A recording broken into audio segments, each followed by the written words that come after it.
In the realm of the Luo, the ancient Qin family stood tall. On a loft, Qin Xianfeng leaned against the railing, gazing helplessly into a certain void. As the head of the ancient Qin family, he ascended to the throne of emperor at the tender age of 18, marking himself as the youngest emperor in history. Yet, at this moment, he faced the greatest dilemma of his life. System, could you kindly elucidate what it means to be a member of a prestigious family presided over by a foundational ancestor? Can someone who has merely established their foundation truly be called an ancestor? And is it conceivable that a venomous woman from such a family could actually extract the bone from my chest? After all, I am an emperor. At this juncture, a series of white characters appeared before him, visible only to his eyes. Ultimate Waste Counterattack System Beginner's Mission issued. As a branch descendant of the Qin family, you have finally uncovered the truth behind your long-standing inability to cultivate. It turns out that the wife of the third heir of the main Qin lineage has extracted your celestial bone and transplanted it into her own son. Now fully aware, you vow to take revenge. Mission objective: utilize the explosive talisman provided by the system to eliminate your cousin Qin Tianzong in the Qi refinement stage and reclaim your celestial bone. Reward: 1 foundation establishment pill, which can enhance your chances of successful foundation establishment. Qin Xianfeng. System, are you even listening to me? A foundation establishment pill? I was born with innate nascent soul cultivation and have never needed such a trinket. Yet, no matter how fervently he attempted to communicate with the system, it remained unresponsive, relentlessly spewing forth white text. Please eliminate cousin Qin Tianzong and reclaim your celestial bone. Please eliminate cousin Qin Tianzong and reclaim your celestial bone. Please, seeing that the system was impervious to reason, Qin Xianfeng, a paragon of the 3,000 realms and one of the mightiest entities, felt his temper flaring. Hey, I refuse to comply. What can you do about it? To his astonishment, as soon as he uttered those words, the white text transformed once more. If the host fails to complete the mission within the stipulated time, the system will self-destruct along with the host. Qin Xianfeng. Oh no, I've encountered a madcap system. As an esteemed emperor, would I fear your self-destruction? Just as Qin Xianfeng was about to finish his sentence, a new line of text from the system compelled him to reconsider. Upon completing the beginner's mission, the host will unlock a series of tasks ranging from the Qi refinement stage to the celestial deity. Please strive diligently. Celestial deity. Qin Xianfeng was taken aback. Beyond the quasi emperor lies the emperor. Above the emperor stands the celestial deity. Moreover, while the world believes that the emperor represents the pinnacle of cultivation, only a handful of emperors, like Qin Xianfeng, are aware that an emperor can undergo a complete metamorphosis to become a celestial deity. The lifespan of an emperor is a mere 20,000 years. According to ancient legends, celestial deities are truly immortal, possessing a plethora of unimaginable abilities. In the vast expanse of the 3,000 Dao regions, where emperors reign, it has been several eons since a celestial being has emerged. Cough, cough. Reflecting on this, Qin Xianfeng resolved to undertake the task at hand, not out of necessity, but rather a sudden whim. Consider my innate Hongming Dao body, born as a Yuan-Ying, achieving transcendence at 1 year, overcoming tribulation at 3, attaining true immortality at 5. By 16, I ascended to the status of a quasi-emperor, and by 18, I had fully realized my path as an emperor, ruling over the 3,000 Dao regions. Yet now, I find myself tasked with dealing with a mere Qi refining minion. By the way, where is the Qin family located? Within the Great Luo Dao region, there exist numerous Qin families, but only one can bear the prefix of ancient, that being the ancient Qin family of which Qin Xianfeng is a part. After he achieved his enlightenment as an emperor, the previous family head voluntarily abdicated, bestowing the position upon him. After all, in the entirety of the 3,000 Dao regions, few can claim the title of emperor if an emperor does not take the mantle of family head. Who would? As for the other Qin families within the Great Luo Dao region, Qin Xianfeng admitted he was quite unfamiliar with them. System, at least provide me with the location of Qin Tianzong. Never mind, I shall discern it myself. Muttering to himself, Qin Xianfeng ultimately decided to proceed with the task, if only to placate the rather foolish system that incessantly troubled him. With a flourish of his embroidered robe, a multitude of stars manifested in the sky. Soon, these celestial bodies began to spin, swiftly pinpointing a figure. A mere 300 million miles away. So, close to me, Qin Xianfeng nodded slightly, then took a step forward. In an instant, beneath his feet, countless starlights coalesced, forming a magnificent golden bridge spanning several 100 million miles, materializing out of thin air. At the moment the golden bridge appeared, countless beings across the great Luo Dao region bowed in reverence, their devotion palpable and their respect profound. Simultaneously, many venerable figures exchanged astonished whispers. The Xintian Emperor is on the move. What could his intentions be? Could it be that a supreme from the Forbidden Zones is plotting upheaval? With the Emperor on his rounds, it seems significant events are poised to unfold.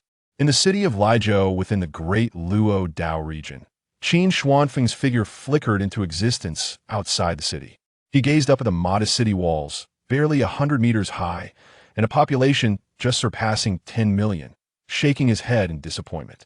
To serve as the lord of such a small city truly tarnishes the reputation of the Qin name, and to engage in such machinations and blood feuds within the family. Not dwelling on his thoughts, Qin Xianfeng stepped forward, and his presence vanished instantly. In the next moment, he reappeared within the Lord's mansion. Having deliberately suppressed his aura, none could perceive his presence. To those looking in his direction, the space appeared empty. Oh, have I stumbled upon a grand spectacle? As soon as he materialized, Qin Xianfeng raised an eyebrow, a glimmer of interest illuminating his countenance. As an emperor, he relished the opportunity to observe the unfolding drama. Inside the hall of the Lord's mansion, an elderly man with snow-white hair sat regally upon a sandalwood chair, his eyes gently closed. Beneath him, a middle-aged couple knelt, tears streaming down their faces. Beside them stood a pair of malevolent-looking mother and son, observing with cold indifference. The beautiful woman on her knees cried out, "Ancestor, you must stand for me. As a formidable being in the foundation establishment stage, you should be able to discern the truth. My son, Qin Xian, was killed by that mother and son."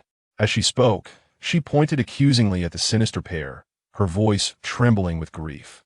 Qin Xianfeng, standing nearby, felt a shiver run down his spine. No matter the context, hearing the terms foundation and powerful being linked together always struck him as oddly discordant. As for this Qin Xian, could it be that Qin Xian's demise caused the system to malfunction and bind to me? But the names are not even the same. Wait, after I ascend to the throne of emperor, others will need to avoid mentioning my name. Perhaps this individual once bore the name Qin Xianfeng, and to evade my title, he simply omitted phone. At that moment, the menacing mother and son spoke up. "Sister-in-law, you cannot say such things without evidence. What makes you think I harmed your son?" "Indeed, aunt, my cousin clearly died from years of inability to cultivate, which led him to take his own life. How is that my fault?"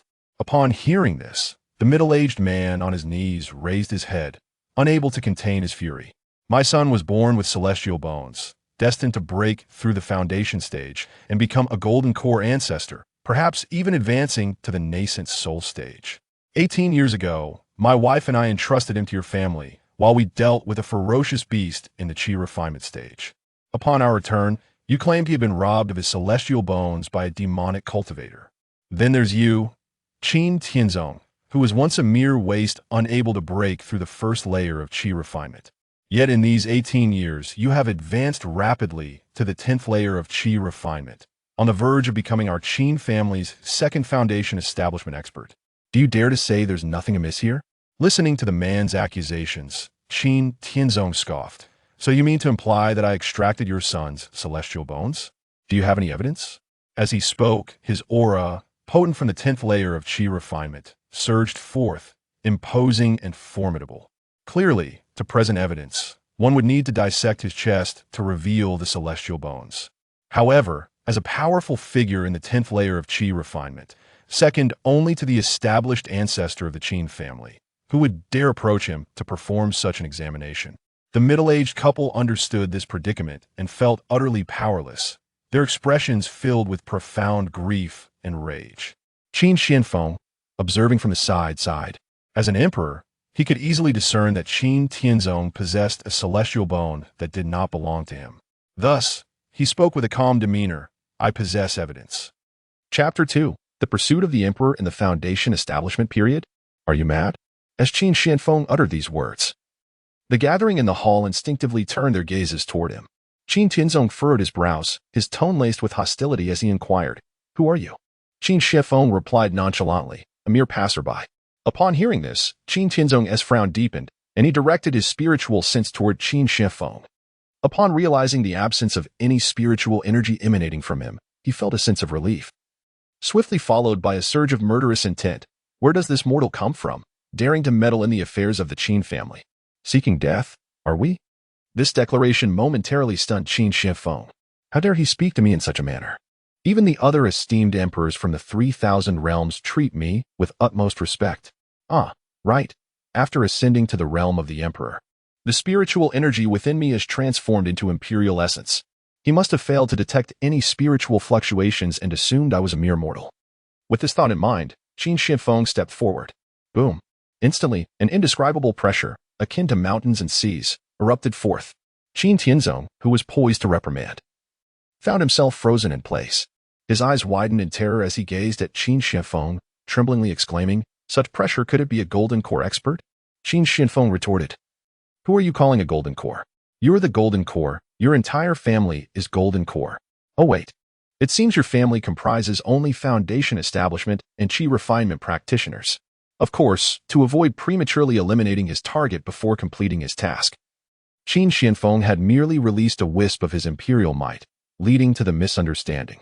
In that very moment, the long-silent ancestor of the Qin family, seated at the head, suddenly opened his eyes, brilliance shining forth. "Esteemed guest," the ancestor spoke, his tone carrying a hint of menace.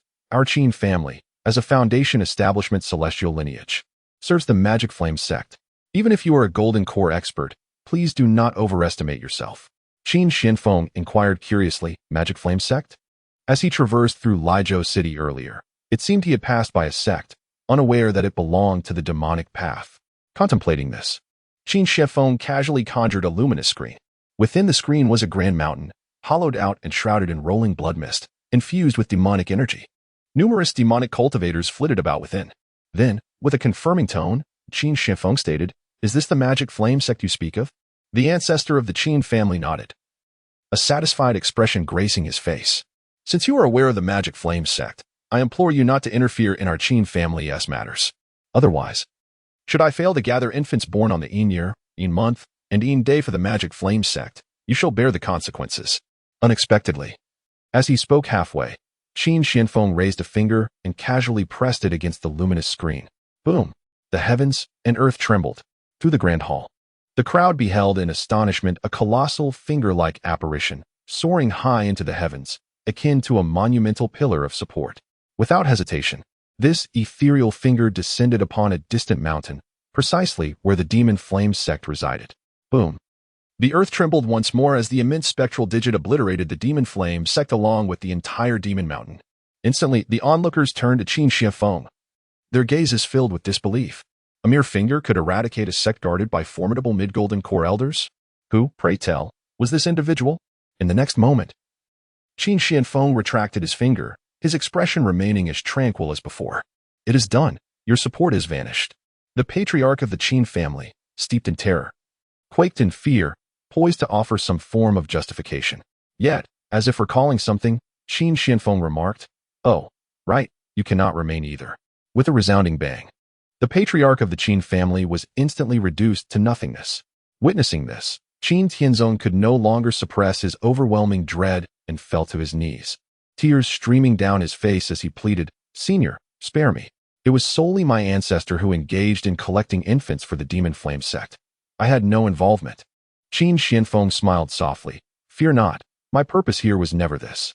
Upon hearing this, Qin Tianzong suddenly recollected, exclaiming, "Ah yes, the immortal bone. Senior, I was merely a child at the time. It was my mother who insisted on extracting my cousin's immortal bone for transplantation. I had no part in it. I beseech you to investigate." At this utterance, the middle-aged couple kneeling on the ground shot furious glares at Qin Tianzong and the venomous woman. Their child had indeed suffered grievously. However, Qin Tianzong's mother was incensed. It was you who discovered your cousin's immortal bone and implored me to extract it for you. Now you cast all blame upon me.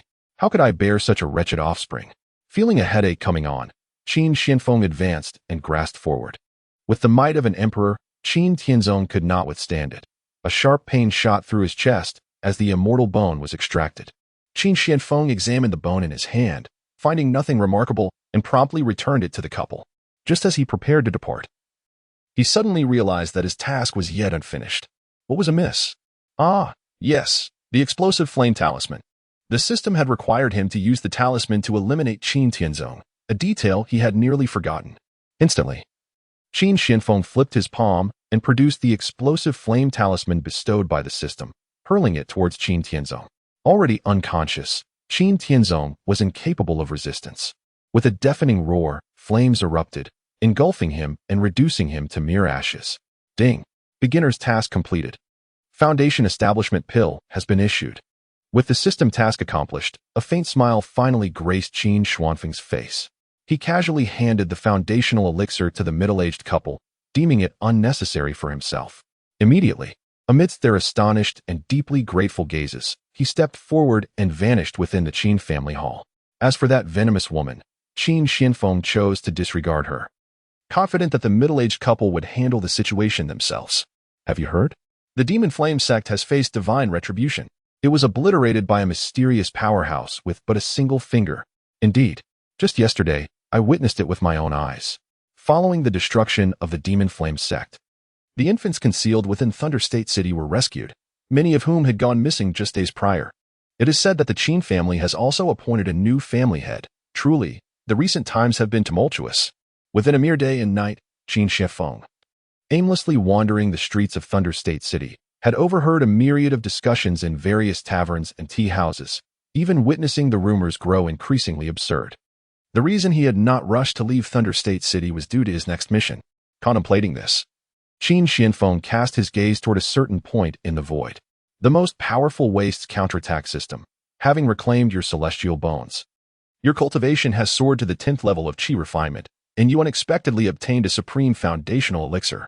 Just as you prepared to find a secluded spot for a quiet breakthrough, news of your possession of the supreme foundational elixir inadvertently leaked. A mid-stage foundational powerhouse from the Cloud Feather sect has personally come to hunt you down, intent on seizing your supreme foundational elixir to bestow upon his beloved grandson. Mission objective: escape from or retaliate against the foundational powerhouse's subordinates. Reward: 1. With an additional mysterious reward should you achieve a complete counterattack against the foundational powerhouse. When Qin Xianfeng first beheld this mission, he nearly burst into laughter. A foundational cultivator was coming to hunt him, an emperor? This was an exaggeration beyond measure. Far more absurd than a mouse attempting to catch a cat. Where was that mid-stage foundational elder? Qin Xianfeng was nearly at the end of his patience. Yet, the mission required him to be pursued. He could not simply seek them out himself.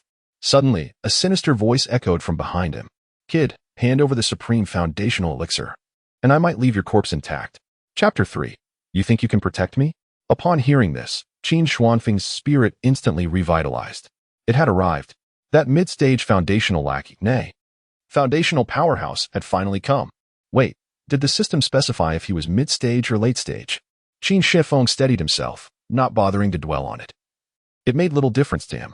Even a pinnacle emperor in front of him would be akin to a mere Qi refinement cultivator, let alone a foundational one. With that, Qin Xianfeng turned around and promptly beheld an elder with an ethereal demeanor. The old man had flowing beard and donned a Taoist robe adorned with embroidery of feathers and clouds, exuding an air of sanctimoniousness. I am Yun Tianxi, an elder of the Cloud Feather sect, the elder announced, his tone still laced with malice. You possess a foundational elixir, do you not? Yet, it is a legacy left by my ancestors within the Kuei-Mu secret realm. Hurry, hand it over, and I may grant you a less painful demise. As Qin Xianfeng strolled through the streets, the elder's words instantly drew a crowd of onlookers. A wave of astonishment rippled through the throng. My goodness, the Yunyu sect. It is a superlative sect presided over by a golden core ancestor. Indeed, with the annihilation of the demonic flame sect, none can rival the Yunyu sect. It appears that the southern region of Lijiu shall soon belong to them. This unfortunate lad has unwittingly attracted the attention of Elder Yun Tianxi, a formidable being of mid-foundation establishment. Lizhou City is not devoid of cultivators, and many are well-versed in the ways of the cultivation world. Thus, they quickly recognized Yun Tianxi. Upon overhearing the murmurs of the other cultivators, a triumphant expression emerged on Yun Tianxi's face as he looked down at Qin Xianfeng. Noticing Qin Xuanfeng's lack of movement, showing no intention of surrendering the precious foundation establishment pill, Yun Tianxi's expression darkened abruptly. You intend to resist? I have heard you are merely at the qi refinement stage. Now that I have found you, do you still believe you can escape my grasp? With a thunderous roar, the oppressive aura of mid-foundation establishment erupted from Yun Tianxi. The surrounding crowd staggered backwards, some mortals nearly fainting from the sheer pressure. My heavens, how powerful! Is this truly the might of a foundation establishment elder? Indeed. It is as terrifying as rumored. Many cultivators in the crowd gasped in awe, their gazes toward Yun Tianxi filled with envy. Yun Tianxi, upon witnessing this response, felt an overwhelming sense of pride. He raised his hand, channeling his spiritual energy into a gigantic palm, the size of a door, aimed directly at Qin Xianfeng. Qin Xianfeng maintained his composure, extending his own hand as if to meet the attack. Yun Tianxi, witnessing this, was filled with disdain and sneered, "Humph! You dare to retaliate?" A firefly attempting to compete with the brilliance of the full moon. Qin Xianfeng responded, "Do you not feel a tinge of shame, a foundation establishment cultivator uttering such words?"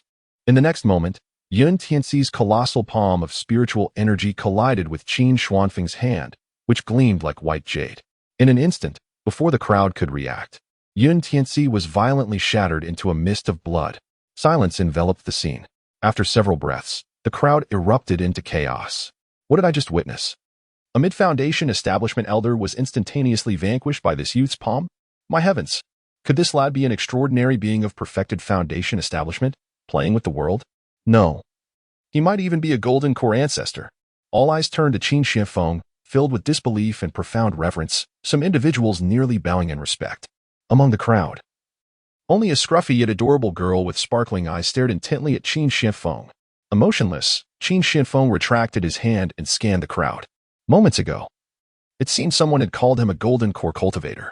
Just then, white characters appeared. Ding. Task completed in the Qi refinement stage. Reward, Mystic Grade Artifact. The Azure Frost Sword. Due to the host's arduous and challenging endeavor in defeating Utian Ci, an additional reward of a Dao Seed has been granted. Qin Xianfeng, system, do not berate me further. What do you mean by arduous and challenging endeavor? Oh, wait. It seems I did indeed endure quite a bit while awaiting the arrival of Utian Ci. Without dwelling on it, Qin Xianfeng concentrated his thoughts upon the Dao Seed that had just appeared in his palm. This is indeed a remarkable treasure. Even an emperor like himself could benefit from it. It is said that when the heavens and earth first came into being, countless Dao Seeds emerged, evolving into myriad forms. After billions of years, they gradually formed the present 3,000 Dao domains. The remaining Dao Seeds, each exceedingly precious, when integrated into a cultivator's body, can draw the cultivator closer to the great Dao of heaven and earth. Though Qin Xianfeng was born with the innate Hongmeng Dao body, naturally attuned to the Dao, it could only serve him well to deepen his connection with the great Dao. With a mere thought, he assimilated the Dao Seed into his being. Following that, his instincts urged him to gaze into the void, seeking new tasks. However, he soon sensed something amiss. It was strange that I began to anticipate the upcoming task because of the Dao Seed. This system truly has a peculiar influence. Just as he pondered this, new white text materialized.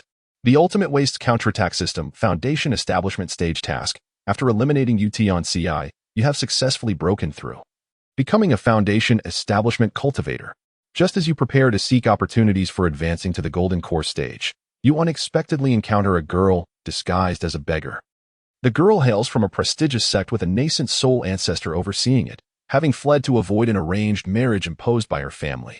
She will lead you to a secret realm where you may find the chance to break through to the Golden Core stage, but you must protect her throughout the journey. Task objective: safeguard Sushi as you escort her to the Tian Dan's secret realm, while evading capture and pursuit from her family's formidable foes. Task reward: 1 Earth-grade cultivation method and a mysterious reward. Note: this task is exceedingly perilous. There is a possibility of encountering a nascent soul-old monster personally intervening. The host must exercise utmost caution. Goodness, a mysterious reward right off the bat? This piqued Qin Xuanfeng's interest even more. However, upon reflection, it made sense. encountering a nascent soul-old monster, or rather, a minor pest of the nascent soul stage, was indeed a grave concern. The phrase extremely dangerous should apply to those attempting to capture Su Shi, I suppose. With a sarcastic remark, Qin Xuanfeng's gaze flickered with a hint of clarity. In the next moment, he discreetly scanned the crowd, his eyes landing on a charming girl clad in beggar's attire. Indeed, he had just calculated Su Shi's location. Unexpectedly, she was quite close by. At that instant, his imperial-level consciousness distinctly sensed a small insect fluttering from Su Shi's sleeve, quietly landing upon his back. Qin Xuanfeng feigned ignorance, swiftly vanishing from his spot. Following this, he found himself in a narrow alley. After taking just a few steps, a flash of light ahead caught his attention, revealing a beggar-dressed girl named Su Shi, who appeared both charming and playful. Qin Xuanfeng halted his pace, feigning a look of vigilance. "Who are you, and what do you want?" Su Shi giggled. Hey. You're quite formidable. I saw you take down that old man just now. I have a tremendous opportunity to offer you. Are you interested? Chapter 4. Let the ancestor arrange the marriage himself, although he had already learned about the task from the system. Hearing Su Shi mention a tremendous opportunity made Qin Xuanfeng unable to suppress a chuckle. If this was indeed a grand fortune, then the heavens were indeed quite limited. However, he refrained from voicing this thought, as he had been born with a primordial infant body and had never even encountered a golden core before. In this realm, even a being at the primordial infant stage could serve as the esteemed ancestor of a clan. While Qin Xuanfeng did not wish to express this sentiment, it was, after all, a case of the frog at the bottom of the well, unable to perceive the vastness of the sky. What kind of grand opportunity could this be? After a pause, he added, "You seem to be nothing more than a beggar. What sort of opportunity could you possibly possess? Regardless, the act must go on." The trivial offerings from this wretched little system were not entirely useless, should another reward similar to this one arise. Qin Xuanfeng could afford to squander a bit of time on it. Of course, he was not afraid of the system's self-destruction taking him along with it. Su Shi pouted in dissatisfaction, her eyes darting with mischief. "If I'm not mistaken, you are currently at the late stage of foundation establishment, correct? What if I told you I could assist you in breaking through to the golden core stage? I know of a secret realm that contains opportunities for such a breakthrough. I need you to escort me there, and we can both obtain what we desire. How does that sound? The golden core stage. Do you comprehend how significant this opportunity is for you? If you miss this chance, you may never attain the golden core stage in your lifetime." Qin Xuanfeng maintained his composure, yet inwardly he cursed. Who was he cursing? A dignified emperor had never been subjected to such indignity. Yet, considering the mysterious rewards offered by the system, he decided to let it slide and not quarrel with this little beggar. "Let us go," Qin Xuanfeng said, casting her a sidelong glance. "Lead the way." Su Shi waved her hand dismissively. "Don't rush. I haven't finished speaking. This matter may involve some danger, as there might be people trying to capture me along the way. Therefore, we need to disguise ourselves." She scrutinized Qin Xuanfeng from head to toe. "How about this? You disguise yourself as a beggar, just like me. This will help us avoid drawing attention. We can claim to be siblings, and from now on, you will be my dear brother." Qin Xuanfeng nearly burst into laughter out of exasperation. A powerful being at the emperor level disguised as a beggar? If others were to find out, where would his illustrious reputation be? No, this was absolutely unacceptable. Moreover, there were far too many individuals in this world eager to associate with him. Even the slightest connection could elevate others to great heights. He never anticipated that today he would be approached by this little beggar. Enough is enough. For the sake of the system, let us exercise tolerance today. After all, once our expedition in the secret realm concludes, should the system fail to issue any tasks, the two of us shall have no further connections. He spoke with a hint of irritation. "You may call me brother, but do not dare suggest I masquerade as a beggar. Rest assured, my prowess is formidable. Even if individuals of the golden core stage were to pursue you, or even those of the nascent soul stage, they would find me an insurmountable adversary." Su Shi couldn't help but stick out her tongue.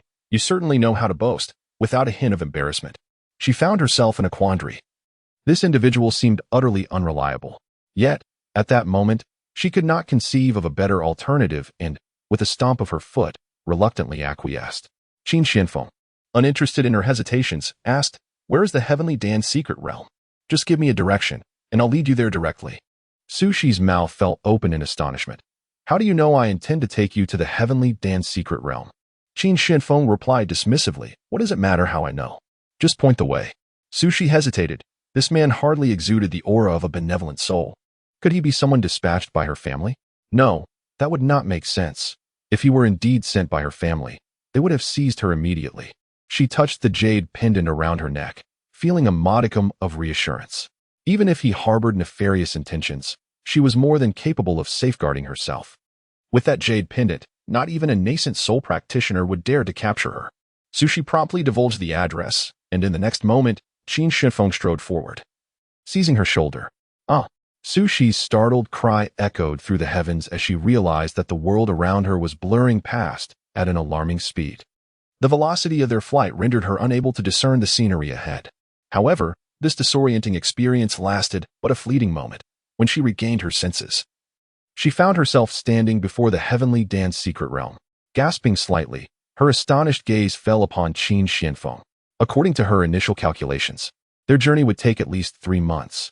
Yet, how much time had truly elapsed? An instant? Good heavens! What realm of power does this youthful figure possess? In that moment, Sushi's heart raced uncontrollably, her eyes sparkling with wonder, and a blush began to creep across her cheeks.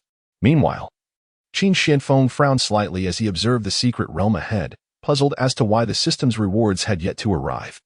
He opened the system's task list for a closer inspection, his gaze ultimately settling on a particular line, and assist her in evading capture and pursuit by her family's formidable enemies. Qin Xianfeng murmured to himself, "Damn system. We need to have a serious discussion. Please ensure strict adherence to the system's tasks, host." With a resigned sigh, Qin Xianfeng, amidst Sushi's bewildered expression, seized her once more. He stepped forward, and in an instant, they found themselves back in the alley from whence they came. Sushi stood there, utterly perplexed, her mind swirling with questions. What just transpired? Had she merely experienced a fleeting illusion?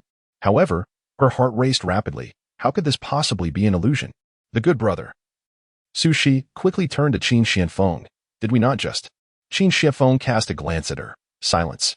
Lead the way. Let us proceed at a leisurely pace. Fearing that this little beggar might prattle on about things he wished to avoid, his voice carried an air of imperial authority. This pressure bore down on Sushi's heart like an immense mountain, causing her heart to skip a beat, her delicate face paling. And the words she intended to speak were immediately swallowed back.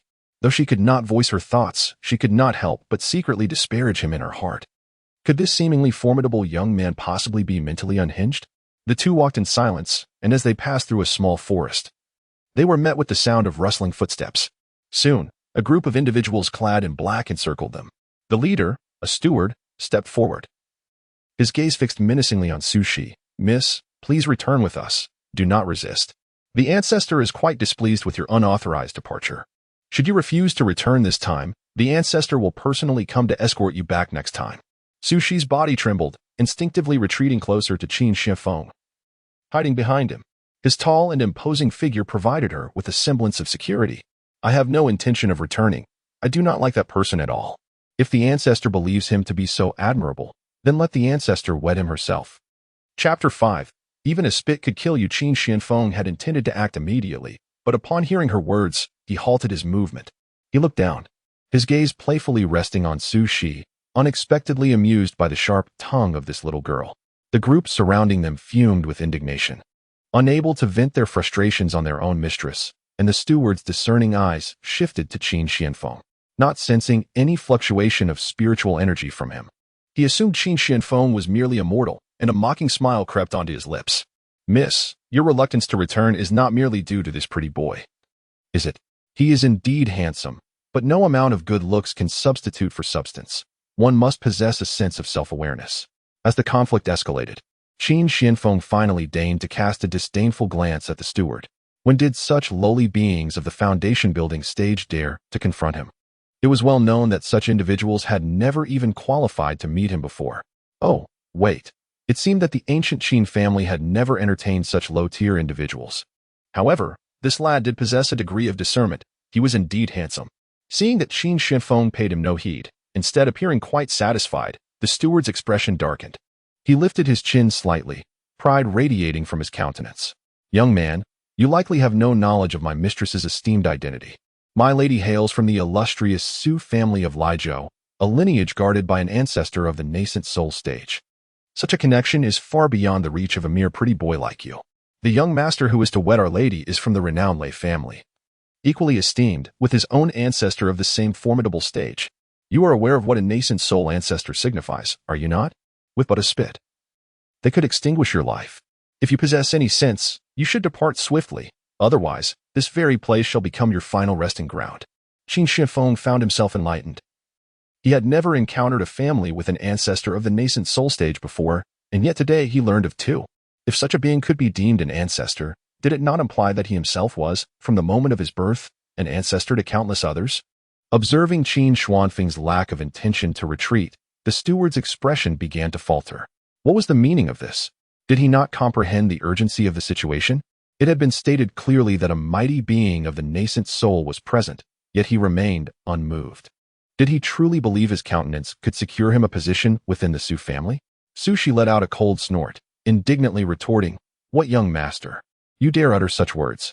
That individual is already over 300 years old.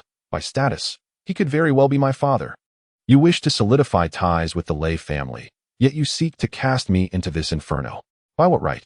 The steward disregarded Su Shi's outburst. In his eyes, the matter of her marrying the Lei family's young master was already a foregone conclusion, a decision made by the ancestor that none could oppose. He fixed his gaze upon Qin Shifeng, his expression darkening. "I have warned you, and since you are so obstinately ungrateful, do not blame me for my lack of civility. Seize him. Dispose of this pretty boy. Once he is gone, Our Lady shall no longer dwell on him. Oh, dear lady, keep in mind that this man shall perish for your sake. This is the price of defying the ancestor." The crowd surged forward, blades drawn, all aiming to strike down Qin Shifeng. A glimmer of excitement flickered in Su Shi's eyes. She understood well that her unexpectedly acquired elder brother possessed extraordinary strength. Let the battle commence. She yearned for them to be laid low, facilitating her escape. Qin Shifeng slightly lifted his eyelids and let out a soft huff. A rolling wave of spiritual pressure emanated from his voice, sweeping through the throng. In an instant, the heads of the assailants tumbled to the ground. Their bodies still frozen in the motion of their charge, yet their heads had already departed from their forms, landing with a thud. As their bodies fell, a cloud of dust arose. Only 3 figures remained unscathed: Qin Shifeng, Su Shi, and the steward. Wow! Su Shi exclaimed involuntarily, witnessing this breathtaking display of lethal prowess. Even though she had long been aware of Qin Xuanfeng's formidable strength, witnessing such a thrilling scene elevated his stature in her heart once more. Meanwhile, the steward, paralyzed with fear, collapsed to the ground, his body trembling as if struck by an electric shock, his horrified gaze fixed upon Qin Shifeng. A faint, foul odor wafted from his direction, and a pool of liquid gradually formed beneath him.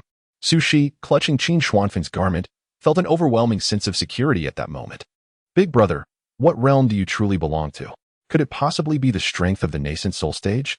The admiration in her large, expressive eyes was palpable. The notion of a nascent soul cultivator at such a tender age had previously been beyond her wildest dreams. Upon hearing her words, the steward trembled even more violently. His will to flee utterly vanquished in that instant. Nascent soul, who are you cursing? Qin Shifeng disregarded Su Shi, his gaze fixed upon the steward. The reason he had refrained from killing him was simply due to the steward's utility. Now, summon your nascent soul ancestor, he commanded. The condition to obtain a mysterious reward for the previous task had been to defeat an opponent of a higher level, and he speculated that for this task, the involvement of the nascent soul ancestor would be necessary to increase the challenge and ensure the perfect completion of the task, thus securing the final reward. The steward, utterly dumbfounded, heard Qin Xuanfeng's words, but found himself unable to move due to his shaking. The sight of the corpses strewn across the ground made him wish he could faint from sheer terror. Not willing? Qin Shifeng raised an eyebrow, his tone revealing his displeasure.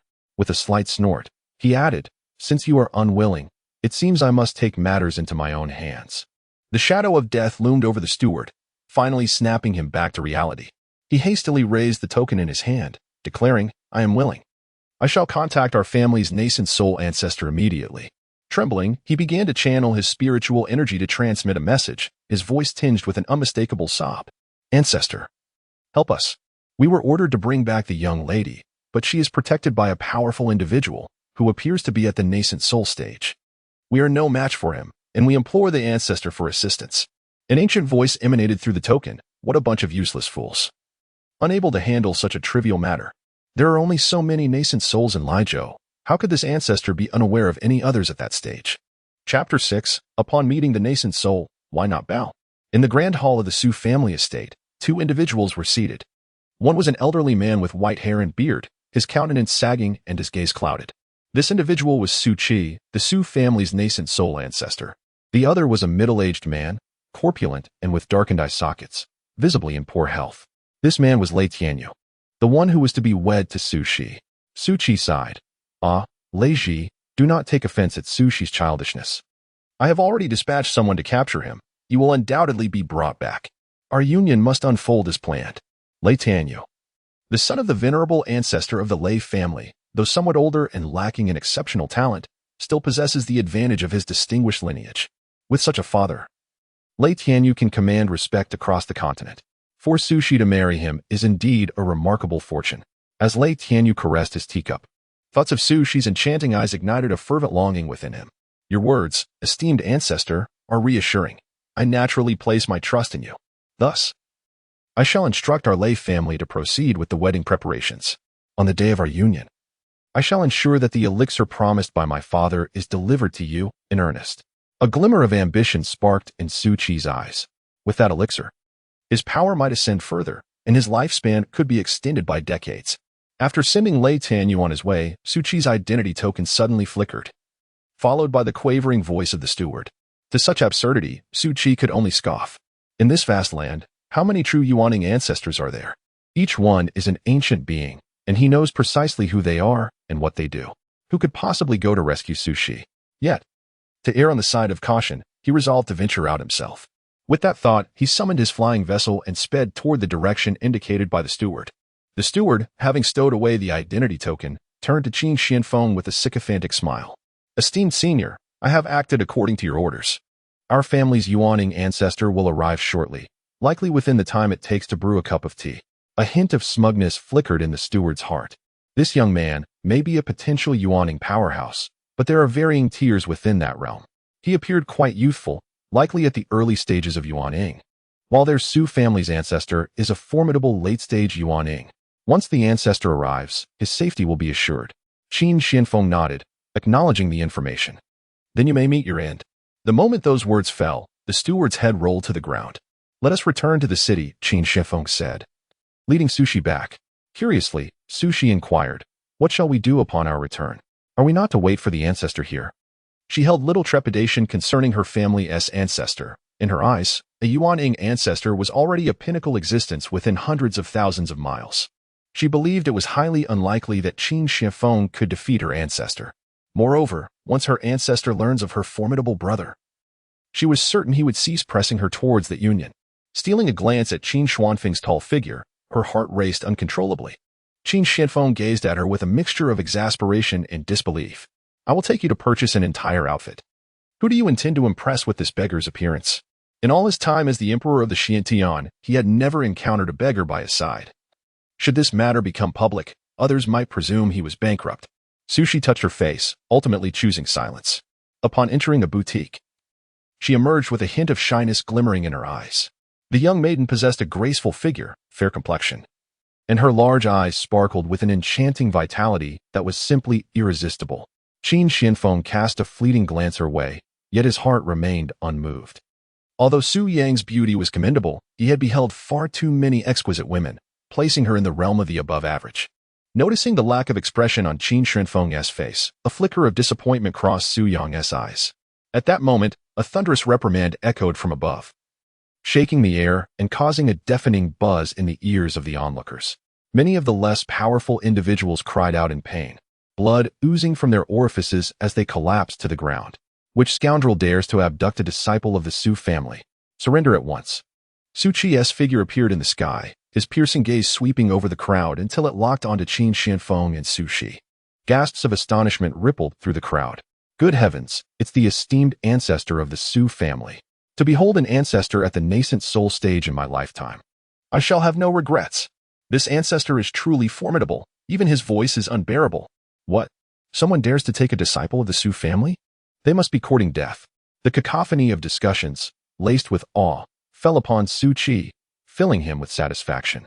He descended from the sky, striding toward Qin Xianfeng, a formidable spiritual pressure emanating from him, bearing down on Qin Xianfeng. Is this young man truly the nascent soul, as the steward claimed? Preposterous. I sense no fluctuation of power within him. That steward must be losing his touch. Upon seeing a nascent soul, why not bow? Suddenly, a multitude of individuals dropped to their knees. Qin Xianfeng thought to himself, goodness, is there truly such a grand display for a mere nascent soul?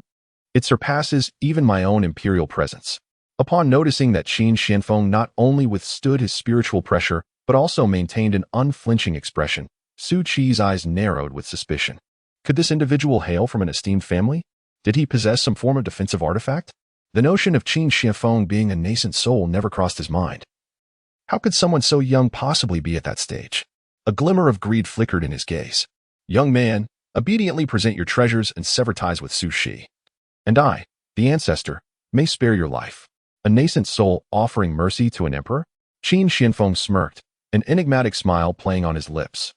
It is indeed fortunate for this insignificant system, for otherwise, he would never encounter such a person in his lifetime. Qin Xianfeng, feeling no inclination to linger, realized that with the appearance of this ancestor, his task could be accomplished. Just as he prepared to strike, Su Qi stood resolutely before him, declaring, Ancestor, I refuse to marry that member of the Lei family. My heart belongs to this elder brother. If I am to marry, it shall be to him. Su Qi, filled with fury, understood the gravity of the situation regarding his lifespan. You have no choice in this matter. Whether you want to or not, you shall marry. Since you are so fond of this lad, it seems he must not be allowed to leave today. Young man, prepare to meet your end. Chapter 7. A mere nascent soul, easily dealt with. An aged hand loomed larger before Qin Xianfeng's eyes. He snorted lightly, releasing a fraction of his emperor-level pressure. In that instant, everyone present felt an overwhelming force akin to that of a divine being. It was as if they were gazing upon a celestial deity in the heavens, while they themselves were mere ants on the ground, susceptible to being crushed with a mere gesture. Su Qi's visage twisted in rage, yet his body remained immobile. Suddenly, a sickening crack echoed through the air. His body collapsed to the ground, breathless. Silence enveloped the surroundings like a shroud. Had the ancestor of the Su family perished? Killed by the hand of an exceptionally handsome young man, who had merely snorted. The crowd stood in a daze, as if confronted by a ghost. Good heavens! What realm does this young man belong to?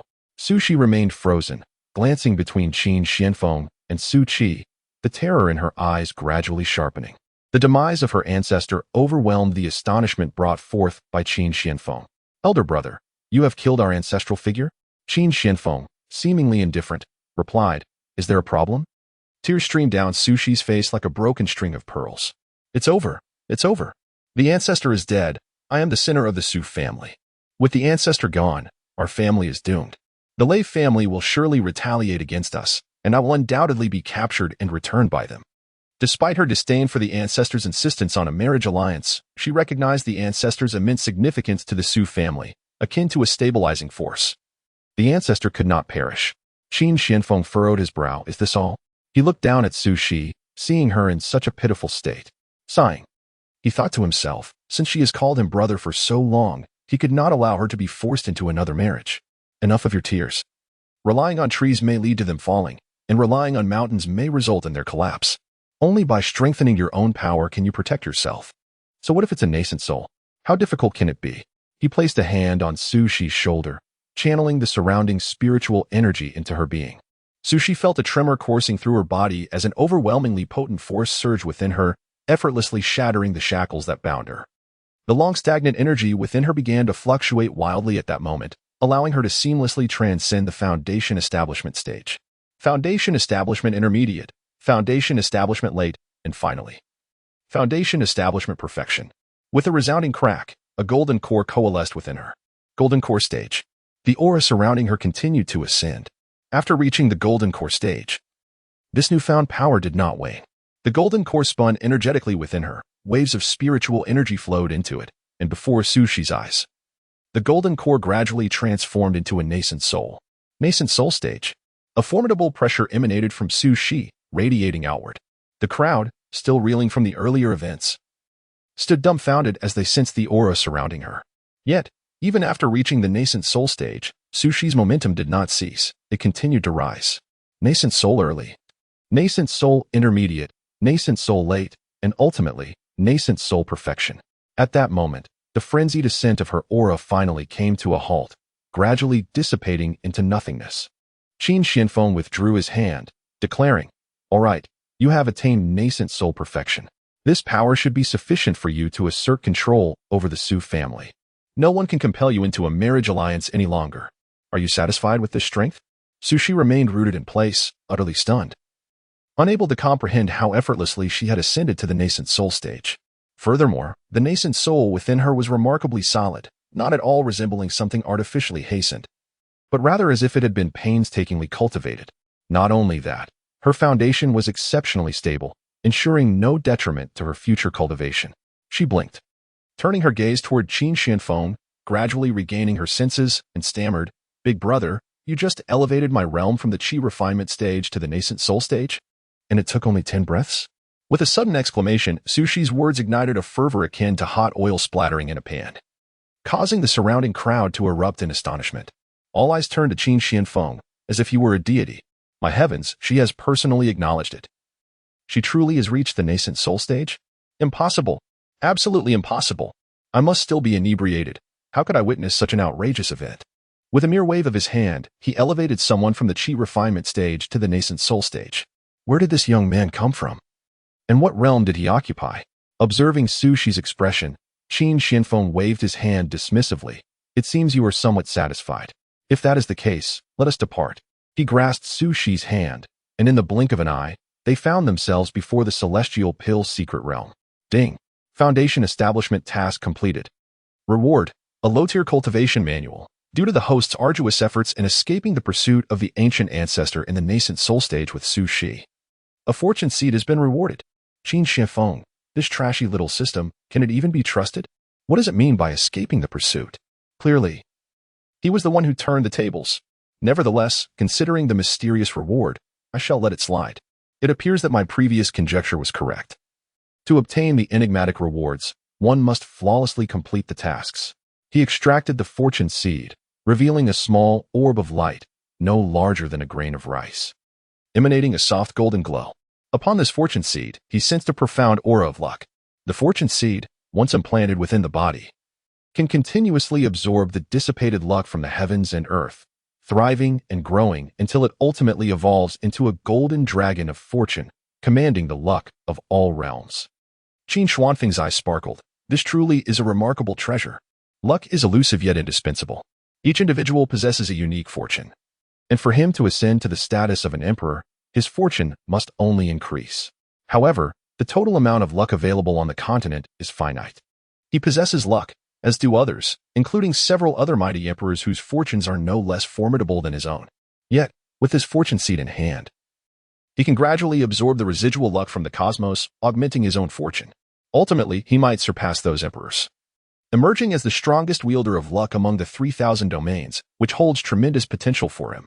Qin Xianfeng promptly praised the system. Who would have thought this little trashy system possesses some merit? I previously misjudged you. I hope the next mysterious reward will be as splendid as these two. That will motivate me to continue undertaking tasks. Wouldn't you agree? Without hesitation, he implanted the fortune seed into his body, then waved goodbye to Su Shi, vanishing from her sight in a single stride. Chapter 8. Are you asking a great emperor to become an outer sect disciple? Big brother? Upon witnessing Qin Xianfeng depart, Su Shi felt a surge of urgency and called out, "Big brother, at least tell me your name. Where shall I seek you in the future?" Yet, all that greeted her was the emptiness of echoing silence. Qin Xuanfeng's figure had long since vanished. With a sense of despondency, Su Shi lowered her gaze, pondering whether she would ever encounter this great brother again in her lifetime. As Qin Xianfeng stepped forward, he found himself dozens of miles away. He intended to find a tranquil spot to thoroughly examine the recent reward. From afar, a gust of wind approached, followed by a thunderous shout. "Thief! At last! I have found you. How dare you slay an elder of the Yunyu sect? You shall not escape." In the air, a figure of an elderly man with white hair could be discerned, charging towards Qin Xianfeng with murderous intent. "You brat! Are you the one who killed our Yunyu sect's elder?" The sect leader's expression darkened as he stared intently at Qin Xianfeng.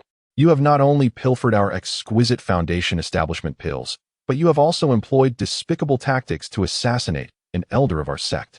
Today, I shall ensure that you meet a fate worse than death, as a tribute to the vengeance of our fallen elder.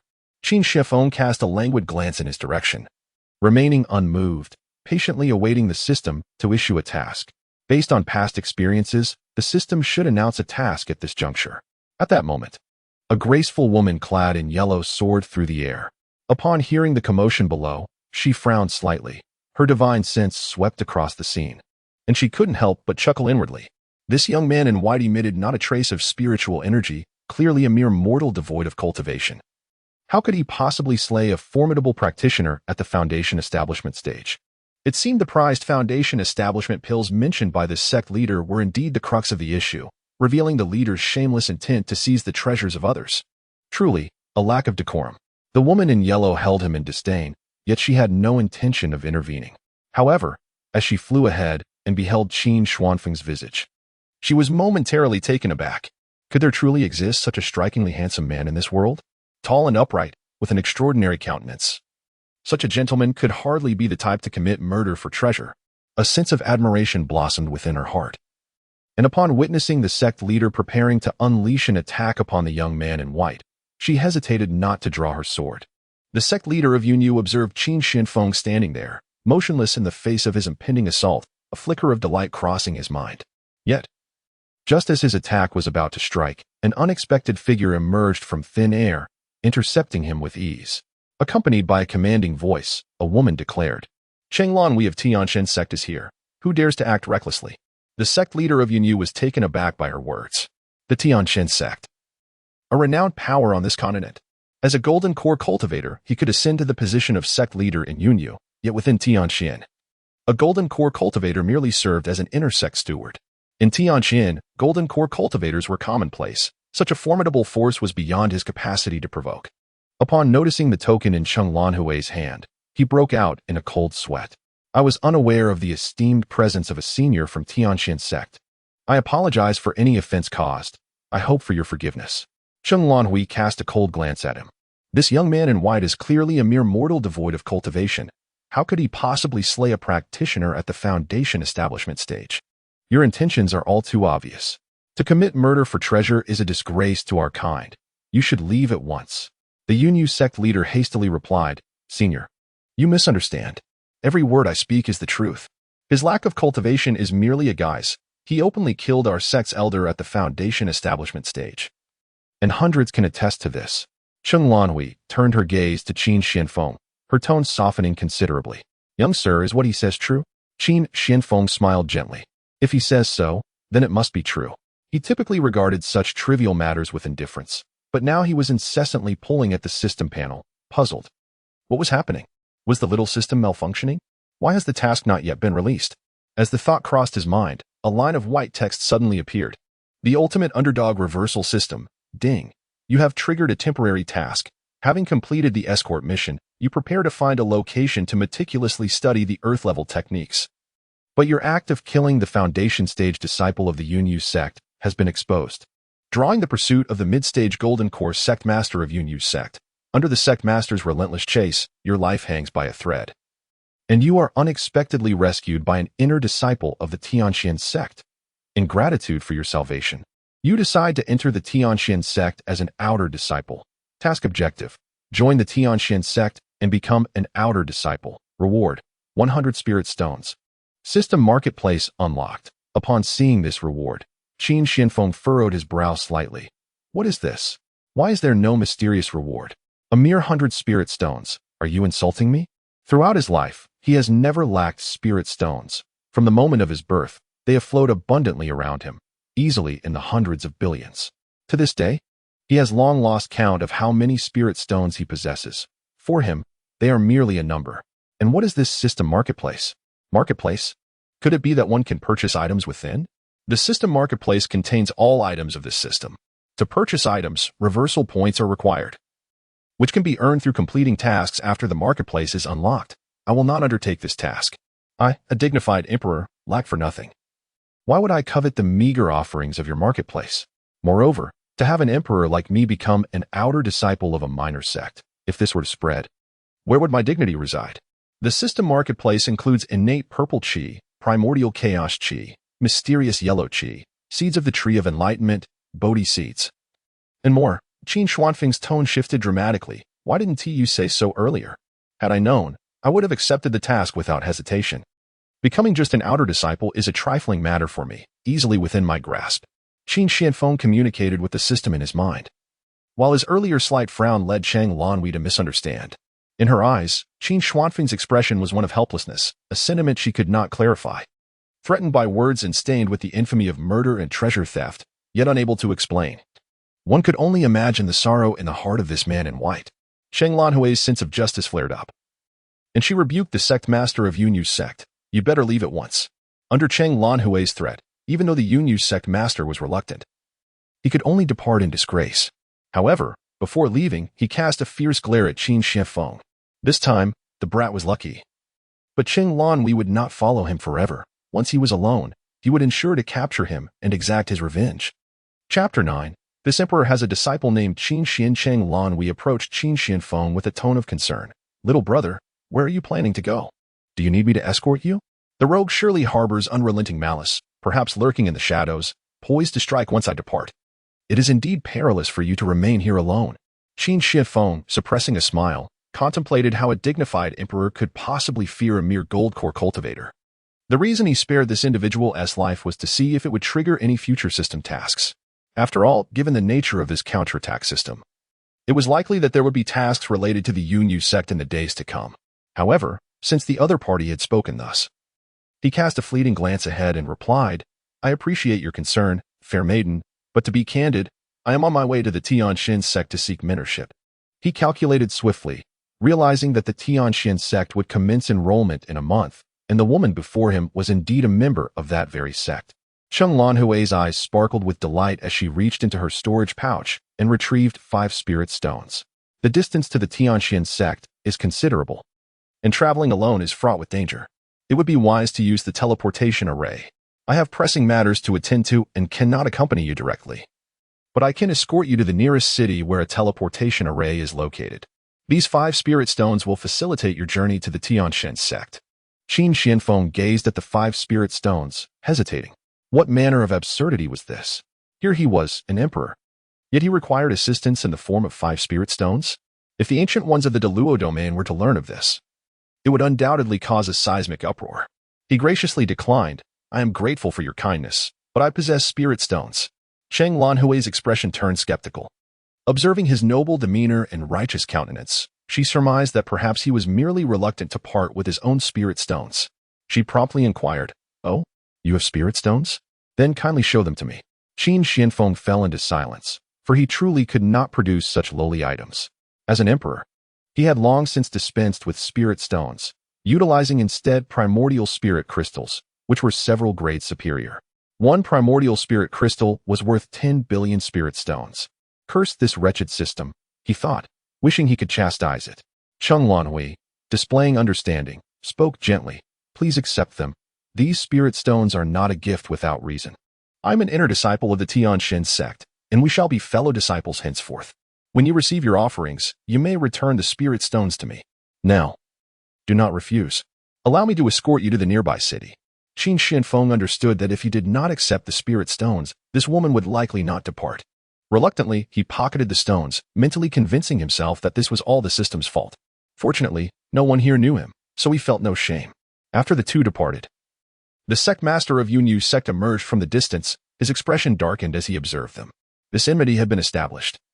He could not allow Qin Xianfeng to join the Tianxin sect so easily. Otherwise, should the latter grow in strength, it would spell dire consequences for the Yunyu sect. With this thought in mind, he hurriedly made his way towards the heavenly profound sect. Among those responsible for recruitment at the sect, there happened to be an old acquaintance of his, with whom he shared a certain rapport. Given the other's status and influence, it would be a trivial matter to manipulate the admissions process and eliminate Qin Xianfeng. Once the other was disqualified, he would undoubtedly return by the same route, providing the perfect opportunity for him to strike down Qin Xianfeng. As he watched Cheng Lanhui disappear into the distance, Qin Xianfeng stepped forward and soon arrived at the heavenly profound sect. His body floated upward, and with the sweep of his imperial consciousness, he absorbed everything within the sect into his view. The strength of the heavenly profound sect was indeed commendable. Within the forbidden area lay a perfected divine transformation cultivator, presumably the strongest of the sect. their ancestral figure. The sect leader was likely this young man in the early stages of divine transformation, while the other 5 at the nascent soul stage were presumably inner elders. Realizing what he was contemplating, Qin Shifeng paused momentarily. This wretched system was indeed insidious. When did a perfected divine transformation realm become merely acceptable in his eyes? Among the 3,000 realms, the lowest cultivation stage was Qi refinement, followed by foundation establishment.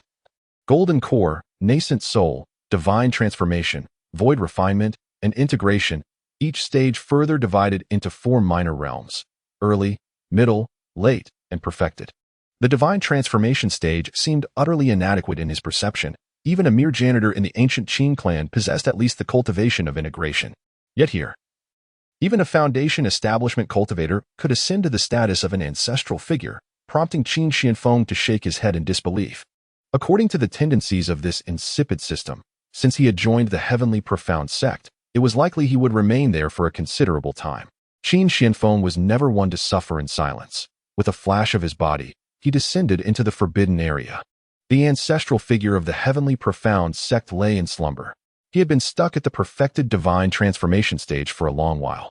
Fully aware that breaking through to the void refinement stage was beyond hope, thus he remained in a state of sleep, attempting to prolong his life. After all, the longer he lived, the more beneficial it would be for the heavenly profound sect. Just as he was deep in slumber, he suddenly sensed an overwhelming force approaching, causing his body to uncontrollably fly out of the coffin. Who dares disturb my slumber? Seeking death. The ancestral figure was filled with rage and with a swift motion. He opened his eyes. However, upon seeing Qin Xianfeng, his expression changed drastically, and he fell to his knees. From his perspective, Qin Xianfeng was adorned in a robe that shimmered with the brilliance of stars and moons, crowned regally, his visage obscured, emanating an aura of undeniable strength. Even the slightest hint of this aura sent shivers through his entire being. He sensed a foreboding that if the other wished to kill him, it would be a trivial task to obliterate him. Though he could not discern the true realm of the individual before him, he understood intuitively that this person was extraordinarily powerful, indeed, exceedingly formidable. He dared not meet the gaze of the other, hastily prostrating himself on the ground. Esteemed senior, may I inquire what business brings you to my Tianxin sect? I regret my earlier hubris and hope you will overlook it. Qin Xianfeng spoke in a grave tone. There exists a disciple here, named Qin Xian, who is about to join your Tianxin sect as an outer disciple. This is a trial imposed by me upon him. Should he exhibit any peculiar behavior, you are to refrain from interference and, as much as possible, ignore him entirely in his endeavors within the sect. A mere trifling matter. The elder wiped the sweat from his brow. I shall ensure that no one within the sect disturbs your disciple's training. Chapter 10. What Qin Xian does is no concern of mine. Qin Xianfeng the elder remained prostrate, patiently awaiting further words from Qin Shifeng. However, after an extended silence, he heard nothing. Summoning his courage, he raised his head, only to find that the figure had vanished, leaving behind only a jade bottle spinning in the air. After surveying the surroundings and confirming he was alone, he quickly rose and cleared his throat softly. It was fortunate that no one had witnessed his demeanor, otherwise his reputation within the sect would be at stake. He picked up the bottle and uncapped it, a surge of profound spiritual energy flooding into his body. With just a single breath, he found himself enveloped in comfort, his eyes instinctively closing. Moments later, he opened his eyes, filled with astonishment. What on earth was this? With just one inhalation, he felt as though his dwindling lifespan had been significantly extended. Moreover, the bottleneck within him had loosened, as if he were subtly brushing against the threshold of the refining void stage. With trembling hands, the elder stored the bottle in his spatial storage and then swiftly transported himself to a grand hall. Upon seeing his rebellious son resting on the bed, his expression darkened as he strode over and yanked him up. Father? The sect master of Tianxin stared wide-eyed in surprise. Aren't you supposed to be in slumber? Why are you here at this hour? Has something happened? Seeing his wayward son stirred the elder's irritation.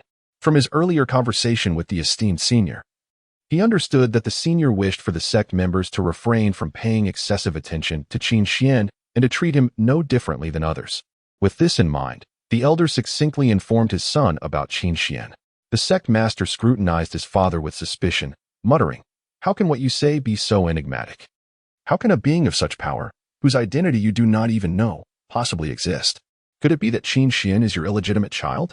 Are you concocting this tale out of fear that I might secretly target him once I learn this information? The elder smacked his rebellious son on the head in exasperation, his beard nearly losing 2 strands in the process. That powerful being referred to himself as this emperor? Do you even grasp the significance of such a title? The patriarch shook his head, expressing uncertainty. I am only aware of the highest realm being the harmonization stage. Do you know, father?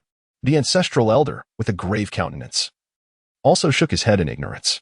I too am unsure, but based on speculation, it must be above the harmonization stage. Just keep an eye on this Qin Xian. It would be prudent for you to personally observe the selection of disciples by the sect. After imparting this warning, Qin Xianfeng made his way to a nearby city. With Tianxian's sect on the verge of recruitment, the city was teeming with people. There was no need for him to inquire. The conditions for enrollment were readily apparent. The requirements stipulated that candidates must be under 30 years of age. Those without any cultivation would start as servant disciples, while those at the Qi refining stage could become outer disciples, and those at the foundation establishment stage could join as inner disciples. Of course, aside from these conditions, there were also requirements concerning spiritual roots, which constituted a separate criterion. Qin Xianfeng concealed his true strength, presenting himself as a Qi refining beginner, an ideal position to fit among the outer disciples. He also subtly altered his appearance. Since the original bound individual of this trivial system was supposed to be Qin Xian, he would henceforth adopt that name in this realm. This way, any actions he undertook would not be traced back to him. They would merely be attributed to Qin Xian, leaving Qin Xuanfeng's identity unblemished. A month slipped by in the blink of an eye. Early one morning, throngs of people surged towards the mountains outside the city. For the Tianxian sect was situated atop the peaks. At the foot of the mountain, several individuals donned in Tianxian sect disciple attire were already stationed there to maintain order, and 3 spirit testing stones were set up ahead. As time progressed, the crowd swelled, reaching at least several thousand. By noon, the outer and inner elder officials of Tianxian sect arrived, officially commencing the disciple recruitment. One outer elder surveyed the surroundings, his resonant voice echoing in the ears of all present. The recruitment event comprised 2 stages. The first involved testing the candidate's spiritual roots and cultivation levels. Only those possessing spiritual roots could cultivate. Those without would be eliminated immediately. The first testing phase commenced. Qin Xianfeng floated gracefully above, seated upon a cloud, observing the proceedings below. As for waiting in line, he had a clone to handle that. There was no need for him to queue personally. Spiritual roots were classified into 9 tiers, with 1 being the lowest and 9 the highest. The higher the spiritual root, the quicker the cultivation speed. Roots of tiers 1, 2, and 3 qualified for outer disciples, while those above tier 3 could become inner disciples. Alas, here I am, a grand emperor, reduced to masquerading as possessing a tier 3 spiritual root. This trivial system had better hope that the rewards it provides are worth my while. Otherwise, I shall dismantle it one day. Long Ginyan, tier 4 spiritual root, pass. Shenshi, tier 1 spiritual root, pass. Lu Jie, tier 5 spiritual root, pass. Qin Xian, tier 3 spiritual root, pass. As the words were spoken, the atmosphere became tense with 2 individuals observing intently. One of the inner sect stewards scrutinized Qin Xuanfeng's doppelganger, a subtle smile curling at the corners of his lips. Is this the person that the sect leader of Yunyuzong has deliberately eliminated? Thankfully, he possesses merely a 3rd-tier spiritual root. With some manipulation in the second round, there are ample ways to ensure his disqualification. Hidden in the shadows, the sect leader's expression was complex. Is this truly the disciple of that formidable master? A 3rd-tier spiritual root? The sect leader's countenance twisted momentarily, overwhelmed by conflicting emotions, and could only lament Qin Xian's extraordinary fortune in being accepted as a disciple by such a powerful figure. Qin Xianfeng descended from the air, merging with his doppelganger. His senses were remarkably acute, and he immediately detected a palpable malevolence emanating from one of the inner sect stewards. A swift glance revealed a cascade of starlight in his gaze, and the steward's life history instantaneously unfolded in his mind. Ho Ziyuan, the steward of the inner sect. The strongest waste reversal system, Ding. You have triggered a temporary mission, having arrived at Tianxuanzong. You intended to join the sect, but unexpectedly found yourself targeted by the inner sect steward, Ho Ziyuan, who has devised 2 schemes to eliminate you. Firstly, he plans to sabotage you tonight. Secondly, he intends to intervene during your challenge in the second round. Mission objective: evade Ho Ziyuan's schemes and successfully join Tianxuanzong. Reward: 200 spirit stones. 100 reversal points. Qin Shianfeng felt a surge of satisfaction. I knew that individual from Yunyu Zone could not be killed. See, the mission has arrived. After assessing the spiritual roots, night had already fallen, and those who passed the test were taken to a designated area to rest, awaiting the second round of assessment the following day. While Qin Shianfeng awaited the steward's schemes in his room, he unexpectedly noticed a commotion emanating from a distance. Oh, is there entertainment to behold? Chapter 11. Will I, as an emperor, gain the friendship of mortals? In a distant grove, Shenshi gazed painfully at the two figures before him. Lu Jie and Lang Nianyan were entwined, their clothes disheveled, their faces flushed, and heavy breaths escaping their lips. Shenshi clenched his fists tightly. Anguish etched upon his face as he roared. Lang Nianyan, we have been betrothed since childhood. You are my fiancée. Lu Jie, we grew up together as inseparable brothers. Why have you both chosen this path? Why have you betrayed me together? Lang Nianyan adjusted her attire and replied, since you have discovered the truth, brother Shi, we shall no longer conceal it from you. You have seen the results of today's test. I possess a 4th-tier spiritual root, while Jie has a 5th-tier spiritual root. We are destined to enter the inner sect and become its disciples. As for you, with merely a 1st-tier spiritual root, you will likely start as a servant disciple, facing a long and arduous journey to eventually become an outer sect disciple, forever confined to the outer ranks. How could someone like you ever be worthy of me? Only Jie is my true match. Lu Jie let out a derisive laugh. Do not call me brother. I shall soon be a revered disciple of the inner sect. How could I possibly associate with one of mere 1st-tier spiritual roots? Moreover, to be frank, I have long been involved with Yinner. She claims you lack any sense of humor, likening you to a foul and unyielding stone, expressing her utter disdain for the gifts you bestowed upon her. A woman as exquisite as Yinner deserves offerings of silk and satin, gold and silver hairpins. And what did you give her? A tiger you hunted yourself from the mountains? A meal you prepared with your own hands? Do you not realize that the tiger reeked of blood and bore an unsightly, terrifying appearance? How could you even think of presenting such a gift to a lady? Shenshi gazed incredulously at Lang Nianyan. Is this true, Lang Nianyan? Yet it was you who, in dire straits, prompted me to risk my life hunting that tiger, which you exchanged for a substantial sum of silver, enabling us to weather those tough times. As for the meals, you informed me of your hunger at home, and thus I shared my food with you. You relished it then. How is it that you now turn your back on me?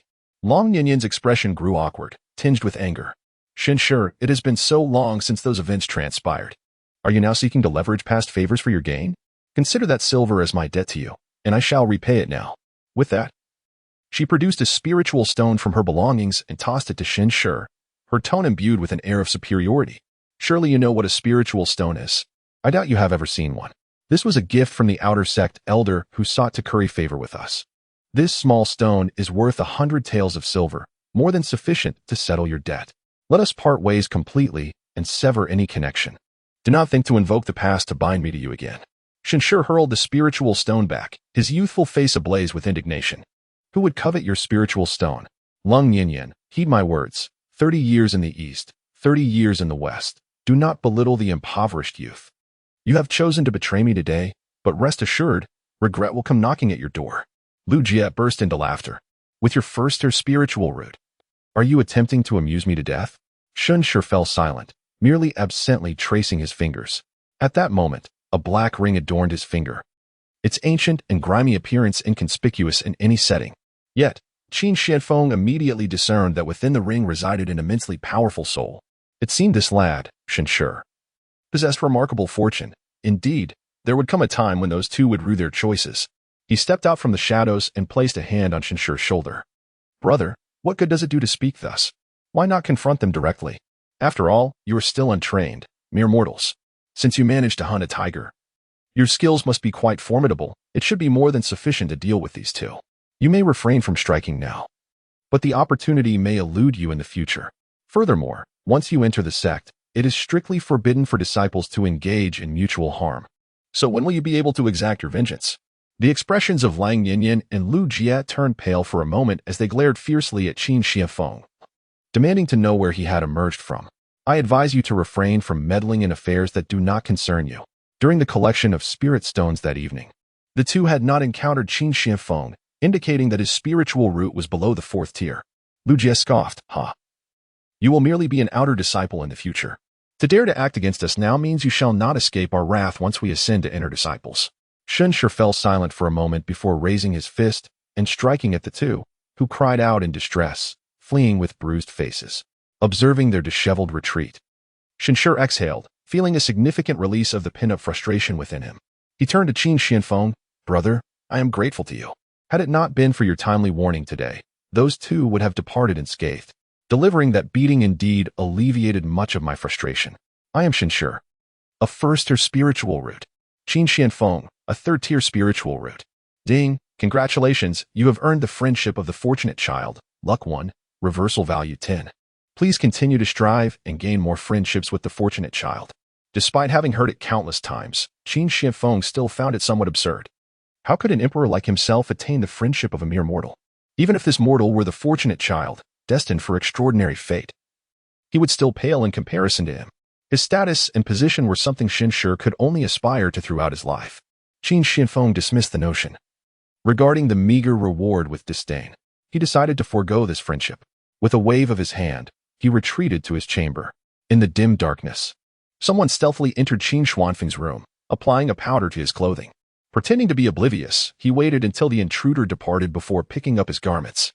This powder, if inhaled for an extended period, could incite madness, leading one to behave irrationally. Should I wear this? I would undoubtedly embarrass myself publicly during the second round of testing tomorrow, perhaps even lash out in anger. Such a subtle yet lethal tactic is truly remarkable. Fortunately, I am Qin Xianfeng, not Qin Xiansheng. Early the next morning, the assembly gathered at the foot of the mountain. Compared to the throng of the previous day, only over 300 individuals remained, all possessing spiritual roots. They gazed ahead, where an endless staircase wound upward, shrouded in mist. This would be their second trial. Chapter 12. Your performance is lacking. Ho Zuan stood before the staircase, his gaze sweeping over the assembly with a cheerful smile, lingering particularly on Qin Xianfeng. Last night, he had deliberately instructed individuals to apply powder to Qin Xuanfeng's clothing, anticipating that it would not be long before Qin Xianfeng would embarrass himself in front of everyone. However, by the time the rules of the second stage were fully articulated, a considerable length of time had passed, yet Qin Xian stood there in silent contemplation. Ho Zuan felt a twinge of confusion. Could it be that the fool from last night had mistakenly entered the wrong chamber? Or was there another reason for his unusual demeanor? He scrutinized Qin Xian with a discerning gaze, yet failed to discern anything amiss. As the second stage commenced, the crowd gradually ascended the steps, compelling Ho Zuan to withdraw his gaze. Fortunately, he had made preparations in advance. He retreated a few paces, distancing himself from the throng, and swiftly made his way to a secluded spot, poised to manipulate the testing array and deliver a formidable challenge to Qin Xian. Qin Xianfeng stepped onto the staircase. Previously, from below, he had perceived the steps shrouded in a dense mist, obscuring the view of what lay above. Now, upon entering, the fog dissipated abruptly, revealing the winding staircase before him. At this moment, he found himself alone on the steps. The more than 300 individuals who had ascended with him had vanished without a trace. Were this the case for anyone else, they would surely feel a surge of shock or fear. However, Qin Xianfeng, with a mere glance, effortlessly detected the hidden array woven into the staircase. This formation was exceedingly rudimentary to him, and he could readily identify hundreds of flaws within it. His thoughts drifted back to the rules articulated by the outer sect elder earlier. Meanwhile, outside the staircase, after confirming that everyone had entered, the elders produced a mirror. The mirror shimmered with ethereal light, casting a luminous veil into the air. The image reflected within the veil displayed the unfolding events on the staircase, allowing a clear view of each individual's performance. One elder, with a smile, remarked, "I wonder how many will manage to pass this assessment flawlessly today." Based on past experiences, it was considered fortunate if even a single individual among them could achieve perfection, as many had faltered at the second or third stages. Someone had entered the illusion array. The content on the luminous veil shifted, revealing scenes from within the illusion. As Qin Xianfeng contemplated the rules, he ascended the steps, placing one foot forward. Before him, the mist enveloped the air, and a faint, elusive aura wafted towards him, attempting to obscure his memories. Did they think such trivial tactics would affect me? Qin Xianfeng paid it no mind. The moment this aura entered his body, it was swiftly eradicated, having no effect whatsoever on him. The purpose of this aura was to ensnare Qin Xianfeng within an illusion. momentarily causing him to forget his current surroundings and believe that the occurrences within the illusion were indeed real. Such detection techniques were commonly employed in various places, aimed at revealing a person's true nature. Help! A voice cried out from a distance. The scene before Qin Xianfeng transformed, and he now found himself in a village. A child, seemingly around 10 years of age, was sprinting toward him, terror etched upon his face, followed closely by a fearsome beast. Upon spotting Qin Xianfeng, the child's eyes brightened, and he hurriedly rushed in his direction. Esteemed hero, please save me. The villagers have all been brutally slain by this beast, and now it seeks to devour me. Qin Xianfeng remained utterly still, offering no response even as the child stood before him. He calmly replied, "If the beast wishes to consume you, why not simply allow it to do so?" These words rendered the child momentarily speechless, and even the beast paused in its pursuit. Within the shimmering barrier, the elders observed the unfolding scene, each shaking their heads in disapproval. What is wrong with this person? He pushes the child toward the beast to buy himself time to escape. Such a character is unworthy. He must be eliminated. Is he a fool? He is merely immortal, yet he foolishly charges forward, courting his own demise. He shall require thorough instruction upon entering the sect. This one, however, demonstrates wisdom. He recognizes he is no match for the beast, yet does not abandon the child. Instead, he seeks to utilize the surrounding terrain to evade the predator's grasp. Such intellect is precisely what our heavenly Xian sect needs. As the elders continued to assess, they fell silent upon reaching Qin Xuanfeng's actions. One elder, incensed, exclaimed, "This individual is named Qin Xian, is he not? What manner of words are these? How can a human utter such cruelty? His heart is cold, utterly unworthy of our righteous path." Following this, Ji Yuan wore an expression of delight, realizing that even before he intervened, Qin Xian's actions had already sparked outrage. Given this display, it was apparent that he was unfit to join the heavenly Xian sect. The elders continued their condemnation of Qin Xianfeng's words, yet were momentarily taken aback by his subsequent inquiries. "Why have you paused?" He addressed the child. "Are you not fleeing for your life? Why do you not continue to run?" He then turned to the beast. "Are you not in pursuit of this child to feast upon him? Such a splendid opportunity lies before you. Why do you hesitate?" Finally, both child and beast seemed to snap back to reality. The child hastily resumed his flight, while the beast resumed its chase. However, their pace had significantly diminished, and they began to circle around Qin Xianfeng. Having observed enough of the spectacle, Qin Xianfeng quietly remarked, "You, dear child, are lacking. If you are to portray the sole survivor of the village, how can you perform so poorly? Your face and body bear no traces of blood. Your eyes reveal no fear, nor does your body tremble. Cry out loud, let the tears flow. Smear some blood upon yourself, and tear your garments." He glanced at the beast beside him. "You, as a creature of the night, have proven to be lacking. Having slain so many in the village, how is it that you remain so pristine? There is not a trace of flesh or blood upon your lips, nor a speck of crimson upon your claws. You truly make it difficult to deceive me." He stepped closer and gently stroked the beast's head. "You wish to masquerade as a dark moon silver wolf, do you? Where is the silver crescent that should grace your visage? Does a wolf's gaze possess such clarity? Your stripes are equally unconvincing." Qin Xianfeng enumerated the myriad flaws, concluding with, "If anyone were to be deceived by this illusion, they would indeed be a fool." Chapter 13. This individual is useless. The elders fell into a deep silence, their expressions darkening. They could not help but recall their own experiences upon entering the sect. Some had fled in terror from the beast, others had collapsed in fear, while a few had taken up arms to fight, sensing something amiss, yet never imagining it to be an illusion. Now, with Qin Xuanfeng's piercing words exposing the ruse, the elders wore expressions that spoke volumes.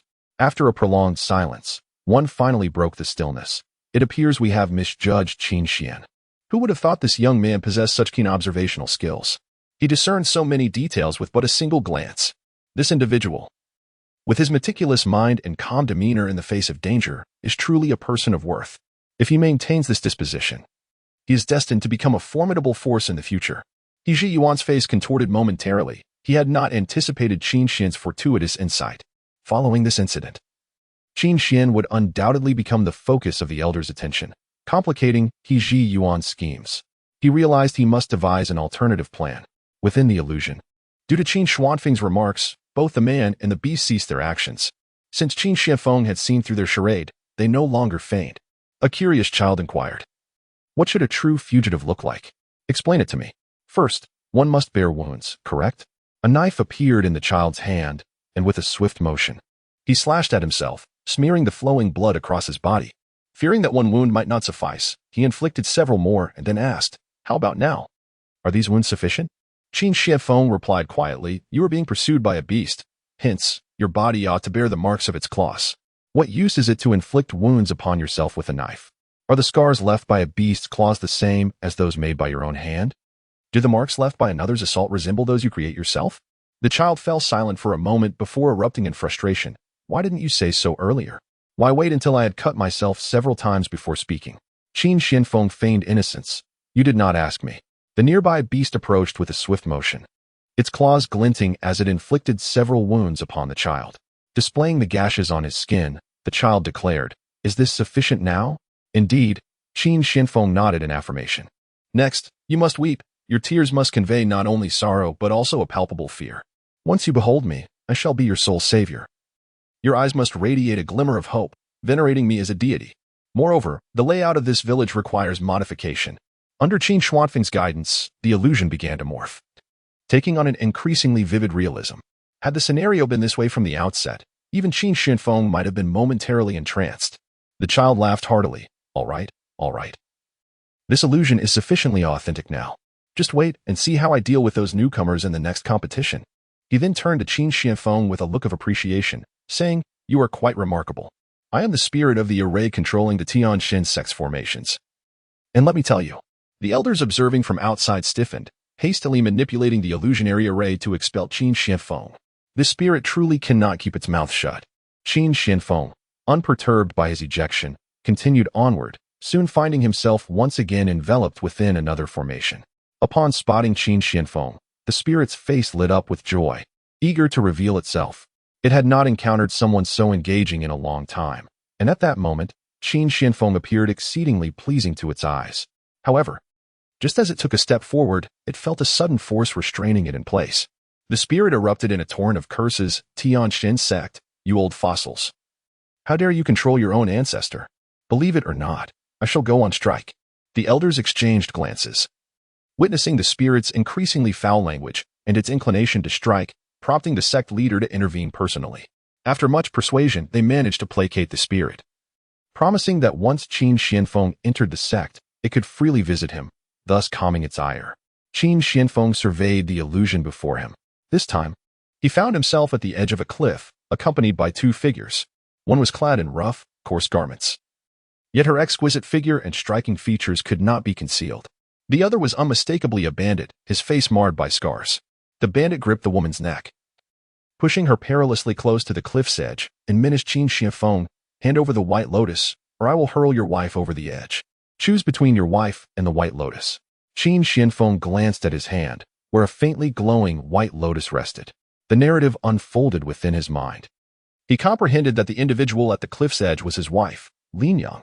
They had ventured to the mountains to gather medicinal herbs today and had unexpectedly discovered the white lotus, only to be confronted by a bandit who now threatened them, forcing them to flee to this precipice in their panic. As a result, his wife accidentally stumbled and was captured by the robber, who dragged her to the edge of a cliff, leading to the recent exchange. The woman cried out in anguish, "Husband, save me." Qin Xianfeng mused. What an unimaginative plot this illusion has conjured. He scrutinized the two. "Oh? Planning to push her off, are you? Go ahead. I shall remain here and watch. If you do not push her, I will not leave." This declaration left both individuals momentarily speechless, uncertain of how to react. The elders observing from outside exchanged doubtful glances, wary of commenting further given the prior circumstances. Could Qin Xianfeng have discerned any flaws? It seemed improbable. What flaws could there possibly be? To the elders, this illusion appeared flawless. If there were no flaws, it indicated that the dialogue unfolding was indeed Qin Xuanfeng's genuine response. Clearly, Qin Xianfeng was a cold-hearted individual, willing to forsake his own wife for the sake of seizing treasure. Such a person was unworthy of great utility. Qin Xianfeng, with a light sweep of his thoughts, overheard the elders' conversation and shook his head in disbelief. Where are the flaws? They are glaringly obvious, yet I cannot be bothered to voice them. Were it not for the task at hand, I would not waste my time here. With a sigh, Qin Xianfeng slowly spoke. "Lin Yang, you have long been acquainted with this robber, have you not? This entire scheme was orchestrated by you, was it not? Or perhaps you are, in fact, one of them." Chapter 14. A sacrifice for the task. The atmosphere fell into an eerie silence. The spirit behind the illusion manipulated everything from the shadows, eyes gleaming. Had it not been for the sect leader's prohibition, he would have rushed out to confront Qin Xianfeng. Qin Xianfeng appraised the robber. Let us discuss your flaws. Do you truly believe that a mere scar on your forehead makes you a robber? Where is your ferocity? Where is your menacing gaze? Is it reasonable for a thief to have such smooth hands? And your attire, I shan't even comment on. Qin Xianfeng enumerated several flaws, rendering the robber utterly defenseless. He then turned his scrutiny upon Lin Yang, pointing out her shortcomings until she lowered her gaze in shame. Finally, Qin Xianfeng declared, "You should push her off. Once you do, I will prepare to depart." Exchanging glances, Lin Yang and the robber ultimately decided to see the performance through to the end. With a steely resolve, the robber shoved Lin Yang off the edge, her scream echoing with despair. "Husband, your heart is so cruel. I shall haunt you as a vengeful spirit for all eternity." Qin Xianfeng tossed the lotus flower he held into the abyss, saying, "See how kind I am to you? This lotus shall serve as your burial offering." With a shift in the scene, Qin Xianfeng found himself expelled from the illusion. The elders were plunged into silence. Are you certain that when Qin Xianfeng entered the illusion, his memories were erased, and he assimilated into the identity within the illusion? Certainly, this is being personally monitored by the esteemed elder of the formation spirits. How could Qin Xian, merely at the initial stage of qi refinement, possibly break free from the confines of the illusion? His reactions are astoundingly sharp. Is this the response one would expect from a normal individual? No, such a person transcends the definition of normalcy, bordering on the extraordinary. What ordinary person possesses such an outrageous level of observational acuity? It seems that our heavenly Xian sect is destined to produce a prodigy. I believe this disciple would be an excellent fit for my law enforcement hall. With such keen perception, our judgments would be nothing short of divine. Nonsense. The law enforcement hall is a place for the ordinary. He should come to my formation peak, where the art of array arrangement requires a mind as meticulous as a strand of hair. Ladies and gentlemen, please cease your bickering. I, from the pill refining peak, have taken a liking to this Qin Xian. Before Qin Xianfeng could even pass the trials, his remarkable performance had already incited a scuffle among the elders. As Qin Xianfeng continued onward, he traversed 3 more illusion arrays and finally stood upon a stairway. This illusion array was riddled with flaws, presenting no challenge to him whatsoever, rendering Qin Xianfeng utterly disinterested. The sect master, observing from the shadows, was taken aback, initially perplexed as to why such formidable experts would choose Qin Xian as their disciple. He now began to comprehend. The inner sect steward, Ji Yuan, was drenched in cold sweat. He had not anticipated Qin Xian's formidable strength. Despite his clandestine manipulation of the array to its maximum difficulty, Qin Xian had effortlessly seen through it with mere words. At this juncture, he felt powerless and could only contemplate how to deal with Qin Xian once he entered the sect.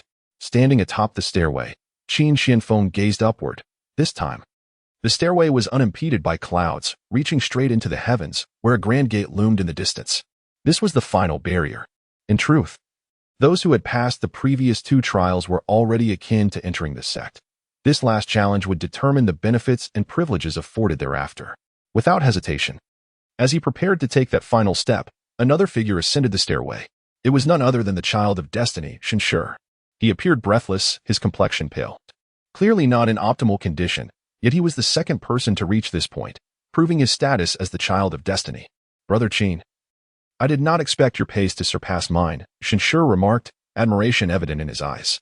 Qin Xianfeng smiled lightly. "Likewise, you are quite swift as well." Shenshi looked toward the stairway that soared into the clouds. "Are you ready to face the final challenge? Let us charge forward together." With renewed vigor, Shenshi strode ahead. However, just a few steps in, a small stone suddenly tumbled down from the nearby rock wall, coming to rest right at Shenshi's feet. Unaware, Shenshi stepped upon it, inadvertently wedging the stone into the sole of his shoe. Qin Xuanfeng's gaze momentarily lingered, truly, as the child of destiny. Even the path he walked was graced by treasures presenting themselves. With a sweep of his imperial consciousness, he discerned the stone's extraordinary nature. On the surface, it appeared quite ordinary, yet within it lay a perfect foundational elixir. Qin Xianfeng could not fathom why such a high-quality foundational pill would be concealed within a mere stone, ultimately attributing it to the extraordinary fate of being a child of destiny. Shenshi ascended the steps ahead, each stride bending his body slightly, his complexion reddening. The moment he set foot on the stairs, an immense pressure akin to that of a mountain bore down upon him, rendering his movements laborious. This oppressive force nearly forced him to the ground. However, his unwavering resolve allowed him to steady himself, and, gritting his teeth, he persevered onward. With astounding willpower, he managed to ascend 3 flights of stairs in one breath. The elders observed this spectacle with a tinge of regret, remarking on Shinshir's admirable determination, though lamenting that his spiritual root was merely of the first tier, which would hinder his cultivation speed, leaving him to stagnate in the foundational stage for the remainder of his life. How had Shinshir performed in the illusions before? While he could not compare to Qin Xian, he had indeed fared commendably. In the first trial of the illusion, he had valiantly slain a beast to protect a child, demonstrating his chivalrous spirit. In the second trial, he forsook the White Lotus to rescue his wife, showcasing his sense of responsibility. In the third trial, look, Qin Xian has moved. One could only wonder how many levels he would ascend. Anticipation tinged the voices of the elders. Under their watchful gaze, Qin Xianfeng ascended 5 flights of stairs without a hint of color in his face or breathlessness. He then paused, turning to glance at Shinshir, who was now gasping for air, his face flushed, beads of sweat cascading down like raindrops.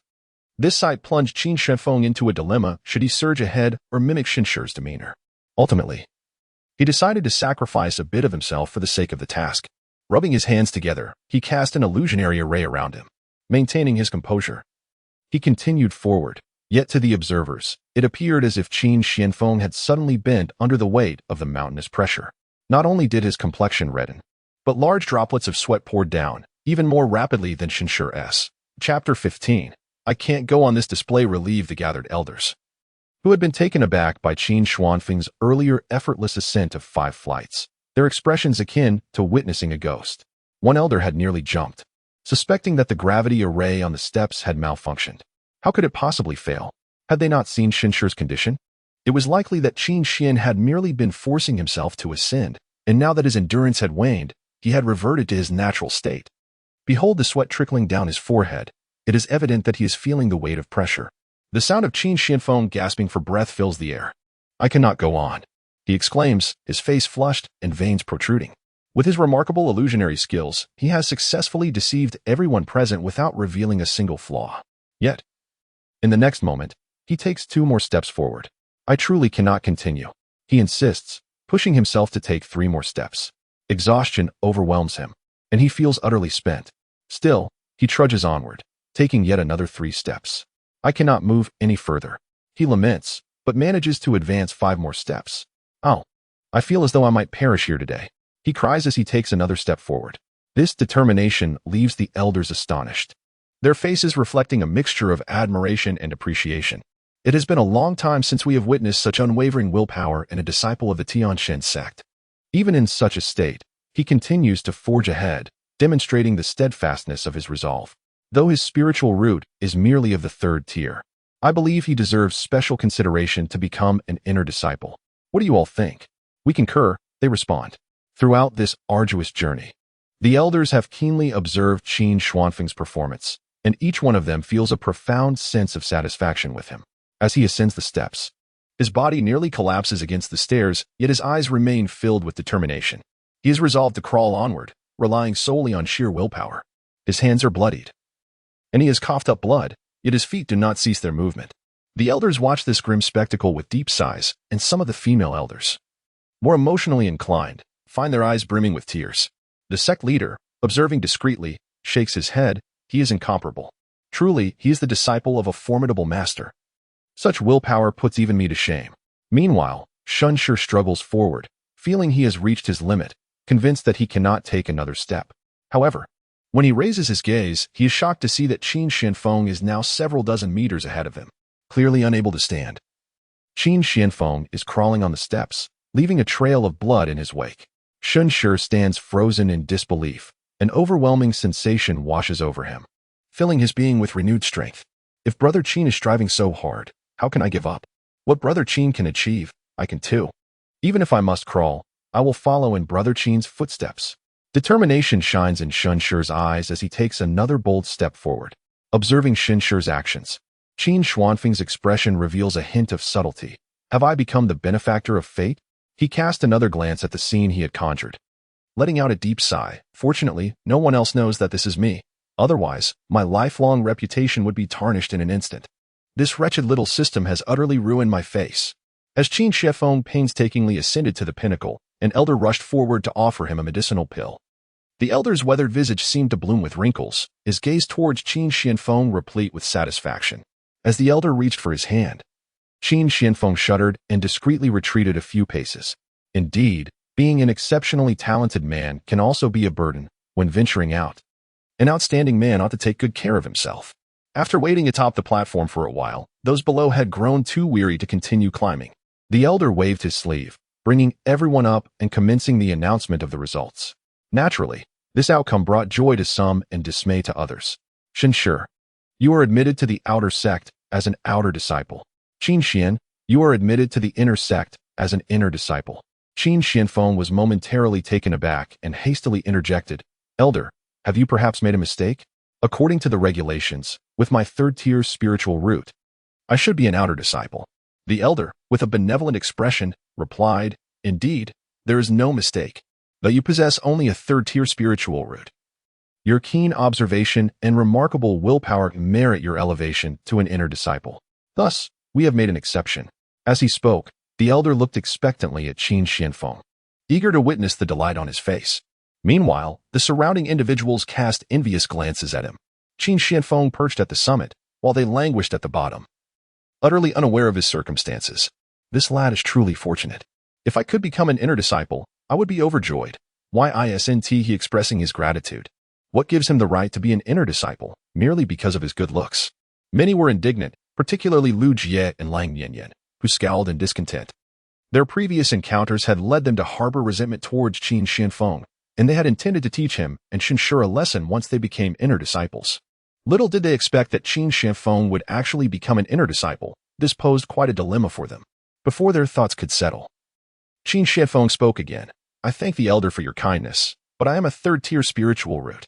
I wish to adhere to the sect's regulations and become an outer disciple. This foolish little system is utterly lacking in intelligence. Once a task is issued, it cannot be altered.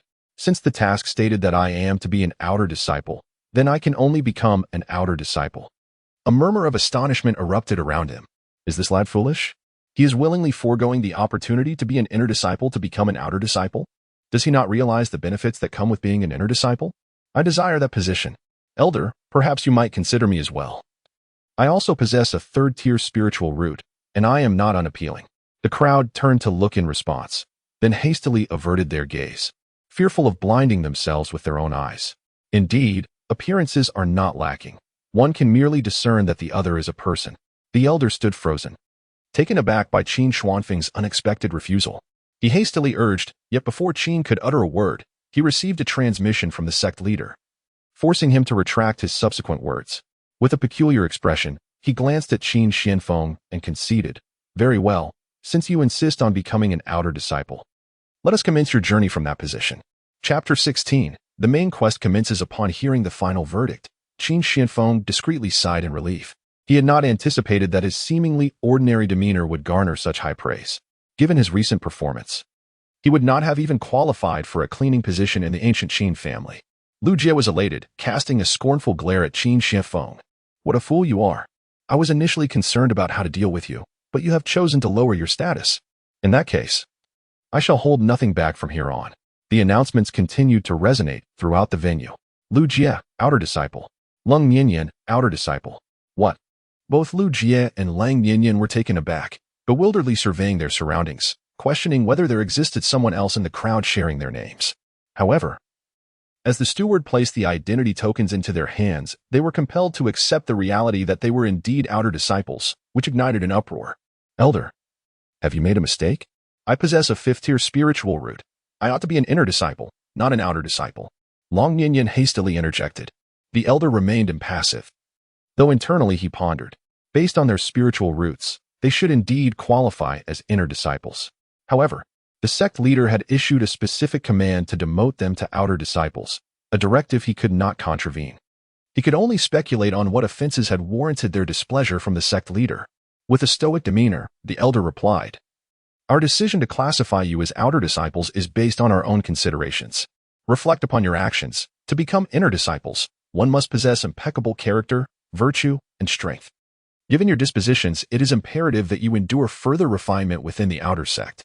These words struck the two like a resounding slap, leaving them stinging with humiliation. The gazes of those around them only amplified their embarrassment. By uttering such a statement in front of the crowd, the elder had essentially declared their lack of character. As expected, whispers began to circulate among the spectators. Lu Jie and Lang Ninian exchanged glances, each harboring a burgeoning resentment towards the other. If their perceived transgressions were to be scrutinized, they both knew that the events of that fateful night in the small forest were to blame. Had it not been for the other's tempting invitation to step outside, neither would have found themselves demoted to outer disciples. In that moment, an uncanny alignment of thoughts blossomed between them. Once the results were announced, Qin Xianfeng and the others were escorted away to undergo a series of registration procedures. Qin Xianfeng chose a tranquil room. Before him flowed a gentle stream, while a majestic peak loomed behind. The adjacent room stood empty, creating a serene atmosphere that suited him perfectly. Ding! You have completed the task of joining the Tianxin sect and become an outer disciple. Reward: 100 spirit stones. System shop unlocked. Ding! You have successfully evaded the schemes of Ho Ziyuan and joined the Tianxin sect. Reward: 200 spirit stones, 100 counterattack points. Ding! Newbie tasks completed. Main storyline quest will soon be released. The notifications from the system panel chimed incessantly, invigorating Qin Xianfeng, who promptly opened the system shop. After enduring so much humiliation, his sole motivation had been the plethora of treasures within the shop. However, upon glancing at the offerings, his expression darkened. You deceitful little system. So this is how you operate. Though the various rewards were indeed present, each was of considerable value and required a substantial number of counterattack points, far more than the meager amount he currently possessed. As Qin Xianfeng perused the system shop, he discovered some items that might prove useful, such as the Dao Seeds and Luck Seeds rewarded for completing previous tasks, which were surprisingly available for purchase. With this realization, his heart softened somewhat. I shall forgive you this time, little system, for you still hold some value. After all, I possess a lifespan of 20,000 years. Completing these tasks is merely a formality. Qin Xianfeng's gaze turned towards the counterattack points. These points could only be acquired through task completion and were not only redeemable for treasures in the system shop but also instrumental in his cultivation. They could be directly converted into spiritual power, enhancing his strength, or induce a state of enlightenment, allowing for a deeper understanding of various techniques. After observing his paltry amount of counterattack points, he resolved to expend them all to increase his spiritual power, eager to witness the outcome. The points rapidly dwindled to 0. Transforming into a wisp of spiritual energy that merged with his body. A flicker of astonishment crossed Qin Xianfeng's eyes. At his current level, increasing one's strength was an arduous endeavor. It could take centuries or even millennia with little to show for it. Yet, in that fleeting moment, he felt a slight loosening of his boundaries. Although the increase was negligible, it was, nonetheless, a gain. Little system, I must admit I misjudged you. These counterattack points are indeed quite useful. Before receiving any rewards, Qin Xianfeng had wished to unleash his frustration on the system. However, after claiming his rewards, he could only express his delight. He opened the task panel, anticipation blooming within him. Since the main storyline quest had been initiated, the rewards should be even more generous. Right? But upon inspection, his expression fell. Is this it? The most formidable underachiever's counterattack system has been activated. You have triggered the main quest, Foundation Establishment Main Quest. Swiftly elevate your strength to the pinnacle of Qi refinement stage and perfectly establish your foundation using the Foundation Establishment Pill. Side Quest 1. Cultivate the Heavenly Profound Heart method to the entry level. Rewards include 100 Spirit Stones, 1 vial of Gathering Spirit Pill, and 50 counterattack points. Side Quest 2. Hunt a Qi refinement stage beast to sharpen your combat awareness. Rewards will follow. Side Quest 3. Details not provided. There exist 1 main quest and 5 side quests. The main quest remains unchanged, while each completed side quest refreshes a new one. Upon glancing at the tasks provided by this seemingly inconsequential system, Qin Xianfeng was astonished at their comprehensive nature, as they meticulously aimed to train the host from all angles. With such tasks and rewards, even a pig bound to this system could become a formidable force. Qin Xianfeng rummaged through his storage bag and extracted a book, The Heavenly Profound Sect's Heavenly Profound Heart Method. This method was utterly flawed, riddled with vulnerabilities. It was no wonder their cultivation levels could not progress. Despite his disdain, Qin Xianfeng followed the method's instructions, and completed a full cycle of cultivation, subsequently elevating his strength to the foundation establishment stage. Congratulations! You have completed the main quest. Your strength has reached the foundation establishment stage. Rewards: 1,000 counterattack points, 500 spirit stones, and a first-tier spiritual artifact. Chapter 17. Task allocation. After completing the task, Qin Xianfeng opened the task panel. Since the main quest was accomplished, a new one should be generated, he thought. However, upon inspection, his expression soured as he found the main quest section empty, devoid of new tasks. Frantically tapping the main quest area, he triggered a notification. You must complete all current side quests to activate a new main quest. While enhancing one's strength is undeniably crucial, it is equally important to possess corresponding combat awareness and skills to become a true powerhouse. Such a pitiful system. Do you expect me, an emperor, to hunt a chi refinement stage beast? Could you not be a tad more intelligent? Qin Xianfeng felt a mix of frustration and amusement. He closed his eyes and sighed. Very well, I have engaged in numerous shameless acts before. A few more won't matter. After all, I am Qin Xian now. Not Qin Xianfeng. These are the deeds of Qin Xian. He continually reassured himself. Knock, knock, knock. The sound of a knock at the door interrupted him. Scanning with his imperial sense, he recognized it was Cheng Lanhui, someone he had met previously. He adorned himself with the storage bag provided by the Heavenly Profound sect and changed into the attire of an outer disciple before stepping outside. Sister, you arrive at an opportune moment. I have been meaning to return the 5 spirit stones you lent me. Cheng Lanhui did not decline. Instead, she smiled and spoke. I have heard of your exploits during your training. I truly did not misjudge you. You are indeed a prodigious young talent.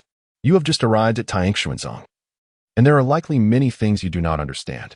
Why not allow me to show you around and explain what you should do next? Qin Xianfeng, eager to undertake side quests, politely declined her offer. I apologize, senior sister, but I have other matters to attend to and may not have the opportunity to wander with you. I hope to treat you to a meal when I have the time, and I sincerely hope you will not refuse. Very well, Cheng Lanhui replied. A hint of disappointment evident, yet she refrained from saying more. Not far away, beneath a distant peak, a man with a grim expression observed the situation.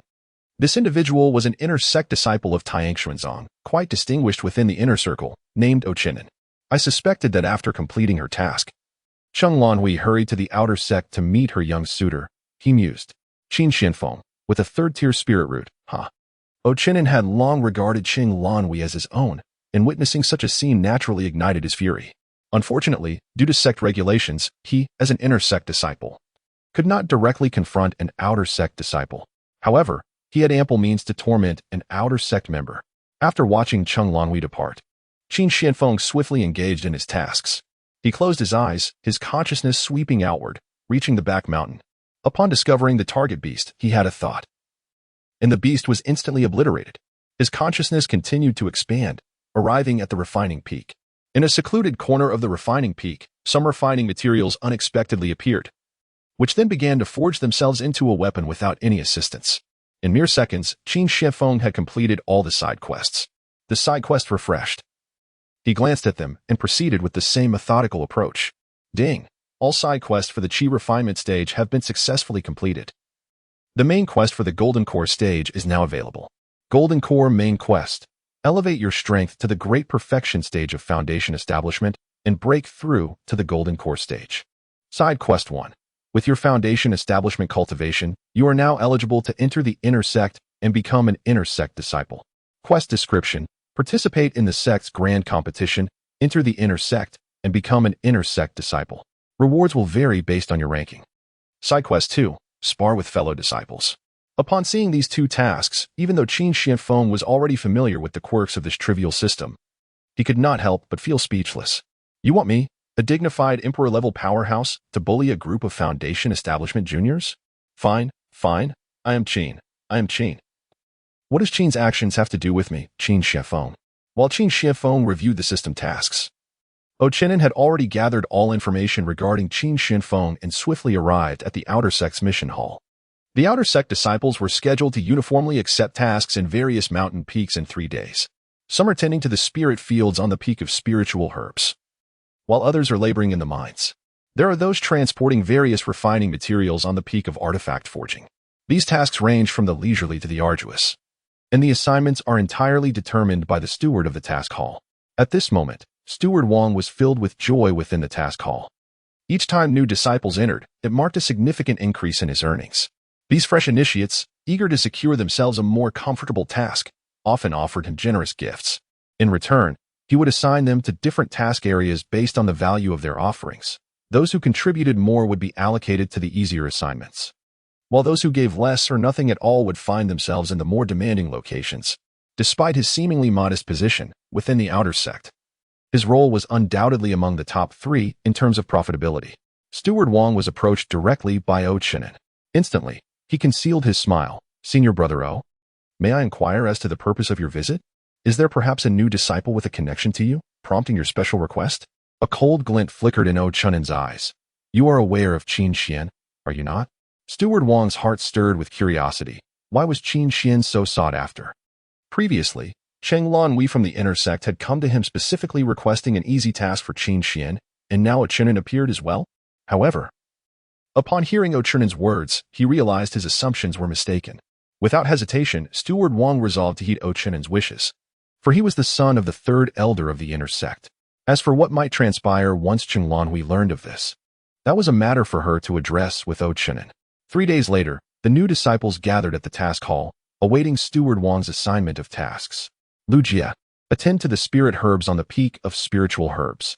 Lung Yinyan, you two shall oversee the spirit herbs. Sheng Tao, proceed to the peak of alchemy to handle the remnants of elixirs. The initial tasks assigned were all rather easy, eliciting expressions of envy among the crowd.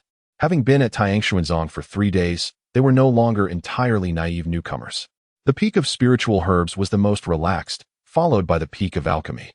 The spirit herb peak, abundant in various spiritual herbs, was rich in spiritual energy, making cultivation there exceptionally fruitful. Furthermore, once the herbs matured, discreetly taking a few for oneself was an unspoken rule that went largely unchallenged. As for the peak of alchemy, while it did not compare to the abundance of spiritual energy found at the spirit herb peak, the occasional rewards of elixirs from the alchemists provided a considerable boost to their cultivation. Chapter 18. Mining for a century, feeling the envious gazes of his peers, Lu Jie found his spirits lifted. What did it matter if he had not yet entered the inner sect? Given his innate talent and spiritual roots, it was merely a matter of time before he would gain admission. Not long ago, Steward Wang personally approached him to inquire about his desired destination among the peaks and the tasks he wished to undertake, arranging everything with remarkable clarity. His gaze fell upon Qin Xianfeng and Shen Shi, a glimmer of malice flickering in his eyes. Shen Shi, you are to transport refining materials to the refining peak. Shen Shi's expression remained unchanged as he silently accepted his assignment. The task of moving refining materials at the refining peak was far from easy. Most of these materials were various ores, each large and heavy. He was to transport these materials from the storage to the refining chamber, a considerable distance apart. Moreover, the temperature in the refining chamber was exceedingly high. For someone of their cultivation level, the heat was unbearable, and one could easily exhaust themselves after just a couple of trips. The task was clear. He was required to transport a sufficient quantity daily, and failing to meet the quota would result in a deduction of his rewards. It was quite possible that after laboring tirelessly for an entire day, he would receive no reward at all. The onlookers cast sympathetic glances at Shen Shi. Qin Xian, you will be mining at the pit. This time, the sympathy shifted to Qin Xian. Although the tasks at the refining peak were arduous, one could occasionally salvage some waste ores, which could be exchanged for spirit stones, providing an extra income. However, mining meant delving deep into the dark, sunless caverns, laboring tirelessly day in and day out without even a moment to cultivate, and with no prospect of additional gains. This was undoubtedly the most grueling and exhausting task imaginable. Steward Wang sighed inwardly as he regarded Qin Xian. To be frank, he had once held high hopes for Qin Xian, but after the latter offended members of the inner sect, particularly Lu Jie, there was no one else to send to the mines. For Qin Xianfeng, it mattered little what he did. With his prowess, any task would be trivial. However, he detested being schemed against. It was truly laughable that a group of ants dared to conspire against him, utterly oblivious to their own insignificance. Qin Xian silently accepted the task and proceeded to leave. Shen Shi intercepted him, a look of guilt on his face. I am sorry, Qin brother. It is all my fault. If it weren't for me, you wouldn't have been assigned to the mining duties. How about we exchange tasks? Although the refining peak's job is not light, it is far better than going to mine. Qin Xianfeng regarded him with puzzlement. Unable to comprehend why this favored child of fortune was so eager to undertake the most arduous labor. He shook his head. No need. It has nothing to do with you. Do not take on burdens that are not yours. He calculated briefly and realized that this matter was connected to Ochinen. It could only be described as a case of beauty bringing disaster. Brother Qin, Shinshur said, increasingly moved. Qin Shifeng felt a shiver run down his spine and hurriedly departed, making his way to the mine. When night fell and the others were resting, he used his imperial will to swiftly capture Steward Wang, Lu Jie, and Ochinen, bringing them into the depths of the mine. With a snap of his fingers, Qin Shifeng declared, "You have longed for me to mine. Now, you shall do so yourselves. Henceforth, every day during your rest, you must return here. For a century of toil awaits you before respite can be granted." His words resonated like an immutable decree, embedding themselves deeply within the minds of the three individuals. Silently, they grasped nearby shovels and commenced their labor, the rhythmic clinking of tools echoing incessantly. As dawn broke, the trio employed their respective skills to return to their abodes. While Qin Shifeng presented the ore they had unearthed to the overseer, thereby securing a reprieve for the day. The overseer, pleased with the substantial haul of ore, felt no inclination to question how Qin Shifeng had amassed such a quantity in a single night. He merely anticipated the commendation that awaited him for delivering such riches. Lu Jie awoke from his slumber, his body aching profoundly, as if he had labored tirelessly through the night. Puzzled, he glanced at his bed, which was adorned with soft bedding. How could he feel so fatigued after a night of rest? Not only was his body weary, but his spirit also felt inexplicably drained, as though he had not slept at all. Nevertheless, the hour for work had arrived, and he could not afford to linger in contemplation. He dragged his heavy form towards the spirit herb peak, yet fatigue overcame him while watering the herbs, causing him to succumb to drowsiness and collapse, tragically crushing a multitude of precious plants. The elder of Spirit Herb Peak erupted in fury, promptly dismissing Lu Jie and demanding substantial compensation for the damages incurred. Faced with the staggering sum of 1,000 spirit stones, Lu Jie found himself bereft of tears. Overwhelmed by exhaustion, he returned to his chamber and collapsed into bed. Within mere moments of falling asleep, the command implanted by Qin Shifeng took effect, compelling him to rise and head toward the mine. Ochinen, having reached the golden core stage, possessed a physical constitution far superior to Lu Jie's, yet his elevated power had demanded the most exertion the previous night. Awakening with similar aches, he noticed his golden core had dimmed, a clear indication of excessive expenditure of spiritual energy. Confounded by this phenomenon, he sought to meditate and replenish his inner strength. However, as he sat in contemplation, the fatigue washed over him like a tidal wave, lulling him into a deep slumber. Shortly thereafter, the command instilled by Qin Shifeng influenced him as well, and he found himself drawn to the mine. Before long, Steward Wang arrived, and once more, the three encountered one another within the cavern. This peculiar assembly captured the attention of onlookers, particularly as they recognized the presence of both Steward Wang and the inner disciple Ochinen, igniting considerable speculation and intrigue. Regrettably, the trio offered no response to the inquiries swirling around them, choosing instead to immerse themselves in their arduous work. The peculiar scene swiftly captured the attention of the higher echelons of the sect. However, they found themselves powerless in the face of Qin Shifeng's commands. Even though they managed to imprison the three individuals, once the designated time arrived, they would effortlessly break free from their restraints and return to the mine, day after day, to toil. The sect leader vaguely suspected that this predicament might be orchestrated by Qin Shifeng, yet due to the formidable and enigmatic master behind Qin Shifeng, they refrained from taking any action against him, choosing instead to turn a blind eye. This matter stirred considerable turbulence within the sect, and wherever Qin Shifeng roamed, whispers among the disciples regarding the situation could be overheard. He merely smiled, concealing his name and interests. However, his smile soon faded, for the spirit of the formation from the heavenly profound sect had arrived. Chapter 19. Qin Shifeng will not live to see tomorrow. Qin Shifeng was engrossed in his reading when suddenly the door swung open, and the formation spirit, whom he had met once before, entered. "Oh, what book are you reading?" The spirit inquired with curiosity as it leaned closer. Qin Shifeng subtly exchanged the book in his hands for the introductory mental cultivation method of the heavenly profound sect. The tome he had been perusing was the Imperial Canon, a text reserved solely for those of imperial strength, and a mere glance at it would utterly overwhelm a lesser being like the formation spirit. To those beneath the rank of emperor, they were but ants, and the Imperial Canon was not meant for their gaze. "Well, you're quite diligent," The spirit's eyes sparkled with admiration before it continued. Qin Xianfeng, let us strike a bargain. The spirit scratched its head, somewhat bashful. I've noticed your keen observational skills. You always seem to catch details that elude me. How about this? You offer me some guidance, and in return, I can secretly procure some treasures from the heavenly profound sect for your cultivation. Qin Xianfeng replied, you truly are a commendable spirit of the heavenly profound sect. Are you certain the sect leader is aware of your actions? Heh, the spirit rubbed its hands together. With so many treasures at their disposal, they wouldn't notice if a couple went missing. I control all the formations in the heavenly profound sect. They wouldn't suspect a thing if I quietly took something from the inventory. So, you can rest assured. No, thank you. Qin Xianfeng declined outright.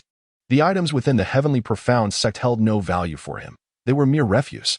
Nevertheless, he cast a curious glance at the spirit. How did you manage to make such a simple illusionary formation so subpar? Those issues I previously mentioned were glaringly obvious. Wouldn't a normal person discern them at a glance? I had assumed you deliberately designed it this way, considering it was merely an assessment for newly initiated disciples and shouldn't be overly complex. The spirit's face flushed with rare embarrassment. I don't know. I thought there was nothing wrong with it before. In my imagination, it should have been like this.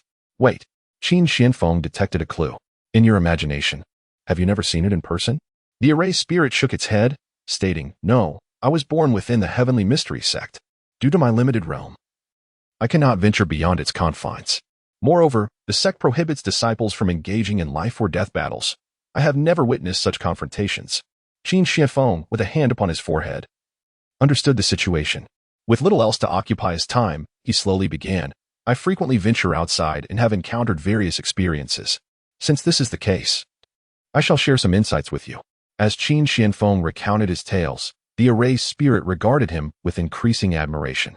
Meanwhile, in a certain area of the heavenly mystery sect, the inner disciple Ji Yuan stood with a grim expression, clutching a jade slip containing the gathered information regarding Qin Xianfeng. Just as Qin Xian was dispatched to the mines, several associated individuals rushed there as if possessed. If this matter were unrelated to Qin Xian, I would be the first to doubt it. Furthermore, based on the information I have collected, it is evident that Qin Xian does not merely possess the cultivation level he portrays as being in the Qi refinement stage. The sect master of the Yunyu sect could not possibly lie regarding this matter. He was capable of dispatching a mid-stage foundation establishment elder with a single strike, indicating he is at least in the golden core stage. Such a formidable being concealing their identity within our sect clearly harbors ulterior motives. This cannot be overlooked. I must inform the sect master. Qin Xian, though I am uncertain of your true realm, rest assured that even with the sect master's suppression, should you be in the nascent soul stage, there will be no escape.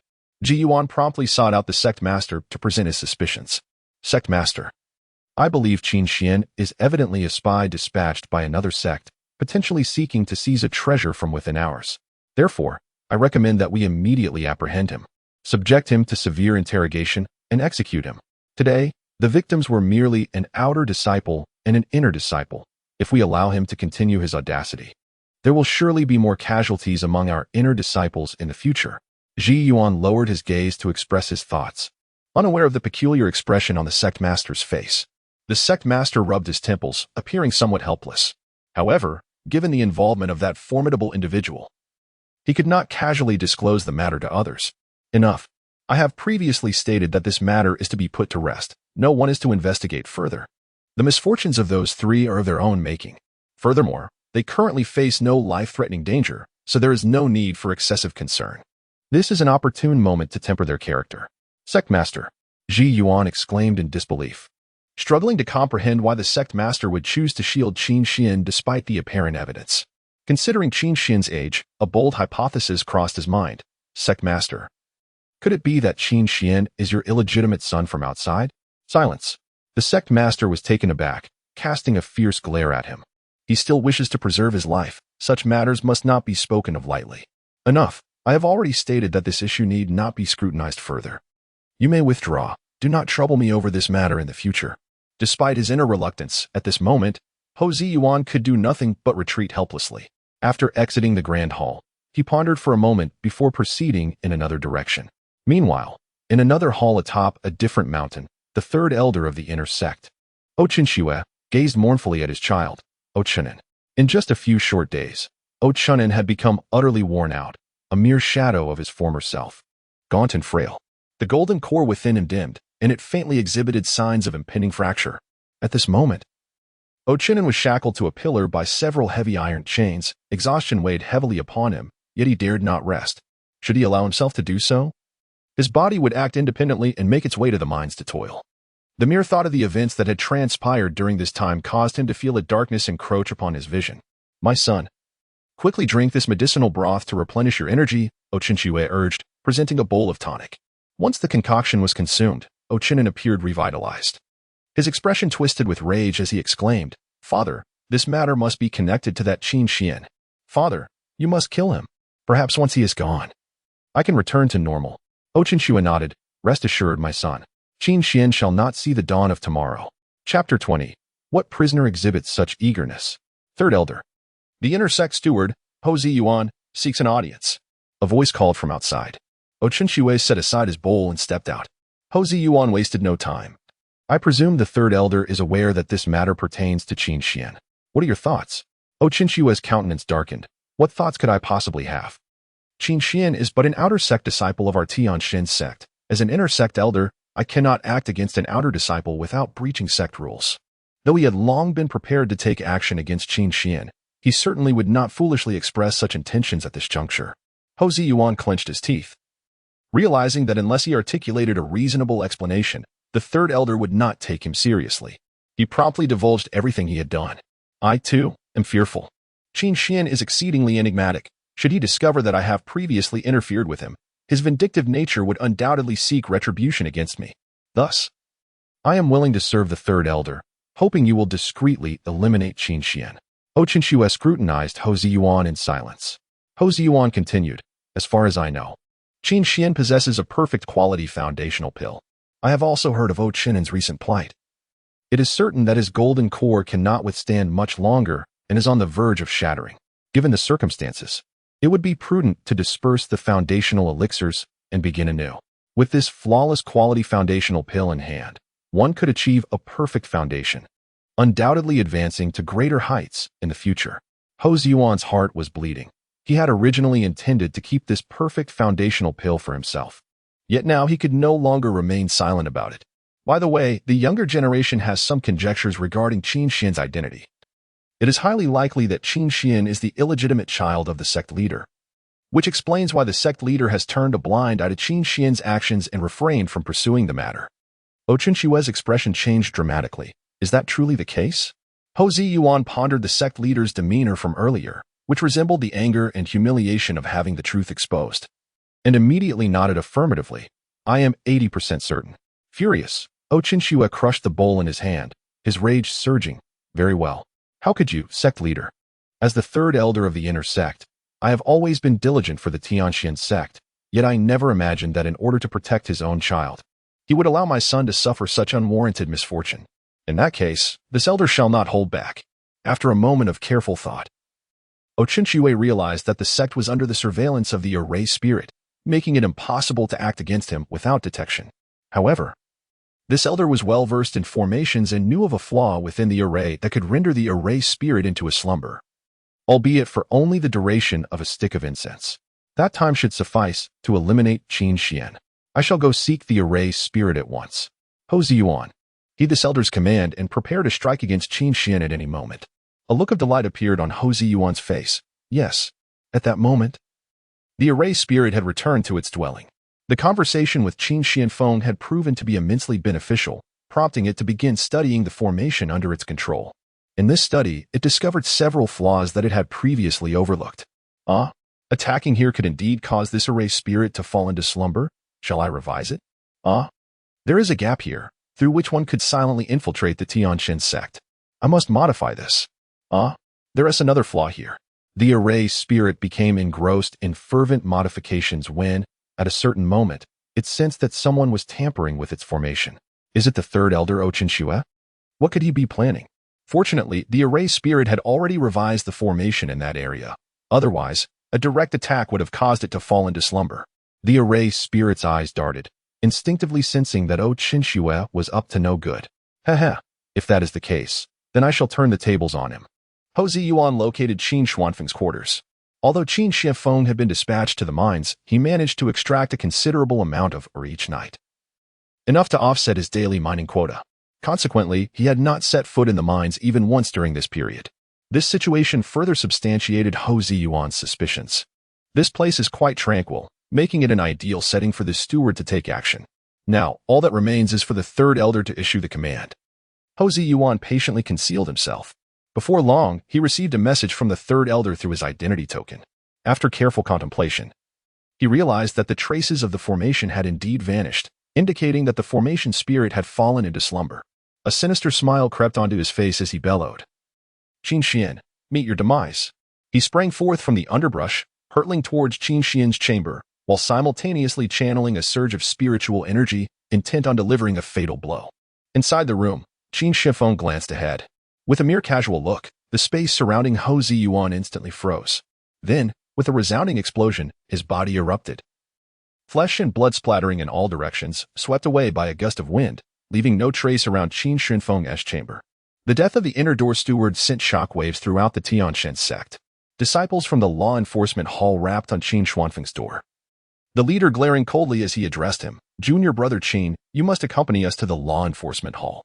Our investigation reveals a close connection between you and the demise of the inner door steward, Ho Ziyuan. We discovered remnants of his flesh near your quarters." As he spoke, even the disciples of the law enforcement hall could not suppress their trepidation. Heaven knows the shock that coursed through them when they gathered the remains. Coupled with the recent uproar surrounding this matter, they regarded Qin Shifeng with the fear one would reserve for a natural disaster. They watched him warily, gripping their weapons tightly, apprehensive that a single misstep might provoke an attack. To their astonishment, Qin Shifeng responded surprisingly amicably. His face registered just the right amount of astonishment. "What? An inner door steward has perished near my room? This is a grave matter. I cannot bear this blame, or I shall have no place in the sect henceforth. Let us hasten to the law enforcement hall. This matter must be thoroughly investigated."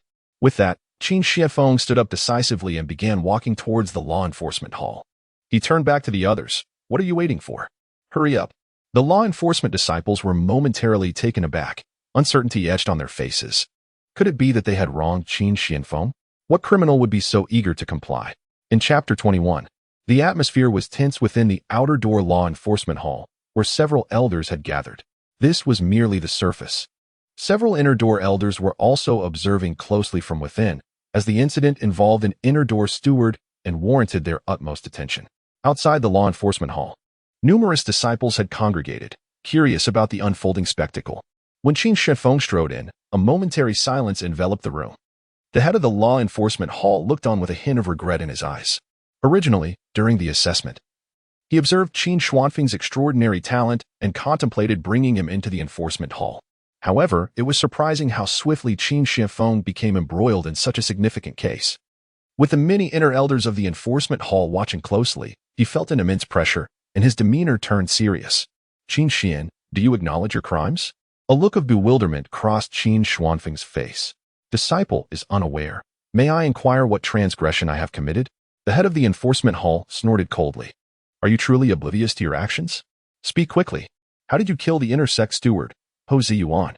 Qin Shifeng replied unhurriedly, "Hall Master, I have a question that troubles me. Logically, if Ho Ziyuan was indeed an inner sect steward, he should have remained within the inner sect. Why would he venture to the outer sect? I have never seen him before. What brought him near me? Could it be that he thought the secluded area I occupy was unmonitored, intending to engage in some illicit activity? Moreover, I am merely at the chi refining stage, whereas the inner sect steward is undoubtedly at the golden core stage. Pray tell, Hall Master, how could a chi refining stage disciple kill someone of the golden core stage?" The head of the enforcement hall's expression darkened. "Qin Xian, given the current circumstances, you still dare to quibble. Speak swiftly of any grievances you had with Ho Ziyuan. Why did he come to your vicinity?" "Hall Master, I am wronged." Qin Shifeng protested, his voice tinged with indignation. "I am willing to prove my innocence. I have heard that the formations within the sect are overseen by the formation spirit, which continuously monitors the sect.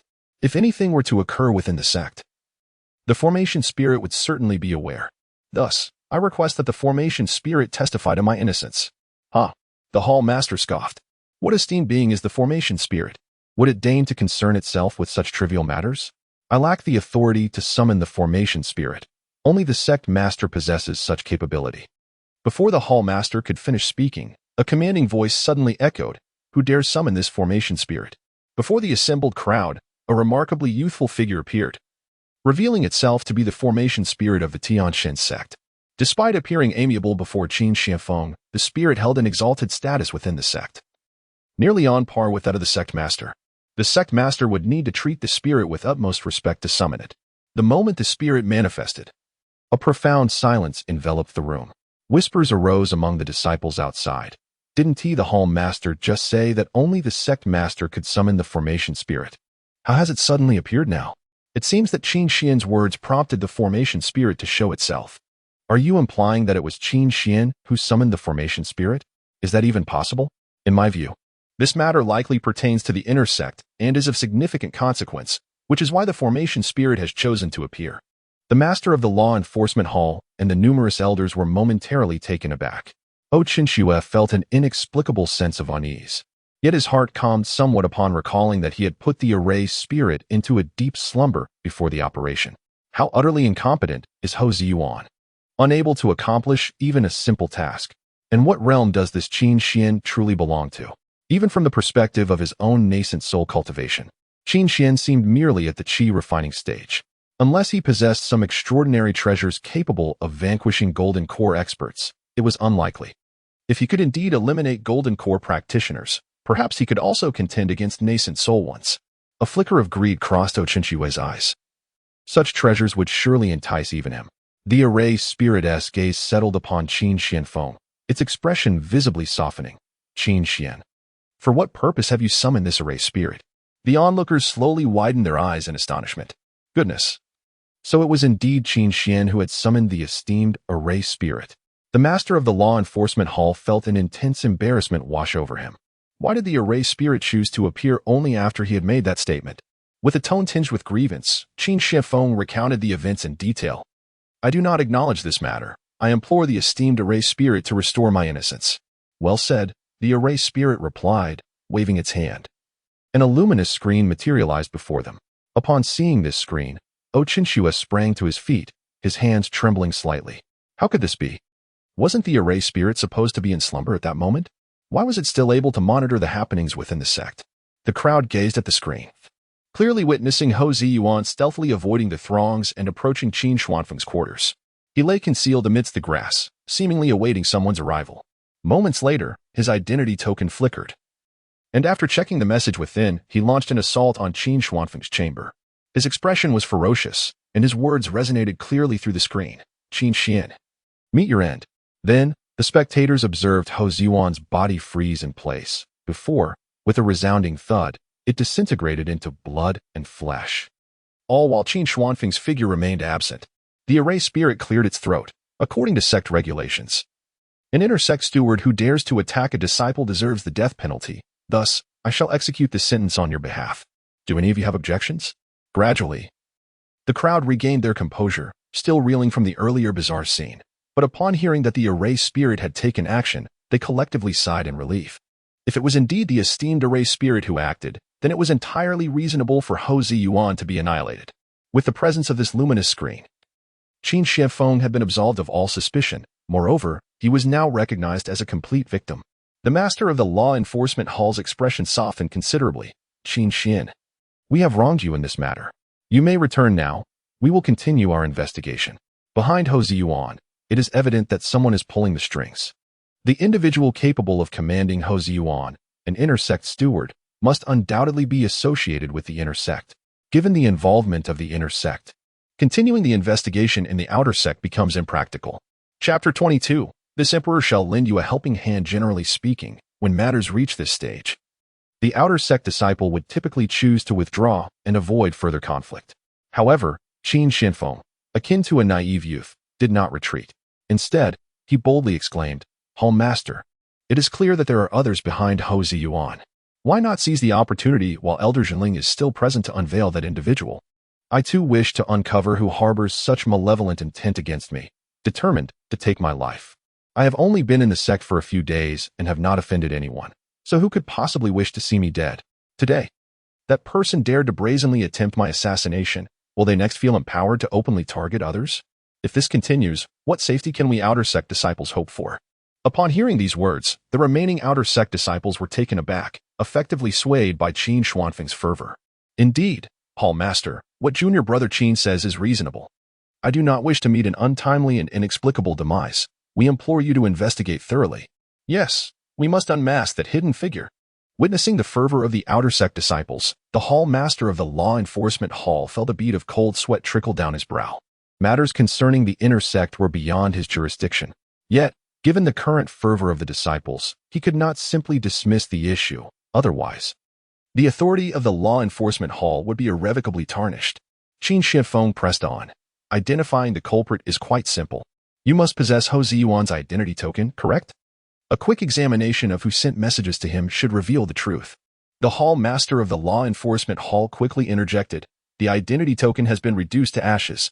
Qin Shifeng replied. In that case, we must call upon Elder Zhenling to take action.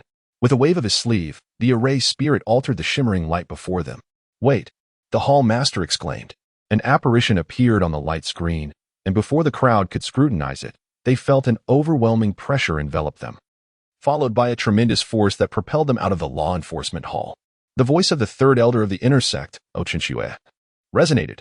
This matter pertains to the inner sect and should be addressed by the inner sect's Law Enforcement Hall. The outer sect lacks the authority to intervene. We will thoroughly investigate this issue and ensure justice for all disciples. As the crowd looked up, they regrettably noted that the grand doors of the Law Enforcement Hall had closed, obscuring their view of the unfolding events within. Qin Shifeng, with a sweep of his imperial awareness, discerned the sounds of an argument inside. Although the disciples had exited, the inner sect elders remained, and they clearly observed that the figure within the light screen was none other than Ouyang Shui, who was currently contending with the inner sect elders. Qin Shifeng stepped forward, poised to speak, when a familiar notification chimed in his ears. The most powerful waste reversal system, ding. You have successfully become an outer disciple of the Tianxin sect after enduring numerous hardships. However, due to the machinations of Cheng Lanwei, you have become the target of the inner disciple O Chunin, who has resorted to nefarious methods to force you into the mines for labor, subjecting you to relentless harassment. Unable to endure the humiliation, you prepare to retaliate against O Chunin. The task objective is to counterattack O Chunin, with rewards based on the severity of your response. Qin Shifeng swiftly perused the information, shaking his head in dismay at the inadequacies of this rudimentary system. In your primitive programming, my cultivation level should be at the foundation establishment stage, yet you expect someone at this level to confront a golden core practitioner? Are you eager for my swift demise? Qin Shifeng was startled by his own subconscious thoughts.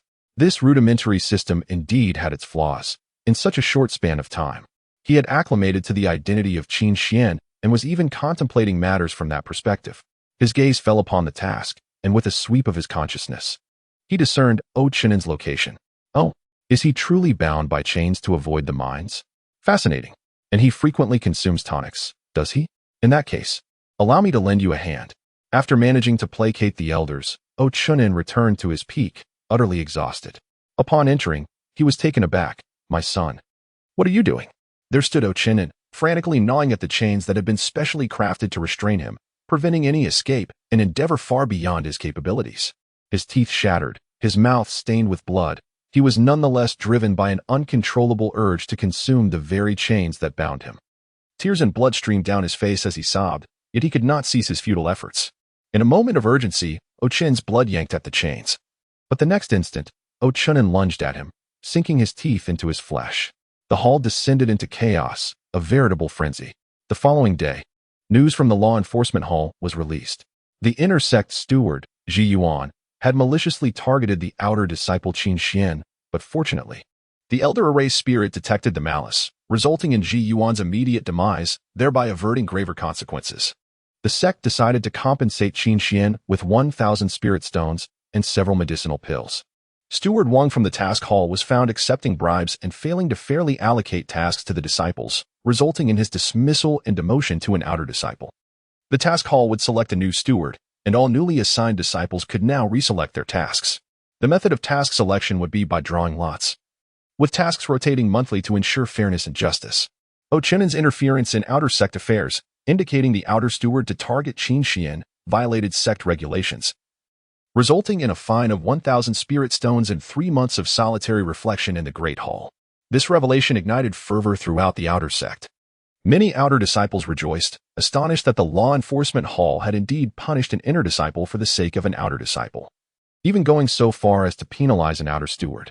This development undoubtedly served as a reassurance to them. Presently, most were speculating whether the inner steward, Ji Yuan's actions against Qin Xianfeng were prompted by the suggestion of inner disciple Ochinen. Upon learning this news, Qin Xianfeng shook his head. The announcement was vague, ostensibly fair and just, yet in reality, it was fraught with intricacies. Although it appeared that Ochinen had faced punishment, he had suffered no real consequences. Was confinement in his own home truly a punishment? Was losing a bit of pocket money a punishment? This news not only stirred up a tempest outside, but also caused ripples within the inner sect. The third elder of the inner sect, Ochinshiwa, could feel the peculiar gazes of others upon him as soon as he stepped outside, igniting a fire of indignation within him. Previously, the sect leader had already issued a warning to him, and now he found himself troubled by the matter of Ochinen, leaving him no energy to confront Qin Xianfeng. Nevertheless, he had already devised other strategies to deal with Qin Xianfeng. Chapter 23. We are brothers. When Qin Xianfeng arrived at the task hall the following morning, he noticed several individuals covertly observing him. He feigned ignorance as he approached to draw lots. He was assigned to care for the spirit beasts at the Spirit Beast Peak. Qin Xianfeng announced his task. Alas, tending to spirit beasts at the Spirit Beast Peak was no easy feat. Those around him immediately cast sympathetic glances in his direction. The spirit beasts housed there were all the companions of inner disciples and elders. They were untouchable and unrebukable, requiring careful attention. Moreover, they were notoriously finicky, refusing to eat this or that, and any lapse in care could lead to trouble. Ultimately, one would face reprimands from those above. Reprimands were merely the mildest consequence. One could even end up incurring financial losses. Many outer disciples began to grumble, evidently recalling the hardships they had endured at the Spirit Beast Peak. Indeed, working at the Spirit Beast Peak was akin to a losing venture. At that moment, Shenshur approached with a look of delight. "Ah, Brother Qin. You too drew the task at the Spirit Beast Peak. How fortuitous, as I did as well. We can work together." Qin Xianfeng glanced at him. Remarkably, in just a few days of absence, Shenshur had already reached the foundation establishment stage. He was indeed the child of fortune. Of course, outwardly, he still appeared to be at the qi refinement stage. He had employed a technique that concealed his true realm, suppressing his aura. However, with Qin Xuanfeng's discernment, it was evident at a glance that this fellow was not only in the foundation establishment stage, but had achieved perfect foundation establishment. It seemed that the perfect foundation establishment pill he had stumbled upon previously had already been consumed by him. Qin Xianfeng smiled. "Excellent, we can work together." It was just the right opportunity for him to observe how the soul within this ring guided Shenshur. A few individuals pushed through the throng and approached Qin Xianfeng. Who might this be? "Ah, it is our illustrious figure from the outer sect, Qin Xian." The foremost among them was a tall man, wielding a massive axe upon his back, his eyes bulging like bronze bells, exuding an intimidating presence. This individual was renowned in the outer sect for his ferocity. Known as Ding Qi, Ding Qi stepped forward, intending to pat Qin Xianfeng on the shoulder. However, as Qin Xuanfeng's gaze fell upon him, an invisible wave of dread surged into Ding Qi's heart, nearly compelling him to kneel. Instinctively, he retreated a few steps, only to realize he had allowed himself to be intimidated by a mere novice disciple. A flicker of anger ignited within him. Yet, recalling the directive from the inner sect's third elder, Ochinshiwa, he steadied himself. Ochinshiwa had assured him that if he could bring Qin Xianfeng out of the sect, he would be granted an exception to take him as his disciple. This was the third elder of the inner sect, a formidable figure in the nascent soul stage. If he could become the disciple of such a master, it would be a meteoric rise. He leaned closer to Qin Xianfeng, giving him a thumbs up. "Had it not been for the incident the other day, I would have never known that there exists such a fierce character like you in the outer sect. I, Ding Qi, greatly admire individuals like you, so I have decided to befriend you. I just heard that your task is to care for the spirit beasts at the Spirit Beast Peak. This is no trivial assignment. I happen to spend quite a considerable amount of time there and am well acquainted with the preferences of those spirit beasts. How about we step aside for a moment, and I can share some insights?" "Oh." Qin Xianfeng surveyed his surroundings. The group surrounding Ding Qi eyed him menacingly, encircling him. Refusing their invitation would likely render his departure from this place troublesome. It appeared he had stumbled upon a den of serpents. Feeling a tinge of boredom, Qin Xianfeng nodded in agreement. Very well. Ding Qi's eyes brightened with delight. He had initially thought Qin Xianfeng to be someone formidable who could make the elders suffer. Yet he turned out to be a fool. He wondered if Qin Xianfeng had yet spent the 1,000 spirit stones awarded to him. If not, it would indeed be a fortunate stroke for himself. Shenshi furrowed his brow and stepped in front of the two. Brother Qin, you must not accompany him. Ding Qi harbors ill intentions. I have been deceived by him before. While I was out hunting demon beasts, he robbed me of my catch and threatened me to hand over my spirit stones. He surely covets the spirit stones you possess. Ding Qi's expression darkened as he brandished his axe towards Shenshi. Who do you think you are to speak against me here? Meanwhile, Ding Qi's companions had effectively surrounded Qin Xianfeng, attempting to drag him away.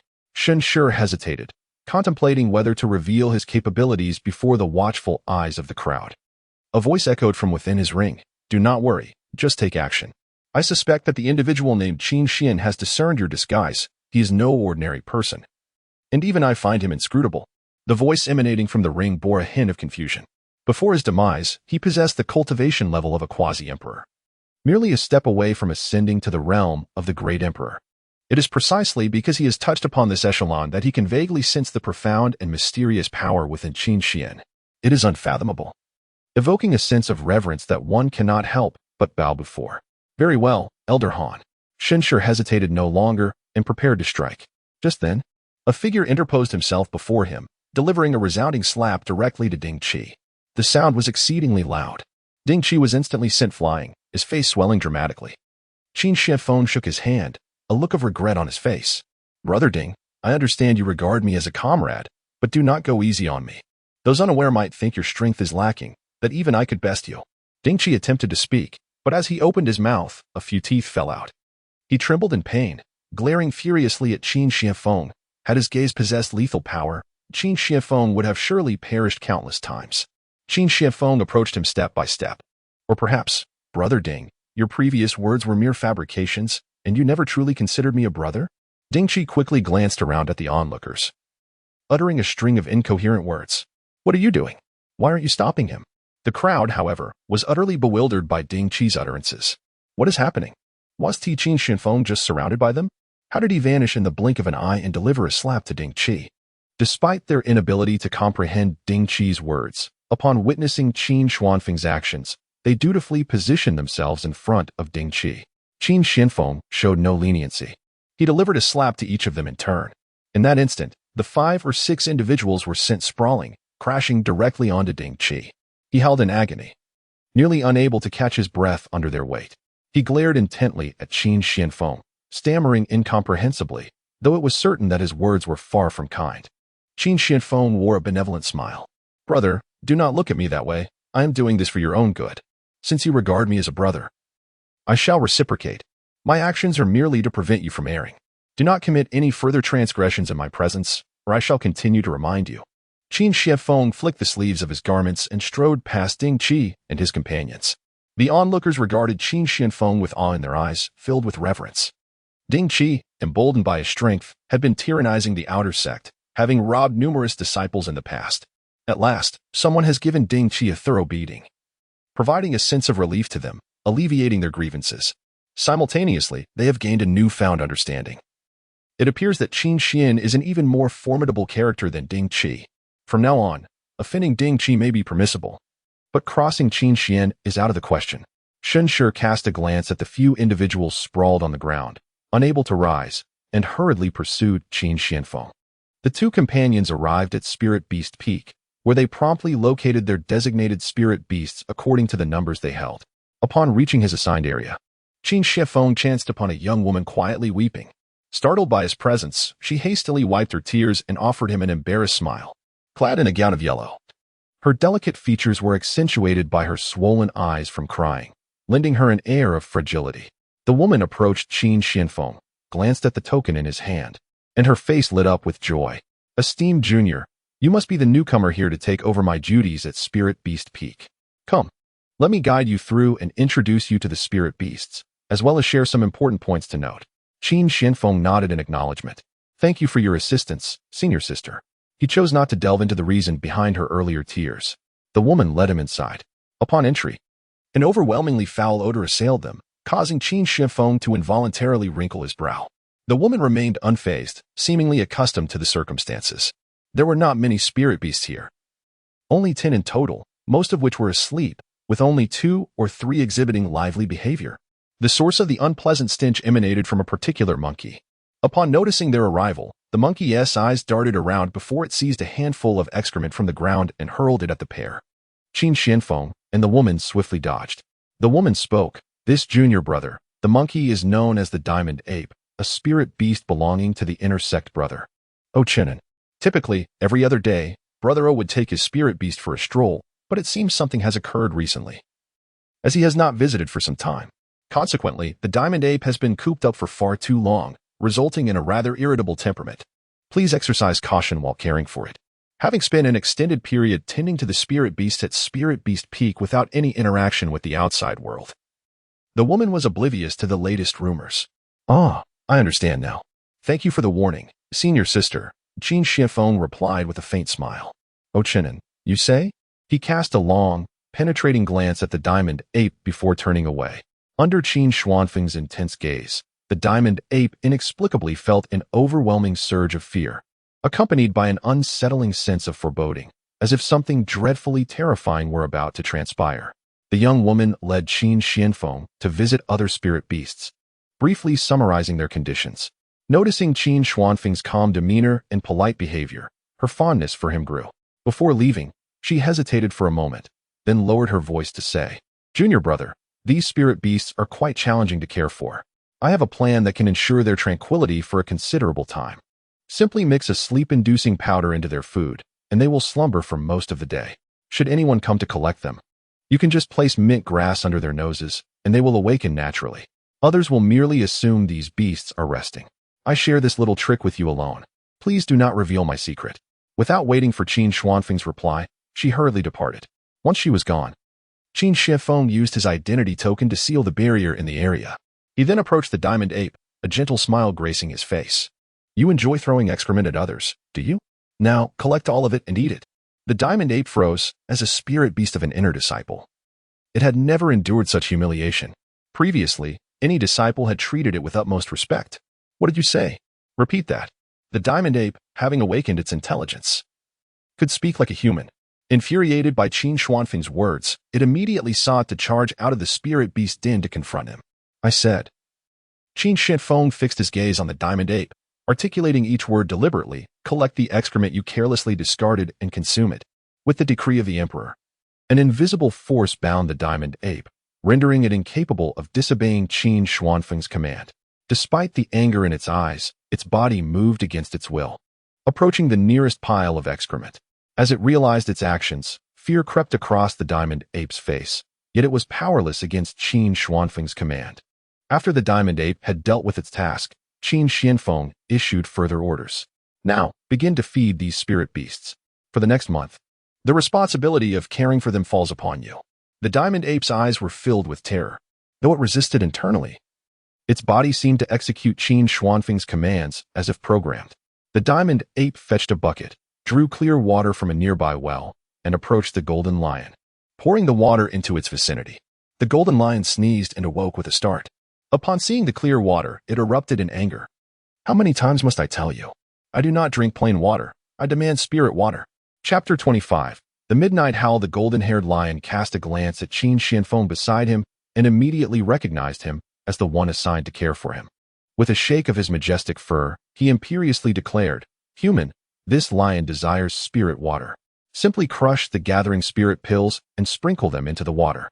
The gathering spirit pills, which outer disciples received monthly, allowed each person to obtain 5, significantly enhancing their cultivation speed. Qin Shifeng, wearing a benevolent smile, swiftly delivered a resounding slap, forcefully slamming the lion's head down to the ground.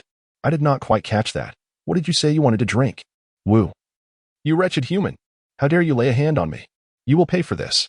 The golden-haired lion struggled relentlessly, yet his strength proved futile against his captor. With another crack of his hand, Qin Shifeng demanded, Repeat what you said. You are doomed, human. I will inform my master and have him deal with you. Here is another chance to speak, Qin Shifeng warned. You seek death. Crack, crack, crack. Qin Xianfeng unleashed a flurry of slaps, leaving the golden-haired lion dazed and disoriented. Wu, please stop. I no longer want the spirit water. I won't report you. I'll settle for ordinary water. The lion pleaded, remorse evident in his tone. Witnessing this brutal spectacle, the diamond ape stood by, wide-eyed and astonished, a flicker of relief dawning in his heart, prompting him to work with renewed vigor. Without needing any instruction from Qin Xianfeng, he diligently began to clear away various refuse. Under the oppressive intimidation of Qin Xianfeng, tears welled in the lion's eyes as he reluctantly surrendered his cherished spirit water. I'm hungry. I want to eat the flesh of a swift-winged rabbit. I only eat meat, no bones. Remove the bones for me. Qin Xianfeng tossed a dead rooster into the enclosure, stating, this is all there is. Take it or leave it. The golden-haired lion erupted with anger. Human, do not put your luck. Yet Qin Xianfeng showed no leniency, delivering another slap. Wu, fine. I will eat. One by one, other spirit beasts began to awaken, each voicing their own demands, exhibiting a level of pickiness that suggested they had been spoiled in the past. Unfortunately, they had now fallen into Qin Xuanfeng's hands. Before long, the sounds of their wailing filled the air. Fortunately, Qin Xianfeng had already erected a barrier. Otherwise, the mournful cries would have echoed throughout the entire spirit beast peak. In a short span, the spirit beasts fell silent, each bearing the distinct marks of Qin Xuanfeng's discipline, begrudgingly consuming the very items they had previously scorned. Qin Xianfeng showed no mercy, administering discipline thrice daily. In just a couple of days, these spirit beasts had become obedient and docile, trembling uncontrollably at the mere sight of Qin Xianfeng, no longer daring to voice any demands. He enjoyed a remarkably leisurely existence atop the spirit beast peak. 2 days prior, Ding Qi, who had been beaten by him, was now able to rise from his bed. A subordinate approached him, saying, Boss, I have gathered all the information regarding Qin Xian. The area he oversees at the Spirit Beast Peak is the 11th site, which houses a total of 10 fierce beasts, each formidable in its own right. Among them, the golden-haired lion and the diamond ape are the most powerful. Ding Qi caressed his face, a glint of malice flashing in his eyes. He had never been so publicly humiliated and utterly defenseless before. Although Qin Xian's strength did not seem superior to his own, it was evident that some nefarious means had been employed, which explained why even a disciple from the inner sect had faltered. Contemplating the recent events, a surge of unbridled fury ignited within him. I recall that the diamond ape and the golden-haired lion are both at the foundation establishment stage, correct? Imagine if those beasts were to go on a rampage and accidentally killed Qin Xian, their caretaker. What would be the consequences? His subordinate chuckled, Boss, this strategy is truly ingenious. Those two beasts are notoriously ill-tempered. If Qin Xian has not tended to them properly, it is only natural for them to vent their frustrations on him. Moreover, the masters of these beasts are inner sect disciples, while Qin Xian is merely an outer sect disciple with no backing. Even if he perished, no one would seek justice for him. This plan is nothing short of brilliant. How could anyone surpass your intellect, boss? This flattery lifted Ding Qi's spirits considerably. Enough, you may leave now. I shall personally handle this matter. I want to witness Qin Xian's tragic demise at the jaws of those beasts. That very night, Ding Qi stealthily approached the Spirit Beast Peak under the cover of darkness. He stood outside the 11th site, ensuring it was deserted before quietly entering. Great Diamond Ape, here is your favorite spirit-gathering pill, he announced, holding a vial of the precious elixir. A sense of reluctance washed over him. Yet he understood that if he executed this plan successfully, he would ascend to the ranks of the inner sect disciples, reaping rewards far surpassing the value of that vial. With that thought, his heart felt considerably lighter. The diamond ape emerged from its chamber, its eyes gleaming at the sight of the vial, swiftly snatching it and consuming the contents. Speak, human, what is your business? It demanded. Ding Qi chuckled softly, lowering his voice. It is as follows. I have heard that the one caring for you these past few days is named Qin Xian. Unbeknownst to him, as he spoke, the 10 beasts within were gradually shifting their gazes, their eyes now brimming with lethal intent. Upon merely hearing the name Qin Xian, the 10 ferocious beasts trembled uncontrollably, haunted by the dread of having been subjected to his dominion. How audacious of the humans to incite them against that formidable demon king. Were they truly dissatisfied with their current ease of existence? Thus, after Ding Qi articulated his scheme, he lifted his gaze, only to find himself encircled by heavy, labored breaths. Turning around, he realized that, unbeknownst to him, the beasts had encircled him. Moments later, a chilling scream pierced the air, soon followed by an eerie silence. Ding Qi's disappearance created a considerable uproar within the outer sect. and it wasn't long before the law enforcement hall issued an announcement. Under the cover of night, Ding Qi had stealthily infiltrated the spirit beast peak, intending to steal the spiritual beast within, only to be fatally mauled by an enraged creature. The news sparked a chorus of derision. Instinctively, everyone suspected a connection to Qin Xianfeng, yet could find no tangible links. Chapter 26. The Bloodthirsty Sect. Some individuals summarized Qin Xuanfeng's recent experiences. Initially, inner sect disciples conspired with outer sect stewards to entrap Qin Xianfeng in a mining cave, resulting in their immediate downfall that very day. Subsequently, those who clashed with Qin Xianfeng met grim fates at the hands of the spirit beast he tended.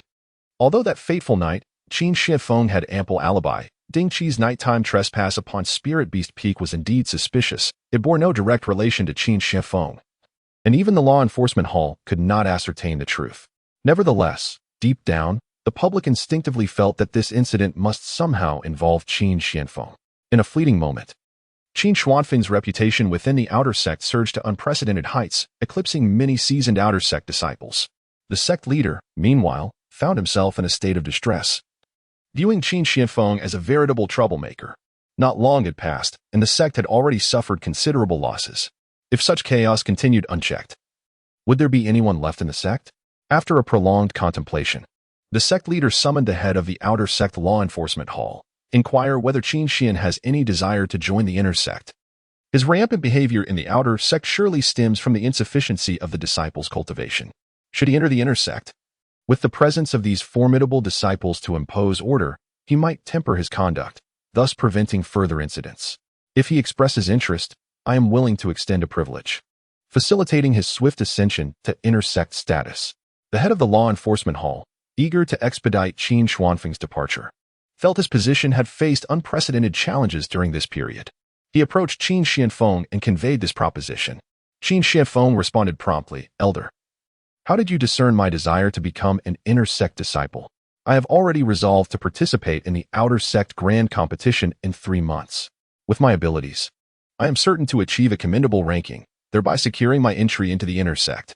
The head of the law enforcement hall scrutinized Qin Xuanfeng's cultivation level, a flicker of surprise crossing his eyes. What a short span of time, and your strength has already reached the mid-stage of the qi refinement period? Qin Xianfeng feigned a bashful demeanor and replied, "I owe much to the generous spirit stones awarded by the sect previously. I have procured numerous elixirs to assist in my cultivation. By the time of the outer sect competition in 3 months, I anticipate advancing to the foundation establishment stage." Recalling the task assigned by the sect leader, the head of the law enforcement hall quickly interjected, "In truth, each elder possesses an internal recommendation quota. I hold great faith in your potential, thus I am willing to bestow this opportunity upon you, allowing you to bypass the outer sect competition and become an inner sect disciple immediately." "That is unacceptable." Qin Xianfeng promptly rejected the proposal with resolute conviction. "My diligent and arduous cultivation must earn the acknowledgement of others. Therefore, I will participate in the outer sect competition 3 months hence, and I shall enter the inner sect with honor based on my own merits." What a farce. The trivial system had tasked him with participating in the outer sect competition. If he failed to complete this side quest, the subsequent main quest would remain stagnant. Who would dare to prevent him from participating? The hall master left with a grim expression, conveying Qin Xuanfeng's words to the sect leader. The sect leader pondered for a moment. 3 months is acceptable. The outer sect competition occurs once every 5 years. In comparison, 3 months is but a fleeting moment. Exercise caution in the outer sect, and ensure the disciples do not provoke Qin Xian. After dismissing the hall master, the sect leader deliberated and ultimately sought out Elder O Qinxue, engaging in a lengthy discussion throughout the night. Following the sect leader's departure, O Qinxue's countenance darkened. Did the sect leader truly regard him as a fool? Such fabrications about a powerful being with the imperial title were mere lies, concocted to shield his illegitimate son from difficulty. An emperor? What a title! It was one he had never encountered. Pity his son, tormented to such a state by that Qin Xian. Why should his son suffer while Qin Xian remained unscathed? Oh, certainly, the sect leader must have intervened secretly. Otherwise, why could the elder not uncover the cause? The more O Qinxue pondered, the angrier he became, his heart swelling with resentment towards the sect leader. He entered a room where his son, O Jian, was bound tightly to the bed, his face secured to prevent him from gnawing on anything. Seeing his son in such a predicament, O Qinxue felt an immense pang of sorrow. "My son, Your animosity towards Qin Xian is solely for the sake of Cheng Lanhui, is it not? Fear not. Father shall ensure that Cheng Lanhui is delivered to your bed, destined to serve you as your woman for all eternity. Qinshue stepped out, finally resolved, retrieving a blood-red token. The hue of this token resembles that of human blood, and upon its emergence, a potent stench of blood pervades the surroundings. Inscribed upon the surface of the token are two bold characters, Bloodthirst. This token is indeed the emblem of the Bloodthirst sect, a formidable power that lurks in the shadows.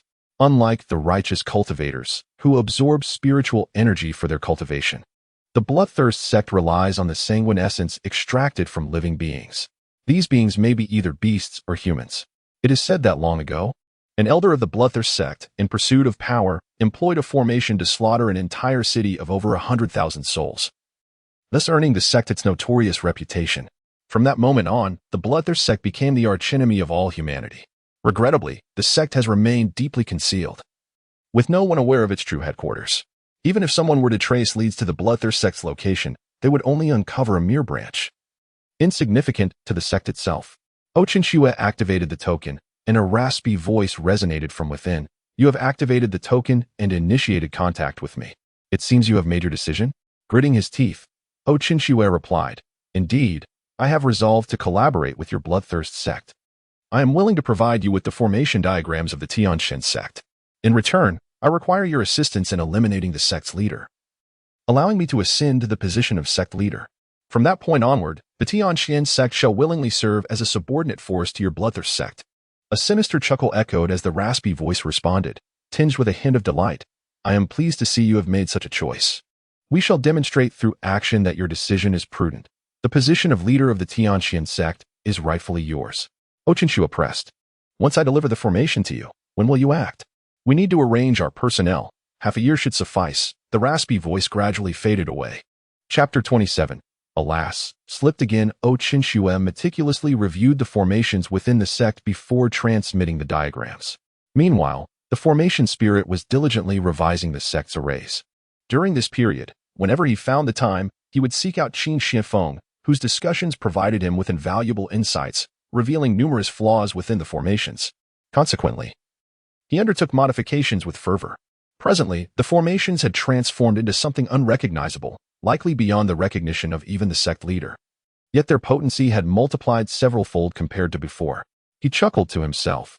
I shall quietly amend the formations without uttering a word, and once all modifications are complete, I shall surprise the sect leader.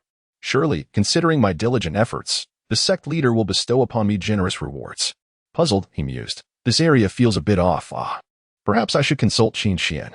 Qin Xianfeng had grown accustomed to the formation spirit's frequent inquiries regarding formation matters. After dispelling the spirit, he glanced at the system panel, which had just refreshed a new task.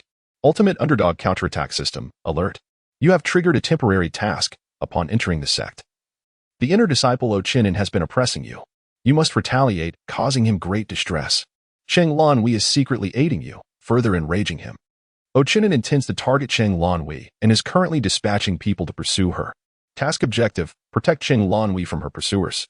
Task rewards, 100 counterattack points, 5 spirit gathering pills, 1 speed charm. Note, this task may involve a powerful Yuaning stage opponent, making it extremely dangerous. If the host rescues Cheng Lanhui from a Yuan-ing stage adversary, a mysterious reward will be granted. Initially, Qin Xianfeng had little interest in this task, but upon reading the last line, his eyes sparkled with excitement. A mysterious reward. It had been ages since he had seen one. Ever since entering the sect, he had not encountered any temporary tasks, only main and side quests, the rewards of which primarily consisted of counterattack points. Heaven knew that what he truly desired was this elusive mysterious reward. Qin Xianfeng scrutinized the task closely. In the previous task, it was also noted that a Yuaning stage expert was involved, rendering it extremely perilous, yet he had ultimately received a mysterious reward. Could there be prerequisites for triggering this reward? Perhaps the involvement of a significantly more powerful opponent? Nonsense. It should be one that exceeds Qin Xian's level greatly. If that were the case, he might as well give it a shot. With determination, Qin Xianfeng unleashed his divine sense and discovered Cheng Lanhui's whereabouts on the back mountain of Tianxin sect. Cheng Lanhui was indeed an admirable individual. Coming from a background of solitary cultivation, with no support, and possessing only a third-tier spiritual root, She had persevered through sheer diligence to become an inner disciple and carve out a place for herself among them. He had heard others mention that she was either on a mission or en route to one, with scarcely any time for rest throughout the year. She was a role model for countless outer disciples and a dream goddess for many within the sect. Clad in a light green outfit, with bright, lively eyes and a gentle aura, Cheng Lanhui emanated a comforting presence that instantly put one at ease. At that moment, she was gathering spiritual herbs, while not far away. A golden core stage ant lay hidden, poised to strike. Qin Shifeng found the golden core ant somewhat familiar, as if he had encountered it within the Tianxin sect. As Cheng Lanhui plucked the spiritual herbs, joy blossomed in her heart. In that instant, the lurking ant launched a surprise attack from behind. Who? Cheng Lanhui instantly became alert and hurriedly turned around. Upon seeing the figure behind her, a flicker of despair crossed her eyes. Are you Lu Tianjiao? The subordinate of the third elder? The one at the late golden core stage? She is merely at the early golden core stage. How could she possibly contend with such an opponent? As the attack was about to strike Cheng Lanhui, an unexpected figure appeared, swiftly pulling her aside just in time to evade the onslaught. Senior sister, are you all right? Cheng Lanhui looked up to see Qin Shifeng beside her, her heart racing. What are you doing here? You must run, she urged. Lu Tianjiao is at the late golden core stage, and you are just at the qi refining stage. You cannot face her. Qin Xuanfeng's tone was resolute. Senior sister, do not say another word. I will not allow you to face this alone. He recalled how she had saved his life before, and now it was his turn to protect her. This matter involved a mysterious reward, and no one would take her away from him. A warm current flowed through Cheng Lanhui's heart. Her gaze towards Qin Shifeng filled with gratitude. This was the first time someone had refused to abandon her, wanting to shield her from harm. Let us go. Cheng Lanhui grasped Qin Shifeng's robe, without hesitation, leading him forward. Neither of them stood a chance against Lu Tianjiao, and their only hope for survival lay in swiftly returning to the sect, where interdisciplinary conflict was strictly forbidden. Qin Xian. Lu Tianjiao's heart surged with delight. Truly, one who disregards the path to heaven will find themselves in hell. Since you have chosen to step out of the sect, do not blame me for my ruthlessness. As a subordinate of the third elder, he was well aware that Qin Xian had become a thorn in the third elder's side. If he could eliminate Qin Xian this time, surely he would be handsomely rewarded. Without hesitation, Lu Tianjiao charged forward with his blade drawn. Alas, my foot slipped. Qin Shifeng staggered, pulling Cheng Lanhui aside just in time to avoid the massive blade that struck the tree behind them, causing it to splinter and crash down onto Lu Tianjiao. Ugh!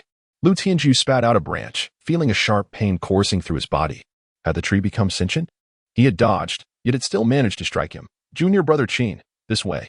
Cheng Lanhui urged as she pulled Qin Shifeng towards the left, the direction of their sect. However, Qin Shifeng was determined to wait for the appearance of the nascent soul stage opponent. He was unwilling to return to the sect. He tugged Cheng Lanhui towards the right.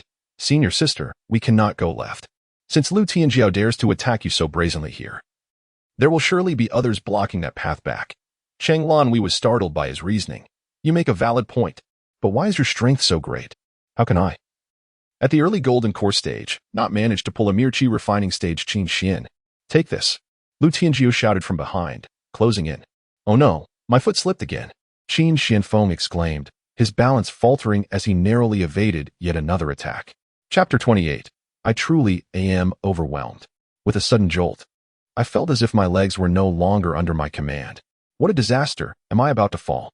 The cacophony of voices around me turned my initial anxiety into a numbing dread. This junior brother, Qin Xian, seemed to possess an extraordinary stroke of luck. Each time a blow was about to land upon him, he would somehow evade it through a series of unforeseen circumstances. At first, I entertained doubts about whether his dodges were intentional. However, upon closer observation, I discovered the truth. When he claimed to have slipped, there truly was water beneath his feet. And I too stumbled momentarily. When he declared he was about to fall, he was indeed tripped by a stone, causing me to nearly lose my balance as well.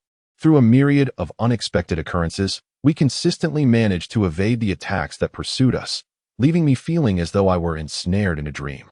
At that moment, not only was I questioning my own existence, but the assailant, L. Tianjiao, was equally perplexed. He had never witnessed anything as bizarre as this day, despite being the hunter.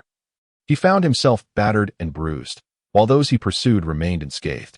Whether struck by stones, pecked by birds, or battered by branches, He had emerged with a face swollen and bruised after traversing a mere few kilometers. Damn it! A look of helplessness flickered in L. Tianjiao's eyes. He had exerted every ounce of strength to pursue us, yet the distance between them remained insurmountable.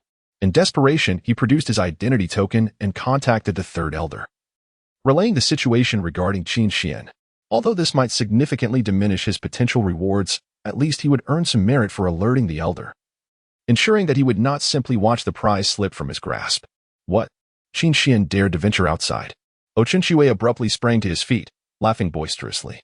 Qin Xian, it seems fate has decreed that you meet your end at my hands. Without hesitation, Qinshui soared into the air, arriving at the scene in an instant. He spotted Qin Xian below and bellowed, "Qin Xian, prepare to die. Sister, run." Qin Shifeng exclaimed urgently, shoving Cheng Lanhui aside. She collided with a tree, a wave of dizziness washing over her as she succumbed to unconsciousness. Seeing that Cheng Lanhui had fainted, Qin Shifeng cast aside his pretense and reached skyward. With a swift motion, he effortlessly shattered Qinshui's attack, then seized his opponent's clothing, yanking him downwards. You are truly pathetic, after waiting for you so long. You finally decide to show up. Do you have any idea how much effort I expended waiting for a mere nascent soul cultivator like you? Qin Shifeng lamented, his heart heavy with frustration. Who are you? Ouching Blood's eyes were filled with terror, his previous arrogance completely vanished. You are not Qin Xian. Who on earth are you? Beside him, LV Tianjiao gasped in disbelief, rubbing his eyes as if unable to comprehend the scene before him. What had transpired? Was the man in Qin Xian's grasp truly the once mighty third elder, Ouching Blood? In that moment, LV Tianjiao wished he could faint, longing to erase the memory of what he had witnessed. No wonder he had been unable to capture Qin Xian despite employing countless strategies. It turned out the latter had merely been toying with him to draw out the third elder lurking behind him. Qin Xuanfeng's expression darkened. What nonsense are you spouting? I am Qin Xian. Remember, the one who will end your life is Qin Xian. With those words, he struck Ouching Blood with a swift palm, causing the flesh and blood of his adversary to disintegrate in an instant, leaving no trace behind. Casting a glance at the unconscious LV Tianjiao, he effortlessly sent in to join Ouching Blood. Notification: you have completed the temporary task of protecting Cheng Lanhui. You have received rewards: 100 counterattack points, 5 spirit gathering pills, 1 speed talisman, due to your protection of Cheng Lanhui from the pursuit of a powerful Yuanying stage expert. You have received a mysterious reward. You have obtained Shirang. Qin Xianfeng was taken aback, never anticipating he would acquire such a heavenly treasure. Shirang, the essence of the earth, embodies the primordial energy of the cosmos. Certain spiritual entities require specific growth conditions, and without them, they cannot thrive, such as the enlightenment tree, Bodhi tree, and celestial tree. However, with Shirang, these entities can transcend their limitations. Planting them in Shirang allows them to flourish regardless of their usual growth constraints. In the vast expanse of the 3,000 domains, Shirang had long been thought to have vanished, so it was astonishing that it had come into his possession today. Qin Shifeng retrieved the Shirang, which was no larger than a palm and shimmered with a kaleidoscope of colors. He sensed an overwhelming surge of innate energy emanating from it. His perception of this system improved significantly. Who would have thought this seemingly trivial system could yield such a rare artifact? Coincidentally, he had obtained a seed of the Bodhi tree long ago, but due to various circumstances, he had been unable to cultivate it successfully. Now, he could plant it in Shirang and see what happened. The Bodhi tree, said to only grow in the domain of the Buddha, was believed to contain the power of the Buddha, nurturing the tree to ensure its robust growth. In all of the 3,000 domains, only one Bodhi tree existed. Qin Shifeng opened his miniature world and retrieved the Bodhi tree seed to plant it in the Shirang. Moments after planting, the Shirang began to stir, its rich innate energy converging towards the seed. With a soft crack, the seed split open, and delicate green shoots emerged, radiating an astonishing vitality. Gazing upon the tender sprout, Qin Shifeng felt that all his previous arduous performances had been worthwhile. If possible, he hoped that the little trash system would issue more tasks of a similar nature in the future. Without hesitation, Qin Shifeng placed the Shirang and the sapling of the Bodhi tree into his small world. At his current level, he was well capable of establishing his own realm. Typically, all his belongings were stored within this small world, which was adorned with mountains and rivers, resembling the external world quite closely. After attending to his immediate tasks, he was preparing to depart with Cheng Lanhui when his gaze swept across the ground, suddenly catching sight of a blood-red token, causing him to gasp lightly. Although he had just slain Qinshui without exerting much effort, It was certainly not something trivial that could withstand such force. The persistence of this blood-red token suggested it bore some significance.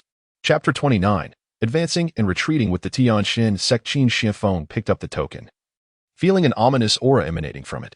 It was steeped in a thick scent of blood and resentment, the overwhelming malice causing him to furrow his brow slightly. Let this emperor see what this is all about. A flicker of interest ignited within Qin Shianfeng, his eyes reflecting a brilliance akin to starlight. Before him, the token rapidly disassembled in his sight, and in the blink of an eye, he comprehended everything pertaining to it.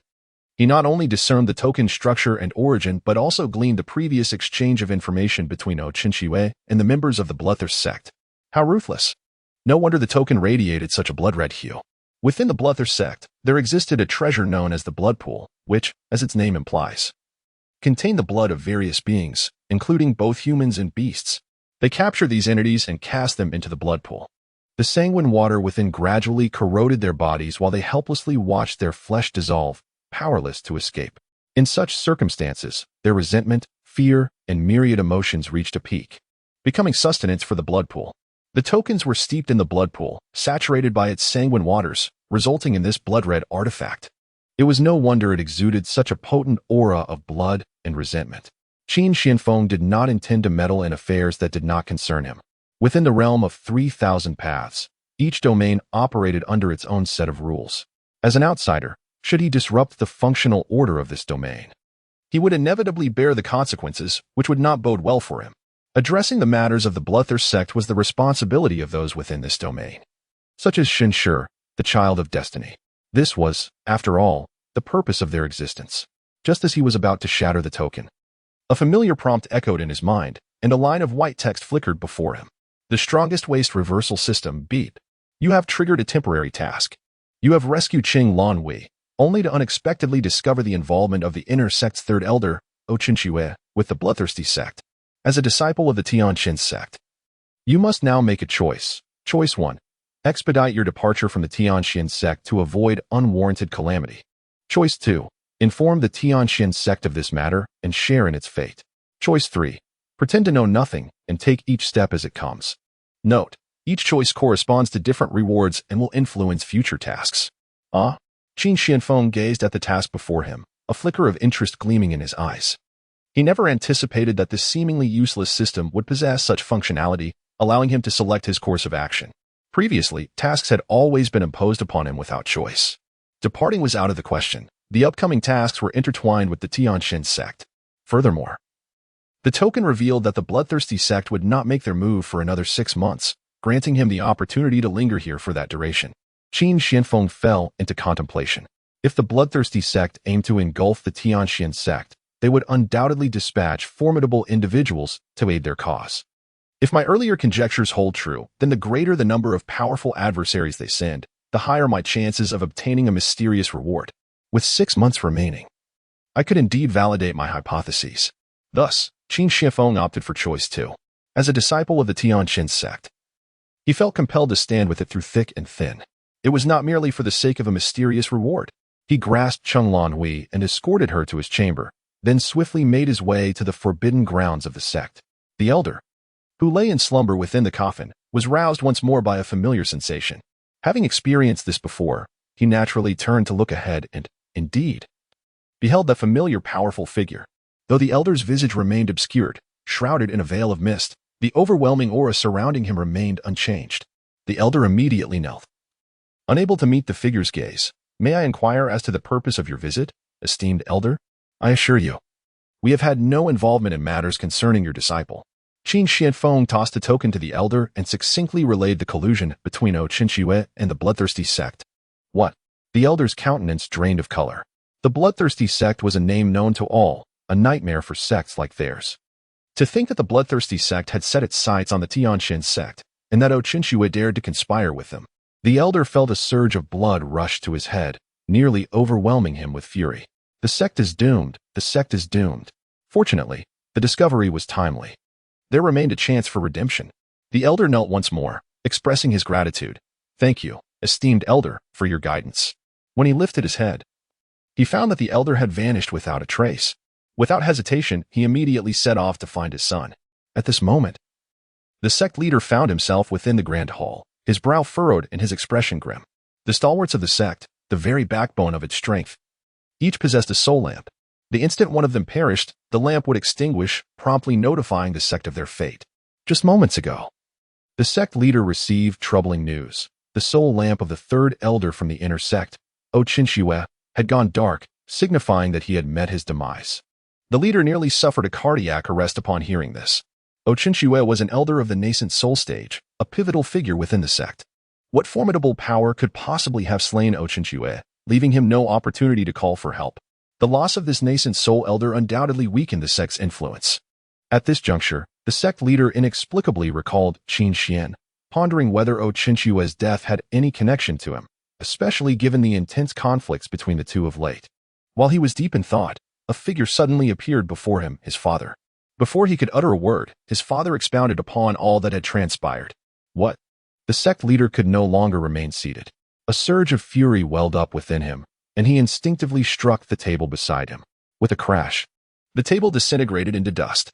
The sound jolted the sect leader back to reality. As he listened to the communication between O Qinshue and the individual from the bloodthirsty sect through the token, he felt his blood run cold. After a brief moment, he swiftly regained his composure. Few were aware of O Qinshue's death, and this matter must be suppressed. We shall publicly announce that O Qinshue has entered secluded meditation. As for communications with the bloodthirsty sect, I shall assume the identity of O Qinshue and handle it personally. We shall ensnare them like fish in a barrel. Chapter 30. I possess a dual cultivation method. Not long after Qin Shanfeng returned to his chamber, he heard the announcement of task completion. Shortly thereafter, the head of the task hall personally sought him out, bestowing upon him commendations and issuing a public notice. Due to Qin Xian's exceptional contributions to the sect, he was awarded 5,000 sect contribution points, 5,000 spirit stones, and 10 bottles of top-grade gathering spirit pills, along with unrestricted access to the scripture repository. The total rewards amounted to a dozen various accolades, creating quite a stir among the outer disciples.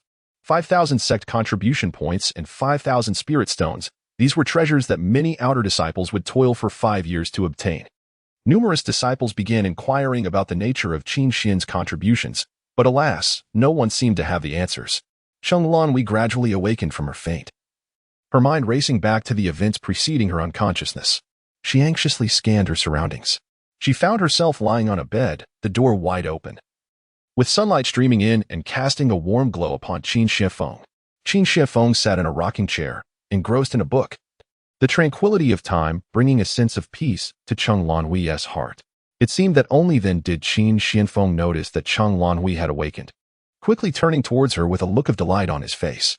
"Sister, you have finally awakened," he exclaimed. He briefly recounted the events, conveying that the disturbance caused by O Qinshue had drawn the attention of the sect leader. In a moment of peril, the sect leader appeared and rescued them, subsequently placing O Qinshue under confinement.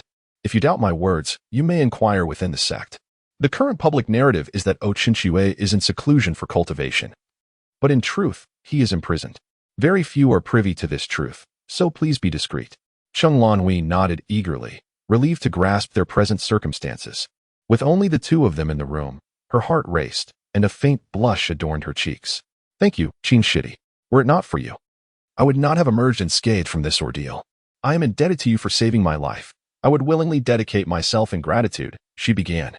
But before she could finish, a knock at the door interrupted her. Qin Shanfeng raised an eyebrow, retrieving his identity token to send a message to Shen Shi, then approached and opened the door. To his surprise, it was Lung Nianyan, someone he had met before. Since becoming an outer sect disciple, she had been remarkably reserved, especially following the events involving Lu Jie, preferring to remain in seclusion. Yet, with Qin Shanfeng garnering much attention among the outer sect disciples due to his recent accolades, she could no longer remain idle and had finally decided to visit. She had taken care in her appearance, donning a delicate pink dress, her hair elegantly styled, revealing her slender neck and fair skin. A hint of blush graced her cheeks, and her eyes sparkled with an alluring charm. Qin Shixiao. She corrected herself upon noticing that Qin Shuanfeng's cultivation level exceeded her own. Seeing his prowess, she felt reassured in her choice to seek him out. Despite his spiritual root being inferior to hers, his realm was significantly higher, undoubtedly due to the treasures awarded by the sect. She bit her lips slightly and continued. "Qin Shixiao, I have come to clarify the events that transpired that night in the small forest. What occurred was not of my own volition. I was coerced by Lu Jie. Oh, pray tell, Qin Shifeng urged, glancing at Shenshi approaching in the distance, a smile gracing his lips. Encouraged by his expression, Lang Nianyan pressed on. Lu Jie is a man, and I am but a frail woman. He sought to impose his will upon me, and I found myself unable to resist. The reason I uttered such cold-hearted words that day was due to Lu Jie's coercion. Had I not complied with his demands, he would undoubtedly have posed a threat to Shenshi. To protect Shenshi, I had no choice but to resort to this desperate measure. Thus, I am not the frivolous person you perceive me to be. Qin Shifeng shifted his body, leaning against the door. In the distance, Shenshi had come to a standstill. Yet at their distance, he could clearly hear Lang Nianyan's words. The look of excitement was unmistakably etched on Shenshi's face, as he seemed to believe Lang Nianyan's deceitful claims. Just as he was about to charge forward, he found himself frozen in place upon meeting Qin Xuanfeng's gaze. Qin Shifeng, with a half-smile, remarked, "Shouldn't you be telling Shenshi about this? Why confide in me?" Lang Nianyan lowered her head in embarrassment. During this period of solitary cultivation, free from the distractions of Shenshi and Lu Jie, I discovered my true feelings. It turns out I have always regarded those two as brothers, devoid of any romantic sentiments towards them. Instead, I find myself thinking of you, and I realize that the person I truly like is, in fact, you. With affectionate eyes, Lang Nianyan gazed at Qin Shifeng, her body softening as she leaned toward him. Shenshi's face instantly drained of color. Cursed fate, Qin Shifeng internally cursed, swiftly sidestepping her advance. To his surprise, Lang Nianyan stumbled and grasped a nearby object to steady herself. She cast a wistful glance at Qin Shifeng and boldly spoke. "Senior brother Qin, I possess a dual cultivation technique that could expedite our progress. With the numerous rewards you have garnered from the sect, coupled with this technique, you could undoubtedly advance to the foundation establishment stage within a year." Qin Shifeng raised an eyebrow. "Dual cultivation, you and I?" Unable to remain seated after overhearing the entire exchange, Cheng Lanwei pushed the door open and stepped out. "Junior sister Lang, it is wise to maintain one's dignity. You have only just begun your journey. Your focus should be on cultivation, not on these dubious practices." Upon seeing Cheng Lanwei emerge from the room, Lang Nianyan's expression shifted slightly. The sight of a woman leaving a man's chamber raised suspicions. What else could they have been doing together? She could not believe they had merely coexisted peacefully. Cheng Lanwei's status surpassed hers, her cultivation level higher, and her beauty more radiant. Facing Cheng Lanwei, Lang Nianyan felt utterly outmatched. With her head lowered, she hastily said, "I did not expect senior sister Cheng to be here. I apologize for my intrusion. I shall take my leave." She turned and hurried away, only to stumble upon the motionless Shenshi. She spared him not a glance, deeming his mere first-tier bone structure unworthy of her attention.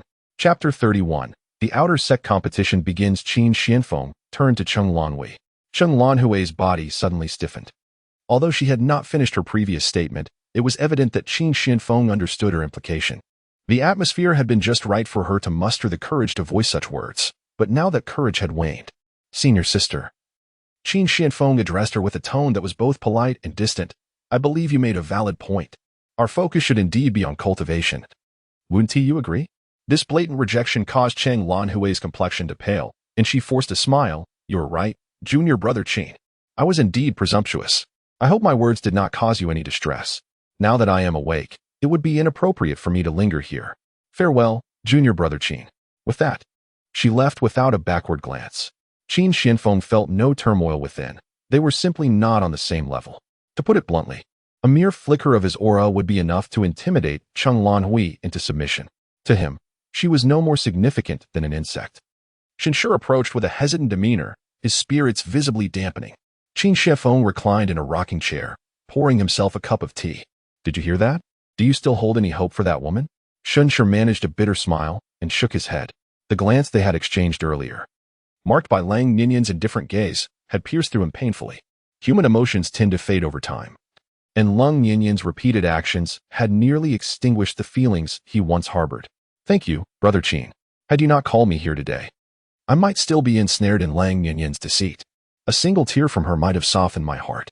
From this day forth, you are my brother, Shenshi. Whatever you need, I shall not hesitate to face any peril for you. You have gained friendship from the child of fortune, Shenshi. Fortune 1, counterattack value 100. With a soft pop, the seed of fortune within Qin Shifeng blossomed, a delicate golden sprout emerging, imbued with a rich essence of fortune. The surrounding currents of fortune were drawn into this invisible force, merging with Qin Xuanfeng's being. His fortune increased slightly, although this increment was negligible at present. Every little bit counts. Given sufficient accumulation, it would eventually yield significant results. The ensuing days returned to tranquility, with no one daring to provoke Qin Shifeng within the outer sect. He was simply too formidable. As 3 months approached, the atmosphere of the outer sect grew increasingly lively, with everyone diligently preparing for the upcoming outer sect competition.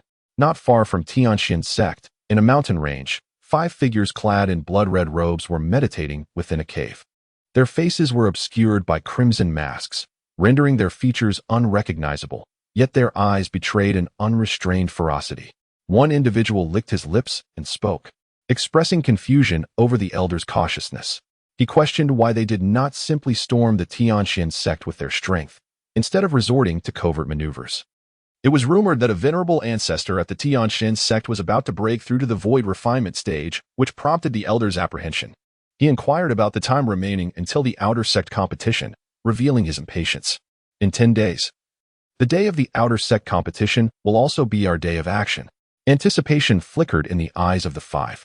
One of them seized a deceased beast beside him, biting down with fervor, the foul blood surging into his mouth. After gulping down a few mouthfuls, he discarded the beast. Lamenting that the blood of these creatures could not compare to the exquisite taste of human blood, he was eager to savor the essence of humanity. One among them scanned the surroundings sharply and cautioned, "This time, you all must be vigilant. Each of you is to refrain from excess, only 1 kill apiece. If we slay too many, it may raise suspicion at the Tianxian sect. Although the 3rd elder of their inner sect has now allied with us, he cannot be fully trusted. Therefore, our operations have not been disclosed to him. This is a covert mission, and we must succeed without fail." The purpose of their visit was to devise a plan to assassinate 5 disciples during the outer sect competition, subsequently disguising themselves as these individuals to infiltrate the Tianxian sect. They aimed not only to ascertain the internal conditions of the sect but also to create chaos from within. When the Bloodthirst sect launched its full-scale assault, they intended to strike decisively, ensuring the downfall of the Tianxian sect. "Have you all selected your targets?" one asked. "Let it be known that both the inner and outer sects must have our people. Do not focus solely on your own interests." One produced a scroll, declaring, "I have chosen a woman named Lung Yinyan. Her 4th grade spiritual root mirrors mine, and as a recent initiate, she is unfamiliar with this place, making it easier for me to impersonate her." Another interjected, revealing an image of a disciple named Shinshi. "I selected this individual, Shinshi, who is also an outer sect disciple. With only a 1st grade spiritual root and lacking friends, he is ideal for my disguise. I will operate within the outer sect. As Shinshi is virtually invisible due to his low strength, no one pays him any heed." The group exchanged thoughts on their chosen targets, finally turning their gaze to the last member. With a sinister smile, he unveiled an image of Qin Shifeng. "I have inquired and found that this outer sect disciple, Qin Xian, piques my interest. He seems to be a troublemaker, aligning perfectly with my own nature. Under the guise of Qin Xian, I shall create mischief without arousing suspicion." The crowd exchanged information and deliberated on the tasks ahead. Amidst their discussions, eerie laughter occasionally echoed, startling the birds scattered outside. 10 days later marked the commencement of the external competition. Even before dawn, the square was already teeming with people. By noon, several elders from the inner sect appeared, led by the esteemed Elder Hingjua. As Elder He scanned the crowd, his gaze lingered momentarily on Qin Xian. He then proclaimed in a resounding voice, "The quinquennial external competition is about to commence. The rules for this event will follow the traditions of previous years. We have placed a fixed number of demonic beasts and rare treasures in the back mountain of Tianxian sect." Elder He continued his lengthy discourse, concluding with words of encouragement for the disciples. Qin Shifeng summarized the essential points. Within the back mountain lies a designated area where disciples will hone their skills during this external competition. This venue is home to various demonic beasts and precious treasures. Both slaying beasts and collecting treasures will yield points. This constitutes the first challenge. The second challenge involves a tournament on the arena, where numerous disciples will compete. The victorious side will earn additional points. The final advancement slots will be determined by the cumulative scores from both competitions. Thus, even if one ranks low in the first challenge, there remains an opportunity to catch up in the arena. Observing the rising excitement among the disciples, Elder He announced, Now, let the competition begin. A brilliant white light erupted as the teleportation array activated, transporting all disciples to the back mountain. Elder He's voice echoed in the air. The identity tokens you hold will protect you. Should you encounter insurmountable danger, you may shatter the teleportation token, which will transport you to safety. However, doing so will forfeit your qualification for this round, prohibiting further entry into the arena. The group landed in a designated area, cautiously surveying their surroundings. They distanced themselves from unfamiliar faces, forming small teams and hastening toward a distant grove.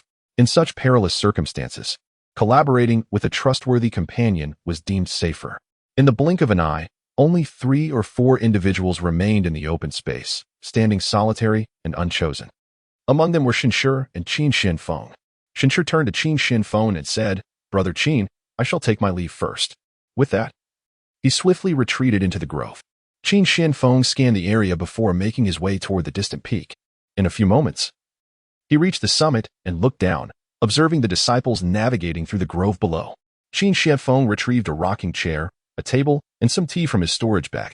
He reclined in the rocking chair, leisurely sipping his tea, exuding an air of utter contentment. At that moment, a luminous barrier enveloped the plaza outside, showcasing the scene of numerous disciples engaged in competition. Observing Qin Xuanfeng's peculiar behavior, the disciples who were not partaking in the contest displayed expressions of bewilderment. What could Qin Xian be up to? He appeared remarkably unperturbed. Had he perhaps zoned out when the Grand Elder recited the competition rules? Did he miss the regulations for this bout? It had only been 3 months, yet this lad's strength had astonishingly reached the foundation establishment stage. The sect had bestowed upon him such generous resources, even a pig could achieve foundation establishment with that. Indeed, he had received at least 6,000 spirit stones, along with numerous high-quality cultivation pills. If such gifts were given to me, I dare say I could reach the core formation stage. The tone of these disciples dripped with envy and resentment, their faces awash with discontent. Qin Xuanfeng's demeanor not only sparked gossip among the disciples but also momentarily stunned the inner sect elders. What was Qin Xian doing? Was he perhaps aware of his own inadequacies and had consequently chosen to forego this competition? After all, he had only been in the sect for 3 months. Even if he had attained the foundation establishment stage, it was solely due to the accumulation of pills. His lack of combat experience would surely reveal his shortcomings in battle, making surrender a more prudent choice. The elders shook their heads and diverted their gazes. Meanwhile, the head of the outer sect task hall was filled with anxiety. What on earth was Qin Xian up to? Wasn't he had agreed that he would enter the inner sect? Why was he still inactive? Occasionally, screams echoed from the arena, as the disciples engaged in fierce yet skillful combat, gradually drawing the attention of onlookers, who shifted their focus away from Qin Xian. Suddenly, a furious roar erupted, and a golden-hued monkey leapt toward Qin Xian. This monkey was a Vajra ape. In this competition, the spirit beasts from the Spirit Beast Peak were also participating, primarily serving to monitor and safeguard the disciples' well-being, while also taking the opportunity to stretch their legs. The Vajra ape had been feeling quite stifled of late. Previously, as a spirit beast of an inner sect disciple, it had been pampered and indulged, receiving only the finest food and drink. However, ever since encountering Qin Xianfeng, it had not tasted such luxuries. It could have gone out to hunt during its free time, but to its dismay, its master had not come to find it for 3 whole months. This prolonged absence had left it confined to the Spirit Beast Peak. Moreover, the inhabitants of the task hall deceived it. They had clearly promised a change of caretakers every month, yet for the past 3 months, it had been under the relentless pressure of Qin Xianfeng. It was merely a stroke of luck that Qin Xianfeng consistently secured tasks at the Spirit Beast Peak. Consequently, it had been living in fear of Qin Xuanfeng's dominance during these 3 months. To make matters worse, Qin Xianfeng did not lift a finger. All the labor fell upon its shoulders. Now, having finally found an opportunity to stretch its limbs, it was determined to showcase its prowess before the disciples. From a distance, it spotted a solitary disciple on the peak, and without a second thought, it ascended, eager to frighten the hapless individual. Human, relinquish the food in your possession, and die. The diamond ape shall enlighten you on the treasures surrounding us. Oh? Qin Xianfeng turned his head, a smile gracing his lips as he replied. You wish to take my food? The diamond ape was taken aback. It had never anticipated that the carefully chosen target would be none other than Qin Xianfeng. Curse be it. It was all due to the identical garb worn by the disciples that it failed to recognize him. In the next moment, its fur bristled, and with a cry, it prepared to flee. Terrifying. It had to distance itself from this formidable foe. Fortunately, Qin Xianfeng did not pursue it, allowing for an unimpeded escape down the mountain. Upon reaching the base of the mountain, the diamond ape turned to glance back at Qin Xianfeng on the peak, its heart pounding with dread. This was the outer sect competition, and this formidable adversary had come to participate, perhaps with the intent of entering the inner sect? Entering the inner sect would be advantageous. Once there, he would no longer be tasked with duties at the Spirit Beast Peak, and they would be spared from facing this tyrant again. Chapter 33. The elusive Spirit Beast. The diamond ape hung upside down from a tree, lost in thought. Qin Xianfeng did not always remain at the Spirit Beast Peak. He had moments of respite each day. During these intervals, the diamond ape would sneak off to converse with other spirit beasts, indulging in food and drink. From the information it had gleaned, Qin Xianfeng was a newly admitted disciple, having been initiated for less than 3 months. Given this, the likelihood of him entering the inner sect was negligible. After all, how could he compete with those who had been initiated for 5 years? The prospect of facing this fearsome figure for an additional 5 years filled the diamond ape with trepidation. No, this time, Qin Xianfeng must become an inner sect disciple. As an old beast of the Tianxian sect, the diamond ape was well versed in the rules of the outer sect competition. With a glint in its eyes, it devised a plan and swiftly sought out its comrade, the golden maned lion. As expected, upon hearing the news, the golden maned lion appeared utterly dismayed. It quickly exclaimed, "Your mind is often quite nimble. Do you have any schemes to facilitate Qin's entry into the inner sect?" The golden ape. The competition among the outer disciples is divided into 2 trials. Given Qin Xian's strength, it is virtually impossible for him to advance in the second trial, which necessitates that he amass sufficient points in the first trial. As long as his points surpass those of all others, even if he fails in the second trial, he can still gain entry into the inner sect. However, considering his current situation, the prospect of accumulating such a substantial number of points in the first trial seems utterly preposterous, thus compelling us to take action. The golden lion, invigorated, inquired, "What shall we do? Just say the word, and I shall follow your lead." The golden ape lowered his voice and replied, "First, we must gather all the spirit beasts together. Otherwise, our combined strength alone will not suffice against the multitude of outer disciples outside. We need to divide our forces into 2 groups." The golden ape, with his agile mind, quickly devised several strategies, articulating his entire plan. The golden lion nodded in agreement, his eyes reflecting admiration for the golden ape's intellect. Subsequently, the 2 beasts departed in succession, heading toward other locations. Hong Shi, an outer disciple with commendable prowess, had spent 5 years in the outer sect and had cultivated some friendships during his time there. Following the commencement of the competition, he and a few friends assembled to search in a unified direction. In merely half an hour, they had already hunted 5 spirit beasts and collected 3 rare treasures. Even if they divided the points among themselves, it would be sufficient to propel them into the top 10 of the leaderboard. Observing his points ranking among the top 3, Hong Shi felt an immense sense of joy. "Brothers," he declared, "according to past precedents, as long as we remain within the top 10, our entry into the inner sect is all but guaranteed. However, we must not become complacent. I have heard from previous senior brothers that the higher the ranking, the greater the rewards bestowed by the sect. Therefore, we must maintain our vigilance and continue hunting spirit beasts while seeking rare treasures." The others, equally exhilarated, acknowledged Hong Shi's words, for their capabilities were somewhat inferior to his. Without Hong Shi, their rankings would undoubtedly fall beyond the top 10, thus they naturally heeded his counsel. As they proceeded a short distance, one keen-eyed individual spotted a radiant spirit herb at a corner and exclaimed. Their pace quickened at the sight of the herb, and they prepared to collect it. Yet, before their hands could reach the herb, a whistling wind announced the arrival of a golden monkey that swiftly seized the herb and departed without a backward glance. The group was instantly incensed. Their coveted prize had been snatched away by a monkey, and they could not bear to let it go. "Pursue!" they cried. "Wait!" Hong Shi urgently interjected, blocking their path. "Behold this monkey adorned with the token, unmistakably a spirit beast of our Tianxian sect, and it must not be disturbed. If I am not mistaken, this spirit beast is none other than the renowned diamond ape. I have heard that during this event, the spirit beast from Spirit Beast Peak will also participate, ostensibly to ensure our safety while subtly monitoring our actions.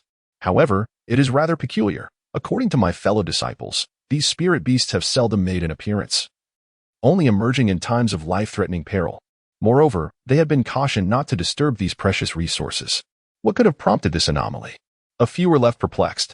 Nevertheless, since this medicinal herb had been gathered by the diamond ape, they naturally could not hold it against the creature and thus shook their heads and departed, seeking treasures elsewhere. At the current venue of the competition, many disciples were bemused to discover that whenever they attempted to collect these precious resources, the spirit beast from Spirit Beast Peak would suddenly emerge, gathering them before they could. This baffling occurrence left them confused, yet they could not contest with the spirit beasts, resigning themselves to leave in frustration. Such an unusual situation not only captured the attention of the disciples but also piqued the curiosity of the elders outside. It was perplexing. What was the reason behind these spirit beasts competing with the disciples for these treasures? The most striking aspect was that it was not just one spirit beast engaging in this behavior, but rather all of them. I discerned that the crux of this matter lies with the diamond ape and the golden lion. These two spirit beasts had just ventured off to gather other spirit beasts, who then set out in search of the precious resources. Observe how these spirit beasts have now congregated. What do they intend to do? Within the luminous screen, those spirit beasts clutching the treasures have indeed come together. They relinquished the treasures they held to the diamond ape and the golden lion. The diamond ape grinned broadly. Well done. Now continue your search, and we shall reconvene here shortly. With the gathered treasures in tow, the diamond ape bounded joyfully towards the summit, swiftly arriving before Qin Shianfeng. With a smile of endearment, it presented the treasures to him. These are all specifically gathered for you, essential items for your competition. Quickly, collect them and see how many points you can accrue. Chapter 34. This is cheating. Gazing at the pile of precious resources before him, Qin Shianfeng displayed an expression of perfectly measured astonishment. How could there be so many treasures? Are all these for me? In truth, everything happening below unfolded before his eyes. Originally, Qin Shianfeng had intended to make his move at the last possible moment. Yet he was unexpectedly met with such a delightful surprise from these magical beasts. The golden-haired ape indeed possesses remarkable potential, far surpassing its master, Ochinnen. To say nothing of other attributes, it certainly exhibits more discernment and social finesse than Ochinnen. A sycophantic smile graced the face of the golden-haired ape as it said, "Of course, these are treasures I have diligently gathered for you. I hope you find them to your liking. During our time at the Spirit Beast Peak, you took excellent care of me, which I greatly appreciated. Now that I know you require these items, it is only natural for me to bring them to you. These treasures will undoubtedly enhance your points, and once you secure them, your score should ascend to the top. At that point, entering the intersect will be within your grasp." Qin Xuanfeng's face immediately reflected a sense of gratitude. It seems my previous kindness was not in vain. You are exceedingly generous to me. With such a splendid spirit beast by my side, the matter of entering the intersect becomes trivial. Perhaps I shall remain in the outer sect to continue caring for you. The golden-haired ape's expression drastically changed, wishing it could slap itself for uttering such sentimental words. Fearing that Qin Shianfeng might genuinely entertain such thoughts, the golden-haired ape quickly exclaimed, "Absolutely not.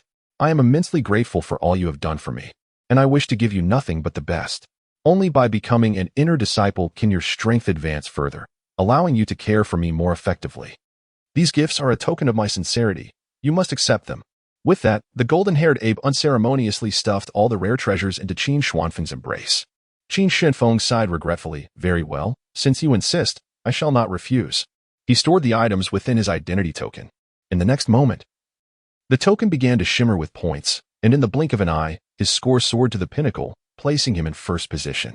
The golden-haired ape watched eagerly, its brow furrowing as it observed the scores. Although Qin Shianfeng presently held the top score, the gap between him and the second-place contestant was quite narrow, less than 20 points apart. With 2 hours remaining until the assessment concluded, it indicated that Qin Shianfeng could easily be surpassed. The golden-haired ape paced anxiously, finally resolving to take action. It looked at Qin Shianfeng with unwavering determination. "Your capabilities are still developing. Remain here and do not leave. I cannot bear the thought of you being eliminated, rendering all my efforts futile. I will continue to seek out rare treasures for you. Rest assured, I will ensure you remain in first place, and even surpass the second place by a wide margin." After declaring its resolve, the golden-haired ape left without a backward glance. Qin Shianfeng reclined back in his chair, leisurely sipping his tea. The absurdity of the situation left those observing from outside utterly astounded. After a considerable pause, the crowd gradually regained their composure, their gazes unconsciously gravitating towards the Grand Elder. "Grand Elder, this is cheating," exclaimed one voice, echoing the sentiments of many. "Why should we toil tirelessly to hunt demonic beasts and gather rare treasures, while Qin Xian does nothing and those spiritual creatures come to him willingly? Surely, He must have colluded with them beforehand, which is why he acts so brazenly. Just look at him, casually sipping water. He must have been prepared all along. The majority seethed with indignation, yet a small faction among them wore glimmering eyes, their hearts racing with excitement. To them, Qin Xianfeng appeared as if he were a celestial being. This brother named Qin Xian was truly a paragon for our generation. Who would have thought that the outer sect competition could be approached in such a manner? Indeed, why had I not considered this strategy before? It seems I must frequently visit the Spirit Beast Peak and cultivate good relations with those spiritual beings, perhaps when the grand competition arrives in 5 years. It will be my moment to shine. Among the crowd, besides the outer sect disciples and elders, there were also several inner sect disciples who had come to observe idly. Upon witnessing the events unfolding on the luminous screen, they exchanged peculiar glances.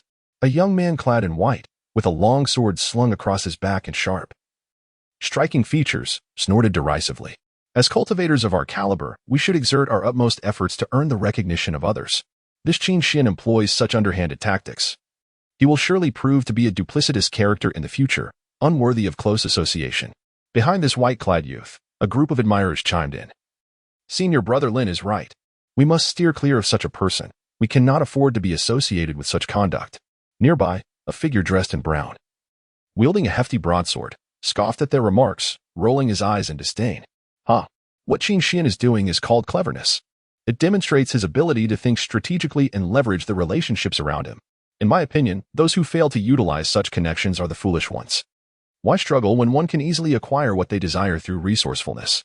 I have high hopes for Qin Xian. Perhaps he will become a friend once he enters the inner sect. The two factions exchanged glances, each unwilling to concede. Meanwhile, the inner sect elders found themselves embroiled in deliberation. Should they issue a warning to Qin Xian and nullify his points? For this was evidently an act of cheating. Yet, the rules of the outer sect competition did not explicitly prohibit such behavior. It seemed that Qin Xian had not violated any regulations. The primary issue was that such circumstances had never arisen before.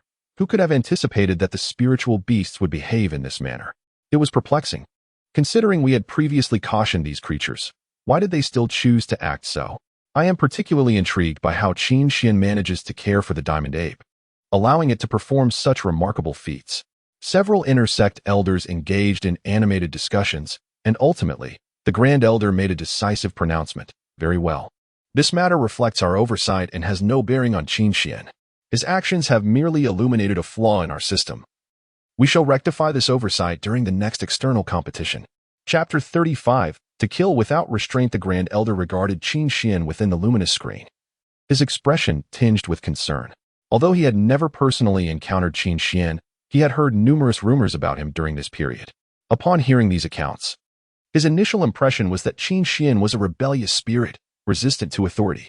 Now, having witnessed Qin Xian's audacious maneuver firsthand, his conviction solidified. It was evident that once Qin Xian entered the inner sect, tranquility would elude them. Sighing softly, the Grand Elder chose to refrain from further commentary. This astonishing spectacle was not only evident to the disciples observing the luminous screen from outside. Meanwhile, those engaged in fiercely combating the beast in the arena also perceived the anomaly. One individual glanced at his score token, bewildered, and exclaimed, "What is happening? How have I suddenly fallen out of the top 10? I distinctly recall being 50 points ahead of the 11th place. How could I be overtaken so easily?" As he scrutinized the score leaderboard, he soon uncovered the irregularity. What is the deal with this Qin Xian?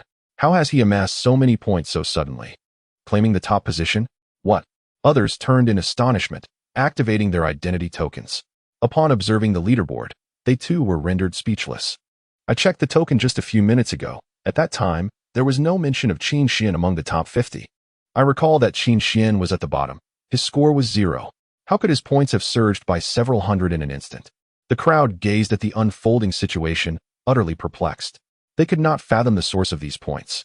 Was it possible that Qin Xian had robbed others? In the external competition, engaging in combat to seize points was permitted. Impossible. Qin Xian has only just entered the foundation establishment stage, and if he has been diligently cultivating, he would have had no time to acquire other skills, thus lacking combat experience.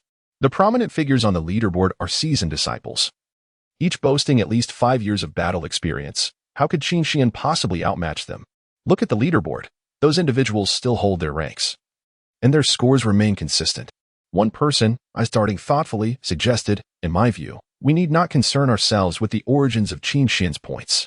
Regardless of his insufficient combat experience, when the conclusion draws near, we shall locate Qin Xian and seize the points he possesses.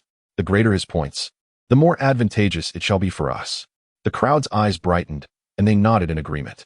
At this moment, similar dialogues were unfolding in various corners of the venue. Qin Xian, with his substantial points, had become highly sought after.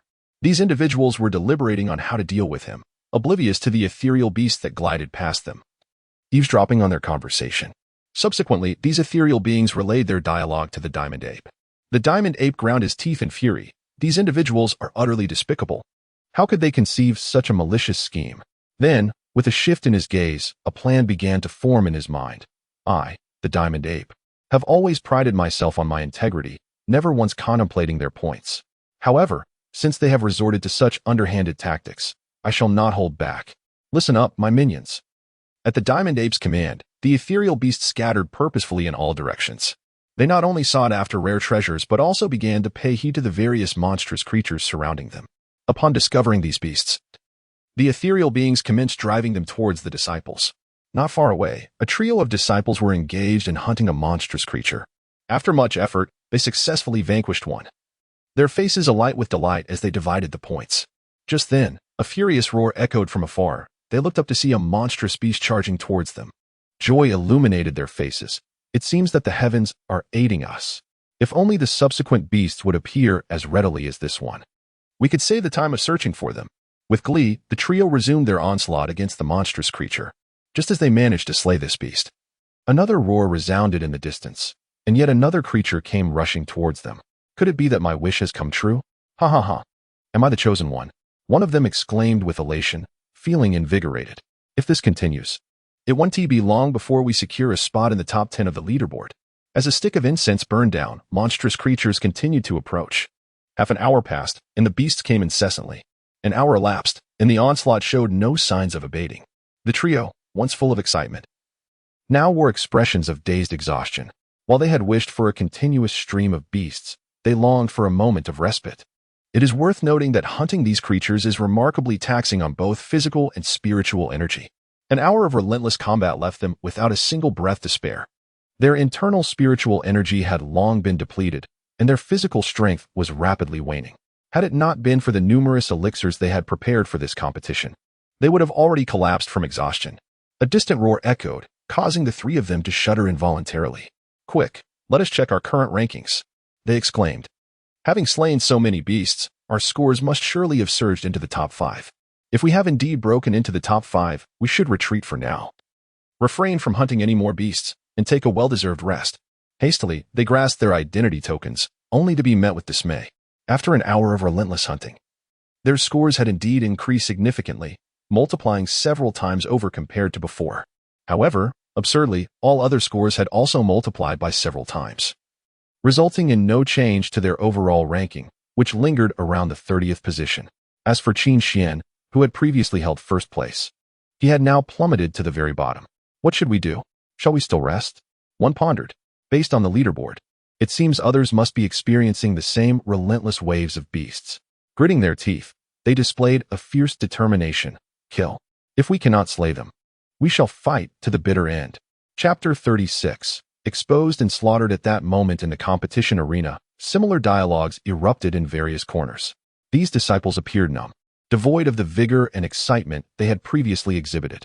As they continued to slay the incessant beasts, they attentively monitored the fluctuations of their scores on their identity tokens.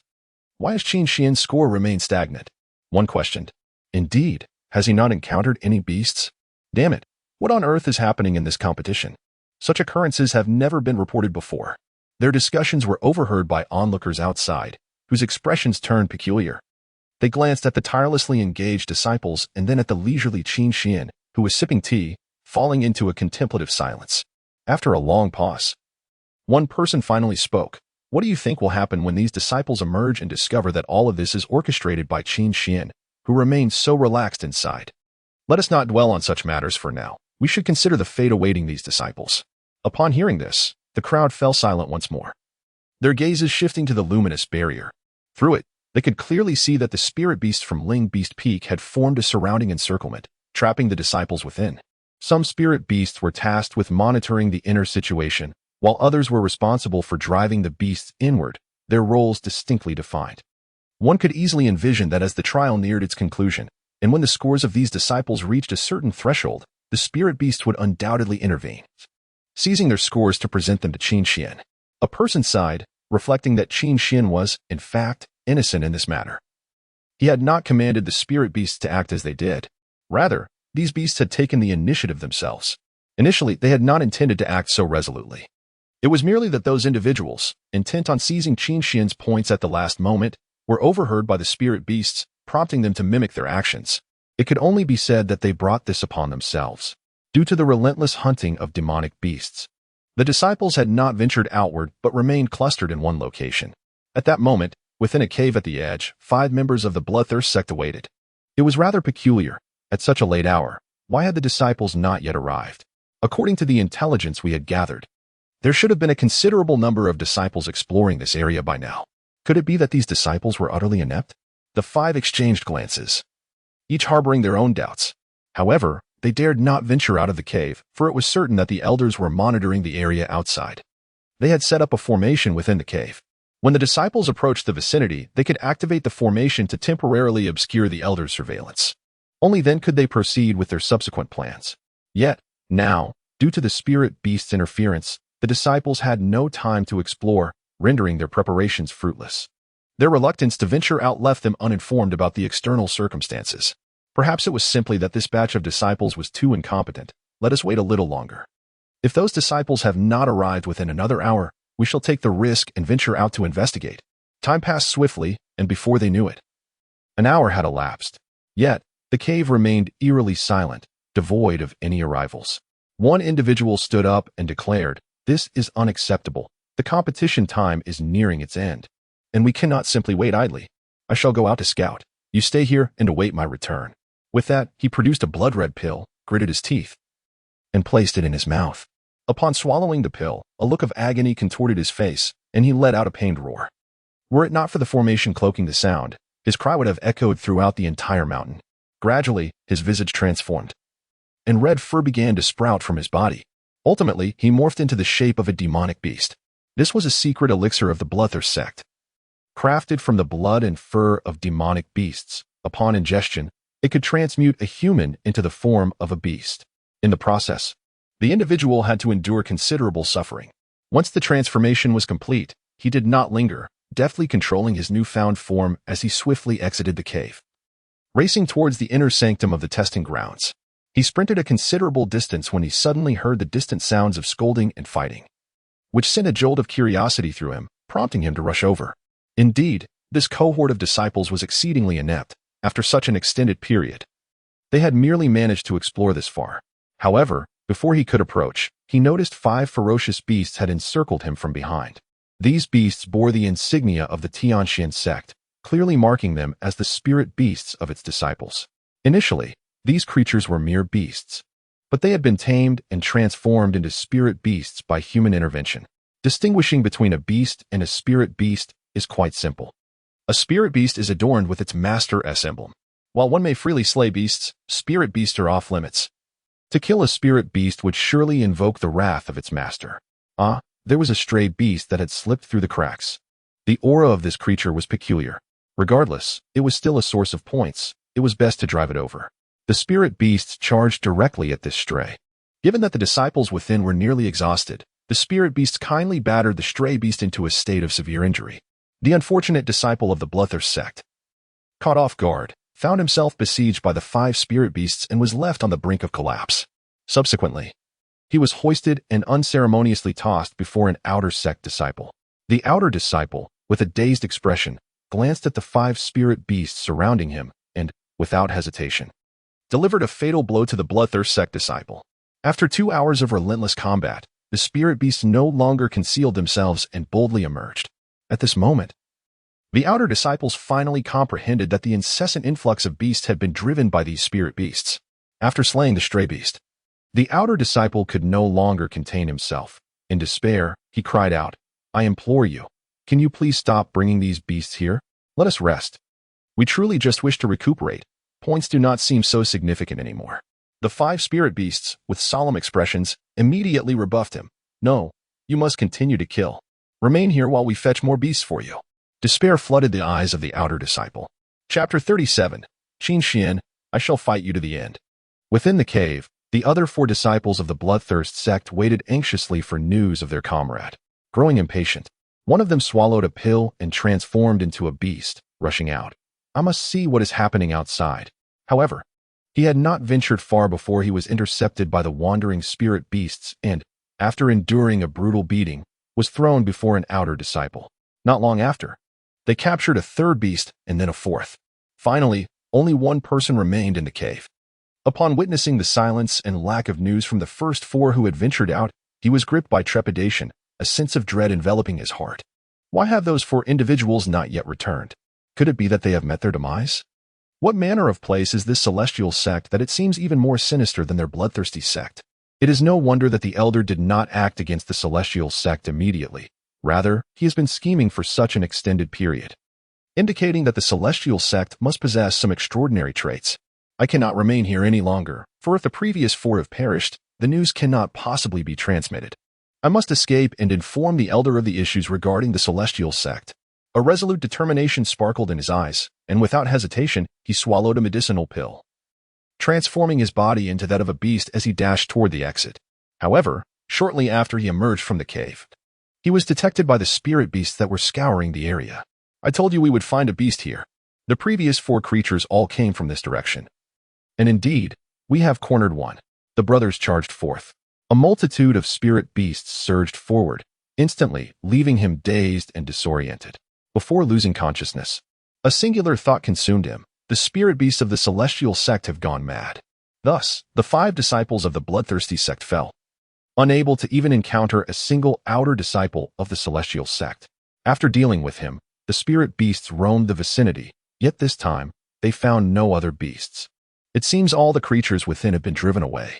Let us relay this information to the elder monkey. It is time to conclude this matter. The many spirit beasts congregated once more, their eyes glinting with eagerness. With the disappearance of these beasts, the disciples were finally able to cease their hunt, their faces lighting up with joy. After today's battle, I wish not to encounter any more beasts for a month. Indeed, I have never loathed these creatures so much. Previously, I would charge at them, eager to slay them for the spirit stones they yield, but now I simply wish to steer clear, not wanting to engage at all. The multitude of disciples collapsed onto the ground, their bodies aching immensely.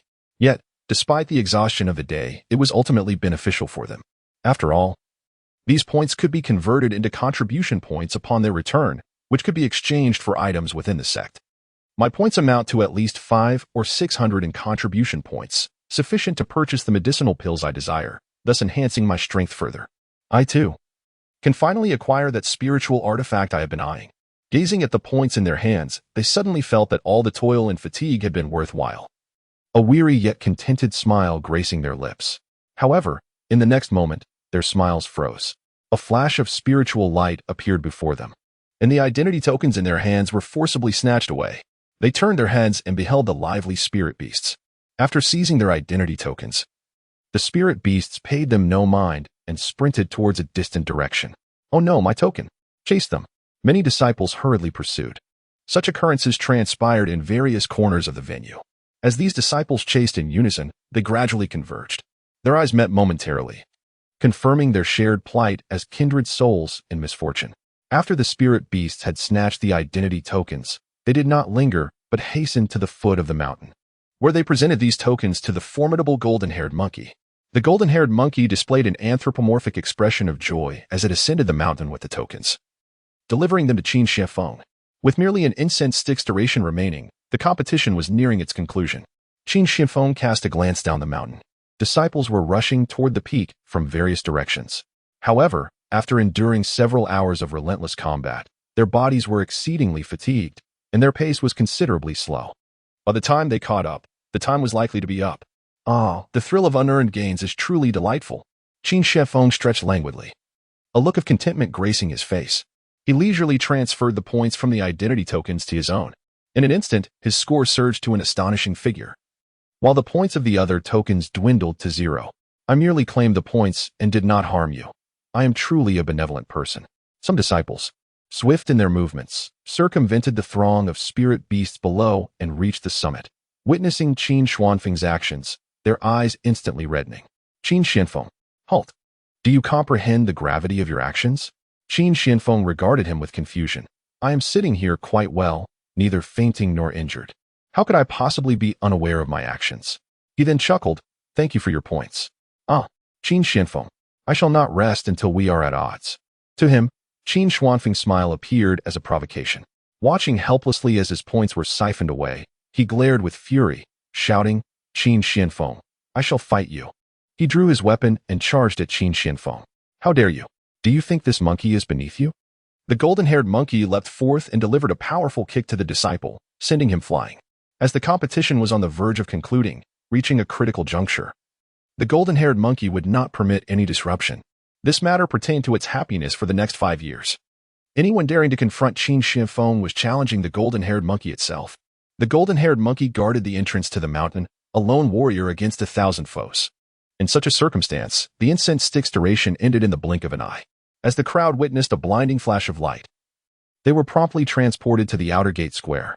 Chapter 38, the day of the competition, was marked by an empty sky. Qin Xian, I shall slay you. Qin Xian, return my points.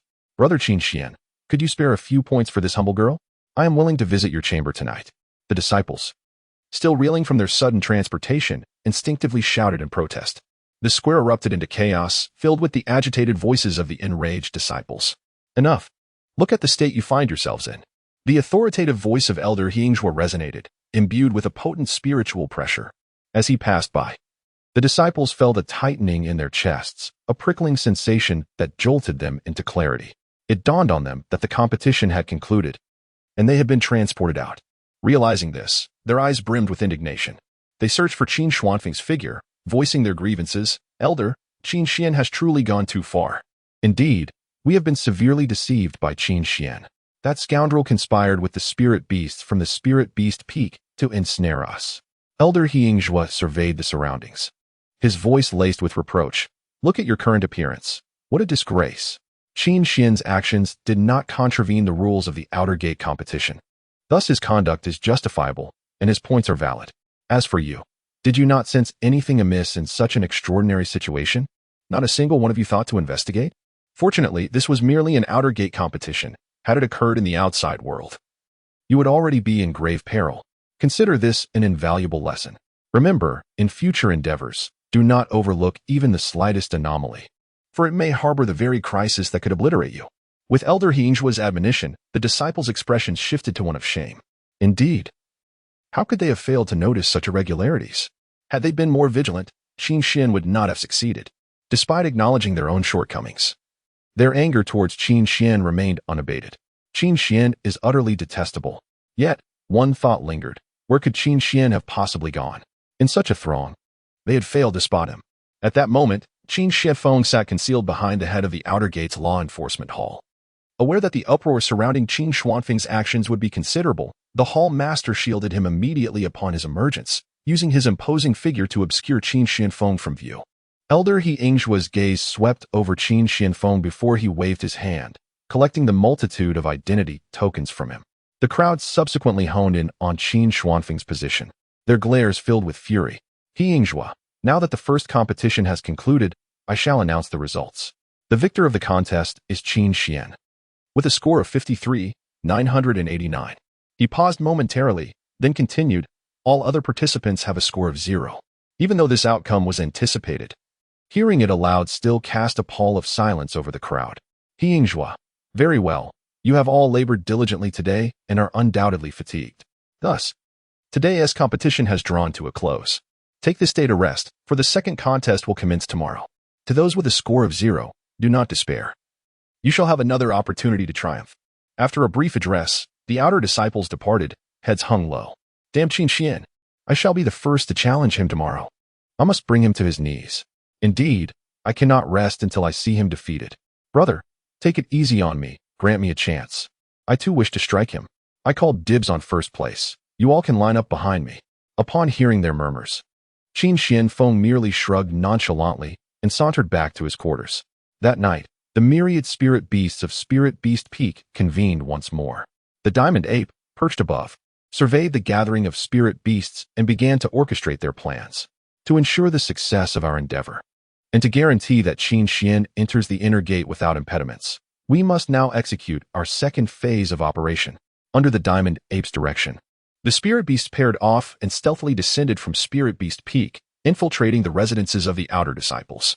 One disciple, rising in the night to relieve himself, was suddenly struck by an immense force from behind, leaving him dazed and disoriented. Before he could comprehend the situation, a flurry of fists descended upon him, rendering him unconscious. In another location, a disciple was diligently practicing his techniques, preparing to unleash his wrath upon Qin Xian the following day. At that moment, a shadow loomed behind him, covering his eyes. Another figure descended upon him with great force, pinning him down. With a muffled sound, he succumbed to an induced slumber under the assault of the two figures. Such occurrences unfolded in various places throughout the night until dawn broke, signaling the return of the spirit beasts to Spirit Beast Peak.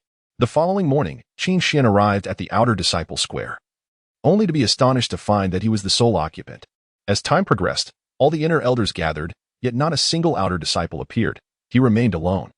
10 arenas had materialized on the field. Qin Xianfeng glanced around, casually selecting one of the platforms to ascend. What has transpired? Where are the other outer disciples? In past competitions, they were ever enthusiastic, some even opting to stay overnight. Why is this occurrence so peculiar? Could it be that yesterday's events shattered his resolve, prompting him to abandon all care today? Unlikely, for Qin Xian remains present. They would surely desire to confront him. The numerous elders directed their gaze towards the head of the outer sect enforcement hall. Please send someone to ascertain the situation. The head of the hall wore an unusual expression and subsequently recounted the happenings of the previous night. Currently, all the disciples were in a state of unconsciousness. Hence none had arrived. The elders stood in stunned silence. As the time for the competition approached, the referee took his place on the stage, momentarily at a loss, helplessly glancing upwards. Elder, the time for the competition has arrived. Is it necessary to proceed under these circumstances? He Ingzhu shot a fierce glare at the head of the enforcement hall, then directed a similar look towards the head of the task hall. What are you all doing in the outer sect? Why did you not intervene amid such a commotion last night? In response to Elder He Ingzhu's inquiries, the heads of the outer sect wore expressions of innocence. The regulations of the outer sect state that as long as there is no mutual harm among disciples, we cannot intervene. The Spirit Beast Peak holds a particularly unique status. Although it resides within the outer sect, those spirit beasts belong to the inner disciples and elders. According to our sect's rules, we in the outer sect are unable to address matters pertaining to the inner sect. Hence we could not prevent these spirit beasts from acting. He Ingzhu, incensed, vigorously stroked his beard, only to become further enraged upon noticing the loss of 2 strands. The head of the enforcement hall, with a stiff demeanor, spoke up. Elder, the primary issue is that such an occurrence has never happened before. We never anticipated that these spirit beasts would turn against the outer sect disciples. Hence we were unprepared. Moving forward, we shall amend the regulations to specifically address these spirit beasts, ensuring this will not happen again. He Ingzhu slowly exhaled a heavy sigh. At this juncture, further words were futile, and only remedial action remained. Just then, the referee's voice inquired. He Ingzhu, clearly irritated, responded, "It is only natural that the outer sect competition is not to be cancelled. Since the time has come, let us begin." The referee glanced at Qin Xianfeng on the stage, pausing for a moment. Presently, he was the sole participant among the outer sect disciples. Was there still a need for a judgment? Perhaps it would be simpler to declare Qin Xianfeng the victor outright. Under the scrutiny of the onlookers, Qin Xianfeng returned an expression of innocence. He genuinely had not anticipated that the spirit beast would go to such lengths. The heavens can testify. He had given no indication nor instructed these beasts to act in such a manner. One could only surmise that these spirit beasts had devised their own means to facilitate his entrance into the inner sect. As time trickled by, after the burning of a stick of incense, the referee announced, "In this competition, Qin Xian emerges victorious. In a contest held upon the arena, should the opponent fail to arrive within the span of a single incense stick, they would be deemed to have forfeited by default. Another incense stick's duration elapsed, and the chance of Qin Xian wins. Qin Xian wins. Qin Xian wins," echoed as the judge mechanically announced the outcome, timing each proclamation with precision. Eventually, Qin Xianfeng boldly produced a chair and seated himself upon the stage, remaining there until twilight descended, marking the conclusion of this external competition, at which point all matters were finally settled. The Grand Elder, Yingzhua, rose and spoke with clarity. In this external competition, Qin Xian has secured the first place. Moreover, due to the exceptional nature of this event, we have decided to add an additional tournament, commencing in 2 days and lasting for 3 days. The first day shall feature a group elimination round, while the subsequent 2 days will be dedicated to individual matches. Ultimately, the rankings will determine the candidates eligible for entrance into the inner sect. This resolution was the result of deliberations between Grand Elder He Yingjua and the other esteemed elders of the inner sect. According to their plans, at least 50 disciples are to be recruited into the inner sect. Given the unforeseen circumstances, a unique approach is warranted. Rules are immutable, yet humanity is adaptable, and thus they must consider the situation with flexibility. Otherwise, a deficiency in the number of entrants could disrupt the affairs within the inner sect, leading to chaos that might affect the next external competition as well. He Yingjua's gaze fell upon Qin Xianfeng. As for you, Qin Xian, you have already advanced and need not participate in the forthcoming matches. Once the outcomes of the remaining contests are determined, you shall enter the inner sect alongside the others. Qin Xianfeng clasped his hands in respect. I shall abide by the Grand Elder's decree. After departing from the outer sect plaza, He Yingjua personally visited the Spirit Beast Peak, delivering a stern reprimand to the spirit beasts and imposing a 3-year restriction upon them. Upon learning that Qin Xianfeng had entered the inner sect, the spirit beasts rejoiced, paying little heed to the impending 3-year confinement. The ordinary spirit beasts feared the bullying from the likes of the diamond ape and golden lion, while the latter felt relief at their newfound liberation. Although confined to Spirit Beast Peak, they were at least spared from daily confrontations with Qin Xianfeng. The outer sect disciples awoke the following day, oblivious to the fact that they had been unconscious for a full day. As dawn broke, they scarcely pondered the reasons for their fainting spell and hurriedly rushed to the plaza, eager to participate in the contest. However, after waiting for most of the day, not a single soul appeared. Eventually, they sought out the outer sect elders and leaders, only to discover the truth of the matter. Qin Xian, I shall slay you, the furious disciples exclaimed. Cursed Qin Xian, allowing those spirit beasts to commit such heinous acts. Come, I shall not quell my wrath until I have laid hands upon Qin Xian. A multitude of individuals congregated, with hundreds of outer disciples marching robustly towards the residence of Qin Xianfeng. Before they even arrived, an array of derogatory remarks could be heard. Qin Xianfeng emerged at a leisurely pace, then seemingly casually produced an inner disciple identity token, polishing it under the sunlight. Alas, this token appears somewhat tarnished. Let me give it a wipe. Indeed, it shone considerably brighter thereafter. He turned towards the outer disciples and spoke languidly, having encountered an inner disciple. Why do you not pay your respects? Are you aware of the consequences you shall face for insulting an inner disciple? His words effectively silenced the outer disciples, preventing them from voicing their grievances. Within the Heavenly Xian sect, strict regulations delineate a stark contrast between the statuses of outer and inner disciples. For instance, outer disciples are expected to bow upon encountering inner disciples. While such decorum is often overlooked, should it be contested, severe repercussions may ensue. The words of the outer disciples were lodged in their throats, rendering them unable to express their frustrations. However, upon witnessing the inner disciples' token, they could only begrudgingly swallow their indignation, their expressions betraying a myriad of emotions. After a considerable pause, one individual managed to contort a smile and said, "We have met the esteemed senior brother Qin. We were merely passing by and inadvertently disturbed you. Please do not take offense. We shall take our leave." A throng of individuals departed, and only once they were over 100 meters away did they unleash their ire. What is there for Qin Xian to be smug about? There will be further competitions, and with my abilities, I am certain to enter the inner sect. At that time, ye shall see. Indeed, let us endure for now. Once we reach the inner sect, we shall take our revenge on him. I have heard that the spirit beasts of the Spirit Beast Peak have been grounded. Without their assistance, what can Qin Xian achieve? Chapter 40. Mission refreshed. Qin Xian returned to his chamber and began perusing the system. Beep. You have completed the side quest. Become an inner disciple. Due to your exceptional performance, securing first place, your rewards are doubled. Beep. You have completed the side quest. These were trivial notifications, which Qin Xian scanned through swiftly, claiming each task in turn. Once all the side quests had been claimed, the main quest and side quests were subsequently refreshed. The strongest waste S counterattack system. Beep. You have an acceptable main quest. Main quest for the nascent soul stage. Through arduous training in the outer sect, you have reached the golden core stage. Now it is time to prepare for the transition into the nascent soul stage. Within the Tianjin sect lies a secret realm, which harbors the condensing infant grass. Acquiring the condensing infant grass will allow you to refine the condensing infant pill, facilitating a smooth transition into the nascent soul stage. Quest rewards: 1,000 counterattack points, 10 high-grade gathering spirit pills, 1,000 spirit stones, 1 portable magical artifact. In the secret realm, there exists a 1,000-year-old condensing infant grass. Should you obtain it, a mysterious reward awaits. A mysterious reward? Qin Xuanfeng's eyes sparkled with excitement as his imperial consciousness swept outward, swiftly locating the entrance to the secret realm. At the entrance, layers of protective barriers stood guard, along with an elder of the nascent soul stage stationed there. He tore through the fabric of space and stepped into the secret realm, his actions unnoticed by anyone, under the sweep of his imperial consciousness. A map of the secret realm materialized in his mind. Soon, he discovered a condensing infant grass radiating a purple glow deep within the earth.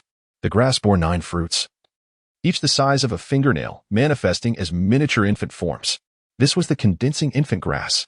The fruits, known as condensing infant fruits, when combined with other spiritual herbs to concoct pills, would significantly enhance the probability of advancing to the nascent soul stage.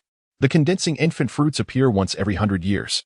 With 9 present, and 1 already revealing its form, it indicated that over 900 years had passed. The completion of a millennium was not far off, likely only requiring 3 to 4 more years. While others might come and wait here in vain, Qin Shifeng had no time to spare. He summoned his spirit energy, pouring it vigorously into the roots of the condensing infant grass. In an instant, under the infusion of his spirit energy, the condensing infant fruits, which would normally take 3 to 4 years to mature, ripened instantaneously. Before Qin Shifeng's gaze, the 10 fruits began to stir and gradually fuse together, forming a flower. As the flower bloomed, a miniature nascent soul was seated within. This was the 1,000-year condensing infant grass. Qin Shifeng harvested it, and then activated a cycle of cultivation techniques to elevate his realm to the nascent soul stage. Ding! You have completed the main quest and advanced to the nascent soul stage, earning 1,000 counterattack points, 10 high-grade gathering spirit pills, 1,000 spirit stones, and 1 portable magical artifact. Due to your acquisition of the 1,000-year condensing infant grass, you receive an additional mysterious reward. You have obtained a strand of heavenly Tao energy. Heavenly Tao energy? Qin Shifeng looked into his system backpack, where a strand of golden-hued energy shimmered. Heavenly Tao energy, when integrated into the body, it can enhance one's constitution, rendering the body closer to perfection and facilitating a deeper comprehension of the heavenly Tao. Without hesitation, Qin Shifeng infused the heavenly Tao energy into his body. He closed his eyes and began to attune himself to its essence. After absorbing the essence of the heavenly Tao, his body underwent subtle transformations, as if a profound rhythm were cleansing him. In a fleeting moment, he sensed an ethereal bridge of communication between himself and the heavenly Tao. Just as he sought to delve deeper into this sensation, it abruptly vanished. His elevated realm rendered the influence of the heavenly Tao's essence almost negligible. Yet, it was precisely due to his heightened cultivation that he could acutely perceive the changes within himself. Qin Shifeng opened his eyes, a flicker of astonishment illuminating his gaze. The effects of the heavenly Tao's essence are truly remarkable. Under its purifying influence, he could feel the resonance of the world around him. Moreover, he was able to connect with the heavenly Tao. Regrettably, this feeling was ephemeral. If he were to receive more of the heavenly Tao's essence in the future, might he not be able to communicate with it in a short span of time? Even as a formidable figure of the Emperor realm, he remained subject to the constraints of the heavenly Tao, with those of higher realms facing even greater restrictions. Only those who ascended to the divine realm above the Emperor could break free from such limitations, liberating themselves from the bonds of this world and venturing into realms beyond. This rudimentary system possessed some merit. He pondered whether future rewards would include the essence of the heavenly Tao. If so, he would refrain from immediate use, opting to accumulate a substantial amount before utilizing it all at once, as a singular essence bore little effect on him. Lost in thought, Qin Shifeng accessed the system's marketplace, sifting through its offerings. As expected, he discovered the essence of the heavenly Tao. However, the required reversal points compelled him to shut the marketplace promptly. After completing numerous tasks, his accumulated reversal points had yet to exceed 3,000, rendering him unable to even afford the smallest fraction necessary for the essence. Qin Shifeng then opened the system to examine the side quests. Side Quest 1. You have become an inner sect disciple and a formidable cultivator at the Golden Core stage. Yet you have not forgotten the humiliation endured within your family. Thus, you resolve to return and redeem the shame of your past. Quest reward, 200 reversal points. 200 spirit stones. The greater the repentance of those who wronged you, the more additional reversal points you may earn. Side quest 2.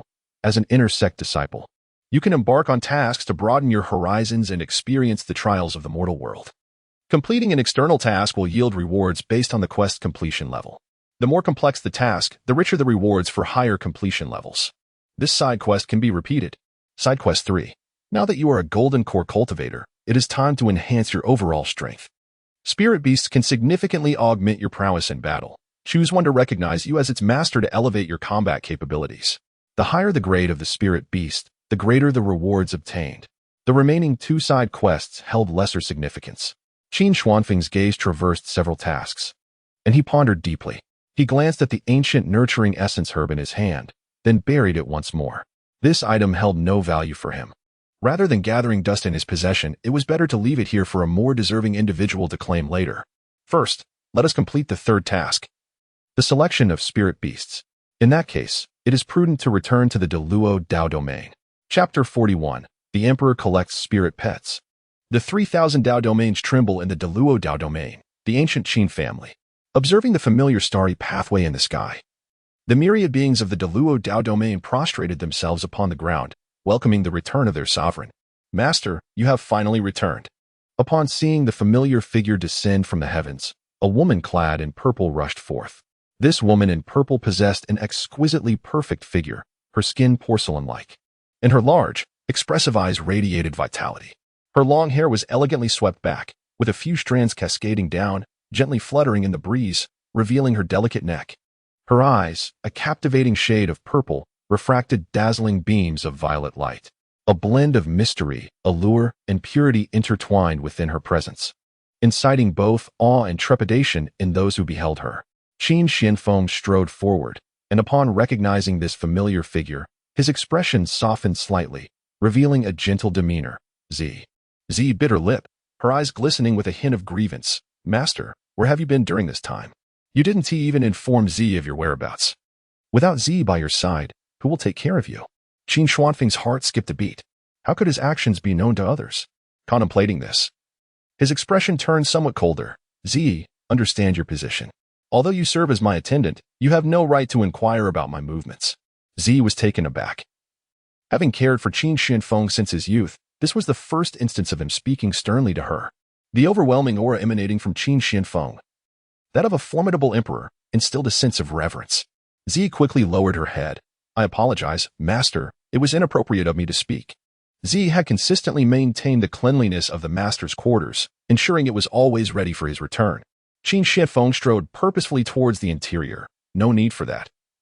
I have other matters to attend to upon my return. With an air of urgency, Qin Xianfeng stepped into the grand hall. Within the hall, upon hearing of Qin Xuanfeng's return, a group of elders from the ancient Qin family swiftly gathered. As Qin Xianfeng entered, the elders promptly rose to greet him. Approaching the main seat, Qin Xianfeng nodded to the elders. Esteemed elders, please be seated. The eldest elder, Qin Yutong, inquired, Master, your return seems hurried. Is there some movement from the supreme being of the Forbidden Zone? Since Qin Xianfeng had abruptly departed without a word last time, all beings in the Deluo Dao domain speculated about this. After all, only the supreme being of the Forbidden Zone could warrant the attention of an emperor. Qin Xianfeng felt a twinge of embarrassment, strengthening his resolve to conceal his true identity. If the beings of the great Luo Dao domain and his formidable adversaries in the Emperor realm were to discover his actions, he would undoubtedly be too ashamed to return. Despite the turmoil within his heart, he wore a calm facade. After a soft cough, he spoke. My journey indeed pertains to the supreme being of the Forbidden Zone. Yet there are currently no significant movements from them, so there is no need for your anxiety. I have returned with the intention of selecting a spiritual pet. You are to disseminate this message across the 3,000 Dao domains, inquiring which ferocious beast would be willing to serve as my spiritual companion. You must ensure that this is done within 2 days and direct them to the ancient Qin family of the great Luo Dao domain. The elders stood in stunned silence, questioning their own ears. Master, you wish to find a spiritual pet? Once this news spreads, the entire 3,000 Dao domains may descend into chaos. Countless beings inhabited the 3,000 Dao domains, yet there were only a handful of emperor-level powers. Qin Shianfeng was not merely one of them. He was the youngest among them. More significantly, this was Qin Xuanfeng's first endeavor in selecting a spiritual pet, marking a profound moment for him. The elders could already envision the ensuing frenzy within the 3,000 Dao domains. However, Master, is 2 days not a bit too short? Qin Shianfeng shook his head. This matter arose unexpectedly, and I have little time. 2 days is already the limit. At most, I can extend it to 5 days, as I must further investigate the situation regarding the supreme being of the Forbidden Zone. The ancient Qin family requires your vigilant oversight. Qin Shianfeng could not afford to delay for too long. Should the other emperor-level powers come to his door? He feared there would be no opportunity for any further discreet maneuvers. He was not intimidated by those emperor-level powers. Rather, he feared that they might uncover his disguise and expose his actions, leaving him utterly humiliated. Qin Shianfeng had resolved to keep his true identity concealed. Aside from himself and the forthcoming spiritual pet, no being should be privy to this information. Otherwise, he would not hesitate to silence anyone who threatened to divulge it. Upon issuing his command, the entire ancient Qin family sprang into action. Golden edicts soared from the ancient Qin family, descending upon the 3,000 Dao domains, suspended in midair. At that moment, every being within the 3,000 Dao domains could behold the edicts in the sky, regardless of their location or activities. Their gazes were irresistibly drawn to the golden decree. What is that? What glimmers in the sky? They wondered, perplexed. It's unfamiliar. We have never seen anything like it. Could it be the emergence of some secret realm? They speculated. Look, is that golden object moving? As they gazed upward, discussions erupted among them. Some felt fear, while others harbored greed. In a certain forest, an elderly man, shrouded in an aura of death, gazed at the decree floating in the air, his eyes gleaming with avarice. He sensed an unparalleled force emanating from this decree, convincing himself that it must be an extraordinary artifact, stirring within him ulterior motives. Ha ha! It seems this artifact is meant for me alone. He cackled, rising into the air with a flourish, his hand reaching out to grasp the decree. Just as he was about to seize it, a radiant golden light burst forth from the decree. The light struck him with such intensity that he had no time to utter a cry before his body disintegrated into a mist of blood. Such incidents were occurring throughout the 3,000 realms, where countless greedy souls perished beneath the decree's power. This spectacle instilled a profound sense of fear among the onlookers, silencing any lingering thoughts of ambition. As the crowd observed, the decree gradually unfurled. Then, a resonant voice, as if emanating from the very heavens, materialized, echoing in every ear. Many stood frozen in disbelief upon hearing the message. What? Did I hear that correctly? This decree announces that a mighty emperor seeks to collect spirit pets? What is the realm of an emperor? How could I have never heard of it before? Fool, it must be an exceedingly high realm. Such greatness is why we are unaware. Otherwise, how could a mere call for spirit pets incite such tremendous commotion? Chapter 42. The timorous nine-tailed celestial fox. Though the true might of the emperor remained shrouded in mystery, the decree's power alone testified to the strength of the world's elite. How infuriating. Oh, mighty emperor, why must you seek only spirit pets? I could be a far more obedient companion. Not only am I docile, but I also provide warmth. Never had the desire to become a spirit pet been so fervent, wishing to embody a beast for the chance to be chosen by such a formidable being. Within the heavenly Xian sect, the sect leader and the elder were gathered, both kneeling before the decree in reverence. The leader, trembling, spoke. Father, there truly exists a mighty emperor. You are not deceiving me. The elder shot him a fierce glare, delivering a sharp reprimand. What do you mean? Did you truly think I was lying to you? But have you heard the news proclaimed by this decree? It is disseminated throughout the 3,000 realms. This indicates that the emperor is a preeminent force in all realms. Otherwise, such a display would be unthinkable. Our Qin Xian is a disciple of an emperor. We must keep this matter strictly under wraps, lest others attempt to claim him. Do you understand? The leader nodded vigorously. Rest assured, father. This will remain between us. No third party shall know. We must diligently nurture Qin Xian. When he becomes a powerful figure, our sect shall surely rise to greatness. In the realm of the 3,000 domains, where inferior realms exist, there are naturally superior realms as well. The lesser domains remain oblivious to the existence of mighty emperors. Yet for the higher realms, such knowledge is not shrouded in mystery. Upon receiving the edict, the denizens of these exalted domains could hardly contain their excitement. What? The illustrious Emperor Xiantian seeks a spirit companion? Ha ha ha, truly a boon for our kin. Should one of our demonic beasts be chosen as the spirit companion of the esteemed Emperor Xiantian, who would dare to underestimate our lineage in the future? Immediately, orders were dispatched for all juvenile demonic beasts within the clan to gather and prepare to traverse the teleportation array to the Deluo domain. Furthermore, we shall select some aesthetically pleasing demonic beasts from our ranks, regardless of gender, for if they catch the eye of the ancient Qin family, it would be a fortune for our clan. Thus, numerous beings busied themselves with fervor. In addition to these demonic beasts, several spirit beasts, having attained sentience from the flora, also yearned to participate. Although most formidable beings typically favor demonic beasts, it must be noted that these sentient plants also qualify as demonic beasts, thus granting them eligibility for consideration. Within 2 days, the teleportation array leading to the ancient Qin family remained in constant operation. Nearly 10,000 races had already arrived at the Qin residence, and it was fortunate that the estate was sufficiently expansive to accommodate such a multitude. Qin Shifeng, with a sweep of his imperial consciousness, meticulously catalogued the forms of these demonic beasts within his mind. It must be said, the variety was impressive. Among them, he observed the esteemed dragon and phoenix clans, as well as numerous other demonic beasts that were equally formidable, alongside a dazzling array of creatures of various forms. He paid little heed to those with diluted or mottled bloodlines, instead focusing on the pinnacle of pure-blooded demonic beasts. These creatures endeavored to showcase their finest attributes, presenting themselves in all manners. Some were adorable, others alluring, some exuded innocence, while others radiated sanctity, each a testament to the boundless diversity and unpredictability of nature. A mere glance into the eyes of these demonic beasts revealed their innermost thoughts, leaving Qin Shifeng somewhat dissatisfied. He yearned for a creature of pure bloodline, yet of a more timid demeanor, devoid of excessive scheming. After all, this demonic beast would, in all likelihood, accompany him closely, bearing witness to his actions. Thus, he required one that was easily manageable. He had no desire for a newly acquired companion to be overly inquisitive, revealing his secrets or divulging information to its kin. As his imperial consciousness swept across the gathering, just as he was about to withdraw, he unexpectedly discovered a silent, downcast demonic beast in a corner. Ah, is this a nine-tailed celestial fox? It is said that the purity of the nine-tailed fox lineage is determined by the number of tails it possesses. The more tails, the purer the bloodline, with the highest being 9 tails. Though the combat prowess of the nine-tailed celestial fox may not rival that of the dragon and phoenix clan, it is inherently a master of illusions. Even the formidable dragon and phoenix lineage can find themselves ensnared by its phantasms, rendering it one of the most elite beast clans among the 3,000 realms. Before me stands this 9-tailed celestial fox. 5 tails? No, it must be 9.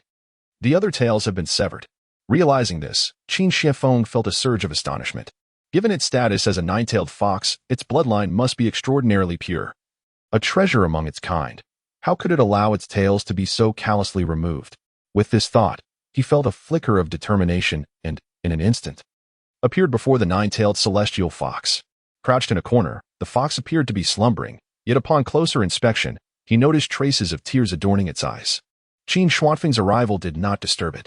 The fox's tails curled protectively around its form, and faintly, a voice emerged from its lips, whispering, "Father, mother, daughter. How I miss you." The tone was soft and delicate, imbued with an unconscious allure, yet remained pure and endearing, resonating with an exquisite charm. Qin Shifeng fixed his gaze upon the 9-tailed celestial fox, as if starlight enveloped his eyes. In the blink of an eye, the entirety of the fox's life unfolded before him. Its bloodline was indeed remarkably pure. Tragically, however, its parents had passed away, leaving it under the care of its paternal uncle's family. Upon learning of its 9-tailed bloodline, the uncle's family harbored ulterior motives, seeking to extract the fox's essence to transfer it to their own daughter. Consequently, with each new tail the fox grew, it was cruelly severed by its uncle's family, the precious blood essence harvested to nourish their child. To prevent this sordid affair from being exposed, the fox was kept hidden from the outside world, its existence concealed. This outing was only permitted by the dire decree of the clan leader, which they dared not defy.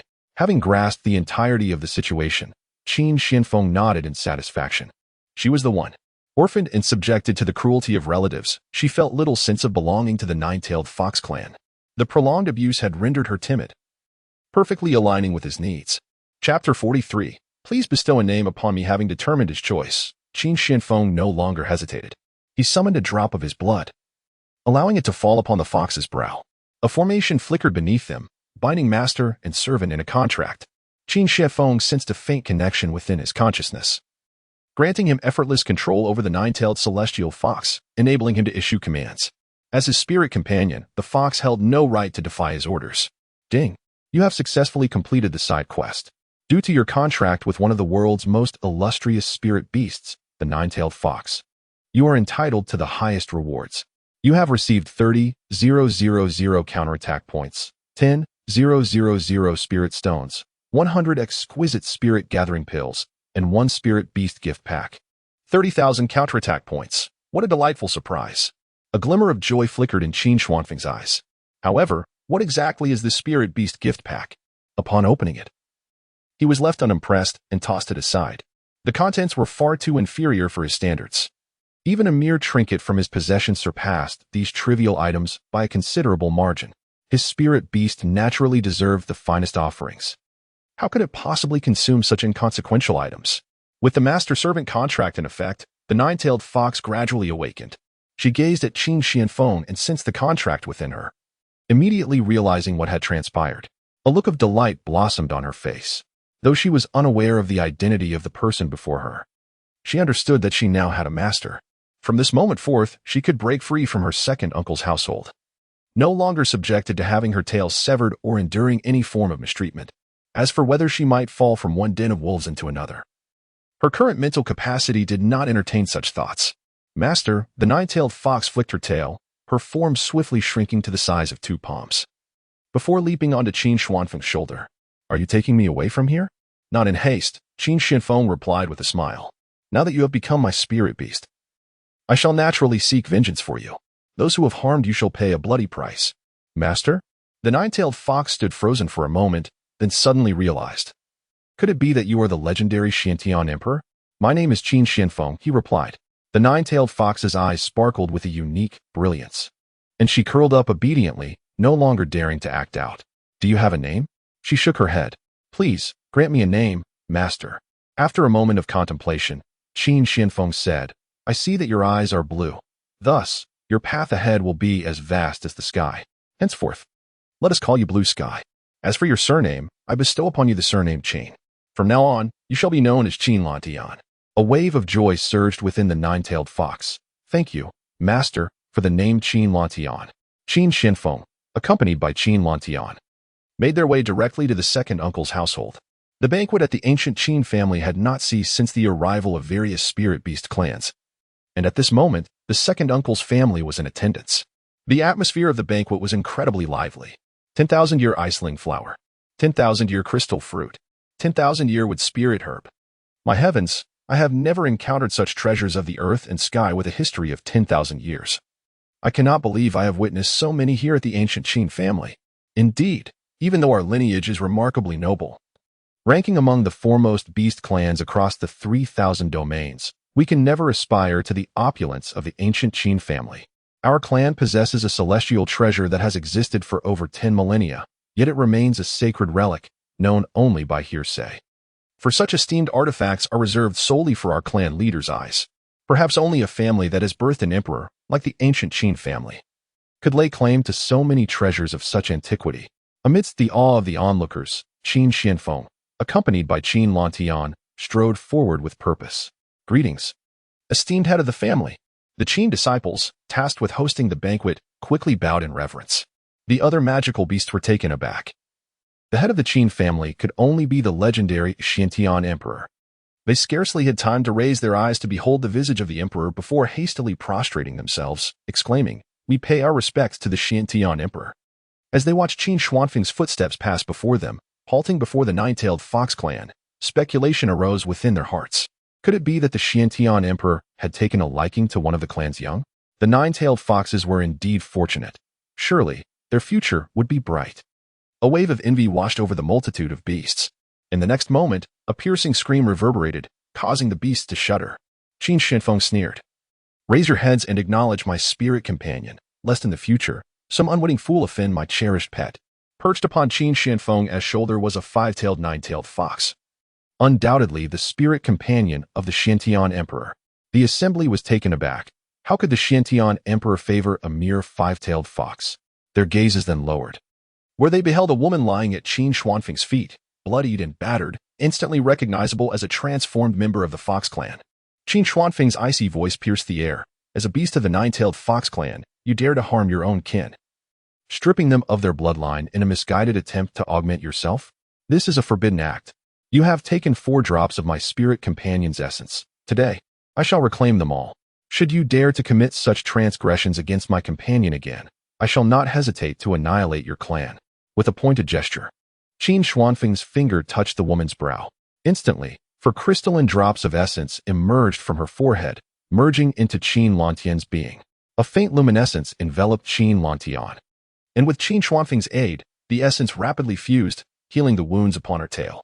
The damaged areas began to regenerate. 1 tail, 2 tails, 3 tails, 4 tails. In the blink of an eye, the 5-tailed fox transformed into a magnificent 9-tailed fox, her blue and white tails gracefully swaying, exuding an aura of purity and allure. At this sight, the other magical beasts were left without any further confusion. The chief of the 9-tailed fox clan nearly fainted upon witnessing the scene before him. It had been millennia since a 9-tailed fox had appeared in their lineage, and to his astonishment, it was subjected to such cruelty. Had it not been for the intervention of the Supreme Emperor Xiantian today, he might have remained oblivious to this atrocity. A tempest of anger and disbelief surged within him as he hastily declared, "Rest assured, Supreme Emperor Xiantian, our clan shall impose severe punishment upon this beast. I will not spare any creature associated with this matter." Chapter 44. Return to Tianjin. Qin Xuanfeng glanced sideways at Qin Lantian, inquiring, "What do you think? Are you satisfied with this resolution? Or would you prefer to administer the punishment yourself?" Qin Lantian instinctively recoiled, yet summoned her courage, asking, "Master, am I truly permitted to punish them myself?" Qin Xuanfeng nodded affirmatively, but before he could speak further, Ziyi had already stepped forward. With a commanding gaze, she looked down upon the wretched beings prostrated on the ground. "Of course, as my master's spiritual pet, you may act as you wish. Do not think that merely punishing those who have harmed you is enough. Even the annihilation of the 9-tailed fox clan would elicit no objection from anyone regarding my master. They lack the audacity to resist and can only await their fate, even having to inquire if it pains you or exhausts you." The entirety of the 9-tailed fox clan trembled, yet, as Z had stated, they dared not utter a sound. Qin Lantian's azure eyes widened in astonishment, and upon receiving a nod of approval from Qin Xuanfeng, her hesitation vanished. She descended upon the woman before her, her claws extending infinitely. And in the blink of an eye, the woman was torn asunder into several pieces. To muffle the woman's cries and prevent them from disturbing the Supreme Emperor Xiantian, the chief of the 9-tailed fox clan even sealed her voice with spiritual energy, rendering her unable to scream in agony. Once she had dealt with her second uncle's daughter, Qin Lantian turned her gaze upon her second uncle, and in the next instant, her body darted forth like lightning. The multitude of beasts and attendants knelt trembling on the ground. Despite the brutality unfolding before them, not a single soul dared to utter a word or plead for mercy. Only after Qin Xuanfeng and Qin Lantian departed did the creatures exhale in relief and rise from the ground. Elder Qin Yutong then appeared, smiling at the assembled beasts. "Esteemed ones, our clan's head has selected suitable spiritual pets for you, and you may return tomorrow." He then produced a storage bag and handed it to the chief of the 9-tailed fox clan. "The meaning of our clan head is clear. From this moment forth, that spiritual pet belongs to the ancient Qin family, and you shall have no further ties with the 9-tailed fox clan. I trust you understand the elder's intention. Do you not?" The chief of the 9-tailed fox clan nodded hastily, his heart heavy with bitterness, yet he dared not voice further protest. Just when they believed their clan would ascend to greatness, they were confronted with the shocking reality of the brutal treatment endured by the young 9-tailed fox, all while he remained completely unaware as the clan leader. Fortunately, the Grand Emperor Xiantian harbored no intentions of pursuing the matter. Otherwise, not a single member of the 9-tailed fox clan would have escaped. Qin Xuanfeng gently touched Qin Lantian on the shoulder and nodded with satisfaction. It appeared that this little one possessed a modicum of spirit, aligning well with his preferences. Zi trailed behind, and upon witnessing Qin Xuanfeng's gesture, a fleeting shadow of melancholy crossed her heart. Although Qin Xuanfeng had never previously engaged in any intimate actions towards her, she had grown accustomed to being the sole attendant by his side over the years. Now, seeing another being so close to him stirred an uncontrollable sense of discomfort and loss within her. After a brief moment of contemplation, Zi extended her hand and placed it upon Qin Lantian. Master, a mere spirit pet hardly warrants your personal care. Allow me to tend to her instead. Qin Lantian flicked her tail, and with her claws splayed open, she swiftly swiped at Ziyi. Her pupils transformed into slits, brimming with aggression. And she nimbly leapt to the other side of Qin Xuanfeng's shoulder. Ziyi's expression shifted slightly. Master, this beast is wild and difficult to tame. It is truly unsuitable to remain by your side. Enough. Are you questioning my judgment? Qin Shifeng interrupted, his dark eyes fixed upon Ziyi. A subtle pressure emanating from them. This is the second time. Should there be a next, you need not remain by my side. Ziyi's complexion paled instantly, her heart heavy with bitterness. Though merely Qin Xuanfeng's personal maid, she had been raised within the ancient Qin family. Due to Qin Xuanfeng's ascension as an emperor, her status within the clan was notably elevated. Even the Grand Elder dared not speak harshly to her. In the outside world, she was revered as the most beautiful woman in the Deluo Dao domain, with countless admirers yearning for a glimpse of her grace. Yet she regarded them all with disdain. Her gaze was solely for Qin Shifeng. Regrettably, he did not reciprocate her feelings. Previously, Qin Shifeng had devoted himself entirely to cultivation. Now, however, the appearance of other spirit pets, particularly the nine-tailed fox clan renowned for their beauty throughout the 3,000 Dao domains, instilled a profound sense of crisis within Ziyi. Tentatively, she ventured, Master, may I accompany you during your next departure? It would be my honor to serve you. Furthermore, having me by your side would facilitate certain errands. Qin Xuanfeng's brow twitched. Having Ziyi alongside him would inevitably expose his actions. No, absolutely not. He resolutely declined. No need. Having Xiao Tian by my side is sufficient. With that, his foot took a decisive step forward. A starry path manifested in the sky. And in the blink of an eye, Qin Shifeng traversed the 3,000 Dao domains, returning once more to the Tianxin sect. He removed the Qin Lantian from his shoulder and succinctly stated his current identity. Subsequently, his tone carried an implicit threat. Xiao Tian, you understand what you should and should not say from now on, correct?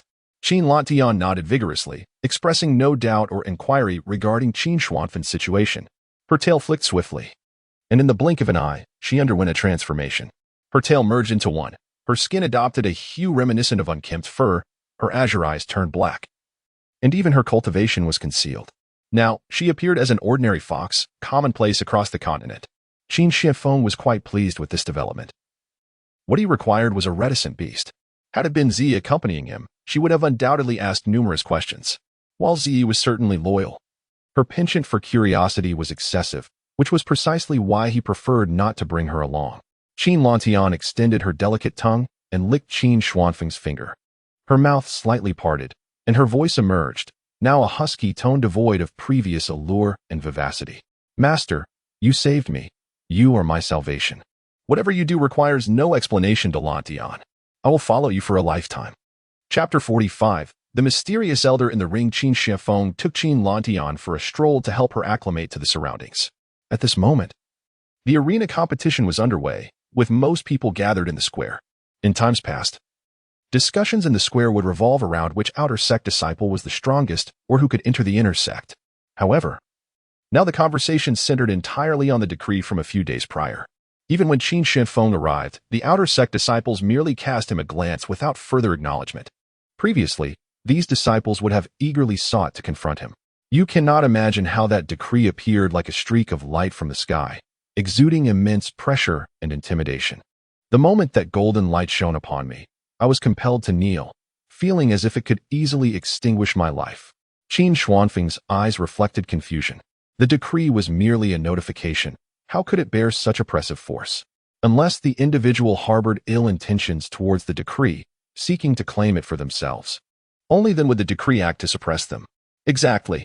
You were fortunate. That day I battled a beast and sustained severe injuries. Yet, when the golden light from the decree illuminated me, my wounds miraculously healed.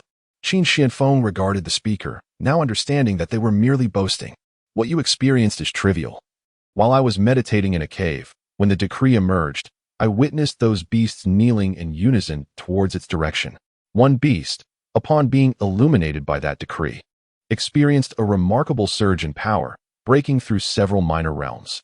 The crowd was engaged in lively discussions, followed by a collective sigh. Alas, the grandeur of such formidable beings will forever remain beyond our reach. Qin Lantian cautiously glanced at Qin Shifeng. No, In truth, you have already encountered them. Yet, it would be better if you had not, for otherwise, you might find yourself silenced. The disciples quickly shifted their conversation to other matters. Speaking of which, that emperor was named Xian, and we are from the Tianxian sect. What a remarkable coincidence. The ancient Qin family seems to bear the surname Qin. Look, even this Qin Xian shares the same surname, and he has come here accompanied by a beast resembling a fox. Do you think Qin Xian has lost his wits? Attempting to imitate that unparalleled powerhouse? Haha, fortunate enough to become an inner sect disciple, yet utterly oblivious to his own worth, indulging in superficial antics to draw attention. You say this Qin Xian shares the same surname, but how can the disparity among those of the same name be so vast? Qin Xianfeng almost laughed in exasperation. Did he truly need to imitate him? Never mind, it was not worth his time to engage with such insignificant beings. He raised his gaze to the arena, where the figure of Shenshi, the son of destiny, was present. Shenshi's strikes were sharp and seasoned, far from what one would expect of someone who had only practiced for 3 months. It seemed that the soul within his ring was quite invested in him. The arena competition concluded swiftly, and within 3 days, everything settled into place. The Grand Elder Hingzhua issued a command for the disciples entering the inner sect to gather at the outer sect square the following day for registration. That evening, Shenshi sought out Qin Xianfeng. Brother Qin, I have also become an inner sect disciple, Shenshi exclaimed, unable to hide his joy. He retrieved several bottles of wine from his storage bag. I have no friends here, so I can only share a few words with you. I hope my uninvited presence does not disturb you. Qin Xianfeng shook his head. No trouble at all. Shenshi was not without merit for him. Occasionally engaging in conversation with Shenshi was acceptable. After several bottles of wine, it was evident that Shenshi was intoxicated, rambling incessantly until he ultimately succumbed to sleep, resting his head on the table. You have gained the friendship of a son of destiny, luck one. Qin Xianfeng reclined in his rocking chair and remarked, I specifically invited Shenshi here to see me. Now that he is inebriated, if you do not appear, you may as well never show your face to me again.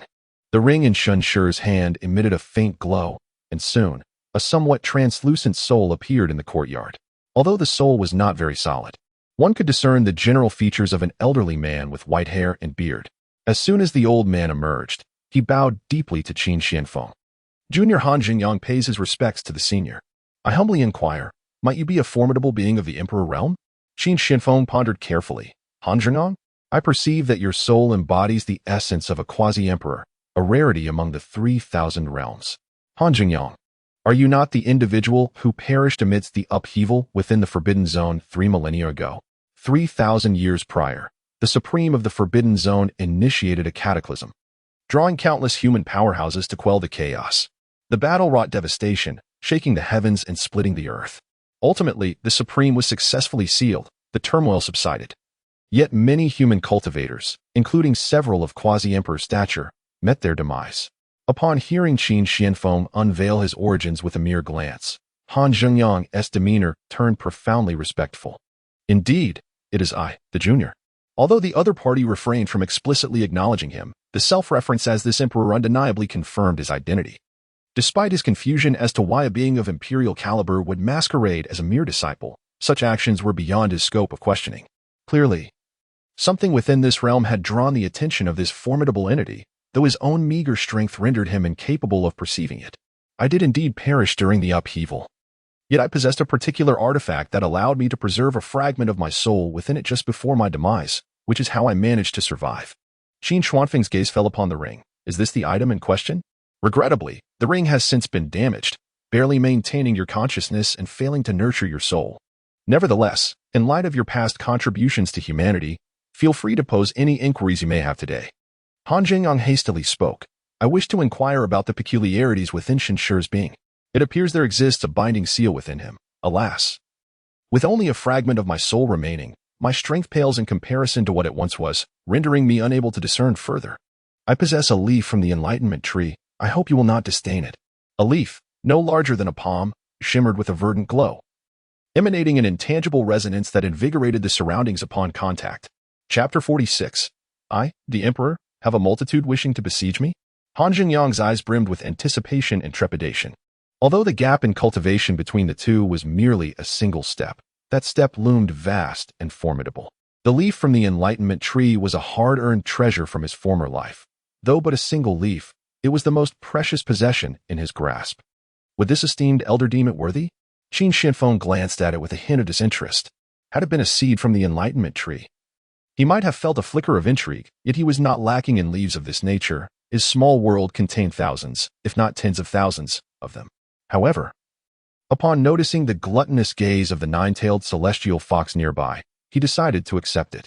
Very well, let this little creature indulge in a treat. He then turned his attention to Shinshi, and his eyes sparkled with a celestial light, instantly perceiving the intricacies of Shinshi's body. Oh, at this moment, even Qin Xianfeng could not help but let out a soft gasp. Truly, he was the fated child recognized by the system, possessing some extraordinary talents. He reached out towards the air, and in the blink of an eye, black chains emerged around Shinshi's body, exuding a dense aura of darkness. Such an aura he had only encountered within the confines of the dark forbidden zone. Han Zhengyang gasped in shock. Qin Xianfeng slowly spoke. This is the method of the supreme being of the forbidden zone. This child must have been born within the dark forbidden zone, a place unsuitable for human existence. To ensure his survival, the supreme being employed means to seal the dark power within him. The supreme being an emperor-level expert, has employed methods that you naturally cannot perceive. What? Han Zhengyang exclaimed in disbelief. This child actually hails from the dark forbidden zone? Could he be the offspring of the supreme being? Han Zhengyang felt a pang of sorrow. He had truly regarded Shinshi as his own disciple. However, if Shinshi were to have any ties to the supreme being, he would be left with no choice but to painfully eliminate Shinshi himself.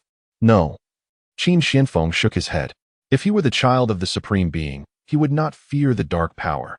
Rather, he would be its natural master. It is precisely because his body cannot withstand the dark power that the supreme being sealed it away and cast him out.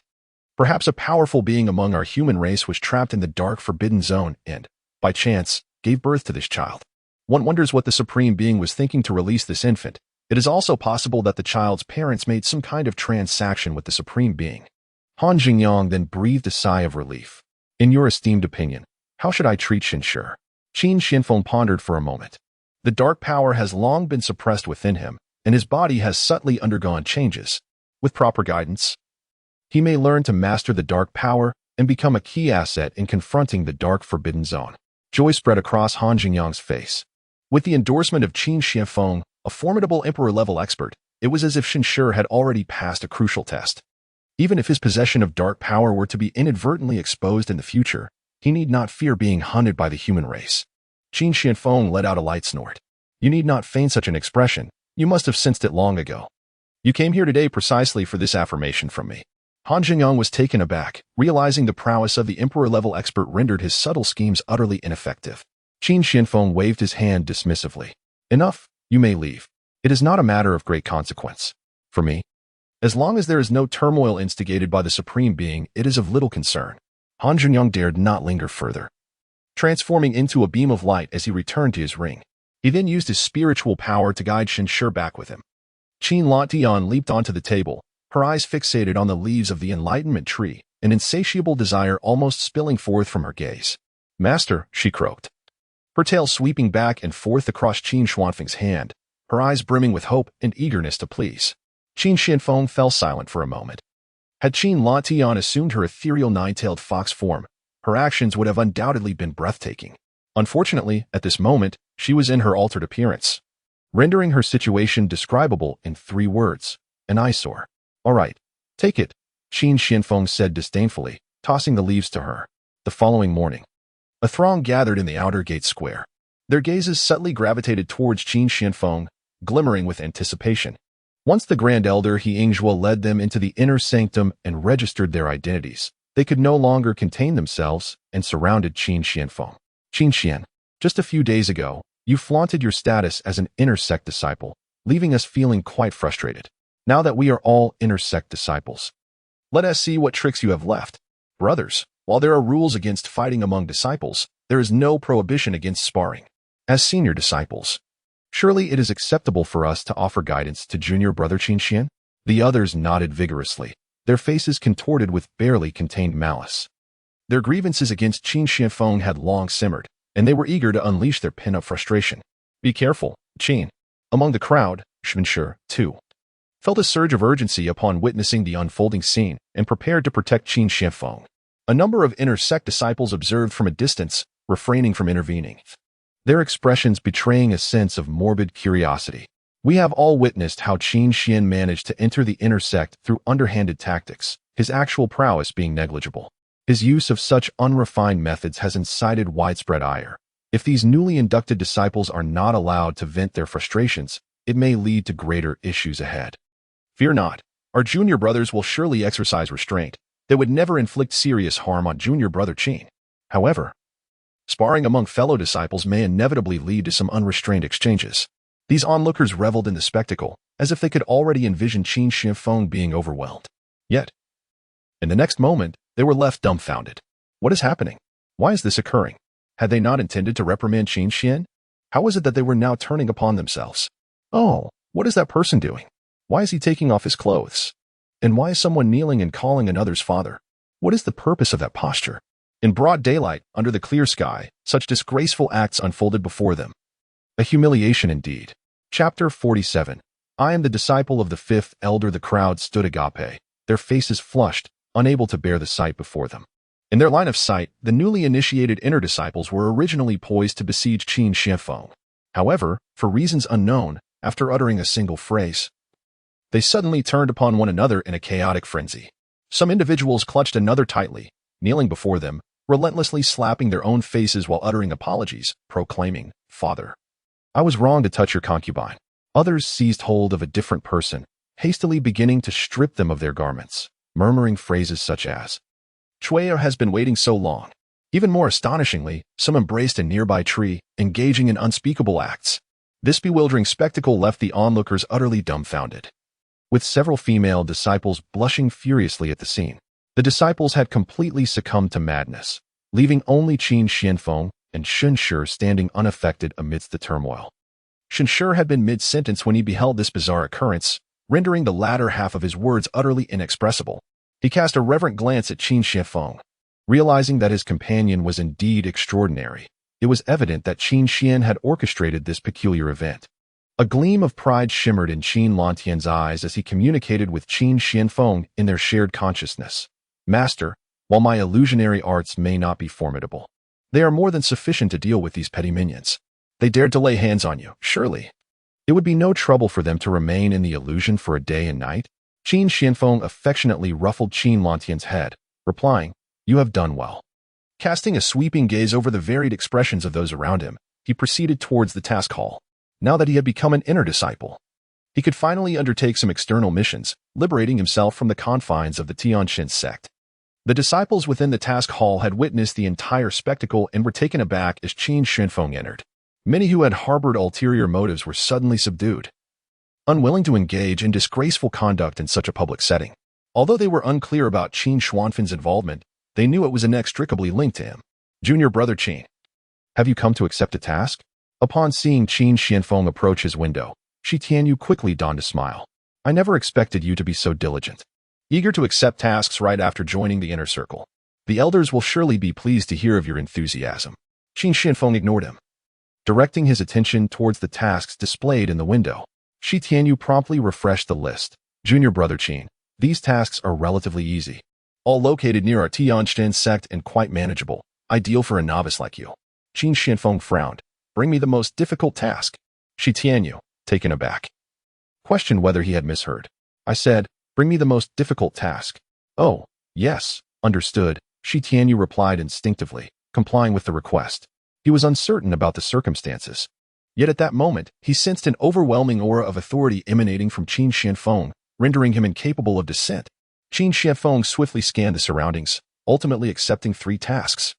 Naturally, these 3 tasks did not represent his limits. Rather, as a newly initiated inner disciple, he was permitted to undertake only 3 tasks at a time. Upon witnessing Qin Xianfeng complete his tasks and exit, he noticed Shi Tianyu wearing a dazed expression, prompting others in the task hall to gather around. Why such a look? What tasks has Qin Xian accepted? Recovering from his stupor, Shi Tianyu's eyes gradually lit up with excitement. Qin Xian is truly courting disaster. I kindly presented him with several comparatively manageable tasks, yet he insisted on selecting those of considerable difficulty.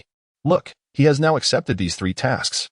These assignments are ones that even seasoned disciples at the Golden Core stage avoid. How dare he? As a mere foundation establishment disciple, take them on. He must not know the meaning of danger. The onlookers gasped in shock upon viewing the 3 tasks. Good heavens!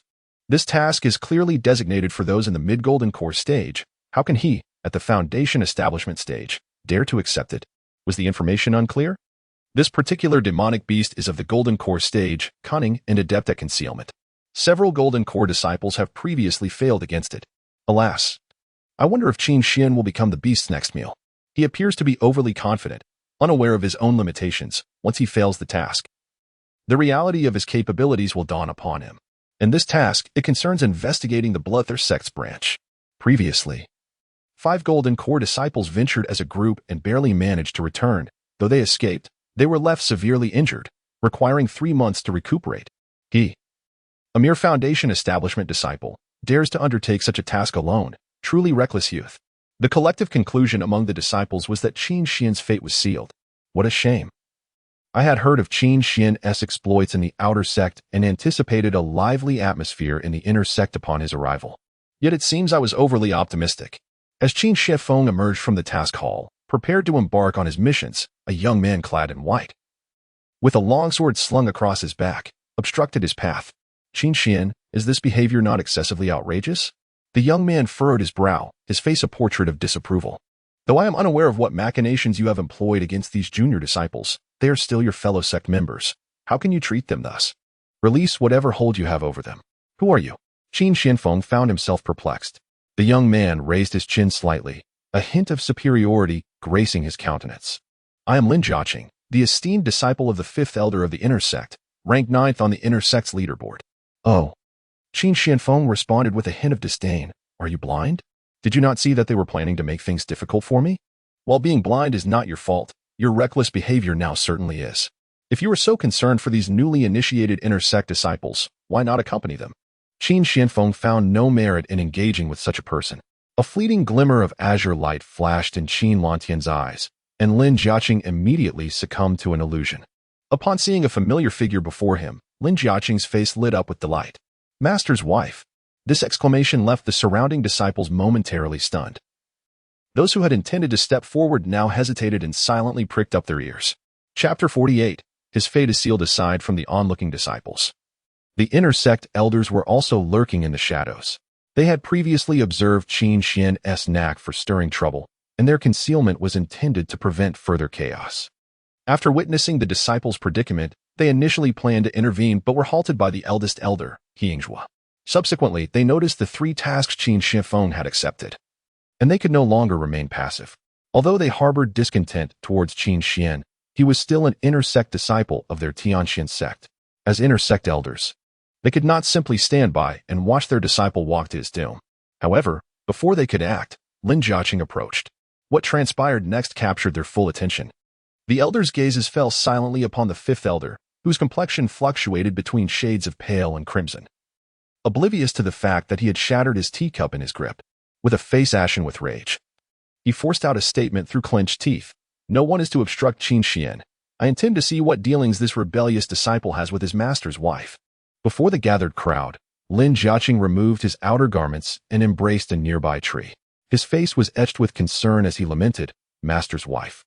You have truly endured much. It is a disgrace for someone as exceptional as you to serve that old man, my master. Tell me, who is more deserving of you? The youthful and vigorous me, or that old man? Who can truly fulfill your needs? Master's wife, please do not undress just yet. It is still daytime. And my master is present. I shall seek you out once he is left to complete his tasks. The onlookers wore expressions akin to those savoring a juicy revelation. And even Qin Shifeng was momentarily taken aback. He regarded Lin Jiaqing with an expression of incredulity, having initially perceived him as a paragon of virtue, only to discover his true, unsavory character. A look of disdain crossed his features. If he were the master of such a traitor, he would be unable to restrain himself from ending his life. The 5th elder, witnessing this scene, could no longer contain himself. His body trembled with fury, his eyes bloodshot, revealing an aura of murderous intent. This rebellious disciple must perish, and that vile woman shall meet her end as well. Am I not good enough for her? After rescuing her from the clutches of a monstrous beast, my initial intention was to take her as my disciple. Yet, she insisted on becoming my partner. claiming that the debt of gratitude for her rescue warranted her devotion. She has persistently enticed me. Well, since she has made such a request, I saw no reason to refuse. Have I not been good to her over the years? I have granted her every desire. She has never lacked for spirit stones or cultivation resources. Without my intervention, she would still be merely at the alchemy stage and would never have reached the golden core stage. And yet, this is how she repays me. In the end, Elder Wu began to sob, his face a portrait of grievance. The other elders hurriedly restrained him, urging, "Calm down, Elder Wu. We can handle this privately." Making a scene now would only lead to greater troubles. As for that woman, now that her true nature is revealed, it is only fitting that she returns all that you have given her. Under the comforting words of the elders, Elder Wu gradually regained his composure. Glaring fiercely at Lin Jiaqing, with his pride already tarnished, he was determined to uncover any remaining secrets Lin Jiaqing might be hiding. The commotion did not escape Qin Shifeng, who listened with great interest from the sidelines. Upon hearing Elder Wu's words, he immediately instructed Qin Lantian, eager to witness the unfolding drama. A glimmer of blue light flashed in Qin Lantian's eyes, and the illusion before Lin Jiaqing shifted. "Chon'er." A look of joy spread across Lin Jiaqing's face as he strode forward. "Chon'er, it is not that I wish to conceal our relationship. It is merely that my current strength is still insufficient. At present, I am only at the 9th level of the inner sect. I plan to propose to you grandly once I ascend to the pinnacle of the inner sect." The surrounding disciples exchanged glances. "Chana? Could it be senior sister Yin Chan?" The expression of Elder He Yingzhu darkened gradually. Yu Chan, his own daughter, how astonishing that Lin Jiaqing had the audacity to seduce her. An aura of murderous intent uncontrollably radiated from the elder, shifting the focus of consolation from Elder Wu to him. However, soon enough, the laughter of the elders faded. Lin Jiaqing continued to name one after another. Senior sister Lu Qing, senior sister Hong Wan, junior sister Tong, the gathered disciples were incensed. What? So many senior and junior sisters have fallen prey to Lin Jiaqing's schemes? How despicable.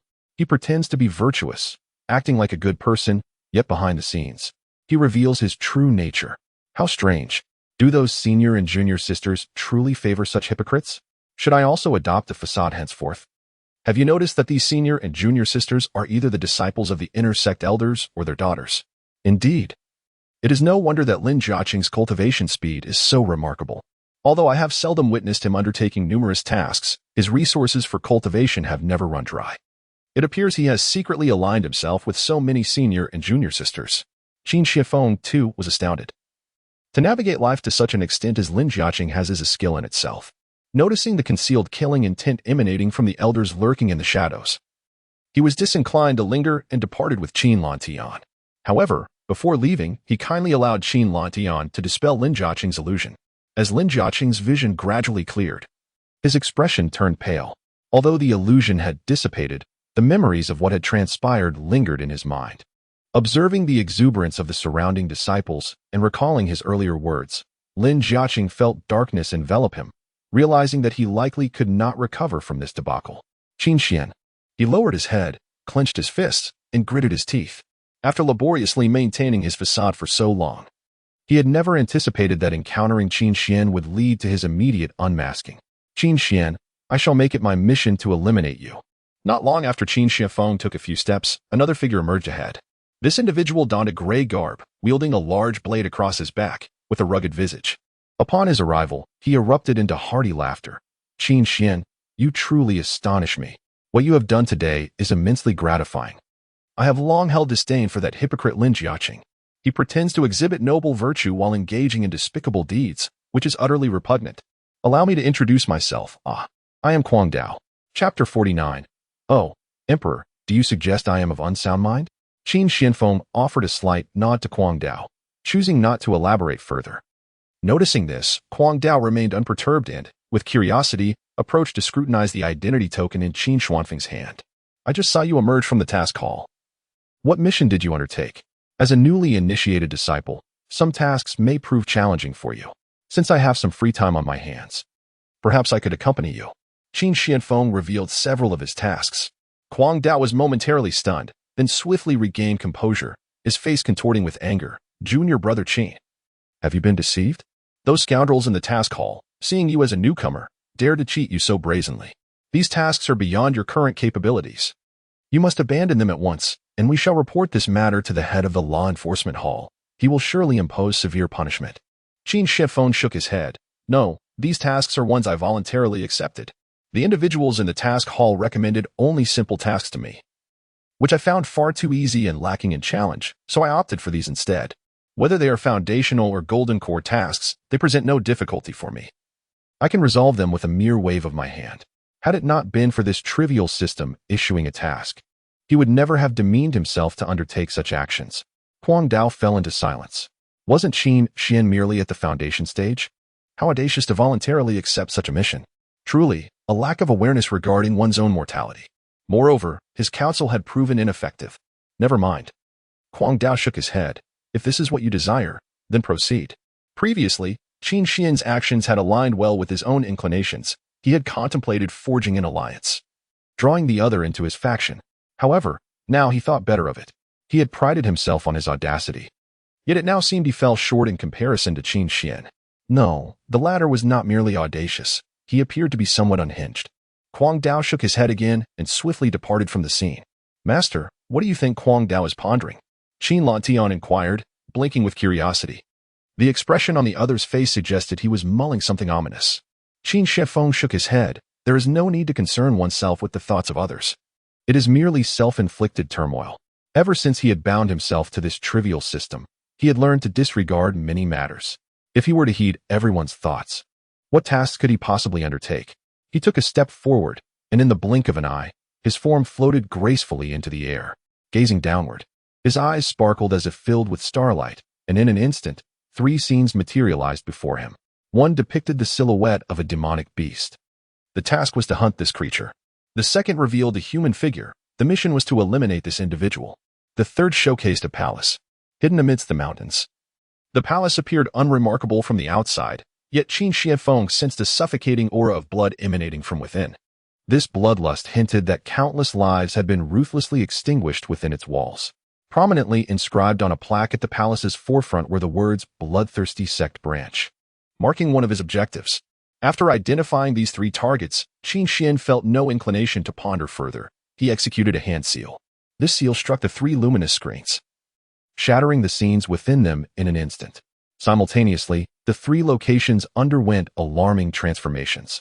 In one mountainous region, a group of 5 individuals lay concealed in the shadows. Their eyes fixated on the foreboding beast before them, filled with trepidation.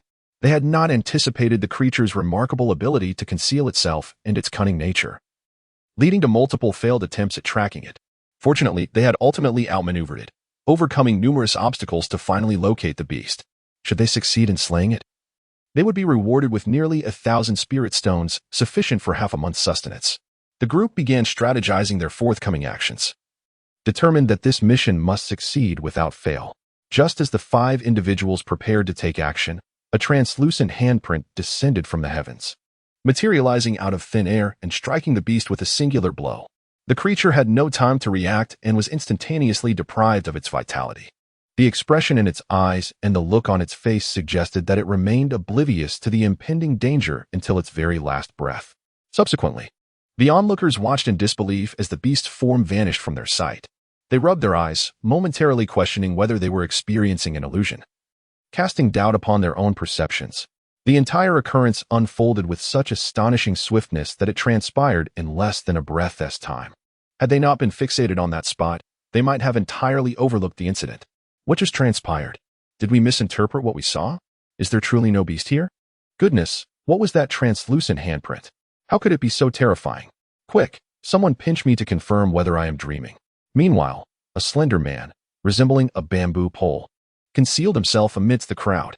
As he brushed past another individual, he swiftly reached out, deftly pilfering the storage bag from the unsuspecting person in the blink of an eye. Ugh, a miser. Merely a handful of spirit stones.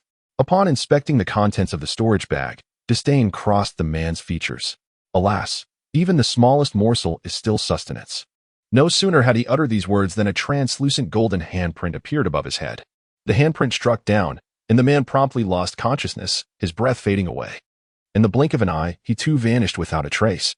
This entire sequence of events transpired with such rapidity that the surrounding crowd had no time to react. Not a soul bore witness to the unfolding drama. Only the individual from whom the storage bag had been stolen paused mid-stride, exclaiming in surprise.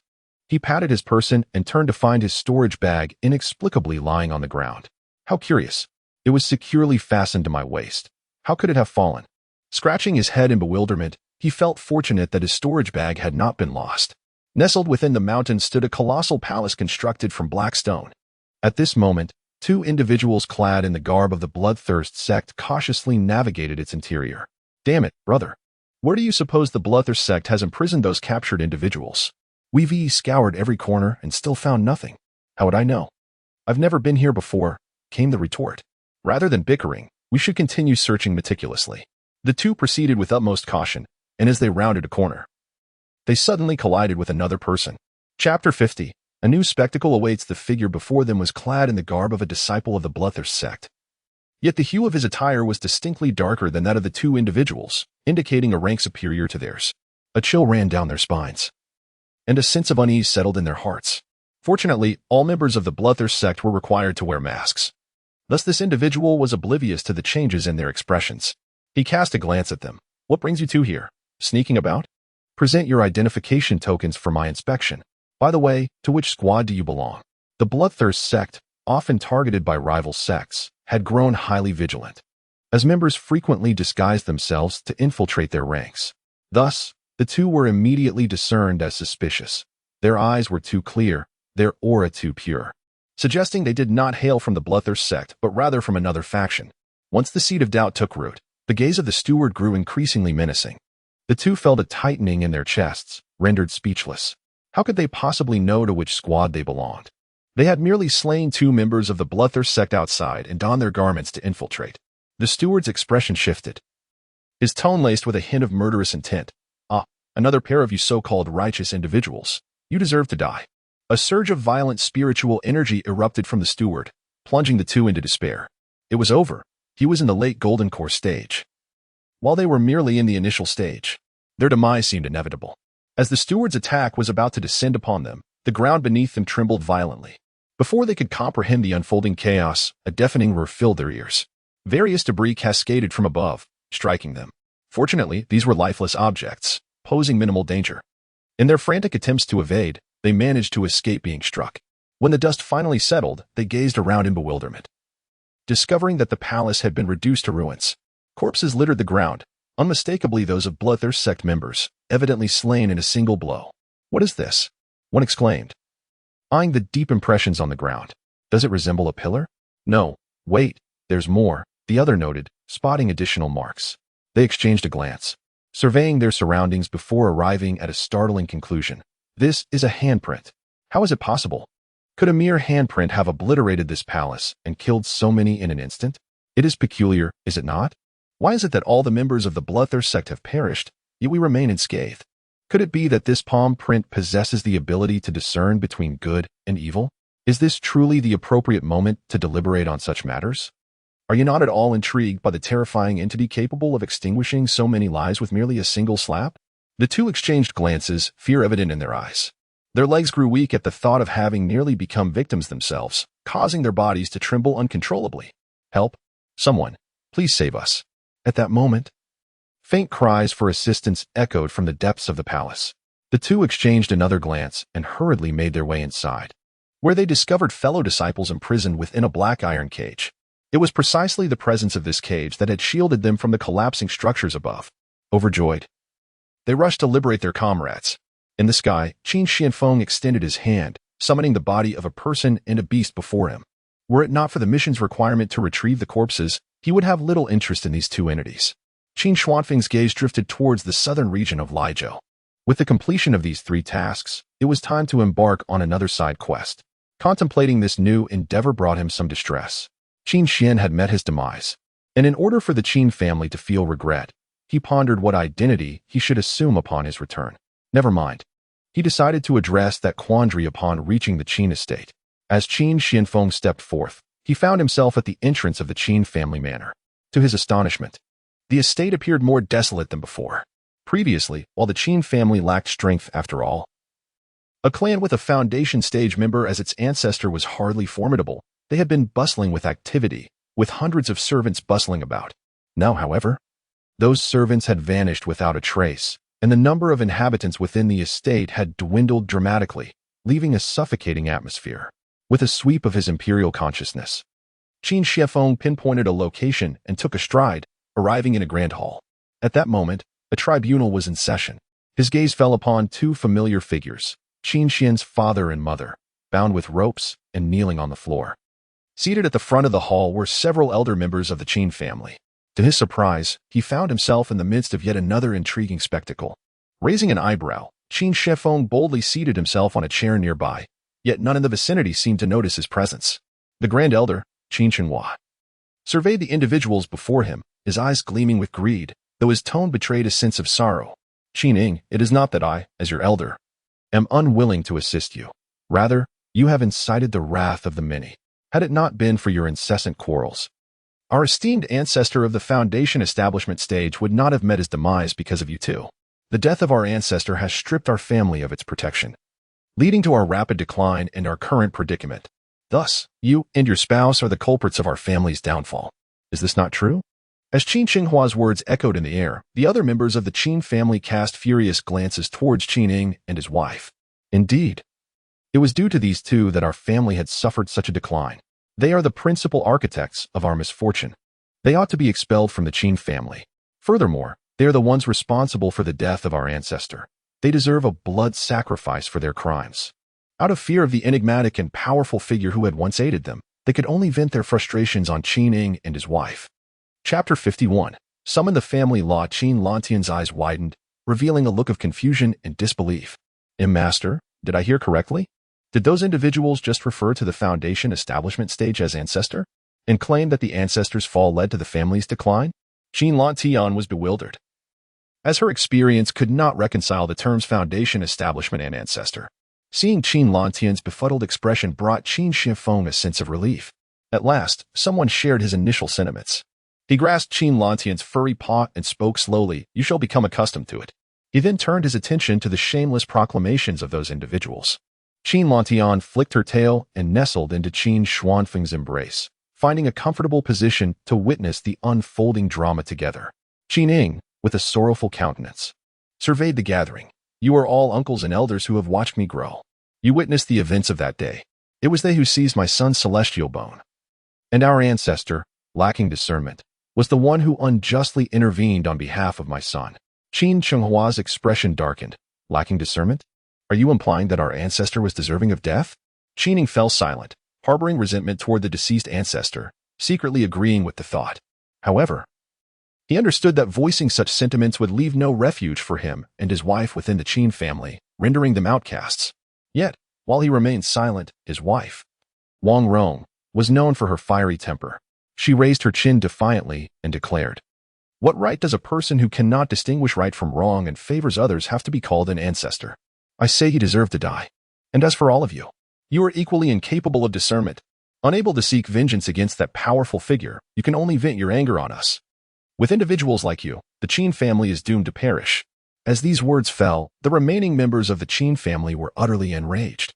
Qin Shihua was consumed by fury, wishing he could eliminate Su Rong on the spot. However, that was not an option. The crucial item had yet to be obtained, and Su Rong could not be allowed to perish just yet. With labored breaths, Qin Shihua eventually steadied his emotions and continued. "Considering that Qin Xian is your only son and this matter concerns him, I shall overlook your reckless words for the sake of your maternal devotion. Nonetheless, the decline of our Qin family is inextricably linked to both of you, and thus, you must offer compensation. The reason our family once stood tall and flourished was due to the presence of our foundational ancestor. Now that the ancestor is no longer with us, our clan urgently requires another foundational powerhouse. Su Rong, surrender the celestial bone that resides within your son. This celestial bone can produce another foundational expert for our Qin family and restore our former glory. If you and your husband relinquish this bone, we shall not hold your past actions against you." Qin Ing and Su Rong could not help but roll their eyes in unison. Qin Ing scoffed. "That bone rightfully belongs to my son, Qin Xian. Why should it be given to anyone else? Since my son has already passed away, that bone should accompany him into the grave. Therefore, I cannot hand it over." "What?" Qin Chenghua's expression shifted dramatically. "Are you implying that you buried that bone with your son's remains? Someone, immediately dig up Qin Xian's corpse." We must retrieve the celestial bone. Qin Latian was taken aback. Master, have they lost their minds? They actually intend to excavate their own kin's grave. Qin Xianfeng let out a cold snort, feeling a peculiar discontent arise within him. Although he had no direct connection to Qin Xian, the existence of this trivial system had inadvertently forged a subtle bond between them. Witnessing Qin Xian's unrest even in death stirred something within him. As thoughts raced, he devised a plan for his intervention. Su Rong laughed heartily. Ha ha ha. I have long seen through the hypocritical facade of your Qin family and anticipated this very behavior.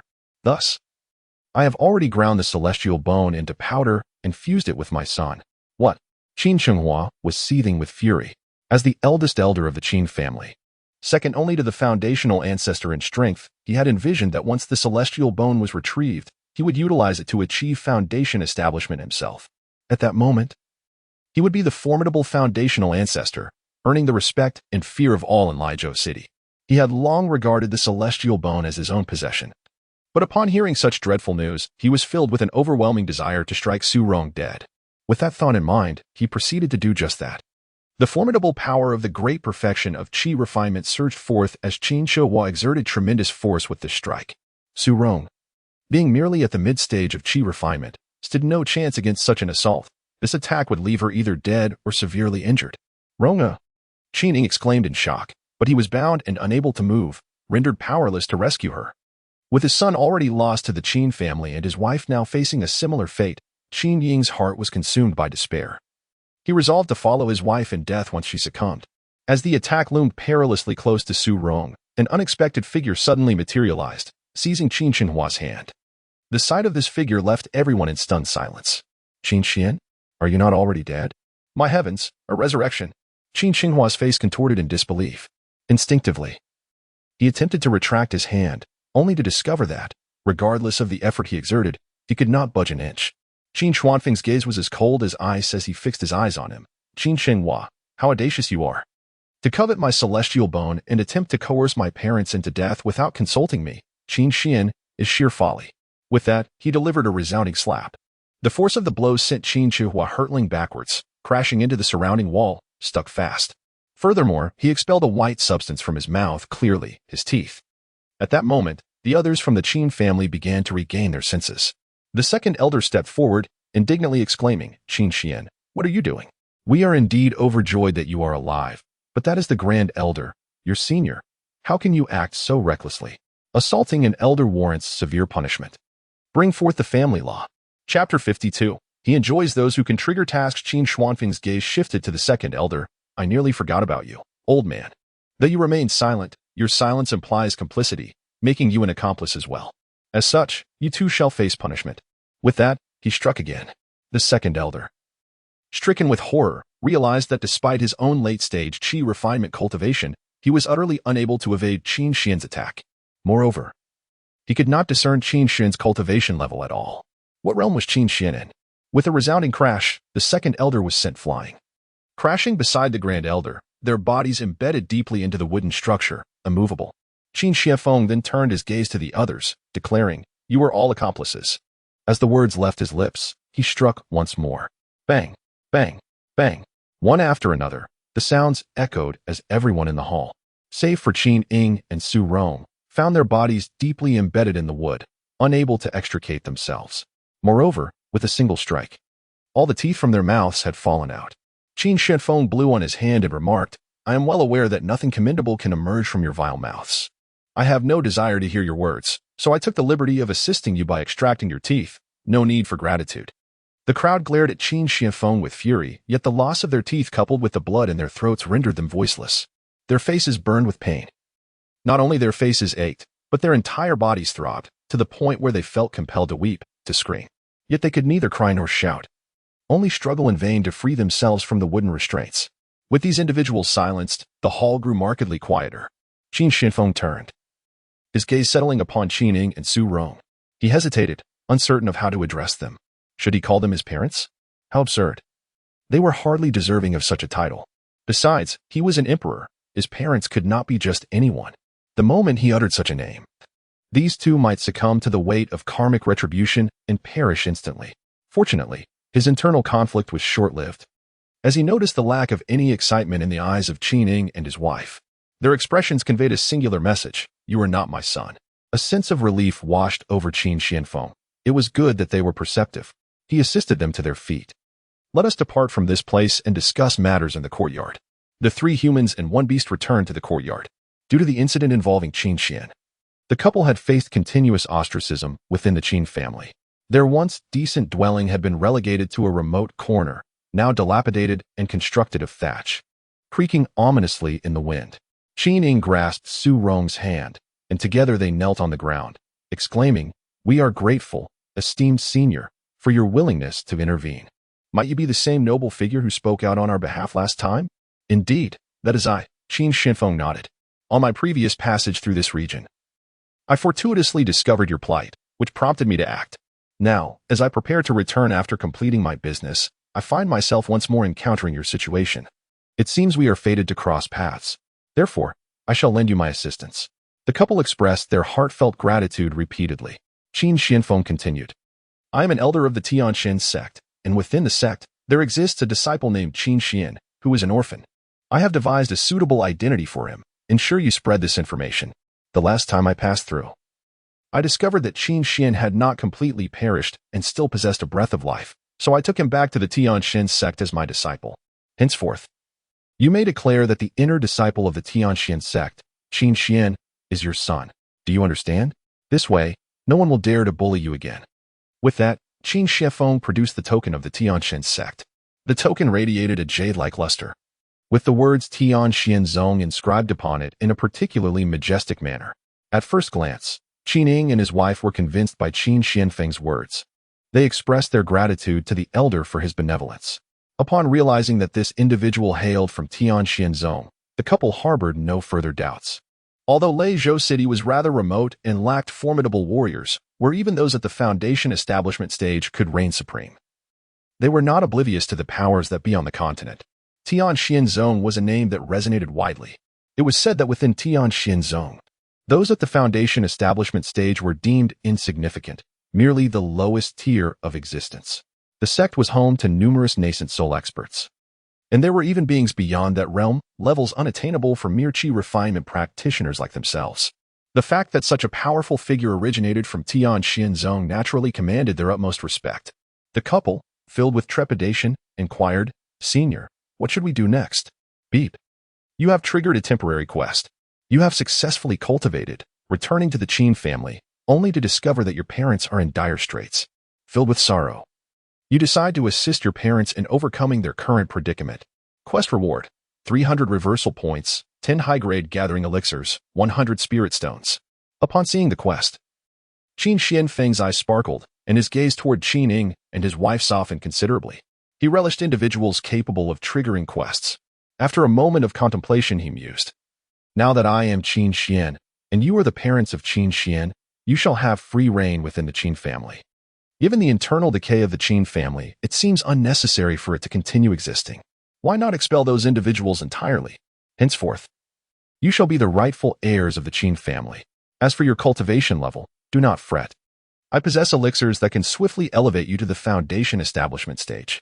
His storage bag contained a plethora of rewards from the system, and he had been troubled by the surplus of useless items. Now was the perfect opportunity to transfer these items to the couple. The eyes of Qin Ning and his wife gleamed with fervor. They were undeniably tempted by Qin Xianfeng's words. Though a hint of trepidation lingered, would this inconvenience Qin Xianfeng? Moreover, the elixirs that could elevate them to the foundation establishment stage were beyond their wildest imaginings in terms of value. Noticing their apprehension, a twitch escaped the corner of Qin Xianfeng's mouth. What kind of ridiculous quest had this trivial system concocted? Were foundation establishment elixirs truly considered precious? Qin Lantian wagged his tail, declaring, "Since my master has offered them to you, you should gratefully accept.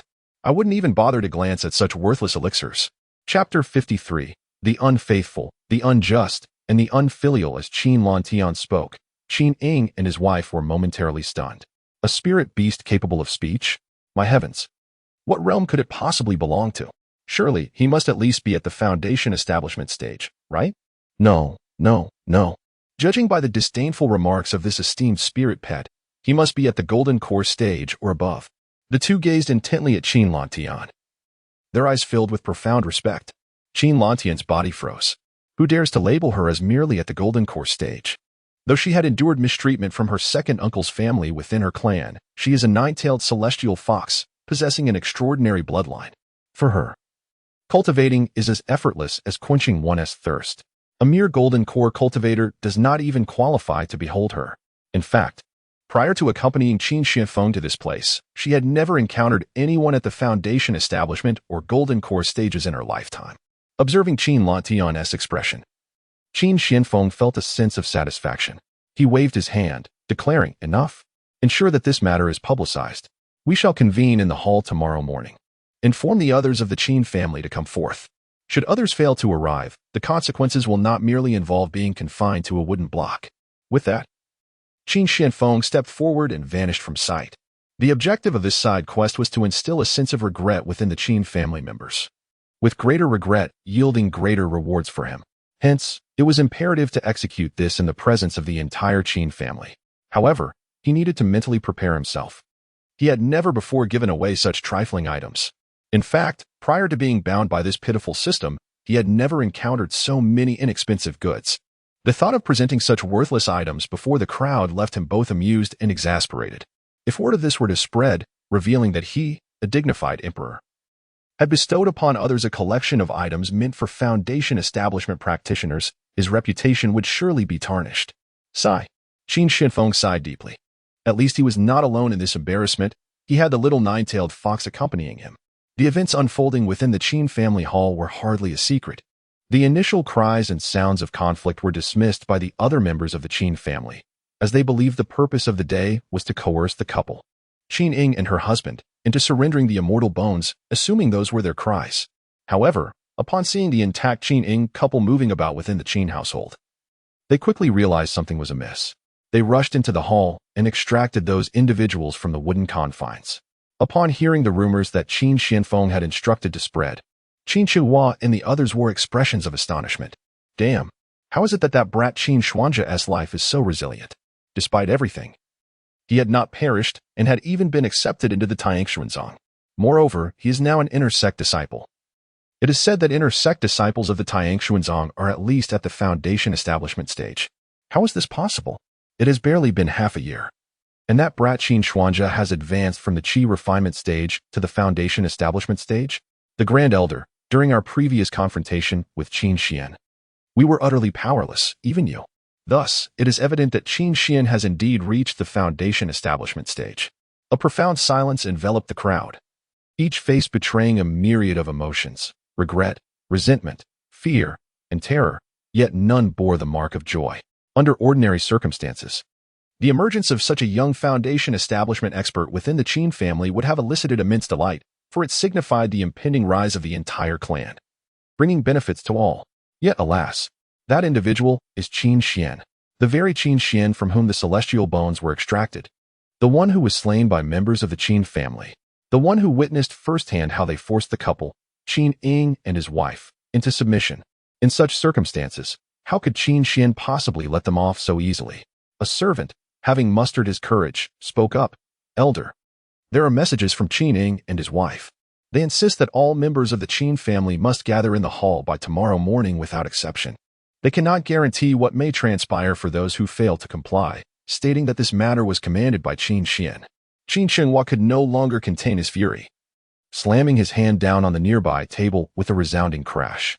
However, he had forgotten that he was already grievously injured. This act only exacerbated his wounds. The sound of cracking bones echoed in the ears of those present.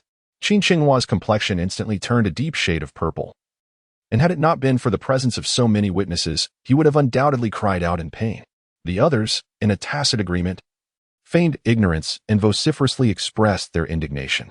Grand Elder, with the ancestor absent, the Qin family should naturally fall under your jurisdiction. You must take a stand for us. Qin Xian is openly threatening us. His conduct is utterly outrageous. As a member of the Qin family, how dare he treat his elders in such a manner? It is a gross display of disloyalty and ingratitude. Qin Xinghua's expression darkened ominously. Finally, he spoke slowly, as if having made a resolute decision. The rift between us and Qin Ying and his wife has become irreconcilable. Thus, Qin Xian cannot be allowed to remain. While the Tianxin sect is indeed a formidable force, it is not without its nemesis. If my memory serves me correctly, the Bloodthirst sect has a particular affinity for targeting disciples of such great powers.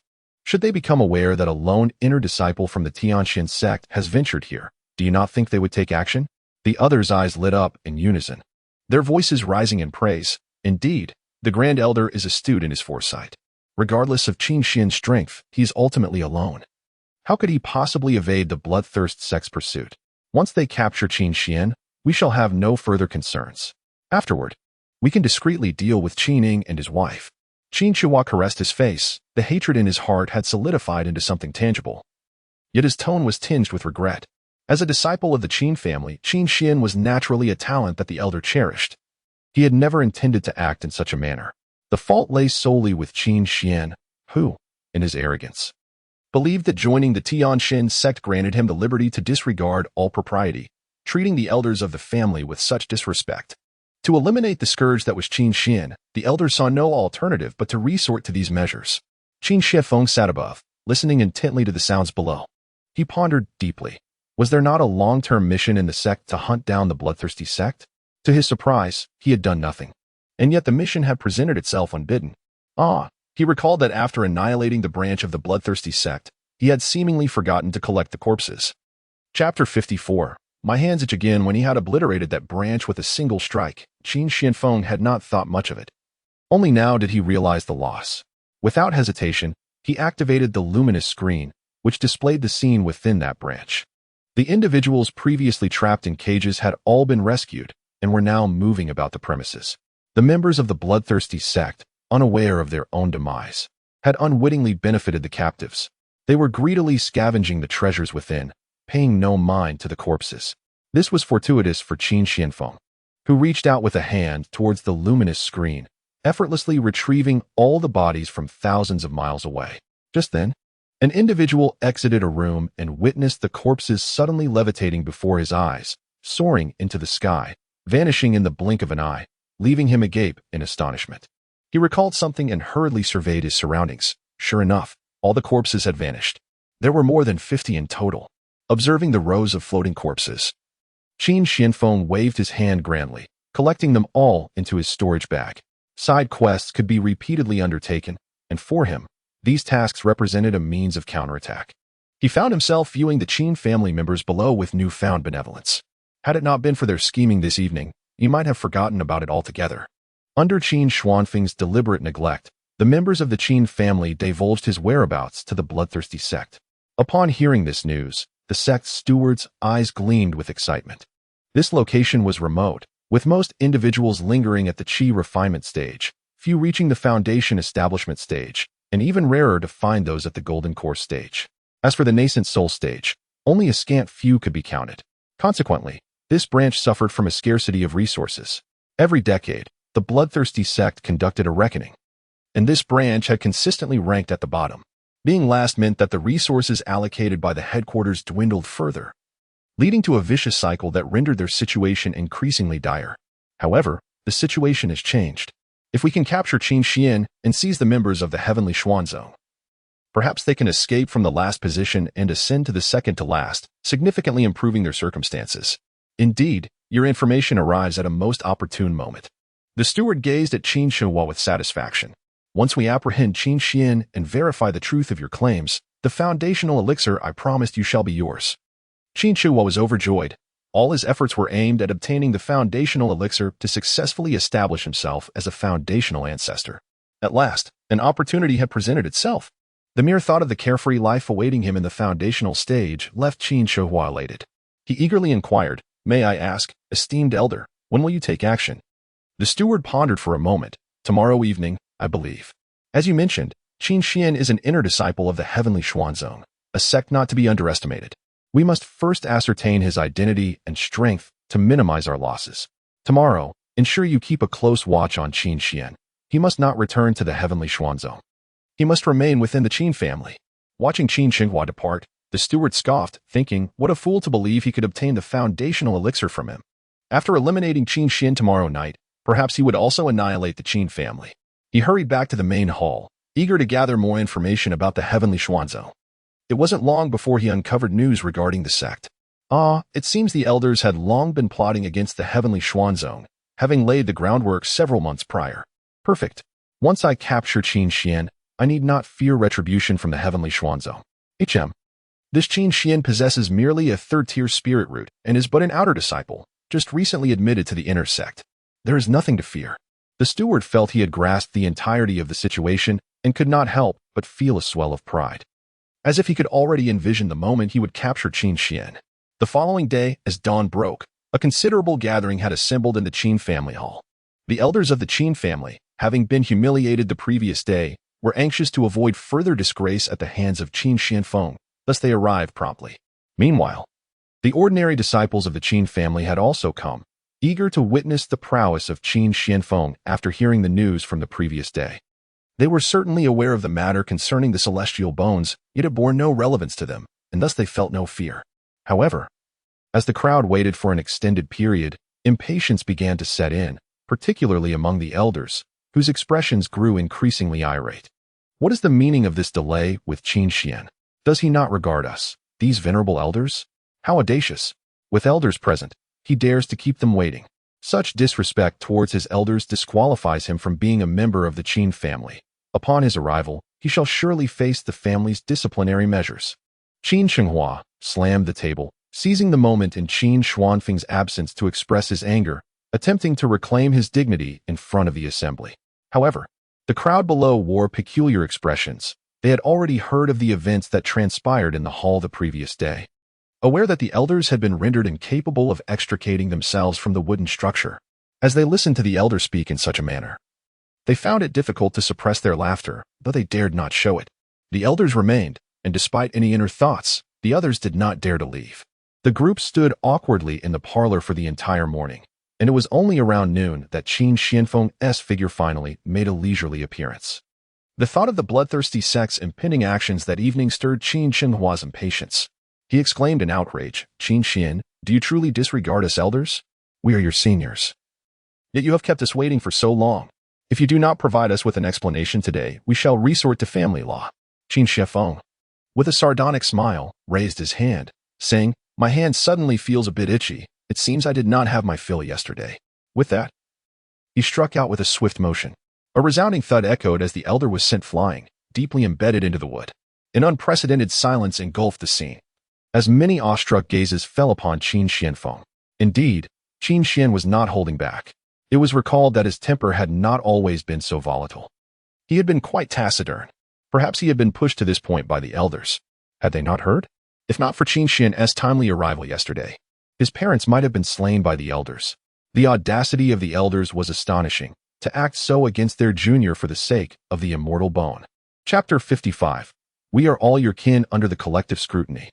Qin Shenghua's face fluctuated between red and pale at the sight of Qin Xuanfeng's brutal actions and his cryptic remarks. "Damn Qin Xian, why did you not perish outside? Why must you return?" Once this elder reached the foundation establishment stage, he vowed to flay Qin Xian's parents to cleanse this humiliation.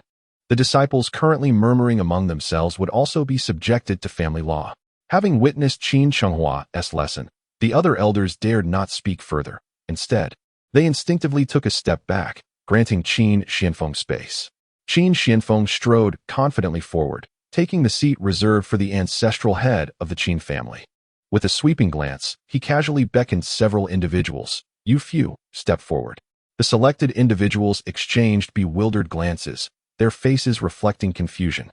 Yet they proceeded to step out under the watchful eyes of the assembly. They were merely collateral members of the Qin family, accustomed to life outside, having rarely interacted with Qin Xianfeng before. Thus, they presumed he would not direct his ire towards them. Qin Xianfeng waved his hand dismissively, urging calm. "Do not panic. I have always been clear-cut in matters of gratitude and revenge. I repay enmity with enmity and grievances with grievances, and I shall not act against those who are uninvolved. I have just overheard your discussions, and I find your sentiments to be quite agreeable. The members of the Qin family who covet the celestial bones of my junior are truly shameless. In light of your words resonating with my thoughts, I have decided to bestow upon you some rewards." With a grand gesture, Qin Xianfeng summoned various rewards from the system, which materialized in the air. The sight of numerous bottles of elixirs and an array of magical artifacts left the Qin family members breathless with anticipation. Good heavens, Qin Xian is remarkably generous. Merely for the few words spoken by these individuals, he is prepared to distribute such treasures? If only I had spoken up earlier. I wonder if it is too late now. Why should they receive such rewards? They are but collateral branches with mediocre cultivation talents, while I, of the main lineage, possess exceptional potential. These treasures should rightfully belong to me. Jealous and envious glances were cast towards those few individuals, and many began to harbor secret plots. Though those few would receive the rewards, their strength was insufficient to safeguard them. By nightfall, they could easily infiltrate the residences of these individuals and reclaim the treasures. It was assumed that those from the collateral branches would not dare to protest. The recipients of the rewards gazed in disbelief at the elixirs and artifacts before them, then turned to Qin Xianfeng. Are these truly for us? Is this real? Am I dreaming? Someone pinch me. The worth of these items was overwhelming, and they hesitated to accept them. Perhaps, Qin Xian, you should take them back. Among the group, some remained level-headed, initially swept away by the sudden delight. They quickly regained composure upon noticing the predatory gazes surrounding them. Given their status and abilities, even if Qin Xian were to gift them these items, they would be unable to retain them and might even suffer repercussions. Furthermore, being publicly singled out by Qin Xian would surely invite punishment from the elders once he departed. As these thoughts crossed their minds, their initial joy dissipated, replaced by a sense of trepidation. Nothing is of any real value to me. All are ultimately useless. Qin Xianfeng's discerning gaze swept over their expressions, and with a dismissive snort, the elixirs and artifacts floated towards them, settling before the astonished individuals. I shall provide you with protection. Consume these elixirs now. In an instant, their heads snapped up, their eyes shining with fervor. If they consumed the items on the spot, others would have no opportunity to seize them. Indeed, it was the most prudent course of action. Qin Sheng, being bold and already disillusioned by the Qin family's betrayals, had long harbored dissatisfaction towards them. Upon hearing Qin Xuanfeng's words, there was no hesitation. He immediately opened a vial of elixir before him. A faint aroma of the potion wafted through the air, stirring a profound sensation within the hearts of those present. They felt the flow of their inner spiritual energy accelerate involuntarily. Their eyes gleamed with longing and fervor. If merely inhaling the scent could yield such effects, how much would their spiritual strength surge if they were to consume it? Noticing the avid gazes directed at him, Qin Sheng felt a tightening in his chest and swiftly poured out an entire vial of elixir. Without pausing to discern its nature, he hastily consumed it. The elixir melted instantly upon contact, flooding his body with pure spiritual energy that coursed throughout him. Qin Sheng's eyes sparkled as he promptly settled into a meditative posture to cultivate. The others, witnessing this transformation, also cast aside their reservations and swallowed their elixirs. They understood all too well that such an opportunity might never present itself again.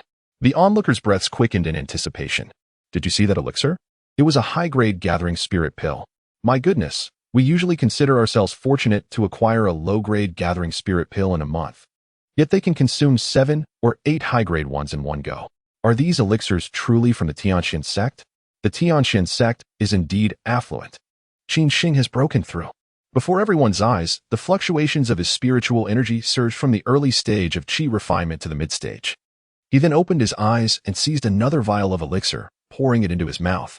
This audacious display sparked envy among the onlookers. How dare Qin Sheng indulge in such exquisite elixirs? It is a sheer waste on him. With his qualifications, he has only advanced a slight tier after consuming so many. If it were me, I could easily elevate 2 tiers. Having witnessed someone break through right before them, some individuals could no longer contain themselves. A few elder figures, shamelessly, began to speak.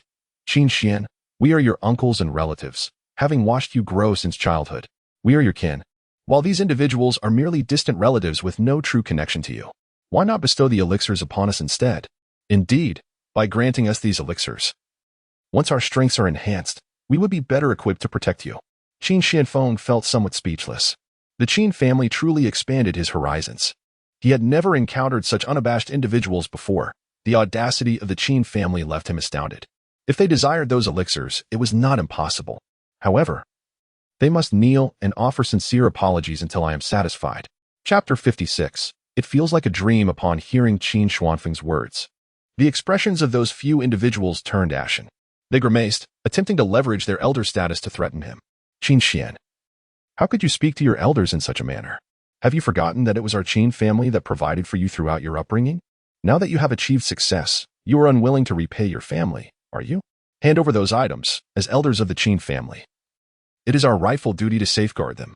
Indeed, such exceptional elixirs ought to be entrusted to those within the family who possess extraordinary talent. For this is the way to swiftly enhance the power of the Qin clan. Qin Xian, relinquish the elixirs you hold. The crowd pressed forward, their greed ignited by Qin Xing's recent breakthrough. Another has ascended.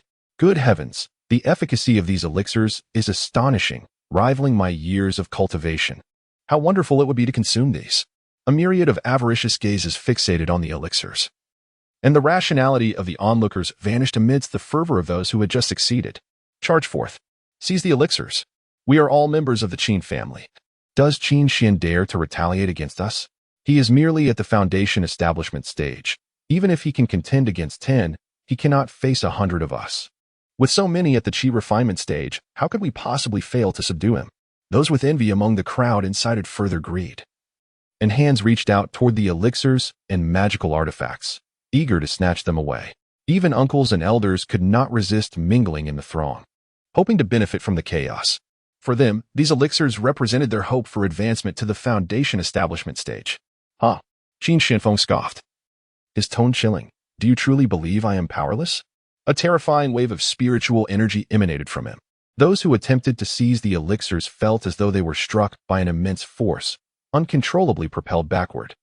Crashing sounds filled the air as bodies collided with the walls of the hall. In an instant, only a handful remained standing, those who had refrained from acting. Witnessing the grim fate of their peers, they were struck with alarm, relieved that they had resisted temptation.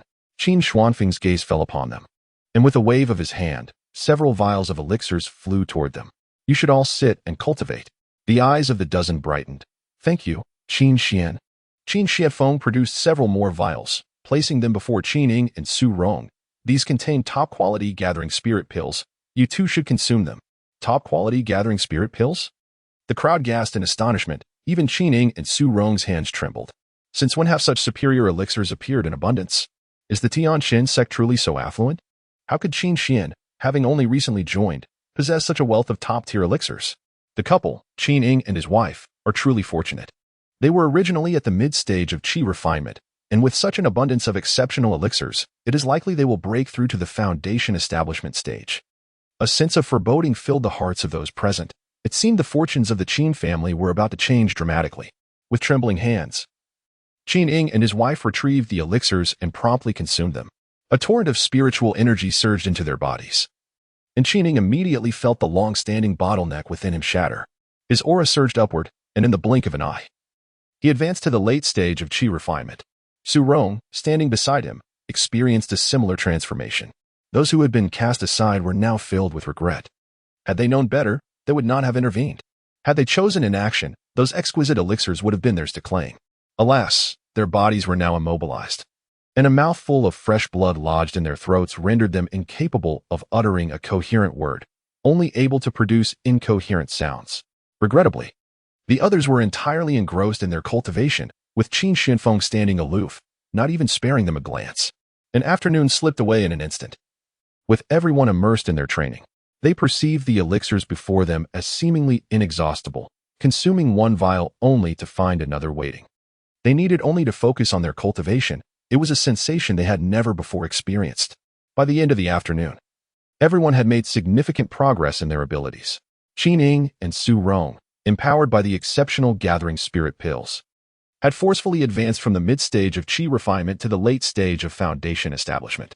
The others had also reached the initial stage of foundation establishment, a development that incited envy among them. Qin Xianfeng, seated in the main position, collected the remaining elixirs. Those prior were a reward for you all.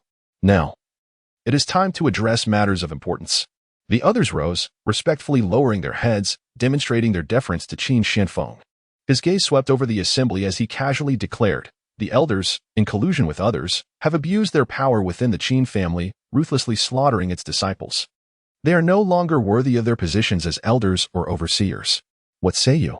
Those who had consumed the elixirs, including Qin Xing, dared not hesitate and promptly replied, "Naturally, we shall heed your command, Qin Xian.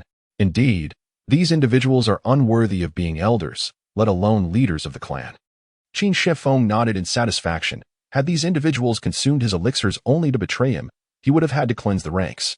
The ancestral head of the Qin family was once the master of our clan, and since his passing, the position of head has remained vacant. It is time to elect a new leader. Who do you believe should be chosen for this role? The eyes of the assembly turned towards Qin Shianfeng, tentatively suggesting, "We believe that the position of head belongs to none other than you, Qin Xian." Qin Shianfeng replied, "Oh?" Qin Xing recollected something and promptly spoke, "I believe that the position of the family head should be passed to Uncle Qining." Qin Xian, you still need to return to Tianxian's sect for cultivation. How could you be entangled in the trivial affairs of the Qin family? Currently, Uncle Qining is the most skilled among us, and it is only natural for him to inherit the position of family head. I trust that no one would oppose this. Qin Xuanfeng's gaze fell upon Qin Xing. You are quite impressive. You possess both courage and wisdom, and you respond quickly. I believe your status is sufficient to become the grand elder of the Qin family, assisting the current family head in managing our clan. What do you think? Qin Xing was overwhelmed with excitement. He had never envisioned such an occurrence in his lifetime. At this moment, he felt as though he were dreaming. He was willing to become the grand elder and wholeheartedly support the family head. Chapter 57. I was wrong. I bow to you in apology. Qin Shenghua was seething with rage. If hatred could be transformed into a tangible form, Qin Xian would have been killed countless times by him already. With Qin Xing poised to become the grand elder, what would become of Qin Shenghua? He wished he could slap Qin Xing away, but unfortunately, he remained pinned against the wall and could not move, ultimately turning his head away in frustration. Alas! Let Qin Xian revel in his arrogance for a while longer. Night had already fallen, and it would not be long before darkness enveloped the land. Once the bloodthirsty sect arrived, Qin Xian was destined to meet a tragic end. At that time, he would not spare any of those who dared to betray him. Even if these individuals reached the foundation establishment stage, so what? He was an elder of the Qin family. They would still have to heed his commands. The other elders exchanged sympathetic glances with Qin Shenghua, relieved that he had taken the forefront in this matter and that they had not drawn excessive attention. This time, Qin Shenghua had truly lost both face and dignity. Even if Qin Xian were to die later, these disciples would surely mock Qin Shenghua in secret. Qin Xuanfeng's gaze shifted to another individual who, from his observations, also displayed considerable shrewdness. You shall be the second elder. He then selected another. You will be the third elder. You will be the fourth elder. You will be the steward. As Qin Shianfeng's words fell, each of these individuals beamed with joy, while a group of others gradually grew somber. Now that this matter has been resolved, it is time to address the others. Qin Xuanfeng's gaze swept over the original elders, causing an involuntary tension in their hearts as a foreboding sensation took hold. What was Qin Xian planning? Having already reduced them to such a state, did he not intend to let them off easily? Qin Shianfeng turned to Qin Xing. You are now the grand elder of the Qin family. The grand elder is responsible for the family laws. According to our family regulations, how should we deal with the actions of these individuals? Qin Xing paused slightly, enduring the threatening gazes of those around him, and spoke calmly. Qin Xian, your cultivation level is the highest among us in the Qin family. According to our family's rules, the one with the highest cultivation can be considered our ancestral figure. These individuals have offended the revered ancestor of the Qin family. According to the family law, they ought to have their cultivation abolished and be expelled from the Qin clan. Qin Shenghua and others were visibly shaken, wishing they could strike Qin Xing dead with a single bite. Qin Xing hesitantly spoke, however. There seemed to be too many people present. Should we not consider a lighter punishment based on their actions? A sigh of relief washed over Qin Shenhua and the others, as they recalled the principle of not punishing the many for the actions of a few, with dozens of them present. If all were to have their cultivation abolished and be expelled, it would effectively mean the end of the Qin family. And surely Qin Xian would not take such drastic measures. Qin Xianfeng shook his head, stating, Today, I shall impart a lesson, here. There is no notion of too many people rendering the enforcement of family law impossible. The reason these individuals dare to act so recklessly is merely because they believe that their numbers protect them from consequences. However, we cannot allow such behavior to take root. One incident will lead to another, and in the future, will they not exploit their numbers to commit further transgressions? How will you punish them later? Will you again consider leniency? If so, what respect will they have left for authority? Thus, this matter must be nipped in the bud at the very first occurrence. Only by ensuring that all involved face punishment will they think twice before acting in such a manner again. A wave of apprehension washed over Qin Xing as he realized he had miscalculated. Then, according to your judgment, Qin Xian, Should we abolish the cultivation of all these individuals and expel them from the Qin family? Qin Shifeng nodded, acknowledging Qin Shing's understanding. Very well. You may proceed with the enforcement of family law. I shall observe. Regardless of whether these individuals feigned concern or were genuinely remorseful, once they executed this punishment, they would be bound in an unbreakable enmity with Qin Chenghua and his faction, ensuring that they would inevitably align themselves with Qin Ying in the future. Taking a deep breath, Qin Shing felt fortunate that his parents, being merely auxiliary disciples of the Qin family, had not come to the hall this time. With the two individuals he cared about absent, he felt unburdened. Under the watchful eyes of the crowd, he approached Qin Shuhua and, without hesitation, struck. Qin Shenghua's eyes widened in terror as he struggled desperately. No, I cannot allow my cultivation to be abolished. Once that happens, I will be unable to cultivate further. Even obtaining a foundation establishment pill would be of no use. If I can just hold on a little longer. If I can delay for a few more hours until nightfall, I will be saved. Channeling his internal spiritual energy, he fortuitously managed to expel the blood from his throat. In a fit of rage, he shouted, Qin Shing, how dare you? I am the grand elder of the Qin family. You seek to defy your superiors? I am the elder, and you are the junior. If this were to spread, how would you ever stand in the Qin family again? Qin Shing's expression remained unwavering. You are mistaken about one thing. I am now the grand elder of the Qin family, and you are the offender. As the grand elder, it is both just and reasonable for me to punish an offender. Realizing he could not sway Qin Shing, Qin Shenghua quickly turned his gaze to Qin Xianfeng. Qin Shenghua, I was wrong. I was blinded by greed and should not have harbored intentions against you. However, my actions were driven by the greater good of the Qin family. Without the celestial bones, our lineage would inevitably decline further, hence the urgent need for an ancestral figure to stabilize our foundation. I acknowledge that my actions have wronged you and that I have acted with bias. Yet as the grand elder of the Qin family, I must bear this burden of villainy myself. You, being one of us, must surely understand my predicament, do you not? Please, Qin Xian, show me mercy. I am willing to bow and admit my mistakes. In a desperate bid to preserve his cultivation, Qin Chenghua has forsaken all dignity. Qin Xurong gazed at Qin Shenghua's abject demeanor, her heart swelling with a sense of vindication. Finally, she witnessed this old dog acknowledging his faults. Yet, their son lay dead, and they had narrowly escaped death at each other's hands. They would not easily forgive Qin Chenghua. Qin Xianfeng ignored him entirely, directing his gaze toward the others. Are you waiting for me to strike, or will you act? The group of over 10 trembled at his words, instantly shedding their hesitation and moving toward the rest. In the face of their despairing stares, they unleashed a surge of spiritual energy, devastating the opponent's stanchions. In that moment, they realized they had forged an irreconcilable enmity with the Qin family. Henceforth, their only path lay with Qin Xian and Qin Ying's lineage, with no other escape in sight. Fortunately, this path was a promising one, as following Qin Xian offered them a glimmer of hope. Qin Shing acted without hesitation. Fearing that Qin Shenghua might utter more words, he sealed the man's mouth with spiritual energy and subsequently destroyed his dantian. Chapter 58. How did he return alive? With his dantian obliterated, the once harnessed spiritual energy now roamed aimlessly within him before erupting outward. Qin Shenghua's cultivation plummeted, rendering him a mere mortal. He appeared to have aged a decade in an instant. It was over. Everything was lost. I have become a cripple, unable to cultivate any further. Just kill me. I have no reason to live now.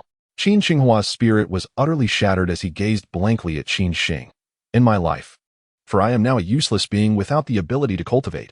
What purpose do I serve?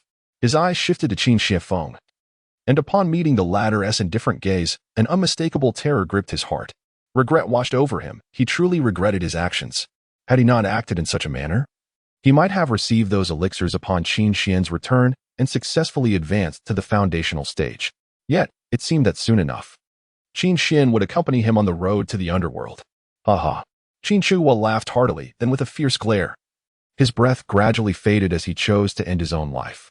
The others displayed a myriad of expressions, but without a doubt, many wore deep regret upon their faces. With a soft chime, the notification echoed. You have completed a side quest. Due to your exceptional performance, you have received the maximum reward. You have gained 3,000 reversal points, 5 superior gathering pills, and 500 spirit stones. 3,000 reversal points? Quite impressive. It seems my arduous efforts have not been in vain. Upon witnessing the meager rewards from this trivial system, Qin Xianfeng felt a wave of satisfaction wash over him. having completed just 2 side quests. His reversal points had already reached several tens of thousands. If only he could encounter more quests of a similar nature in the future. Another chime resonated. You have completed the temporary task of assisting your parents in overcoming their current predicament. You have received a reward, 300 reversal points, 10 medium gathering pills, and 100 spirit stones. Due to your outstanding performance, your rewards have doubled. How delightful. The rewards from this insignificant system arrive at the perfect moment. Henceforth, I shall refrain from berating you. However, when will you issue another task with mysterious rewards? Qin Shifeng silently pondered, hoping to prompt the system into generating a new quest. But alas, it paid him no heed. Having received 2 consecutive tasks, Qin Xuanfen's spirit soared. With a grand flourish, he tossed aside the trifles from his storage bag, bestowing them upon the Qin couple. Now that they had assumed the role of family heads, it was only fitting that they possessed certain items to command respect. Well, since matters have concluded, I shall take my leave. Should you require assistance in the future, you may send word to Qin Xin of the Tianxin sect. The Qin family, being Qin Xin's former clan, might still trigger similar quests.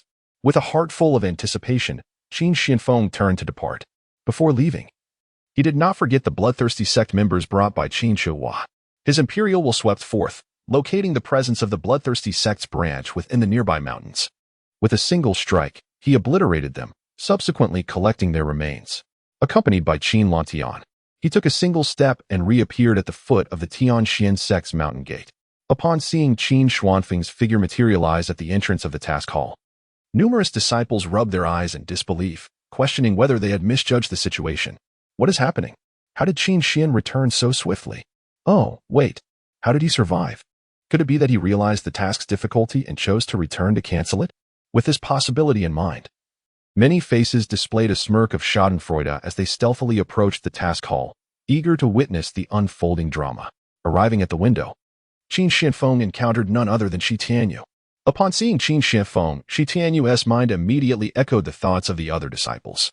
Clearing his throat, he spoke with a serious demeanor. Junior brother Qin, have you returned to cancel the task? Cancellation is permissible, but it will incur penalties. Recalling the peculiar circumstances outside the door that day, he hastened to explain, this is a regulation of our sect. Even the elders of the inner circle must abide by it. As human beings, we all possess certain privacies. And he certainly did not wish to expose his own under the scrutiny of so many eyes. After Qin Xuanfeng's departure that day, numerous disciples studied him for a moment and then inquired among themselves, discovering that they were all ensnared in an illusion. At that moment, they believed Qin Shifeng must have utilized the spiritual stones bestowed upon him by the sect to procure some artifact capable of weaving illusions. Such artifacts were indeed a source of apprehension for Shi Tianyu. He explained in a cordial manner, if everyone were to accept tasks and then neglect them as you have, the inner sect would inevitably descend into chaos. To avert such a scenario, the sect instituted this regulation. If you withdraw from these tasks, the sect will deduct a certain number of contribution points and spiritual stones from you. Given the substantial amount of spiritual stones and contribution points granted to you by the sect, this minor sum should pose no challenge for you. You can easily afford it. Junior brother Qin, please hand over your identity token, and I shall erase these 3 tasks for you. Qin Shifeng looked at him with a peculiar expression, puzzled by the man's intentions. He had said nothing, yet this individual rambled on excessively. With a leisurely tone, he replied, I am here to submit my tasks. Shi Tianyu, very well. You wish to erase the tasks? Wait a moment. You intend to submit tasks? Shi Tianyu's expression instantly became exceedingly strange. Before the assembled crowd, Qin Shifeng retrieved 3 corpses from his storage bag. Upon seeing the bodies on the ground, gasps of astonishment echoed among the onlookers. Goodness! Did Qin Xin really accomplish these tasks? How long has it been? 3 days at most? Did he perhaps collaborate with others on these missions? How else could he have completed them so swiftly, especially considering his cultivation level, which should render him incapable of slaying such beings? Shi Tianyu swallowed hard and hurriedly dashed out from the window, crouching down to verify the corpses. This individual was indeed a master of poaching, and the face matched perfectly. Indeed, that cunning beast bore the correct appearance, and its cultivation level aligned as well. Wait, this is the corpse of a bloodthirsty sect member. Judging by the color and uniform, it appears to be an attendant. Yes, this person's identity checks out. He is indeed an attendant from that branch. By the end, Shi Tianyu's hands trembled. He raised his head, gazing at Qin Shifeng with a newfound respect. Your tasks are complete. Please hand over your token. Chapter 59. Is having over 80 corpses a lot? Do not rush. Qin Shifeng did not immediately yield his identity token. Rather, he stated, I wish to submit the tasks one by one. With that, he lifted the corpse of the beast. I will begin with this task. Shi Tianyu stood frozen, his expression one of bewilderment as he glanced at Qin Shifeng. If it were anyone else, they would have already exploded with frustration. How could one endure such torment? However, the mere recollection of the events that transpired at the entrance of the task hall sent a shiver down his spine, extinguishing the flickering flames of anger that had yet to ignite within him. Never mind, it is not worth provoking. If I were to be misled by his illusions, it would spell my doom. The thought of Lin Jiaqing's recent misfortunes caused Shi Tianyu's heart to turn icy. Clearing his throat, he thought, one at a time, is it? A trivial matter indeed. Shi Tianyu accepted the beast carcass and proceeded to the rear of the task hall to submit the task. Ding! You have completed a side quest. You have received a reward of 300 reversal points and 100 spirit stones. Due to the high difficulty of this task, your rewards have been doubled. Pleased by the sound of task completion and noticing that a new task had refreshed, Qin Shifeng placed the corpse of the Bloodthirst sect steward onto the submission platform. This time, he submitted this task. Ding! You have completed a side quest. Qin Shifeng then placed the last corpse upon the platform. Ding! You have completed a side quest. All done. Shi Tianyu handed his identity token to Qin Shifeng. All 3 tasks have been completed. You may now accept new ones. Qin Shifeng did not accept immediately. Instead, he spoke. If I recall correctly, there is a long-term task within the Xintian sect. That task involves hunting members of the Bloodthirst sect. Bringing back a single corpse counts as completing a task. Am I right? Indeed. Shi Tianyu nodded, perplexed by Qin Xuanfeng's inquiry. The next moment, he observed Qin Shifeng leisurely retrieving a corpse from his storage bag. The individual was clad in the garb of the Bloodthirst sect, a mask obscuring their face, undoubtedly one of their own. Qin Shifeng, please accept the relevant tasks for me. Aren't you allowed to accept 3 tasks at once? Procure 3 for me. Shi Tianyu fell silent for a moment, instinctively accepting the tasks. Qin Shifeng handed over a corpse. Here, I will submit the tasks one by one. Numerous individuals both inside and outside the task hall were subtly observing the situation.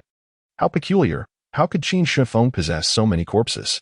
Indeed, we often struggle to find even one member of the Bloodthirst sect. How could he have slain several at once, including stewards and others? Who on earth did Qin Shifeng team up with to achieve such remarkable efficiency? Damn it! Why doesn't he submit all the tasks at once? Instead, he submits them one by one. Is he merely trying to show off? I suspect it might be to vex Shi Tianyu. Perhaps these two harbor a grudge against each other? Hearing the murmurs around him, Shi Tianyu felt a wave of despair wash over him. He could not fathom what conflict he had with Qin Shifeng, after all. During Qin Xuanfeng's first visit to accept the task, he had even offered a kind reminder. Never mind, I shall endure. It is merely a waste of time, after all. The corpses in Qin Xian's possession likely numbered only a few. Shi Tianyu efficiently accepted the task. Are we still submitting them one by one? Indeed. Qin Shifeng handed over a corpse, fixated on the task refresh, and then submitted it. After a series of 3 submissions, Shi Tianyu inquired, are there any more? This was merely an instinctive question. He did not genuinely believe Qin Shifeng could produce more. Yet, in the next moment, with a flick of his hand, 10 corpses clattered onto the ground.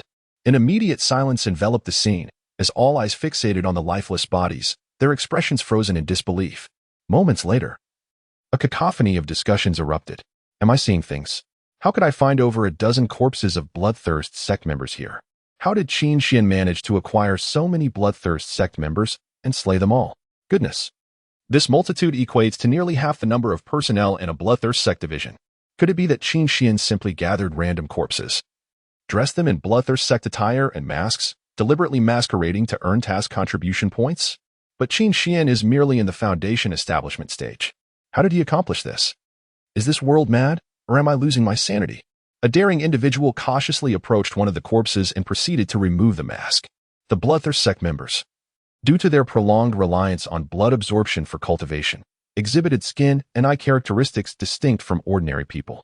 These 2 traits made it easy to discern whether someone belonged to the Bloodthirst sect. Some speculated that Qin Xian might have used other corpses to deceive them. To their astonishment, upon removal of the masks, they discovered that all the bodies indeed belonged to the Bloodthirst sect.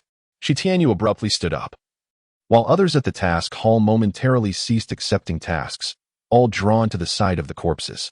Such a number of Bloodthirst sect corpses was unparalleled in Tianxian sect. Shi Tianyu pondered for a moment before turning to Qin Xianfeng. Are there any more aside from these corpses? Spare me the suspense. Although he felt it nearly impossible. Seeing Qin Xuanfeng's composed demeanor compelled him to ask. Qin Xianfeng glanced at his storage bag and nodded. Yes. There are approximately 80 more corpses of Bloodthirst sect members within my storage bag. He had annihilated 2 divisions of the Bloodthirst sect, resulting in the deaths of around 100 individuals. Shi Tianyu's legs weakened. How many? Over 80 corpses. Is that true? I refuse to believe it unless he presents all the bodies. To my knowledge, a division of the Bloodthirst sect typically comprises around 50 members. With over 80 corpses, combined with those he has already produced, that would at least total the number from 2 divisions of the Bloodthirst sect. How could Qin Xian have possibly obliterated 2 divisions? The Bloodthirsty sect's branches are concealed deeply, and once any information about them leaks, they promptly withdraw to other locations. How did Qin Xian discover the precise addresses of 2 branches and eliminate all within? It is evident that he could not have acted alone. He must have teamed up with a formidable expert, perhaps even a being of the nascent soul stage. Qin Xianfeng cast a puzzled glance at them. 80 or so. Is that significant? If he wished, he could annihilate every member of the Bloodthirsty sect within this domain in an instant. Chapter 60. 2 special tasks. Shi Tianyu forced a slight smile. What do you think? He took a deep breath. Are you certain that your storage bag contains over 80 corpses? If you're lying, you shall face consequences. Qin Xianfeng replied. Is there any reason for me to deceive you? Shi Tianyu, trembling, produced his identification token. This matter is of great importance. I cannot decide alone. I need to summon the hall master. Please wait here a moment. Before long, an elderly man donned in crescent-colored robes, with hair as white as snow, hurriedly entered. Upon entering, his gaze immediately fixed upon Qin Xianfeng. He recognized Qin Xianfeng, for ever since his entrance into the sect, it had never been quiet again. The atmosphere had remained lively. Moreover, recent events had allowed his daughter to clearly discern Lin Jiaqing's true nature, thus his gaze toward Qin Xianfeng bore a hint of gratitude. Ahem, you must be Qin Xian, he said. I am the Hall Master of the Inner Sex Task Hall. My surname is Shin. You may call me Hall Master Shin. Hall Master Shin lowered his head, surveying the corpses scattered on the ground. Shi Tianyu reports to me that your storage bag contains over 80 corpses of Bloodthirsty sect members. Is that true? If so, please present them all. Qin Xianfeng patted his storage bag, and instantly, the 80 or so corpses materialized in the hall, filling the space to capacity. A potent stench of blood permeated the air, yet no one recoiled. Some even stood on tiptoe, climbing to the windowsill to count the bodies from a higher vantage point. My goodness, there truly are over 80. This was equivalent to the destruction of 2 branches of the Bloodthirsty sect. Qin Xian has certainly accomplished a monumental feat this time. Despite our many sects suppressing the Bloodthirsty sect over the years, the adversary has proven exceedingly cunning. And the number of Bloodthirsty sect disciples we have slain in that time barely exceeds 20. Yet, with a single strike, Qin Xian has matched nearly a century of our efforts. One wonders with whom he allied. That individual must be quite generous, not claiming a single corpse, thus leaving all the spoils to Qin Xian. In the hall, some were envious and jealous, while others expressed awe and respect. Hall Master Shin's gaze swept over the bodies of the Bloodthirsty sect members before he lowered his head to inspect them more closely, his expression growing increasingly serious. With a wave of his sleeve, the corpses automatically divided into 2 piles. Master Shin pointed towards a pile. A couple of days ago, we received news that a branch of the Bloodthirst sect, located not far from our Tianxian sect, was suddenly destroyed, and the bodies within vanished without a trace. Are these corpses from the Bloodthirst sect's branch near our sect? According to the information we received, there were a total of 12 Golden Core experts and 3 nascent soul experts inside. The Bloodthirst sect's branch was obliterated in a single strike. And these bodies also met their demise in a similar manner, directly suppressed to death by formidable palm techniques. Master Shin fixed his piercing gaze on Qin Xianfeng. Am I correct? Qin Xianfeng nodded. Your insight is unparalleled, Master Shin. I am in awe. These bodies indeed originate from that branch. A collective gasp emerged from the onlookers. Nascent soul? One strike to kill? While they could comprehend these words individually, their combined significance eluded them. To be capable of dispatching 3 nascent soul experts and numerous other formidable beings with a single palm strike. The strength of the ally accompanying Qin Xianfeng must be extraordinary. Surely, they possessed at least nascent soul cultivation, akin to that of the sect leader. It was astonishing that Qin Xianfeng was acquainted with such a powerhouse, and the gazes of the crowd towards him shifted rapidly. Master Shin's attention then shifted to another pile of corpses. The overall cultivation level of this heap is considerably lower. The highest level among them is merely at the late foundation establishment stage, suggesting they hailed from a particularly remote location. The freshness of these corpses indicates they were slain not long ago. As the news is yet to spread, it remains uncertain from which branch these bodies originated.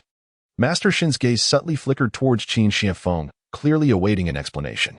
Qin Xianfeng complied. They are from a branch hidden within the Yunwu mountain range, situated near the southern part of Liuzhou City. A hint of doubt crossed Master Shin's eyes. Liuzhou City? The highest cultivation level among its inhabitants barely reaches the foundation establishment stage, and their numbers are exceedingly few. Naturally, Master Shin held no significant impression of such a small city. Nearby, a disciple raised his hand, producing a map and marking the location of a city. My hometown is near Liuzhou City. Master Shin was taken aback. How did you travel from our Tianjin sect to Liuzhou City? What business could you possibly have so far away? Qin Xianfeng replied earnestly. Naturally, it was to destroy that branch. Here, I have brought back these corpses as evidence. If you, elder, do not believe me, you may send someone to verify my claims in the Yunwu mountain range. Master Shin pondered for a moment. In truth, our Tianjin sect has special missions that are beyond the purview of disciples like you. One of these special missions entails the destruction of the Bloodthirst sect's branches. Now that you have returned with these corpses, it sufficiently proves that you have completed the task. However, we still need to verify this matter. Should the verification be successful, we shall bestow upon you the rewards for these 2 tasks. Special tasks? Qin Xuanfeng's eyes flickered. If so, the rewards for the tasks would undoubtedly be greater. Very well. But I must first accept the tasks individually. The rewards must be submitted one at a time, not both at once. Shi Tianyu stood by, taken aback. He had not anticipated that Qin Xianfeng would present such a request in front of Master Shin. Could it be that Qin Xianfeng had an unusual penchant for submitting tasks in this manner? Reflecting on this, Shi Tianyu felt much more at ease. Master Shin, too, was somewhat puzzled. It was the first time he had encountered someone making such a demand. Nonetheless, Qin Xianfeng had proven to be a great benefactor to their Tianjin sect. The disciples of Tianjin sect had annihilated 2 branches of the bloodthirsty sect, garnering considerable acclaim among the various sections. Thus, this minor request was readily granted by Master Shin without a second thought. The rewards would be verified and subsequently delayed in their issuance as Qin Xianfeng exited the task hall, having hastily accepted the tasks earlier.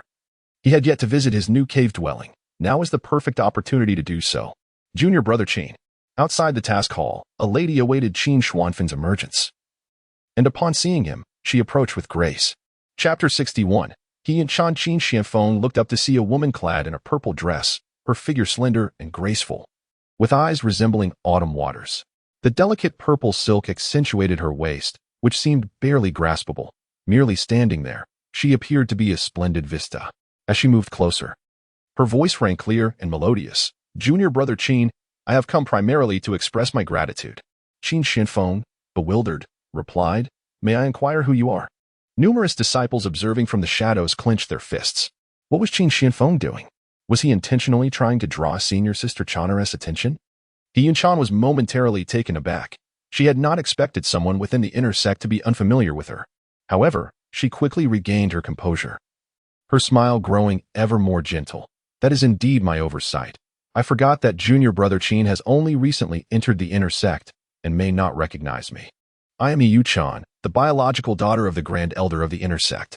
You may call me senior sister Chaner. Oh. Qin Xianfeng's expression shifted as realization dawned. I recall hearing your name. He Yunchan maintained a warm smile, thinking to herself that it was impossible for anyone within the inner sect to be unaware of her.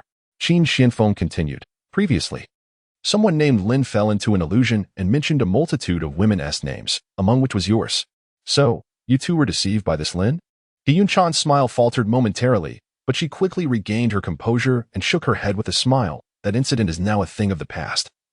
I was merely blind to the truth at that time, and it need not be revisited. I have come here specifically to express my gratitude to you regarding this matter. Were it not for your assistance, I might have remained oblivious to Lin Jiaqing's true nature and would have continued to be deceived by him. As she spoke, He Yunchan extended her delicate hand, revealing a storage pouch. Within it lie some spirit stones and elixirs, which I hope you will accept without disdain. junior brother Qin.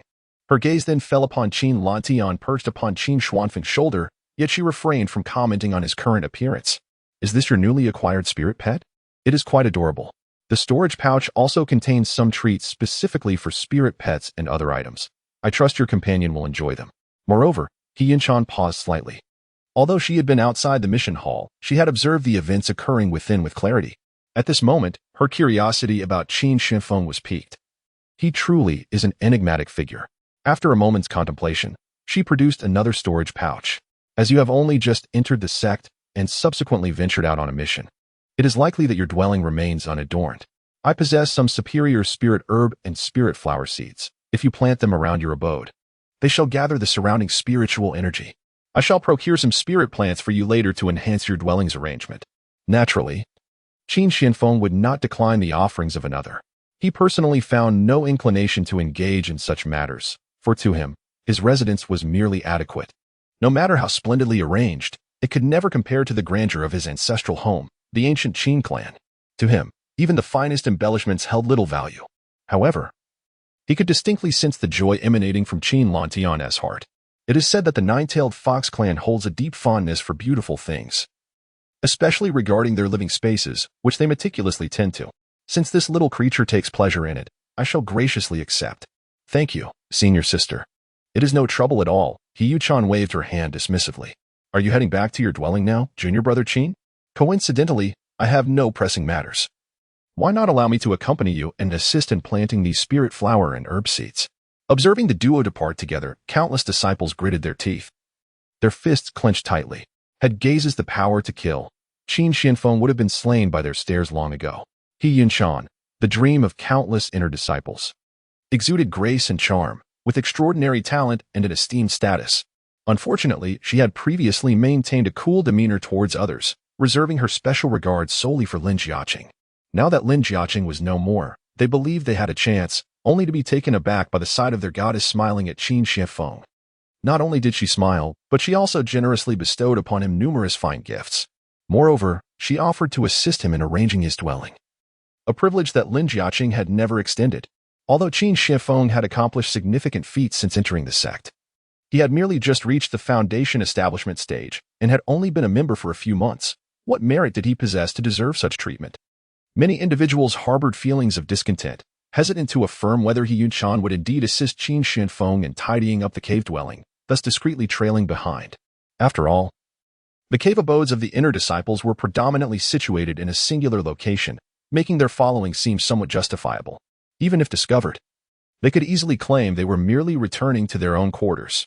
Both Qin Shinfeng and his companion were naturally aware of the movements behind them. However, those individuals did not approach any closer, maintaining a distance that did not warrant excessive attention from the two. He Yunchan spoke softly. In truth, the relationship between us and Lin Jiaqing may be misunderstood by the others. What was presented in the illusion merely scratched the surface. Oh, Qin Shinfeng replied nonchalantly. His interest in such matters negligible, and he had not given Lin Jiaqing a second thought. He failed to comprehend why He Yunchan felt compelled to clarify. And he harbored no curiosity whatsoever. He Yunchan paused momentarily, her gaze shifting as she regarded Qin Shinfeng with intensity. Shouldn't a normal person inquire further upon hearing such words? Why was Qin Shinfeng silent? Was he not the least bit intrigued? Despite his lack of curiosity, she felt compelled to continue. In a gentle tone, she elaborated. My sisters and I have long been aware of Lin Jiaqing's intentions. He has not only attempted to seduce me, but has also pursued other sisters. Consequently, we agreed to play a little trick on him. This man is one who consistently puts on a faade, hiding his true self. How could we ever find him appealing? Therefore, sometimes what your illusion reveals may not necessarily reflect the truth. Moreover, each disciple within the sect possesses a degree of privacy. It would be prudent to refrain from overusing such illusions. Otherwise, should you offend someone of considerable strength or a short temper, you may find no one to shield you from the repercussions. Qin Shinfeng understood. You fear that I might employ the illusion against you, exposing your secrets, which is why you are so roundabout in your discourse. Women can be rather indirect. It would suffice to state your concerns plainly. He shrugged nonchalantly. I wouldn't use such illusions carelessly, unless provoked. Chapter 62. The two women gather. Tidying the cave, He Yunchan exhaled softly, relieved. Her deliberate steering of the conversation towards this topic was precisely for this reason. She did not wish to embarrass herself in front of others. Subsequently, He Yunshan whispered to Qin Xianfeng many details about the inner sect, and soon they arrived at the entrance of his cave dwelling. As a recently admitted disciple, the geographical location of Qin Xuanfeng's cave was rather unfortunate. His abode lay atop a mountain peak, and it was dilapidated, clearly having been long uninhabited and unmaintained. Within the inner sect, there existed a ranking list known as the Fengyan list, which displayed the top 50 disciples. The higher one ranked on this list, the more favorable their cave dwelling would be. Beneath this mountain peak lies a spiritual vein, concealed at the foot of the mountain, rendering the caves at its base rich in spiritual energy, the most optimal of residences. Setting aside the spiritual energy, the mere fact that this cave saves considerable time is noteworthy, as one need not ascend the mountain. As one ventures higher into the cave, the spiritual energy diminishes. By the time it reaches Qin Xianfeng, little residual energy remains. Inside the cave, dust is ubiquitous, and the surrounding flora appears withered, clearly suffering from malnutrition. He Yunshan wore a faint smile as she retrieved a long sword from her purple mansion. With a flourish of the sword, spiritual energy enveloped the area, severing the peculiar and deformed vegetation. Subsequently, with a graceful wave of her hand, an array of seeds emerged from her storage bag, which she scattered throughout the cave. Infusing these seeds with spiritual energy, they sprouted and flourished in an instant. Before long, the cave that belonged to Qin Xianfeng was transformed into a vibrant spectacle of colors, exuding an air of liveliness. Once she had attended to everything, He Yunshan turned her gaze, and her smile faltered for a moment. After diligently tending to the exterior, she had assumed that Qin Xianfeng would likewise be occupied within. To her surprise, he lounged at the entrance, reclining in a rocking chair, observing her. Not only was he reclining, but he was also feeding treats to the spiritual pet nestled in his arms. A rare ripple disturbed He Yunshan's typically serene disposition. Her grip on the sword tightened before she released it. "Junior brother Qin, I have tended to the outside of the cave for you. You may arrange the interior as you see fit. I have pressing matters to attend to and must take my leave." With that, she prepared to depart. Just then, a figure approached from a distance. The two women exchanged glances, both momentarily taken aback. "Sister Yunshan, you are here too?" Cheng Lanwei greeted, her gaze involuntarily drawn to Qin Xianfeng. Ever since he rescued her from a golden core disciple, her heart had been captivated by him. Though Qin Xianfeng had initially rebuffed her, she had contemplated letting go. During this time, she busied herself with various tasks, attempting to drown out her feelings for him. Yet, whenever she found a moment of respite, his image would unbidden fill her thoughts. Upon hearing the news of his return at the mountain's base, she had unconsciously made her way here. Observing He Yunshan, a tinge of bitterness arose within her. From any perspective, He Yunshan effortlessly overshadowed her. How could she possibly compare? He Yunshan's gaze flitted between Cheng Lanwei and Qin Xianfeng, her expression morphing into one of sudden realization. As a woman, she could easily discern Cheng Lanhui's affections. In order to prevent any misunderstanding from Cheng Lanwei, she quickly took a few steps back, distancing herself from Qin Xianfeng. In a gentle tone, she spoke. "I have come to express my gratitude regarding Lin Jiaqing's matters. Now that everything has concluded, it is time for me to take my leave. Farewell." "Junior sister Cheng." Cheng Lanhui stepped forward. The arrangement outside the cave had already been tidied up by He Yunshan, leaving only the interior to be addressed. She glanced inside and said, "Junior brother Qin, you saved my life back then, and the meager spirit stones I left behind are far from sufficient to repay that life-saving grace. I see you have just arrived and the interior remains unkempt. Let me assist you in cleaning the cave as a token of my appreciation." Qin Xianfeng moved a rocking chair to the courtyard and reclined against the gentle breeze, replying, "Senior sister, please feel free." As an emperor, he was accustomed to being sought after by many. Throughout his life, he had never lacked attendants, so he saw no issue with this situation. Meanwhile, the inner disciples observing from the shadows clenched their fists, wishing they could rush forth and tear Qin Xianfeng apart. Although Cheng Lanwei did not possess the same stature as He Yunshan, she was revered as a goddess by countless individuals within the inner sect. In contrast to the aloof He Yunshan, Cheng Lanwei was evidently more approachable to these ordinary inner disciples. However, she had always been a solitary figure, absorbed in various tasks or cultivation, making it rare to see her in the company of others. To their astonishment, she had taken the initiative to seek out Qin Xianfeng and offered to clean his cave. What merits did Qin Xianfeng possess? When had they become acquainted? Why was there no prior indication of this? The jealous disciples were nearly grinding their teeth in frustration. He Yunchan returned to her own cave. As the biological daughter of the Grand Elder, she naturally enjoyed certain privileges. With her status, she was not required to reside among the peaks of the inner disciples. Instead, she dwelled on the same peak as her father, the Grand Elder. At this moment, two women awaited her arrival within her cave. One was clad in red, with sparkling eyes and fiery red lips, exuding warmth and enthusiasm. This was Hong Wan, a name that stood alongside He Yunchan within the inner sect. The other, dressed in white, radiated an icy demeanor, seemingly enveloped in a chill, resembling a cold beauty. This was Yutong, her reputation within the inner sect no less formidable than the other two. Upon seeing He Yunchan return, Hong Wan eagerly waved at her. So, did you inform that lad Qin to refrain from misusing illusions in the future? I did, and he agreed. As long as he is not provoked, he will not act recklessly. He Yunchan nodded. Hong Wan's eyes sparkled with curiosity. What do you think of him after your interactions? Given his actions during the external competition and the disturbances he caused in the outer sect, he must be quite troublesome, right? I occasionally overheard the head of the law enforcement hall mentioning him as a troublemaker, reflecting on the events that transpired within the task hall. He Yunchan fell into a brief silence, her expression marked by complexity. Indeed, he possesses a remarkable talent for stirring up trouble. Before long, you shall hear of his exploits within the inner sect. Chapter 63. He is unlike others. Oh? Hong Wan's eyes widened in surprise. Did he not just return to the inner sect? He only caused a stir a few days ago. What could he possibly be up to now? Beside her, Yutong shifted her gaze, her curiosity evident even without words. He Yunchan sighed. By evening, you will naturally know. I doubt you will believe me if I share it now. Hong Wan changed the subject. What did Qin Xian think of you? Did he fall under your charm? Given how gentle our Yunchan is, surely anyone she speaks to cannot refuse her, she added playfully. He Yunchan recalled her encounter in Qin Xian's cave abode. Slipping back into silence, she shook her head slightly. Qin Xian is quite different from others. In essence, he is a remarkably rational and clear-minded individual. Oh? Hong Wan was even more astonished. For you to hold him in such regard, I must make an effort to meet this Qin Xian in the future. It was not until the following day that Hong Wan and her companion learned of Qin Xuanfeng's remarkable deeds. 2 bloodthirsty sect branches? Surely, there must be formidable allies aiding him from the shadows. How could a mere Foundation establishment disciple like Qin Xian deserve such assistance?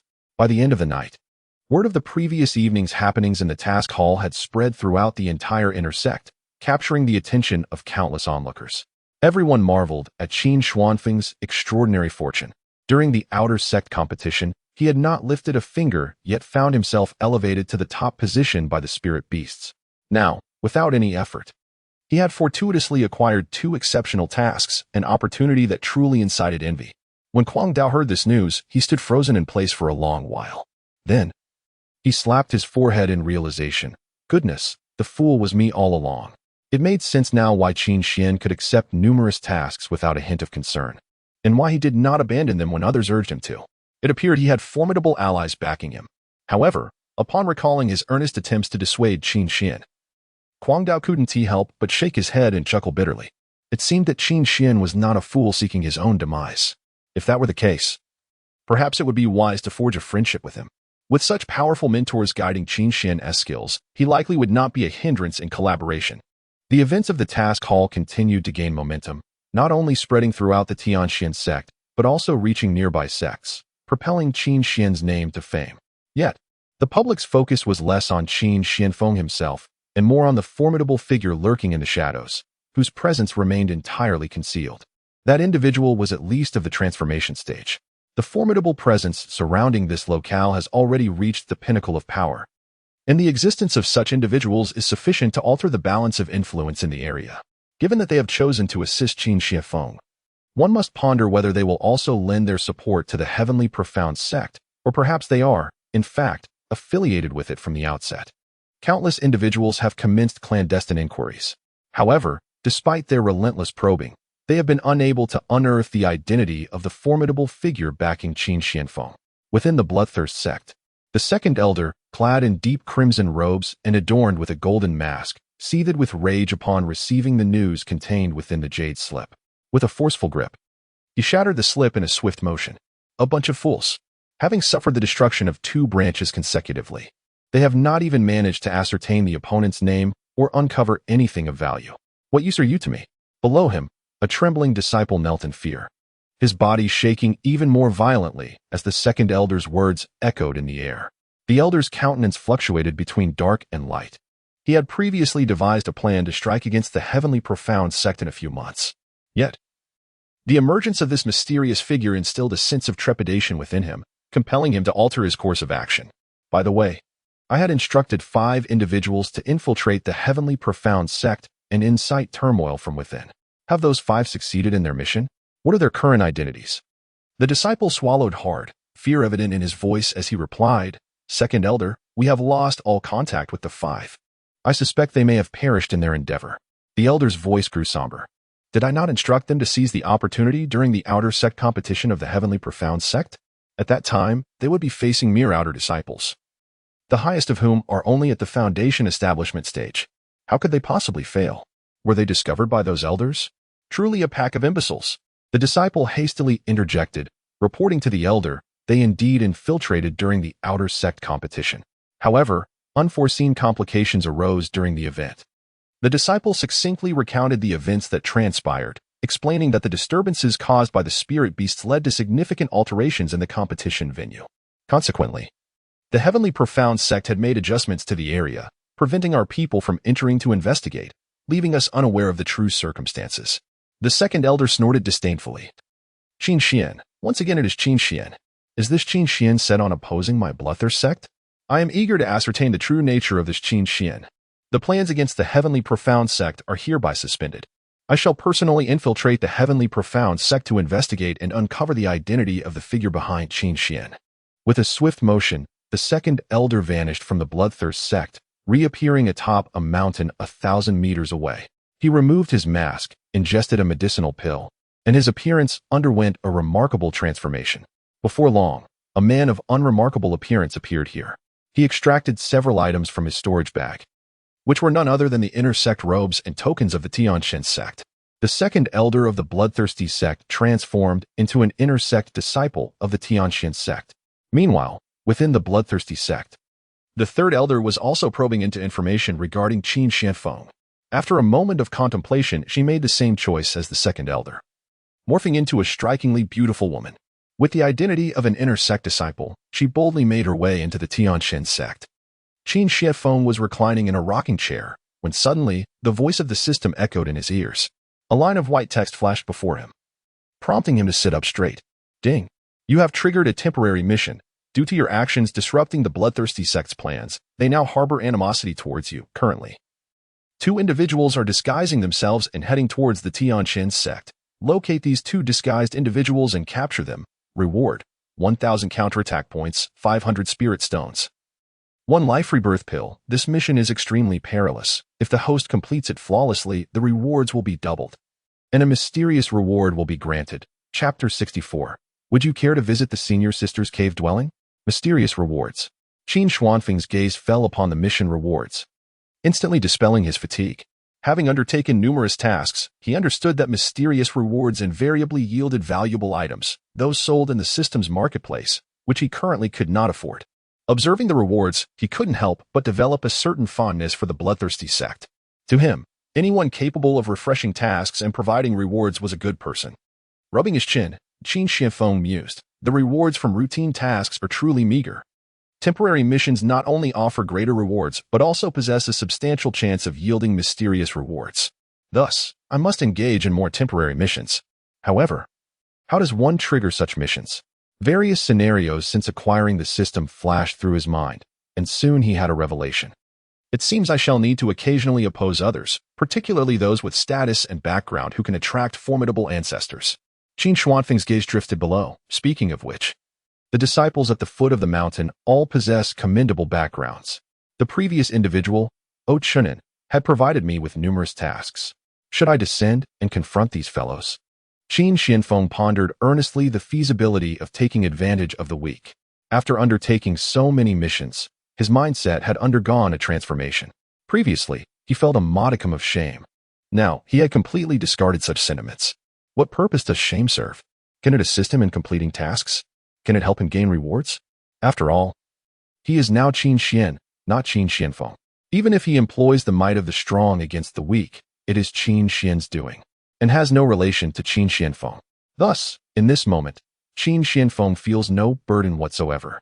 However, after some contemplation, he lets out a sigh. Let us temporarily spare these young ones of the Tianqian sect. He has only been here for a few months, and several have already fallen at his hands. If this continues, the Tianqian sect may soon face annihilation. After all, it is the sect he currently belongs to. He should show them some leniency. There are plenty of other sects outside, ample opportunities for him to exert his prowess. Qin Xuanfeng's Imperial will swept forth. Landing upon the figures of the two individuals at the foot of the mountain, a faint smile curling at the corners of his lips. Since these two from the bloodthirsty sect have come to him, he might as well take action against them. After all, they are of the nascent soul stage. They should yield quite a few tasks. With this thought in mind, Qin Xianfeng reclined once more. Qin Lantian nestled in Qin Xuanfeng's embrace. Her head tilted in curiosity as she gazed at him. She could not fathom why his emotional fluctuations had been so profound. What could possibly stir the heart of an emperor so deeply? Yet, since Qin Xianfeng chose not to speak, she too refrained from probing. She was well aware of her place. Thus, Qin Lantian continued to settle down, comfortably nestled against Qin Xianfeng as she groomed herself. Qin Xuanfeng's Imperial will remain fixed upon the two individuals from the bloodthirsty sect, meticulously tracking their every move and discerning their identities within the Tianqian sect. He could not help but shake his head. It was uncertain whether to label the Tianqian sect as incompetent or to commend the bloodthirsty sect for their superior disguise. The elders of the bloodthirsty sect had infiltrated a major sect, becoming inner disciples. While it is true that every faction harbors spies, his own ancient Qin family is no exception. With eyes from other forces undoubtedly present, these spies, no matter how skilled, typically remain as inconspicuous outer disciples and could never ascend to the ranks of inner disciples. Moreover, they are usually well aware of the origins of these spies, and the information transmitted is precisely what they wish to disseminate. For a major sect, inner disciples are considered elite, the core asset of the sect that must remain untouchable. Yet, the two elders from the bloodthirsty sect have successfully infiltrated the inner sanctum and are even meeting within its confines. Shixiang Shixing, you have returned from your mission. A disciple greeted the second elder of the bloodthirsty sect with enthusiasm. Shixing's face broke into a hearty smile. It has been a while, Shitty. That mission was exceedingly challenging. I did not anticipate it would take so long. Fortunately, I have completed it. Speaking of which, I have been away for quite some time. The outer sect competition must have concluded by now. Were there any outer disciples who made a notable impression? The disciple's face instantly displayed an expression of profound complexity. Brother Shixing, your inquiry has precisely captured the essence of the matter. Allow me to share that during this outer sect competition, there exists a disciple named Qin Xian. Shixing had already been well aware of everything concerning Qin Xian, yet he feigned surprise, responding with exaggerated astonishment. What? Is that truly the case? How utterly astonishing. This Qin Xian possesses remarkable abilities. If given the opportunity, I must engage in a friendly spar with him. Qin Xianfeng let out a derisive laugh. He had not anticipated that the second elder of the bloodthirsty sect would possess such talents, had he not sensed the aura emanating from the elder. He might have been deceived as well. It was a pity that this second elder did not pursue a career in acting. Meanwhile, a woman of striking beauty and graceful figure approached leisurely. Sister Yunxia, you have returned from your mission, exclaimed a male disciple, his eyes sparkling with excitement as he hurried over. Although Sister Yunxia's appearance could only be considered average compared to the inner sect goddesses, the disciples understood that those exalted goddesses were unattainable for them. A woman like Sister Yunxia was far more suitable as a companion for their journeys. Thus, Sister Yunxia was quite popular among the inner sect disciples. Noticing the disciples' eager gaze, the third elder of the bloodthirsty sect smiled subtly, already contemplating whether she should pluck out his eyes at a later time. With a playful smile, she remarked, Junior brother, it has been a while. On my way back, I heard many discussing a person named Qin Xian. What makes him so exceptional? Could you enlighten me? The disciple's smile faltered momentarily. He had not expected Sister Yunxia to mention the bothersome Qin Xian upon her return. However, seizing the rare opportunity to converse with her, he readily obliged. Thus, the two engaged in discussions about Qin Xian as they made their way to Yunxia's cave dwelling. Before long, they arrived at the entrance of Yunxia's abode. With a gentle smile, she asked, Junior brother, would you care to step inside my cave for a while? Chapter 65, Truly Suitable for a Young Dandy? The disciple was taken aback, momentarily frozen in place. He stammered, "Sister, isn't this a bit too hasty? Perhaps I should prepare myself first?" The implication of a female cultivator inviting a male cultivator into her cave was unmistakable. Under normal circumstances, he would have immediately accepted the invitation. However, having successfully struck up a conversation with another junior sister the previous day, who was superior to Yunxia in many aspects, he had promised to accompany her that evening to gather spirit herbs. At such a pivotal moment, he dared not linger. Should his junior sister sense something amiss, he would lose his chance forever. Yet, he could not bear to part with senior sister Yunxia, and with a reluctant tone, he ventured, "Senior sister Yunxia, perhaps we could wait until tomorrow? I have matters to attend to and cannot remain here for long." A hint of disappointment flickered in Yunxia's heart. He truly lacked courage. Nevertheless, whether it was today or tomorrow mattered little. She was determined to claim this disciple's unwavering gaze. With a gentle smile, she looked at him with deep affection and said, "Very well, senior sister will await you in the cave tomorrow evening." Seeing this scene, Emperor Qin Shianfeng could not help but chuckle. He rose to his feet, dusting off his attire, and remarked, "Now it is my turn to make an appearance." He strolled leisurely towards the foot of the mountain, deliberately circumventing Yunxia's cave entrance before descending further.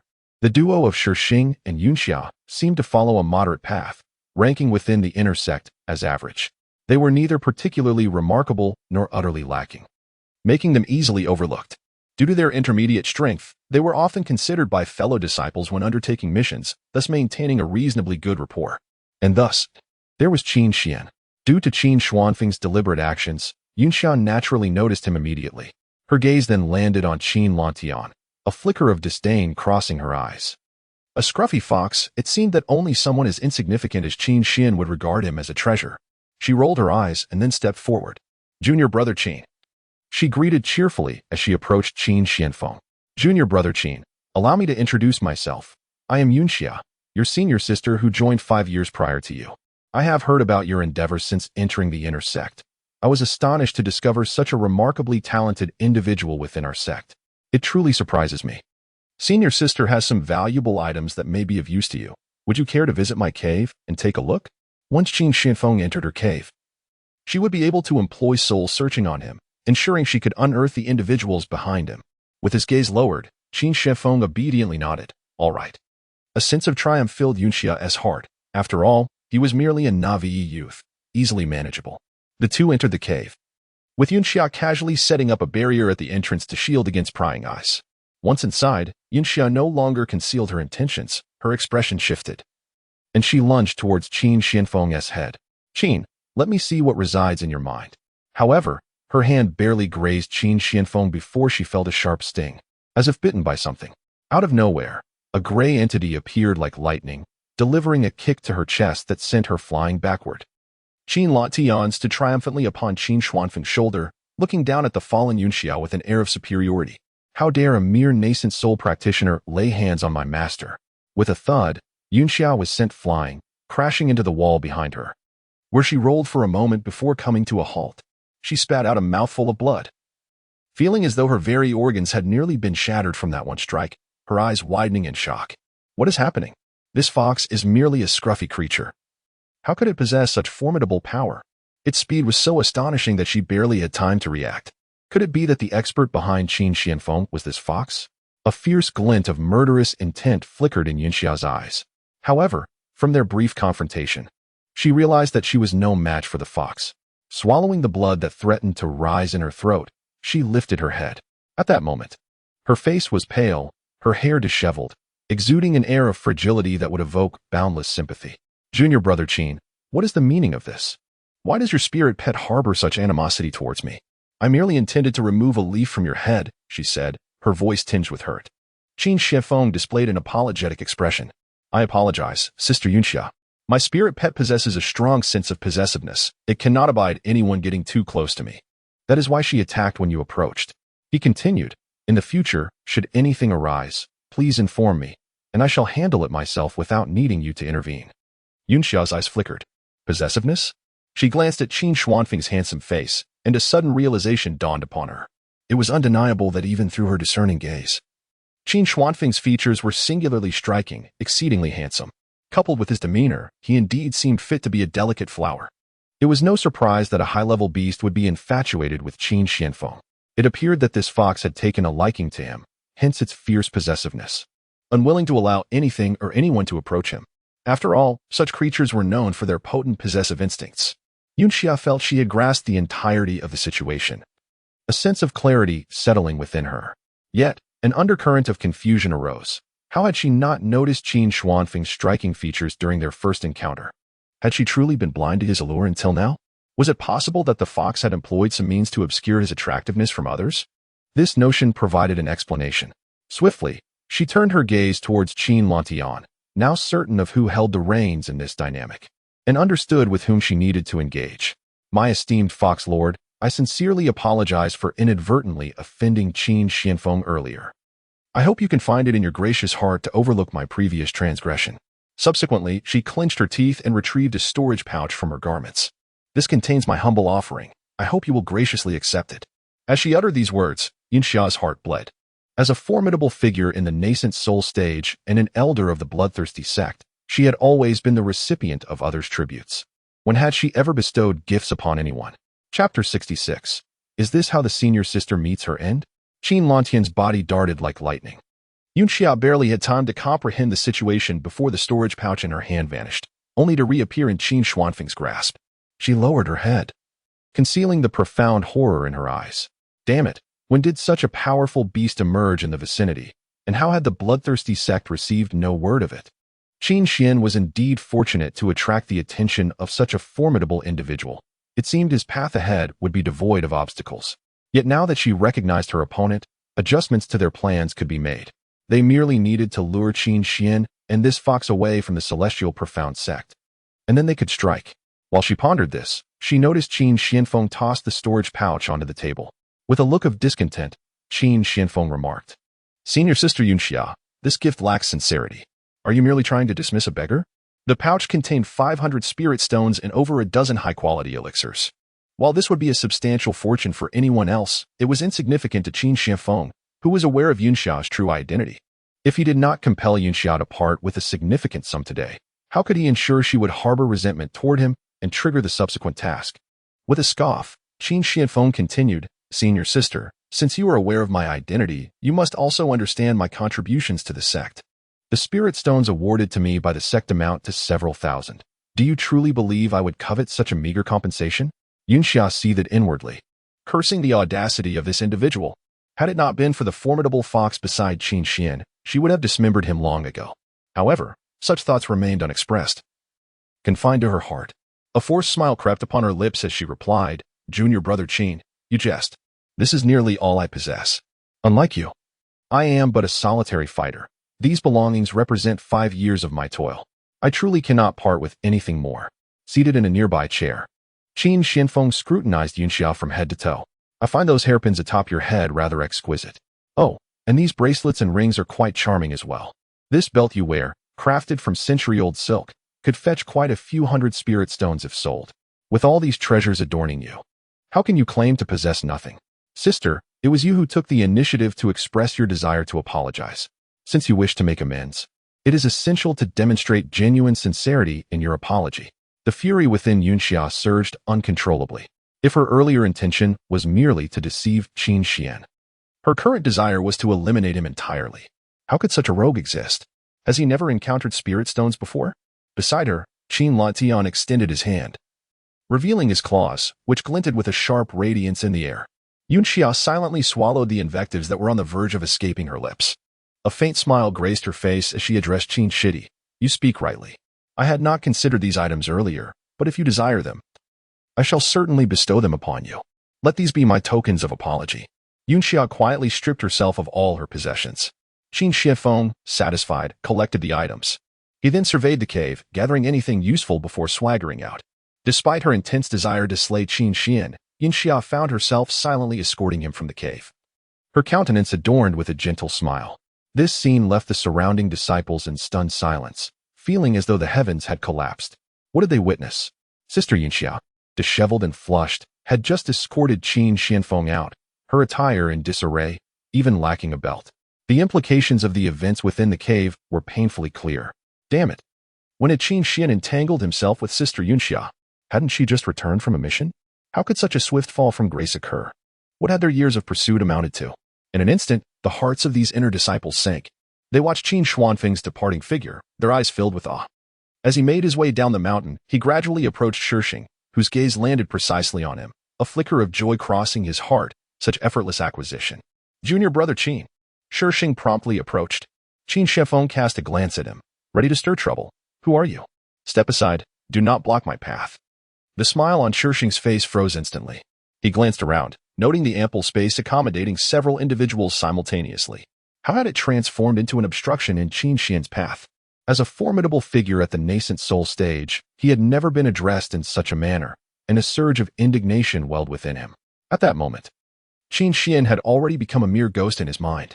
Junior brother Qin, it is wise not to be overly arrogant, Shixing remarked with a semblance of a smile.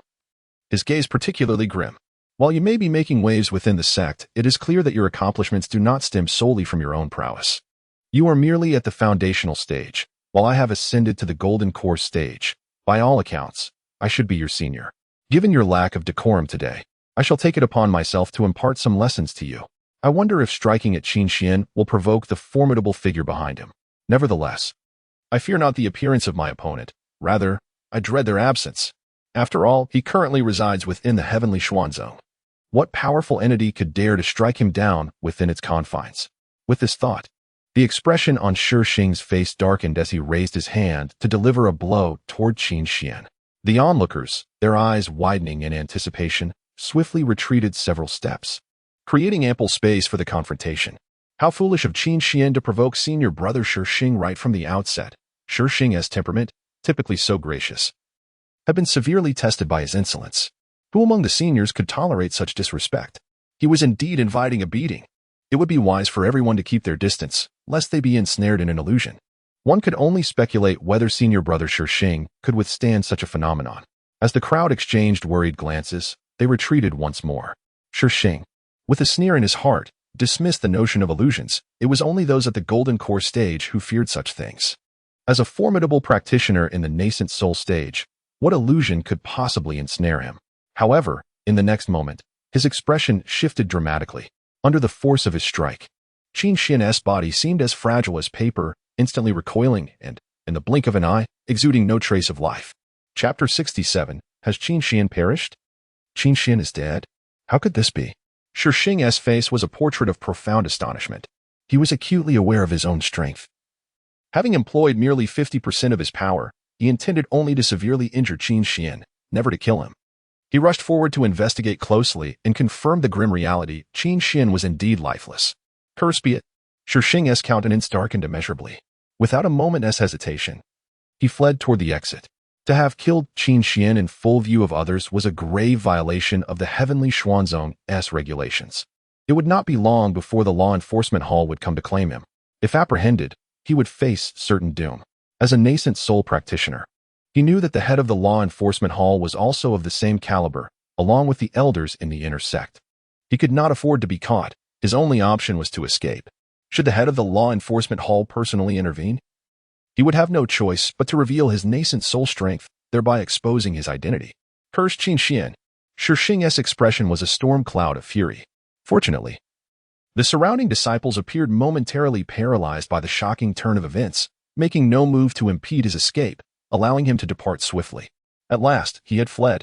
The incompetence of the law enforcement hall was astounding, permitting him to exit the heavenly Xuanzong unimpeded. The onlooking disciples, upon hearing Shixing's words, exchanged bewildered glances, utterly perplexed by the unfolding drama. Clearly, that strike was aimed at Qin Xian, yet as it approached, it suddenly veered off course and struck the nearby tree instead. Following this, the individual began to mutter to himself and subsequently ran around the tree, eventually uttering those words. At this point, it was evident to the onlookers that Shixing had unwittingly fallen into Qin Xian's illusion.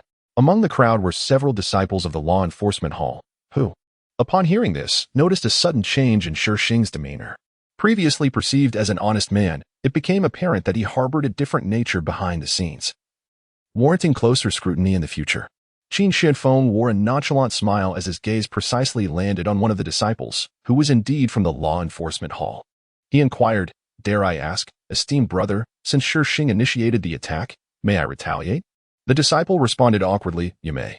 but do take care not to cause any fatalities or inflict excessive harm. Should you do so, you will face consequences as well. Qin Xianfeng nodded, assuring, "Fear not. I shall not put you in a difficult position." The disciple felt considerably relieved and regarded Qin Xianfeng with newfound warmth. Such is the distinction. Under the watchful eyes of the crowd, Qin Xianfeng approached Shixing and delivered a resounding slap to his face.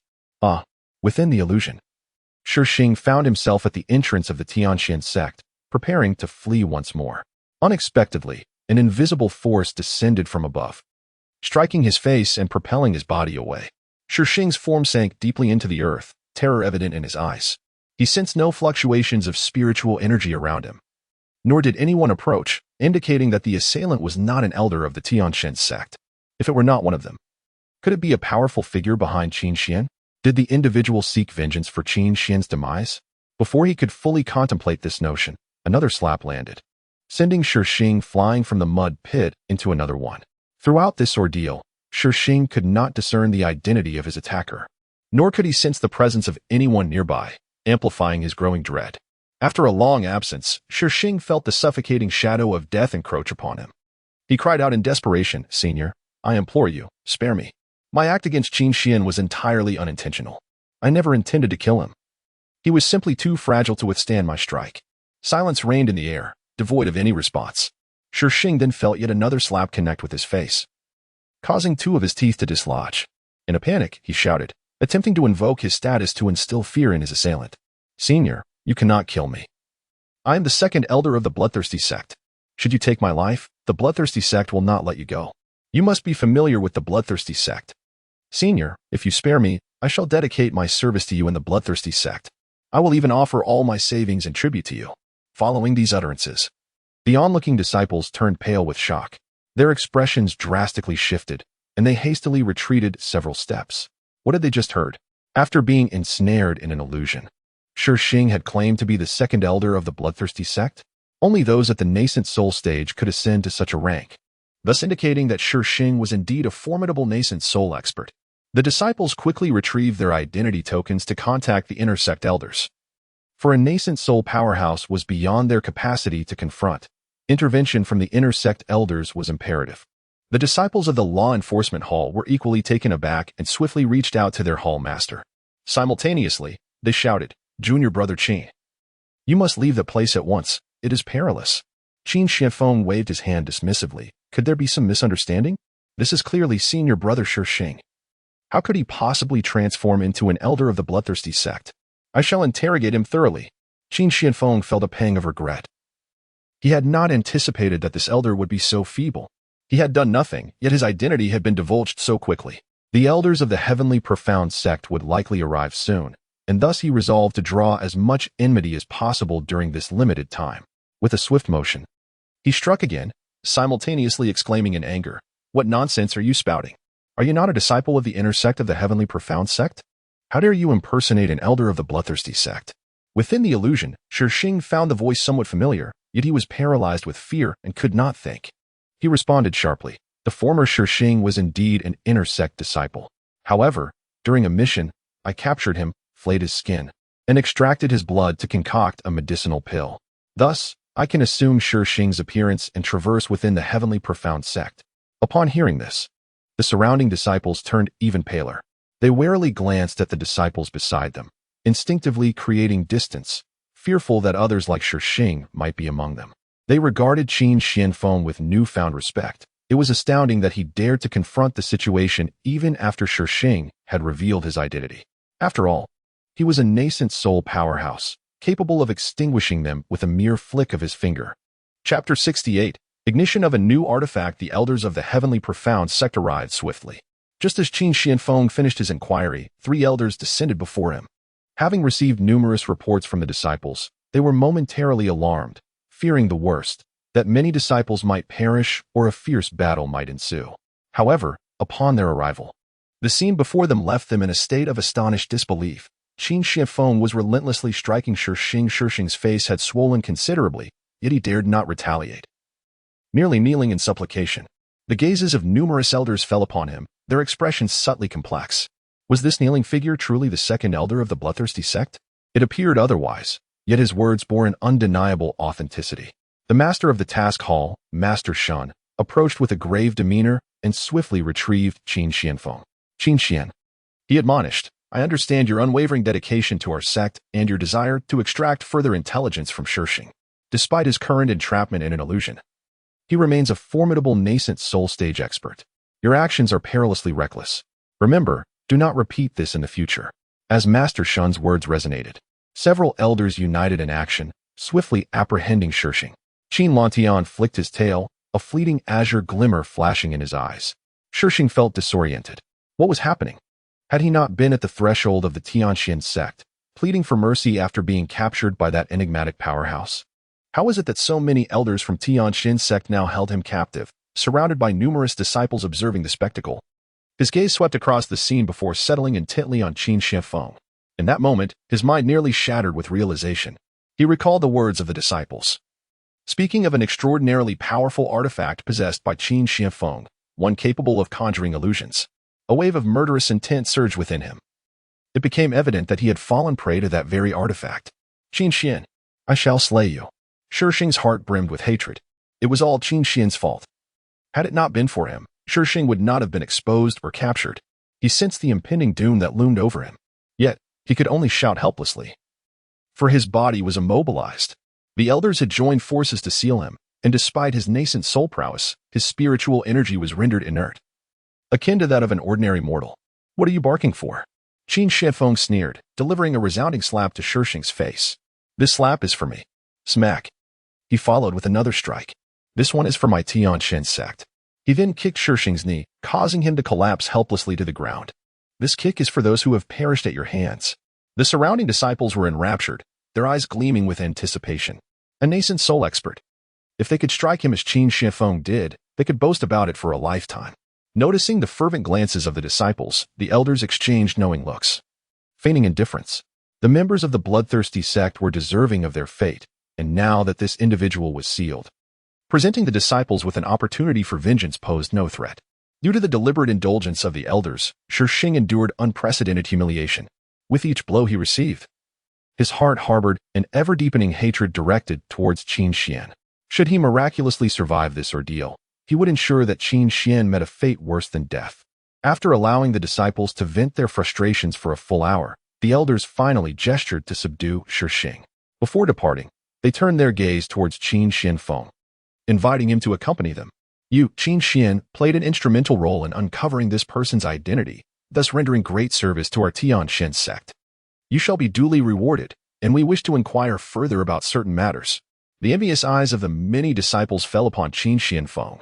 Some astute disciples, with a twinkle in their eyes, swiftly made their way to the treasure pavilion, which housed an array of magical artifacts. The reason for Qin Xianfeng's significant contribution lay solely in that particular artifact capable of conjuring illusions. Hence, these disciples too sought to exchange for such a treasure. For it might one day serve them unexpectedly, and perhaps they would be the next to achieve merit. Director Dong, I still have over 1,000 contribution points. Could you please check which tier of artifacts can be exchanged for that can induce illusions? Director Dong raised his head, a slight frown creasing his brow as he scrutinized the disciple. He couldn't help but mutter to himself, what is happening lately? Why is there such a demand for these types of artifacts? In the past couple of days, at least a dozen disciples had inquired about artifacts that could resist illusions. And now here was another asking for artifacts that could create them. Shaking his head, he began to inspect the inventory. After a brief moment, he produced 3 artifacts. These 3 meet your requirements, but they can only induce illusions in individuals below the golden core stage. There is a minuscule chance they could ensnare someone at the golden core stage, but it would be easily detected by the target. What? Only for those below the golden core stage? The disciple's face immediately fell with disappointment. Being at the golden core stage himself, these artifacts held little value for him, rendering them practically useless. Undeterred, he pressed on. Are there any artifacts that can also affect those at the nascent soul stage? Director Dong rolled his eyes. What a fanciful dream you have. Artifacts capable of creating illusions are already exceedingly rare, and those that can ensnare a nascent soul are crafted from extraordinarily precious materials, which we do not possess. If you seek such an item, I suggest you head to the array peak. You would be better off purchasing a disposable array. However, the price is rather steep. A one-time illusion array would cost around 5,000 contribution points. The disciple's face was etched with profound disappointment as he left, disheartened. His aspirations had crumbled, and he found himself unable to contribute to the sect. After the departure of this disciple, several others hastily rushed to the treasure pavilion, inquiring whether similar items were available. In an instant, the demand for artifacts capable of creating illusions soared. What was once regarded with disdain was now fervently sought after. Within merely half a day, all such artifacts in the pavilion had been sold out. However, Qin Xianfeng remained oblivious to this development. At this moment, he had accompanied the elders to the hall, where the elders were seated on either side, with the sect leader at the forefront. This marked the first encounter between Qin Xianfeng and the leader of the Tianjin sect, and both scrutinized each other with keen interest. In that fleeting glance, an unspoken understanding was forged. The leader of the Tianjin sect was aware of the formidable individual behind Qin Xianfeng and attributed all occurrences to that distinguished figure. Unbeknownst to him, Qin Xianfeng was indeed that very person, fully cognizant of everything transpiring. Consequently, the elders had intended to inquire further about Qin Xianfeng, particularly regarding the aforementioned artifacts capable of producing illusions. After all, even those at the nascent soul stage could become ensnared within such illusions, indicating their formidable power. The elders themselves were merely at the nascent soul stage, and the thought of Qin Xianfeng unleashing his abilities upon them left them unnerved. Yet, before they could voice their inquiries, the sect leader waved his hand, uttering some placatory remarks, and subsequently dismissed Qin Xianfeng from the hall. The elders stood there, bewildered, casting glances at the leader, questioning his intentions. The leader, with a grave expression, stated, "You need not concern yourselves with Qin Xian's affairs. I have my own judgments on the matter. As long as you refrain from provoking him, he will not seek to entangle you."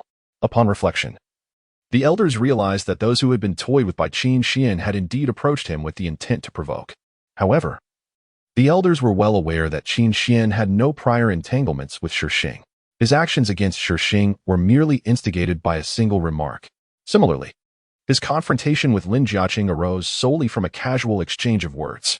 These individuals had not inflicted any substantive harm upon him. The sect leader, racking his brain to justify Qin Xuanfeng's actions, argued that Qin Xian acted against Shixing because he was already aware of Shixing's peculiarities.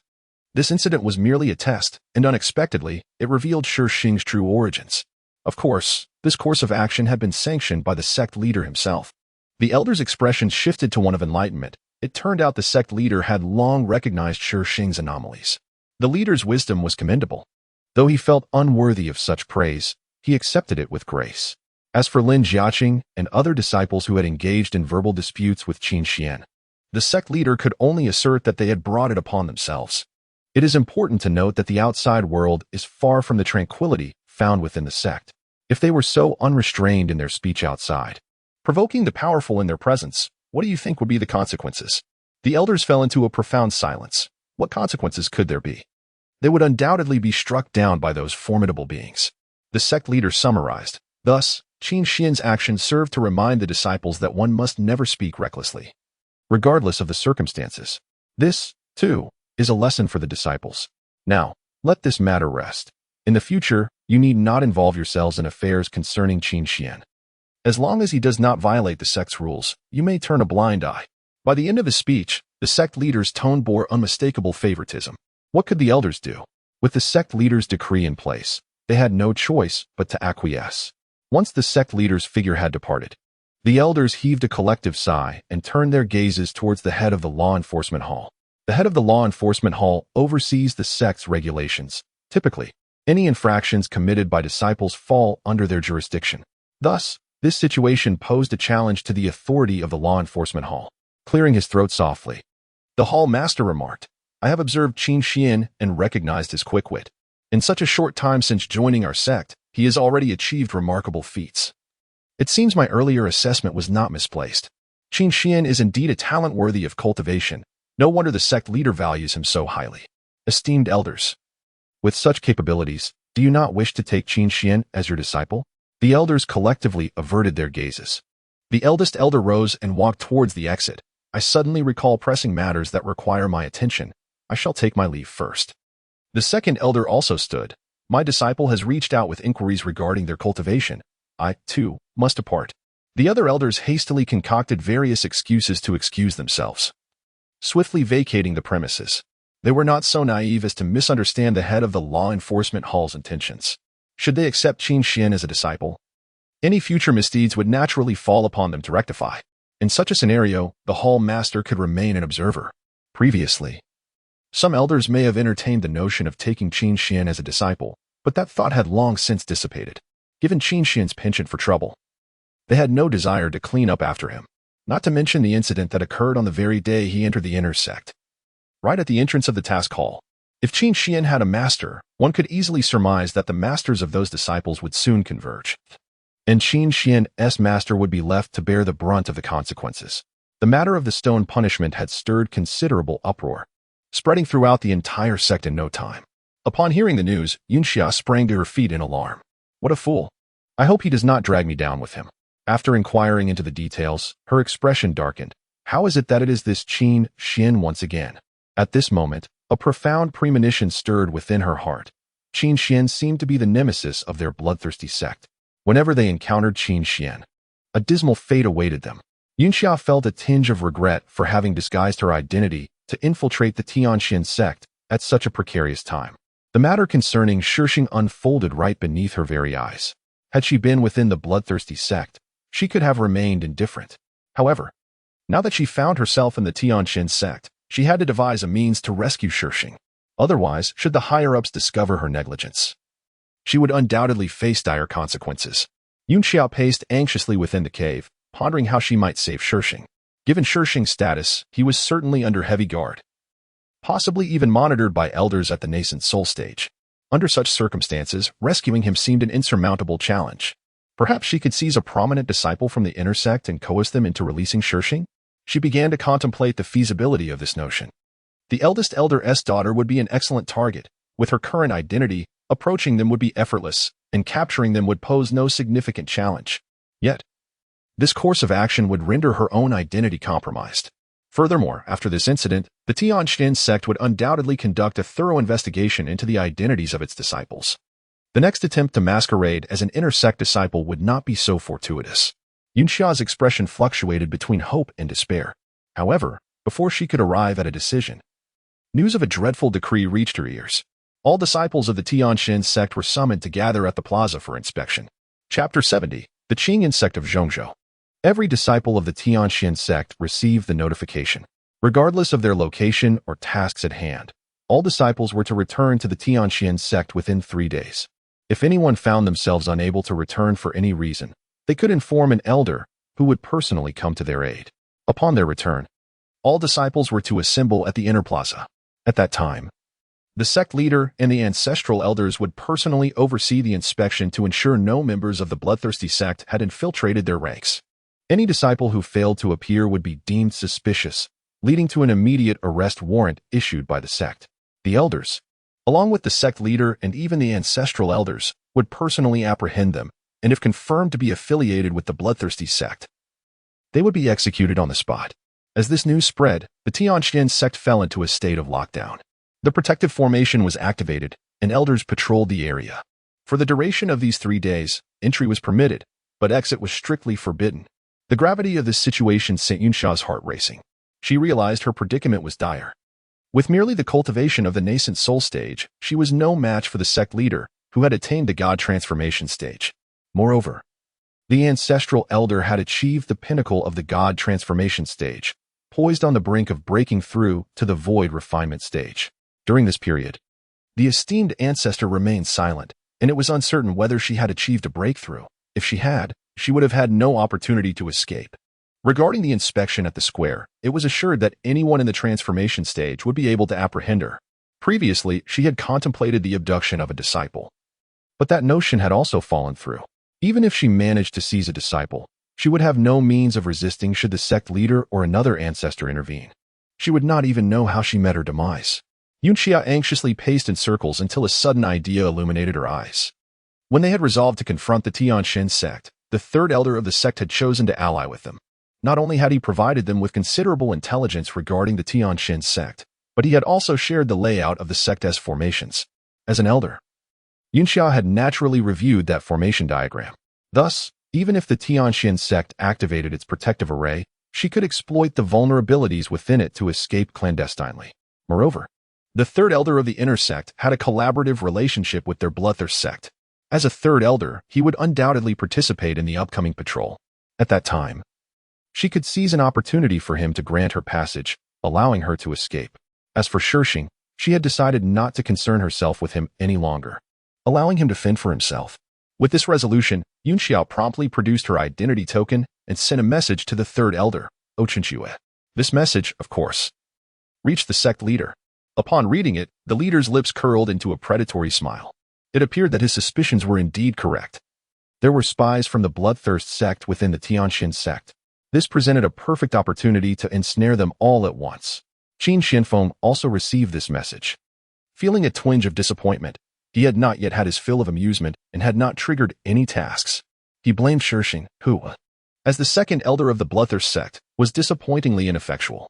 He had yet to make his move. After careful contemplation, Qin Xianfeng decided that the situation should not end here.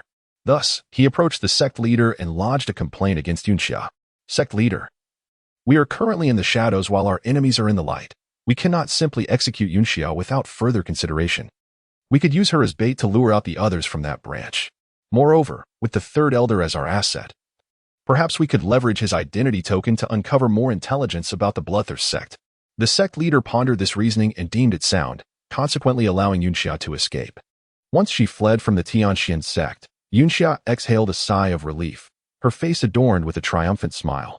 No matter how swiftly the Tianxian sect reacted, they could not have anticipated that there was a spy among them. Upon returning to the bloodthirst sect, she informed the branch leader of the existence of the spy. The leader immediately issued a command: Shishing must not die. As one of the elders, he was privy to many secrets of the bloodthirst sect. The adversary may perish, and in their death, the secrets shall be buried deep within, known to no one. However, they must not be captured alive by the disciples of the heavenly Xian sect. As one of the elders, Shishing possesses immense value, which ensures that the heavenly Xian sect will not easily eliminate him. The head of the department has devised a plan for this matter, and you are to act according to the commands of the head. The investigation by the heavenly Xian sect has persisted for a full 5 days. Although they have not uncovered any members of the bloodthirsty sect, they have apprehended spies from several other sections. Once all the disciples had been thoroughly searched, the Grand Elder, He Yingzhua, shared some news. The Grand Elder has just received the latest information that, in a month's time, a Dao discussion conference will be held in Zhangzhou, organized by the Qingyan sect. The victor shall gain the opportunity to enter the treasure vault of the Qingyan sect, where they may select any artifact of their choosing. The competition is divided into 2 phases, one for disciples at the Golden Core stage and another for those at the Foundation Establishment stage. Upon hearing the Grand Elder's announcement, all the disciples' eyes brightened with excitement. I cannot be mistaken, Zhongzhou, Qingyan sect? The faces of these disciples inevitably revealed expressions of eagerness and awe. Qin Xianfeng, observing from the side, felt somewhat bewildered. He tapped one of the disciples on the shoulder and inquired, "Where is Zhongzhou? Is the Qingyan sect renowned?" The disciple, wearing an impatient expression, turned back and retorted, "Are you a bumpkin? You don't even know Zhongzhou?" However, upon realizing that the person questioning him was Qin Xianfeng, sweat began to bead on his forehead, and a smile quickly graced his lips. "I apologize, junior brother Qin. I did not realize it was you asking. I misspoke. Please don't hold it against me." At this moment, everyone in the heavenly Xian sect understood the importance of not speaking carelessly in front of Qin Xianfeng, who was known for his fierce demeanor and few words. Anyone who dared to provoke him, even with mere banter, could find themselves tormented by illusions. With so many people in the square, the disciple was keen to avoid any embarrassment. He hurriedly explained, "Junior brother Qin, it's quite normal for you not to know about Zhongzhou, considering you have only recently joined the sect. Zhongzhou is a large city, and the Qingyan sect is exceptionally famous. While our heavenly Xian sect holds significant renown in the vicinity, we cannot compare to the Qingyan sect. Not to mention, they have 5 formidable beings at the divine transformation stage. It is said that the elder of the Qingyan sect is a cultivator at the void refinement stage, which you must know is the pinnacle of strength in our area." Chapter 71. Immunity from Excessive Exposure. Qin Xianfeng couldn't help but twitch his lips, finding it hard to bear. When did those at the void refinement stage become regarded as the apex of power? Even after spending considerable time here, witnessing the awe reflected in the eyes of these disciples still struck him as somewhat difficult to accept. The disciple paid no heed to Qin Xuanfeng's thoughts and continued to extol the virtues of the Qin Yun sect in grandiloquent terms. Meanwhile, the Grand Elder proceeded to address the assembly. This time, the Qin Yun sect is hosting a conference of discourse open to all sections. According to the information I have received, at least 5 sects, akin to our Tianxin sect, are preparing to journey to Zhangzhou for this event. Therefore, our Tianxin sect shall also participate. The potential rewards are secondary. The paramount importance lies in not missing this grand occasion, which will afford you the opportunity to witness the talents of other sections. The journey to Zhangzhou is lengthy, and we must set forth in 7 days. Opportunities to visit Zhangzhou and experience such a gathering are rare, hence we shall not impose any limits on participation. All disciples who have reached the Foundation Establishment and Golden Core stages may register at the Mission Hall if they wish to attend. Of course, registering does not obligate one to compete. One may also observe and learn how others wield various techniques. The registration period is limited to 3 days, after which it will close. You may choose to accompany me or travel independently. Those opting for the latter need only inform me at the time of registration. Upon delivering this announcement, the Grand Elder and his companions departed, leaving behind a lively throng of disciples in the square. Ding! You have triggered a temporary quest. The Qin Yun sect in Zhangzhou will host a conference of discourse, where various prodigies will converge, stirring the winds of change. You have decided to attend this conference of discourse in Zhangzhou. Quest requirements: participate in the conference and achieve a ranking. The higher your ranking, the greater the quest rewards. Should you secure first place, a mysterious reward awaits you. This quest came at an opportune moment, and Qin Xianfeng felt a sense of satisfaction. For him, this quest was a gift, and the mysterious reward was virtually within his grasp. Furthermore, the gathering in Zhangzhou would attract many disciples from various sects, presenting him with ample opportunities to stir trouble. He could easily offend a few influential individuals, inciting them to pursue him, thereby refreshing the temporary quest at any moment. Let me calculate what sort of sect the Qin Yun sect truly is. A brilliant light sparkled in Qin Xuanfeng's eyes, and after a brief moment, he uttered a soft exclamation. Oh! I did not anticipate that the Qin Yun sect's conference of discourse would be connected to the Bloodthirst sect. This matter, it turns out, ties back to Yunxia. A few days prior, after deliberately setting Yunxia free, she relayed the happenings at Tianxin sect to their branch leader, who devised this scheme. If Tianxin sect were to participate in the conference, it would necessitate sending numerous disciples and some elders, thereby inevitably relaxing their vigilance. At that juncture, the Bloodthirst sect would have the opportunity to rescue Shixing. Moreover, due to the attendance of numerous sects and exceptional talents, the Bloodthirsty sect has devised a cunning plan to stealthily replace several prodigies, subsequently integrating themselves into those sects under the guise of these illustrious individuals. Ah, what a clever stratagem it is. Yet, in the blink of an eye, Qin Xianfeng has already unraveled all the schemes of the Bloodthirsty sect. It is possible that their plans may indeed succeed this time. Alas, they have encountered me, Qin Xianfeng, truly, their misfortune.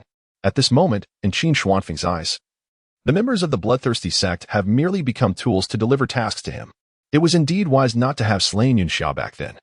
As expected of this emperor, every choice made is devoid of error. 7 days later, the crowd gathered in the square.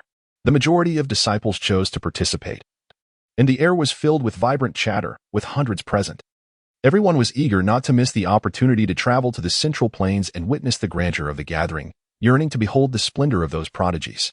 The Grand Elder He Yingzhuo waved his sleeve, and a colossal flying vessel manifested in the sky. The journey ahead is long, necessitating our travel by this vessel, which will take approximately 15 days. Now, all disciples formed an orderly queue to board the flying vessel. Qin Xianfeng stood in the square, patiently waiting until all the disciples had embarked before he made his ascent. Upon his arrival, the disciples instinctively distanced themselves from him, though a few individuals squeezed through the crowd to approach Qin Xianfeng. The first to reach him was Shen Shi. After a considerable time apart, the son of destiny, Shen Shi had significantly advanced in strength, now reaching the late stage of Foundation establishment. Then, under the watchful gaze of the crowd, He Yunshan approached Qin Xianfeng. Today, she donned a pale blue dress, her 3,000 strands of hair elegantly secured with a light blue hairpin, exuding an air of serene elegance. Junior brother Qin. It seems quite tranquil here, He Yunshan remarked, nodding towards Qin Xianfeng as she settled beside him. She playfully winked. I hope you don't mind if your senior sister stands here? Qin Xianfeng shrugged. This flying vessel is not mine. Your legs belong to you. so you may stand wherever you please." A soft laugh echoed from a distance, and soon a striking young woman in a fiery red dress, with bright, captivating eyes, pushed her way through the throng to join them. Hong Wan, with a long spear slung across her back and her hair tied up, appeared exceptionally spirited, radiating a touch of heroic elegance. This individual possessed a demeanor entirely distinct from that of He Yunshan, yet both were beautiful in their own right. Qin Xianfeng observed the two women. He could not deny that, despite having encountered numerous beauties before, their allure was indeed of the highest caliber, especially considering their youth. Each gesture revealed a hint of naivety, endowing them with a unique charm. Hong Wan winked at Qin Xianfeng and remarked, "Previously, Chon'er mentioned that you treat her with indifference. I found it hard to believe until now, but it seems to be true. Pray tell, how do you manage to be so aloof towards Chon'er? She is such a gentle soul and possesses such exquisite beauty. It is difficult to imagine anyone refusing her when she engages in conversation." Qin Xianfeng paused thoughtfully for a moment and replied, "Well, perhaps I have encountered numerous women more beautiful and gracious than her, and those women exude a greater presence. Having seen so many, I have become somewhat immune." Upon hearing Qin Xuanfeng's words, the onlookers fell into a profound silence. What nonsense, they thought. Having lived in this place for so long, none had encountered women more beautiful than He Yunshan and Hong Wan. How dare Qin Xianfeng boast about meeting more beautiful and charismatic individuals? It was simply preposterous. Was he not afraid of inciting the ire of those two senior sisters? Some speculated that Qin Xianfeng was deliberately trying to attract their attention. He Yunshan and Hong Wan exchanged glances, their expressions revealing a hint of intrigue rather than anger. Hong Wan spoke with a tone of playful skepticism. "Oh, I had no idea you had such opportunities, junior brother Qin. If that is the case, might you introduce us to these women in the future?" Qin Xianfeng removed Qin Lantian from his shoulder, stating, "Distant in the heavens, yet close at hand. If my spirit companion could take human form, she would undoubtedly be the most beautiful woman across the 3,000 realms." He was not merely boasting. The beauty of a nine-tailed celestial fox was renowned throughout the 3,000 domains, undoubtedly among the finest. Only the Phoenix clan could rival such beauty. Qin Lantian, possessing the finest bloodline of a nine-tailed celestial fox, would only surpass that beauty. All eyes turned to Qin Lantian, who, despite being a mixed-breed fox, displayed an expression that was hard to describe. Her fur was indeed soft and fluffy, her eyes bright and spirited. However, her mixed lineage was evident. With her eyes being the most common shade of black, it seemed utterly impossible for this mixed-breed fox to transform into the most beautiful woman across the 3,000 realms. Qin Lantian paid them no mind, instead nestled in Qin Xuanfeng's embrace, delicately grooming her fur. Her movements were graceful and natural, subtly exuding an air of nobility that left the onlookers momentarily speechless. Could it be madness that they perceived such an extraordinary aura emanating from a mixed-breed fox? He Yunshan and Hong Wan exchanged bemused glances before cleverly steering the conversation away from that topic, expressing the true purpose of their visit. "Junior brother Qin, we have heard that you possess a magical artifact capable of creating illusions. While such illusions may be perilous, they can also serve to sharpen one's mind. Thus, my sister and I earnestly hope that you could grant us your assistance, allowing us to refine our state of mind.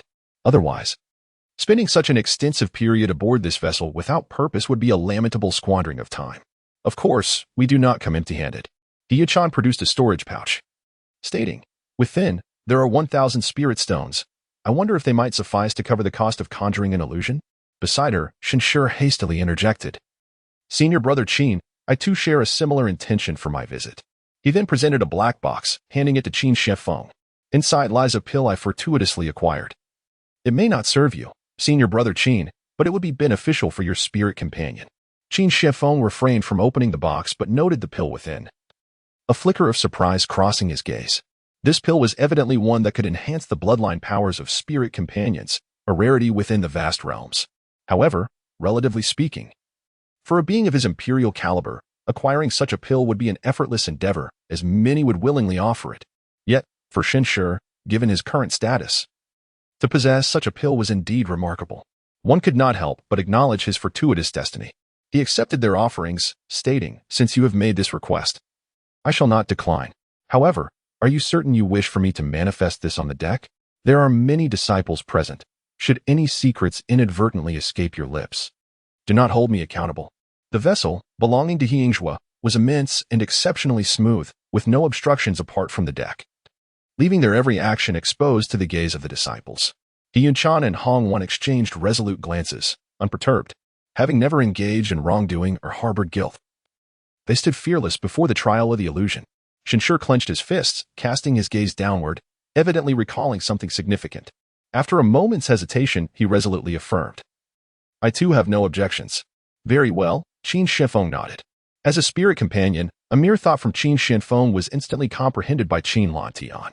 She swayed her tail, a flash of azure light dancing in her eyes, and the three of them seamlessly entered the illusion.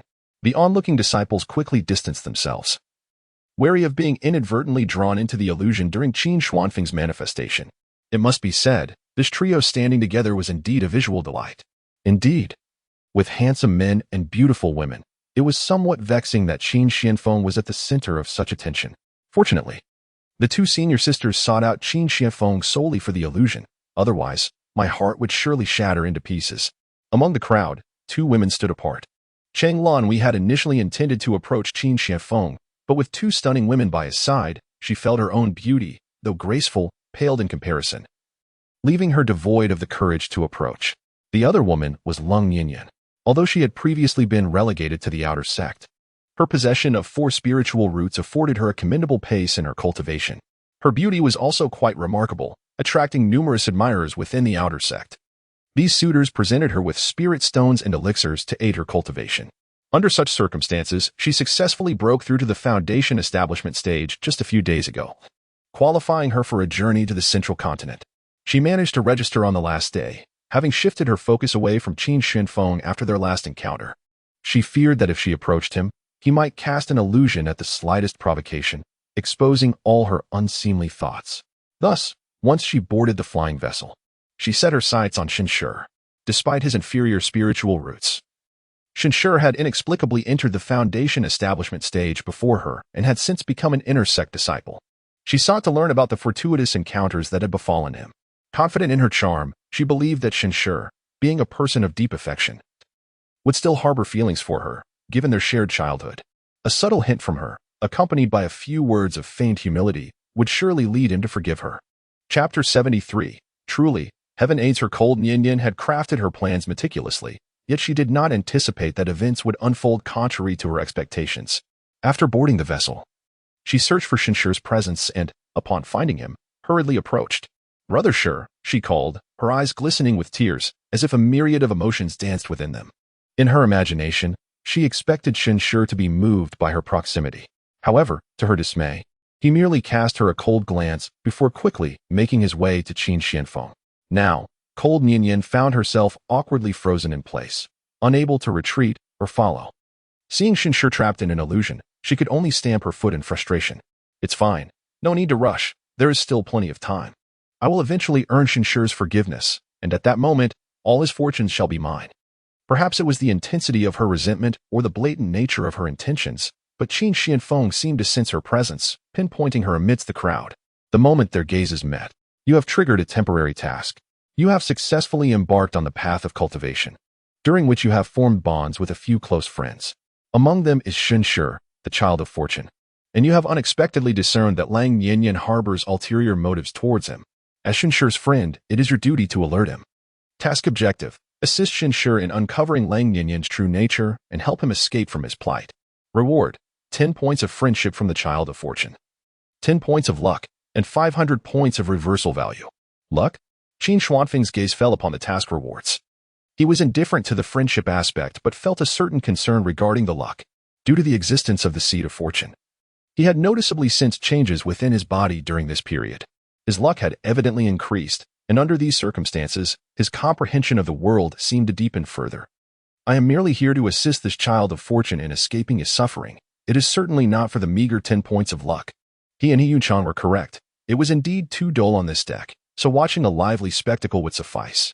A glimmer of azure light flashed in Qin Lantian's eyes as Qin Xianfeng and Lung Yinyan arrived simultaneously in Shenshur's illusion. Lang Yinyan felt a fleeting blur before she found herself in a familiar place. Upon seeing the small village ahead, she paused, realizing it was the place where they had once lived. However, she had clearly been on the deck preparing to head to Zhongzhou, so how had she suddenly arrived here? Lang Yinyan quickly realized that she had fallen into an illusion. A sense of anxiety washed over her, fearing that she might inadvertently reveal something under the influence of this illusion. Yet, she soon discovered that she had retained her consciousness within the illusion. This realization filled her with joy. As long as she was aware of the illusion and maintained her mental clarity, she would not divulge anything. She walked forward and soon spotted the familiar figure of Shenshi. So, she had entered Shenshi's illusion? A subtle, meaningful smile curved her lips. She had been contemplating how to earn Shenshi's forgiveness, and now the opportunity had presented itself. Once a person exits an illusion, the memories from within it remain intact. As long as she expressed concern for Shenshi within this illusion, allowing him to let go of any grievances, he would surely remember her kindness once he emerged, thereby fulfilling her objective.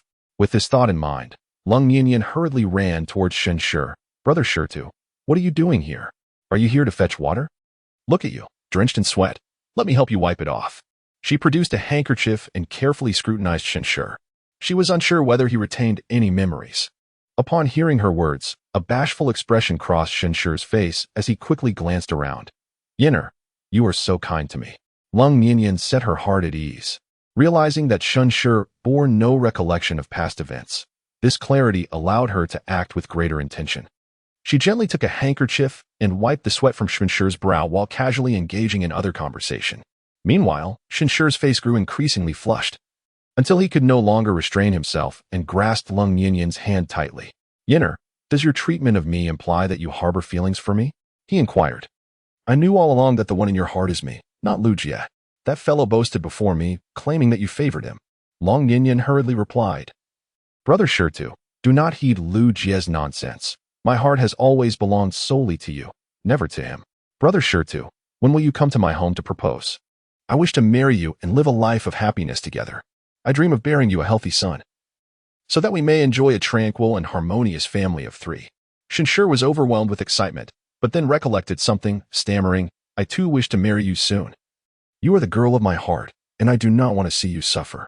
I plan to work harder and save more money, once I have enough. I will marry you in a grand manner. I have already saved 8 taels of silver. Please wait for me to accumulate 10 taels, and then I will come to wed you. In the shadows, Qin Xianfeng observed the tender exchange, shaking his head slightly at the sight of the two, oblivious to the calculating glint in Lang Yinyan's eyes, which revealed no tenderness or affection towards Shenshi. It was uncertain whether Shenshi was merely blind to the truth. Given this, it was time for him to make his entrance. What are you two up to? A sudden reprimand rang out, effectively separating Shenshi and Lang Yinyan. Startled, they turned towards the village entrance and saw 2 figures approaching from a distance. Leading the way was none other than Lu Jie, clad in coarse, simple clothing, his handsome visage marking him as one of the most striking young men in the village. Upon seeing the vibrant Lu Jie once more, Lang Yinyan momentarily lost her composure, recalling the dire circumstances he faced at Tianxian sect. Over the past few months, Lu Jie had scarcely rested, toiling endlessly in the mines. In just a few short months, he had grown gaunt and skeletal, his hair falling out in patches, robbing him of his former charm. Had he not become a cultivator? The rigors of such labor might have claimed his life. Her gaze then shifted to the figure behind Lu Jie, revealing none other than Qin Xian. Lang Yinyan's mouth fell agape in astonishment. How could this be? What was Qin Xian doing here? Chapter 74. Lang Yinyan's calculations. Lang Yinyan's pupils constricted, an overwhelming sense of unease washing over her. What on earth had transpired? Why was Qin Xian also present in this illusion? Had he made an error while manipulating the? Qin Xianfeng feigned unfamiliarity as he gazed at Lu Jie. Is this your hometown? And who are these 2? Lu Jie promptly nodded. These 2 are my fellow townsfolk. He led Qin Xianfeng closer and introduced them, saying, This is Qin Xian, my savior. I was nearly killed by a wild boar on the mountain, and it was Qin Xian who rescued me. He got lost in the mountains, so I brought him down and let him stay in our village. Greetings. Qin Xianfeng offered a slight smile to the 2. Shenshi immediately returned the gesture, his face beaming with warmth. Hello. My name is Shenshi, and I grew up alongside Lu Jie. Since you saved him, you are my benefactor as well. If you need anything during your stay in the village, please do not hesitate to let me know. I am quite familiar with the area. Qin Xianfeng couldn't help but admire Shenshi, recognizing him as a simple, earnest individual with a strong sense of loyalty. Lang Yinyan scrutinized Qin Xianfeng, noting the unfamiliarity in his eyes, suggesting that he, too, had lost his memories. This realization brought her a sense of relief, yet it also deepened her unease. Why was she the only one who retained her memories? In a flash of insight, a thought struck her. Could it be that the proximity of these two individuals to her, while she remained distant, played a role? A flicker of inspiration ignited within her mind, leading her to consider a different approach. If Qin Xian had indeed lost his memory, perhaps she could elevate his affection for her within this illusion. Ideally, they could wed and, within this dreamscape, bear a child or two. With such emotional ties, it was likely that once they emerged from the illusion, Qin Xian would harbor fond feelings for her. After all, in many respects, Qin Xian surpassed Shun Shi considerably. Without delving into specifics, the rewards bestowed upon Qin Xian by his sect alone amounted to nearly 10,000 spirit stones. Once this idea took root in her mind, it lingered, gradually consuming her thoughts with an insatiable hunger.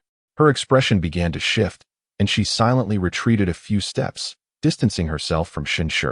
With a bright smile directed at Qin Xianfeng, she said, "So you are Lu Jie's savior. I am Lang Yanyan, a companion of Lu Jie. Since you are his benefactor, you are also mine. I will ensure you are well looked after during your stay. Perhaps we should return to the village for now," she suggested, noting the encroaching darkness. As Qin Xian was to reside in their village, it was essential to prepare for his arrival. Observing Lang Yanyan's eager demeanor, Qin Xianfeng could not help but shake his head. What a capricious woman. It was rather unfortunate that the childhood companion of a person of destiny like him was such a character. Shen Shi certainly drew the short straw. The group made their way back to the village. The village where Shen Shi and his companions resided was modest in size, with a mere 30 inhabitants. This marked the first occasion that Lang Yanyan beheld the conditions within the village while ensnared in a dreamlike realm. She had anticipated the presence of the elders. Yet to her surprise, the village appeared desolate, as if only the four of them existed. Anxiously, she inquired, "Where have all the elders gone? Why do I not see any of them?" Shen Shi cast a curious glance in her direction. "Have you forgotten, Yenner? The town is hosting a banquet, with all goods offered at a 20% discount. The elders from the village have all ventured to the town to procure supplies. They are likely to return in a few days." Oh, Lang Yanyan exhaled a sigh of relief. The quartet arrived at the front of a courtyard, which belonged to Shen Shi, with Lang Yanyan's room adjacent and Lu Jie residing directly across. The three of them arranged for Qin Xian to be placed opposite Shen Shi. Volunteering, Lang Yanyan declared, "I happen to have some freshly laundered bedding at home. I shall bring it to Qin Xian." Without waiting for a response, she retreated to her own courtyard, emerging shortly after with a blanket in her arms, enthusiastically entering Qin Xian's room to prepare his bed. Observing Lang Yanyan's fervent attentiveness stirred a subtle discomfort within Shen Shi, though he could not articulate the source of his unease. With a forced smile, he suggested, "Since it is just the four of us in the village, allow me to prepare a meal for us all. This morning, I managed to catch a rabbit and a chicken in the mountains." Qin Xianfeng nodded appreciatively, "And I shall rely on you, Shen Shi." He returned to his room, and Lang Yanyan flashed a smile at him, saying, "Qin Xian, now that you are here, do not stand on ceremony. Consider this your home. The room has long been unoccupied, and the bedding is ready for you. I will tidy up the other areas." Eager to showcase her industriousness, Lang Yanyan set about her task. Naturally, Qin Xianfeng did not refuse her assistance. He approached the bedding, which was evidently intended for a young lady, infused with a delicate fragrance. Were it a typical young man who had arrived, he might have found it challenging to restrain his desires come nightfall. Alas, such trivial tactics held no sway over him. With a mere wave of his hand, he replaced the bedding before casting an illusion upon Lang Yanyan, leading her to believe that the bedding before her was indeed the one she had provided. Lang Yanyan busied herself for a full hour, transforming the room into a pristine state before announcing, "Qin Xian, I have tidied up the room. Do you see any other arrangements that need to be made?" She leaned closer to Qin Xianfeng, her body swaying slightly as she feigned to fall towards him. Such proximity was distasteful to Qin Xianfeng. He conjured a doppelganger to stand in for him. The doppelganger embraced Lang Yanyan with a facade of concern, asking, "Are you all right? I noticed that your complexion appears rather unfavorable. How did you suddenly faint? What are you two up to?" A sharp reprimand suddenly resonated from the courtyard, prompting the pair to turn and discover Shen Shi observing them, his face a portrait of disbelief. From Shen Shi's perspective, the two individuals were entwined closely, as though they could kiss at any moment. Lang Yanyan leisurely straightened her posture, her countenance devoid of any signs of panic. "I was simply tidying up." And upon abruptly pausing, I felt a wave of dizziness and nearly collapsed. Fortunately, Qin Xian was there to steady me. Chapter 75. You are nothing but a waste. Qin Shifeng nodded in agreement. Indeed, that is the case. Miss Lung is quite an uncommon diligent individual, not only meticulous but also possessing striking beauty.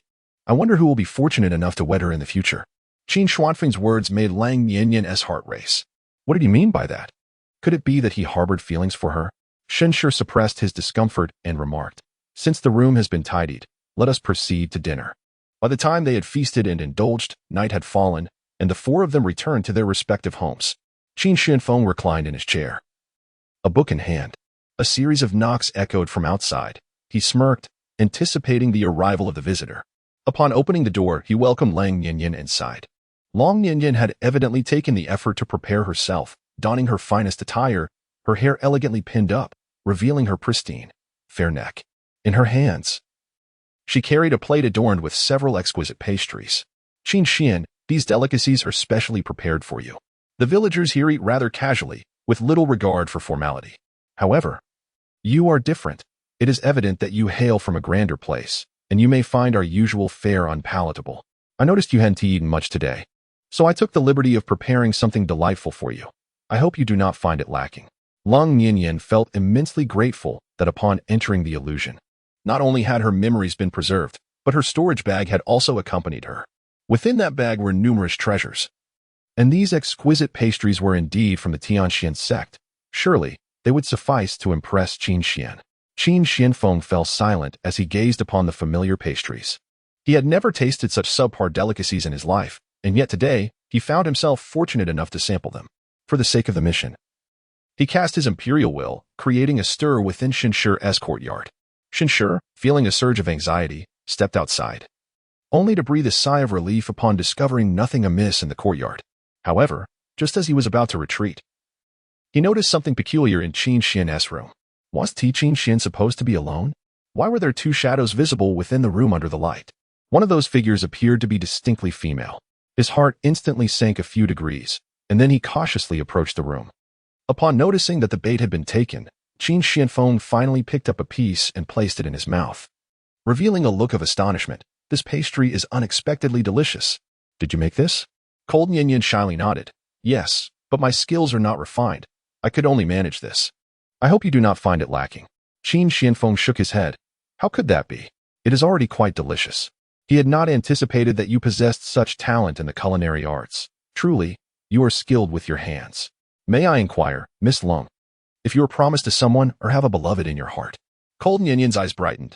No, I have no one I admire, nor am I betrothed to anyone. I remain unblemished. Is that so? Qin Shifeng expressed some confusion, but I distinctly saw you quite close to Shinshi when I returned with Lu Jie. You even used a handkerchief to wipe his sweat.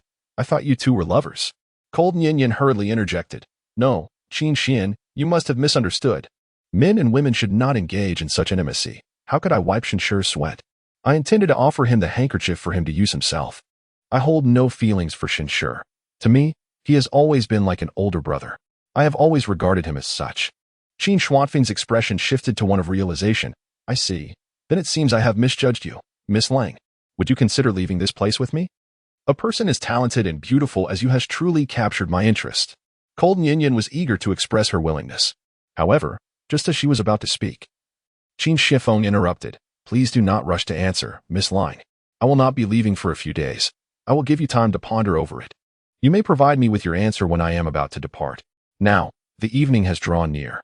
It would be wise for you to leave promptly to avoid any rumors that might tarnish your reputation. Qin Xianfeng added with a pointed remark, although you harbor no feelings for Shinshi, I perceive that he is quite fond of you. I do not wish for my possessions to be coveted by others, thus I hope you can maintain a distance from Shinshi. After all, you are destined to become the matriarch of the Qin family, and we cannot allow any scandal to arise. A look of uncontrollable joy spread across Cold Nianyan's face. She had not anticipated such smooth progress in their relationship. She had envisioned countless ways to entice Qin Xian, yet unexpectedly, he had already shown her affection without her having done anything. She promptly declared, Rest assured, Qin Xian, I will clarify things with Shinshi. With a smile of delight, she exited the room. Shortly after returning, there was a knock on her door. Could it be Qin Xian? Her eyes sparkled as she hurried to open the door. To her dismay, it was Shinshi standing outside, causing her expression to darken, clearly displeased. What is it? Why could it not be me? Who did you wish for? Did you hope it was Qin Xian? Shenshur abruptly pushed the door open and entered. His gaze fell upon Lang Yinyan, his expression filled with profound sorrow. Yinner, just this afternoon you expressed a desire for me to propose to you. How is it that you now speak such words to Qin Xian? A jolt of shock coursed through Lang Yinyan's heart. You heard that? Her demeanor swiftly transformed into one of composure. If you heard it, then so be it.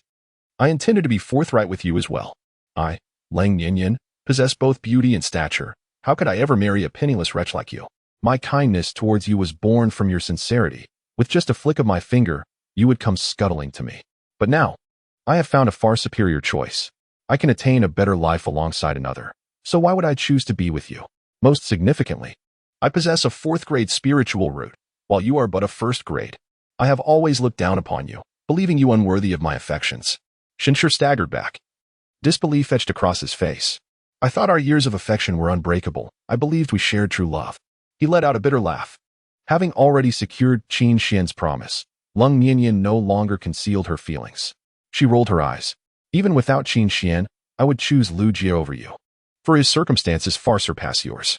People always aspire to ascend, while you remain but a failure. Chapter 76. I, the Emperor, forge friendships with foundation stage youths. Shenshur left in a daze, his heart feeling hollow. Anger, sorrow, helplessness, and confusion engulfed him. Why? Why must the heavens treat me thus? From a young age, he had known the absence of parents. The reason he had managed to survive thus far was not due to the villagers' kindness, but rather his own relentless efforts. At the age of 3, he began to work, laboring from dawn until dusk. By 5, he ventured into the mountains to hunt. As he grew older, he dared not indulge in rest, which ultimately led to the life he now lived. Perhaps it was because he lacked a home in his formative years that he yearned so deeply for a family of his own. Thus, he was fervently eager to marry Lang Yinyan. After painstakingly saving 8 taels of silver, he envisioned a future with her, a family of his own. Only to find the heavens playing such a cruel joke on him. Shenshur clutched his heart, feeling an excruciating pain. He isolated himself in his room for several days. During this time, he wallowed in despair, yet he often heard Lang Yinyan's melodious laughter from outside. She was fawning over Qin Xianfeng, behaving like a dog devoid of dignity, complying with even the most outrageous demands he made. Not only did she seek to please Qin Xianfeng, but she would also come to belittle him each night, attempting to drive him to complete despair. Shenshur, do you see this hairpin upon my head? It was gifted to me by Qin Xian. It is something you could never provide in your lifetime. In truth, this was conjured by Qin Xianfeng using stones. Do you see this delectable food? If I were to marry you, I would be confined to the village for eternity, deprived of such exquisite delicacies. In reality, this was merely a weed that Qin Xianfeng plucked from the ground, and he had no idea what it tasted like. Nevertheless, he spoke casually, never expecting that Lang Yinyan would proclaim her fondness for that flavor. Do you see? This is the 100 taels of silver that Qin Xian gifted me. You could never amass such wealth without eating or drinking for a lifetime, could you? Lang Yinyan boasted extravagantly before Shenshur. Shenshur's heart, once filled with pain, now turned to numbness as he observed coldly. Finally coming to a realization, Lang Yinyan was unworthy of his heartfelt devotion. What merit did a woman of such frivolity possess? He achieved enlightenment at last. This illusion had revolved around Shenshur, and now that he had shattered the delusions in his heart, the mirage dissipated accordingly. The onlookers felt a fleeting blur before them, followed by the familiar deck and the faces of those they knew. Lang Yinyan was momentarily startled. She had not anticipated that the secret realm would collapse so swiftly. She had neither departed the village with Qin Xian nor wed him, nor had they borne children. What feelings might Qin Xian harbor for her now? Anxiously, she approached Qin Xianfeng, summoning her courage to step forward. However, before she could draw near, the scruffy fox in Qin Xuanfeng's arms darted towards her with astonishing speed, its claws razor-sharp, slicing across her face. Ah, my face. Panic-stricken, Lang Yinyan felt several claw marks on her visage. She was disfigured. These marks could indeed be removed, but it would take time. Should she present herself to Qin Xianfeng in such a state, he would undoubtedly be disappointed. Glancing at Qin Xianfeng, she noticed he had his eyes closed, seemingly still ensnared in the illusion. Gritting her teeth, she resolutely turned away, intending to first tend to the wounds on her face. She needed to approach Qin Xianfeng with her most beautiful visage, hoping to evoke his memories from the illusion, at which point she would make that scruffy fox appear attractive. She cast one last glance at Shenshi, who stood beside Lang Nianyan. Shenshi's indifferent gaze swept over her without pause, as if she were a complete stranger, tightening Lang Nianyan's chest. Yet, her mind was consumed by thoughts of Qin Xianfeng, leaving her no time to ponder Shenshi's condition. Once she confirmed Lang Nianyan's departure, Qin Xianfeng finally opened his eyes, casting an appreciative glance at Qin Lantian. Well done. Qin Lantian licked his paws, assuring, rest assured, Master, with me here. I will ensure that such a bewitching harlot does not approach you. Thank you, Brother Qin. Shenshi exhaled a breath of relief, sincerely expressing his gratitude to Qin Xianfeng. Had it not been for your illusion, I might have fallen prey to that woman, Lang Nianyan. At last, I have achieved profound enlightenment. She can no longer exert her influence over me. For the sake of our past connection, if she refrains from provoking me in the future, it will be well. However, should she dare to incite me again, I will show no mercy. Qin Xianfeng feigned ignorance, his expression a blend of surprise and relief. I am truly pleased to hear you express such sentiments. I firmly believe that with your character, you will inevitably rise to the pinnacle of this continent, becoming a formidable force.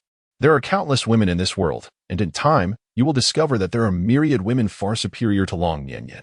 Once you become a renowned powerhouse, an abundance of women will flock to you, so there is no need to be hung up on a fickle woman. Indeed. Shenshi nodded earnestly. Ding. You have completed the temporary task and received a reward of 10 friendship points with the Child of Fortune and 10 luck points. As your friendship with the Child of Fortune has exceeded 10 points, you have become friends, and your luck acquisition rate is now 1. Qin Xianfeng gazed contentedly at the system reward, pleasantly surprised by the additional gain from this task. Despite having grown accustomed to the trivial rewards from this subpar system, he could not help but smile at the unexpected fortune of being associated with a mere fledgling at the Foundation establishment stage. Suddenly, the flying vessel emitted a loud thud, abruptly halting and causing many disciples to sway. Qin Xuanfeng's attention shifted from the system reward to the front. Before them, another flying vessel appeared, evidently having forced the Tianxin sect's vessel to a stop. As this thought settled in his mind, a brazen voice rang out from ahead. Ha ha, Yingzhua. Long time no see. I didn't expect you to still be so lively after all this time. The expressions of all the disciples from Tianxin sect darkened instantly. To slap their elder's face was tantamount to slapping the faces of all disciples of Tianxin sect. Moreover, it was clear from the tone of the visitor that their intentions were far from benevolent. Yingzhua's countenance darkened as he took a few steps forward, casting a grim gaze ahead. Chapter 77. Leave the scum to me, Tian Wenshan. What do you desire from the Wujizong? Yingzhua's voice trembled with barely restrained fury. What do I desire? Tan Wenshan replied with a smile. I simply haven't seen my old friend in quite some time and wish to greet you. Tell me, do you not welcome me as an old friend? Or does your Tianxin sect look down upon my Wujizong, unwilling to welcome its members? Yingzhua suppressed his anger. Does being a member of Wujizong grant you the audacity to act recklessly? To brazenly halt the flying vessel of Tianxin sect? Tan Wenshan waved his hand dismissively, stating that the term intercept was rather inappropriate. His visit was not solely to see an old friend but also to escort his daughter-in-law. Yun Chan should be aboard the flying vessel, and coincidentally, his son had also arrived. Since Yun Chan was destined to marry his son, it would be prudent to summon her to the flying vessel of the Wuji sect, allowing the two young individuals to cultivate their affections. The disciples of the Tianxin sect displayed expressions of indignation. In their eyes, Yun Chan was akin to a goddess, unworthy of such disrespect. Qin Xianfeng glanced at Yun Chan and Hong Wan, who remained ensnared in the illusion, then gestured for Qin Lantian to dispel it. The illusion of the nine-tailed celestial fox was not easily broken, and even the recent commotion had failed to awaken the two. Had Qin Lantian not taken the initiative to dissolve the illusion, they might have languished within it for a lifetime.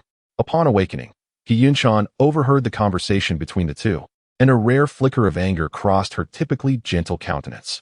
Meanwhile, a man emerged from the Wuji sect, positioning himself beside Tan Wenshan. He was not unhandsome at first glance, yet his eyes bore a vacant quality, and a hint of malice lurked within his features, rendering him somewhat lewd in appearance. Tan Shun approached his father, his gaze darting among the disciples of the Yun Tian sect, ultimately fixing upon Yun Chan. He then noticed Qin Xianfeng standing beside her, and his expression darkened immediately, a surge of murderous intent flashing in his eyes. The presence of Qin Xianfeng posed a significant threat to him, particularly since Qin Xianfeng was far more handsome. Moreover, the proximity between Qin Xianfeng and He Yunchan intensified his animosity, as he had long regarded He Yunchan as his own. Sensing this animosity, Qin Xuanfeng's eyes sparkled with intrigue. He had been pondering how to trigger a temporary quest, and now it seemed an opportunity had presented itself. Tan Shun's father, Tan Wenshan, was at the nascent soul stage, and he wondered if engaging with the younger Tan could potentially activate two quests. With this thought in mind, he turned to Yi Yunchan and inquired, "Do you harbor any grievances against each other?" Although he could deduce the answer himself, he preferred the clarity that came from direct speech. Yi Yunchan's breath quickened, but before she could respond, a nearby disciple spoke up furiously. "Junior brother Qin, you have just arrived at our Tianxian sect, and there may be much you do not understand. Allow me to enlighten you. The individuals across from us hail from the Wuji sect, which is not far from our Tianxian sect. Historically, there has been friction between our two sects, resulting in a strained relationship. As for that Tan Wenshan, he is the grand elder of the inner sect of Wuji, and Tan Shun is his son. Tan Shun is notorious as a libertine, known to seize any beautiful woman he encounters. His abode is rumored to house at least 100 women. Later, he inadvertently encountered senior sister Yunchan, and thereafter, he persistently clung to her, proclaiming himself as her fiancé to the outside world. Under such circumstances, others believe that a genuine union between the two sects had occurred. Although our Tianxian sect attempted to clarify the situation, it was to no avail, as Tan Shun, lacking any sense of shame, continued to spread rumors, rendering our efforts largely ineffective. The disciples exchanged words, and soon, Qin Xianfeng grasped the unfolding events. His gaze turned meaningful as he regarded Tan Shun, who dared to harass their senior sister. This individual was courting death. His actions were solely to uphold the reputation of Tianxian sect and were certainly not motivated by any quest. After the numerous disciples spoke, they looked at Qin Xianfeng with eager anticipation. "Junior brother Qin, it is time for your treasure that creates illusions to shine. He will undoubtedly seek out senior sister Yunchan soon. You must ensure he suffers a humiliating defeat. If you manage to teach Tan Shun a lesson this time, I shall overlook the incident when you ensnared me in an illusion. Junior brother Qin, I possess a fine bottle of exquisite wine. Should you discipline Tan Shun, I shall bring it forth for us to enjoy together. Junior brother Qin, I too have something valuable." The appearance of Tan Shun had prompted the disciples of Tianxian sect to engage with Qin Xianfeng more than usual, though He Yunchan's expression was somewhat displeased. She spoke up, "Enough, he is here for me. There is no need to involve others. Tan Shun has support, as do I. Thus I harbor no fear in confronting him. However, Qin Xian is different. He currently lacks a master in the inner sect, and facing Tan Shun would likely lead to dire consequences for him." He Yunchan turned her gaze to Qin Xianfeng. "You must remember, do not intervene. There is no need to offend Tan Shun on my behalf." As the conversation unfolded, Tan Shun had already flown over from another vessel. Pushing through the crowd to stand before He Yunchan, Hong Wan positioned herself protectively in front of He Yunchan, her spear aimed directly at Tan Shun. Her eyes blazing with fury. "You brat, did I not warn you to cease harassing Yunchan? Is the lesson I imparted previously insufficient?" Tan Shun's lascivious gaze fell upon Hong Wan. "Why the rush, little firecracker? Rest assured, once I wed Yunchan, I shall return to claim you as well, ensuring a reunion for the sisters." Hong Wan, known for her fiery temper, felt her expression darken at his words. Just as she prepared to strike, she felt someone grasp her arm. Despite the gentle hold, she found herself unable to move. Turning to see who had seized her, she recognized it was Qin Xian. Qin Xian pulled Hong Wan behind him. "Sisters, he is merely trash, unworthy of your direct intervention. As a junior brother, it is my duty to eliminate such waste on your behalf. So, allow me to handle this trash." Chapter 78, The Thrill of Being Slapped in the Face. The multitude of disciples was taken aback. He Yunchan and Hong Wan were anxious and hastily conveyed their thoughts to Qin Xianfeng. "Junior brother Qin, I appreciate your intentions, but you are not a match for Tan Shun. It is best if you refrain from getting involved in this matter. Although you possess that artifact capable of creating illusions, your own strength is rather meager. It would be wise for you to hold your tongue." The other disciples of Tianxuanzong gave Qin Xianfeng a thumbs up. "Junior brother Qin, well done. I have long wished to teach Tan Shun a lesson, but alas, he is equipped with numerous artifacts, making him a formidable opponent. I hope to see you impart some discipline to him today." With such courage, junior brother Qin certainly earns the admiration of many senior sisters. I am not envious in the least. Meanwhile, the individuals from Wujizong, peering from the deck, erupted in laughter. I thought it was someone of great caliber boasting. but it turns out to be merely a disciple in the foundation establishment stage. Is there no one left in Tianshuanzong that they would send forth a mere foundation establishment disciple? Are they afraid he might perish too slowly? Since this disciple dares to disrespect senior brother Tanshun, shouldn't you teach him a proper lesson? They chuckled, observing the arrogance of the disciples from Wujizong. Tianshuanzong's disciples cast them pitying glances. These disciples were utterly unaware of Qin Xian's formidable nature. Anyone who opposed him would inevitably meet with misfortune. Even the elders in the nascent soul stage were not exempt. Tanshun, being merely at the golden core stage, would likely find himself utterly defeated by Qin Xian. The expression of confusion among Wujizong's disciples was palpable. You are not only unconcerned for your own disciples but also pitying ours? Have the disciples of Tianshuanzong lost their wits? Amidst the cacophony of voices, Qin Xianfeng maintained a serene smile. Senior sister, you must trust me. He turned his gaze to Tanshun. So it is you who has been spreading rumors about my relationship with my senior sister? In a swift motion, he delivered a resounding slap that caught everyone off guard. With a crack, Tanshun received the blow, his face swelling instantly. All around him, onlookers were stunned, including the disciples from Tianshuanzong. They had not anticipated Qin Xian to act so recklessly. They assumed he would use an illusion to embarrass Tanshun. Ah, you dare strike me. Only when the searing pain registered on his face did Tanshun regain his senses. He glared fiercely at Qin Xianfeng. His eyes filled with palpable malice. What is your name, you brat? Qin Xianfeng responded with another slap. I have never encountered such a peculiar individual. Instead of retaliating immediately, you stand there inquiring about my name. His subordinate moved incessantly, delivering yet another slap. Since you have inquired with such sincerity, I shall generously bestow upon you my name. I am Qin Xian. The two swift slaps from Qin Xianfeng caught Tanshun off guard, leaving him with a stinging sensation on both sides of his face. Finally regaining his composure, he gathered his spiritual energy and aimed a palm strike at Qin Xianfeng. You insignificant insect, you have chosen your path to demise. Even if your grand elder were present, you would undoubtedly meet your end today. Upon hearing these words, Yingshua's skin twitched slightly. He silently mourned for Tanshun, realizing he had provoked Qin Xian. Tanshun would likely not comprehend how he was to perish. Despite being the grand elder of the Tianxin sect and a formidable nascent soul cultivator, he did not dare underestimate Qin Xian. He had no desire to appear foolish before the crowd, subject to their scrutiny. Qin Xianfeng lazily remarked, "What are you making such a fuss about? It only accentuates your loudness. With such strength to voice your complaints, it seems my previous strikes were indeed too gentle. Therefore, I shall apply a bit more force." Just as Tanshun's hands were about to make contact with Qin Xianfeng, the latter deftly sidestepped and delivered a decisive slap. Tanshun was unable to reach Qin Xianfeng and was sent flying, crashing onto the deck below. The deck was crowded with numerous disciples of the Tianxian sect, who quickly cleared a path. With a resounding thud, Tanshun landed heavily on the deck, causing all present to wince at the sound. Feeling as though their very bones ached, Tan Wenshan's expression shifted slightly. A mere foundation establishment disciple dared to attack his son. This was tantamount to courting death.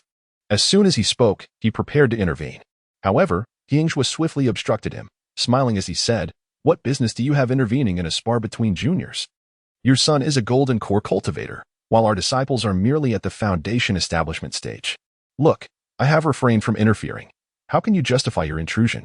Yet, I must express my astonishment that your son, a golden core cultivator, finds himself utterly defenseless against our foundation establishment disciple. Is he perhaps holding back? Or does he simply relish the sensation of being struck?" Yingxua's face displayed surprise, which soon morphed into an expression of unexpected realization. Tan Wenshan's countenance darkened ominously as he glared at Qin Xianfeng, wishing to reduce him to ashes. However, thwarted by Yingxua, he found no opportunity to advance. As Tanshun lay on the deck, he felt a wave of dizziness wash over him, his entire body racked with excruciating pain. Doubt crept into his mind. Why was it that he was unable to retaliate against a foundation establishment individual? The motion of that slap had been undeniably slow, and he had clearly attempted to evade it, yet why had he still been sent flying? He moved his lips, preparing to unleash a torrent of curses, but felt as if something foreign resided in his mouth. Instinctively, he expelled the foreign objects, and upon examining what lay in his palm, he recognized them as his own teeth. As he opened his mouth, a frigid gust of air rushed in, revealing to him the shocking reality that all his teeth had been knocked out. A burst of laughter erupted from the surrounding disciples, their whispers and various gazes directed at Tanshun, causing his sanity to unravel. He had never endured such humiliation. It felt as though everyone around him was mocking him, an affront to his very dignity. "Ah, Qin Xian, I shall make you pay for this," Tan Shun bellowed, springing to his feet and drawing his sword from his storage pouch, lunging towards Qin Xianfeng. At that moment, Qin Xianfeng was pleased to hear the prompt from the system. "Ding, you have triggered a temporary quest." Chapter 79. I still prefer your untamed nature. You embarked on a flying vessel with the members of Tian Xian's sect towards Zhangzhou. However, aboard the vessel, you faced malicious provocation from Tan Shun of Wu Ji's sect, who seeks to kill you. Naturally, you must retaliate. Quest objective: survive Tan Shun's assault or counterattack him. Reward: 500 reversal points, 500 spirit stones, 10 spirit blood transformation pills. Upon seeing this temporary quest, Qin Xianfeng felt a surge of joy. His suspicions had been confirmed, and he had preliminarily grasped the method for triggering such quests. Now, he awaited the opportunity to provoke Tan Wenshan. It remained to be seen if participation from higher-tier individuals would yield additional temporary rewards. In stark contrast to Qin Xianfeng's elation, Tan Shun was seething with rage. Not only had he been struck by Qin Xianfeng, but he had also lost his teeth, utterly powerless to resist. He summoned all his strength to thrust his sword at Qin Xianfeng. Yet the outcome was no different from before. With effortless grace, Qin Xianfeng sidestepped the attack and delivered a swift kick, sending Tan Shun crashing once more to the deck. With a thud, his body lay sprawled on the floor, and fortunately, the deck was sufficiently sturdy. Otherwise, he might have been embedded within it, unable to rise again. He struggled to regain his footing, only to discover he possessed not a shred of strength. Under the watchful eyes of the crowd, Qin Xianfeng approached Tan Shun, who was met by a parting of the throng. Their gazes filled with awe towards Qin Xianfeng. Truly, he was a formidable individual, striking without hesitation. Tan Shun, relying on his status, had often flaunted his power, seizing the possessions of others. Previously, he had robbed Qin Xianfeng of his quest items and assaulted him. Now, the tables had turned, and it was a moment of satisfaction. Indeed, Qin Xianfeng exemplified the ideals of a disciple of Tian Xian's sect. The disciples from Wu Ji's sect stood in stunned silence. What was happening? How could Brother Tan Shun possibly be defeated in such a manner by a mere Foundation establishment disciple? Is it conceivable that the opponent has employed some underhanded tactics? Indeed, it must be so. It has never been heard that a Foundation establishment cultivator could best one in the core formation stage. Amidst the cacophony of disbelief, a voice suddenly emerged. What if there exists a possibility, as the esteemed elder suggested, that Brother Tan Shun relishes being struck by others? Perhaps his inability to fight back stems from his deliberate restraint, never truly engaging? The speaker's form remained shrouded within the throng, shifting positions with each utterance, rendering their identity elusive to the crowd. Their tone carried an undertone of schadenfreude. For Brother Tan Shun had wielded his status to intimidate not only the disciples of the Tianxian sect, but also those of the Wu Ji sect, particularly the lower-ranking disciples. Until now, they had been powerless to seek retribution. Yet, Qin Xuanfeng's recent actions struck a chord within them, granting them a sense of vindication. Upon hearing this, an eerie silence enveloped the crowd. Tan Wenshan, seething with rage, abruptly turned to face his many disciples, but alas, there were too many for him to discern who had uttered those words. Before the gathered assembly, Qin Xianfeng had already approached Tan Shun. He then deliberately stepped on Tan Shun's hand, lightly grinding it beneath his foot. The force of this action was not particularly strong, yet it was laden with profound humiliation. Tan Shun's eyes blazed with fury as he gritted his teeth and declared, "So you are Qin Xian, are you? I shall remember you. You had best kill me today. Otherwise, I will ensure you suffer 1,000 deaths one day." "Oh," Qin Xianfeng chuckled, "I had no intention of killing you, but now that you have uttered those words, it seems I must." With that, he surveyed his surroundings, swiftly retrieving the sword that Tan Shun had dropped, and aimed it directly at Tan Shun's chest. A cold sweat broke upon Tan Shun, for he had not anticipated that this Qin Xian would dare to act in front of so many witnesses. As the blade approached his heart, he felt an unexpected surge of adrenaline and managed to roll aside just in time to evade the attack. However, as he gazed at Qin Xianfeng, fear flickered in his eyes. This boy truly intended to kill him. Cursed be it, where was his father? After all he had endured, why had his father not intervened? Straining to see, he caught sight of his father entangled with He Yingzhu, utterly preoccupied and unable to assist him. In that moment, dread enveloped him. If Qin Xianfeng was indeed intent on his death, he might very well meet his end here today. Just as this thought settled within him, he heard Qin Xuanfeng's voice once more. "Oh, You actually managed to evade?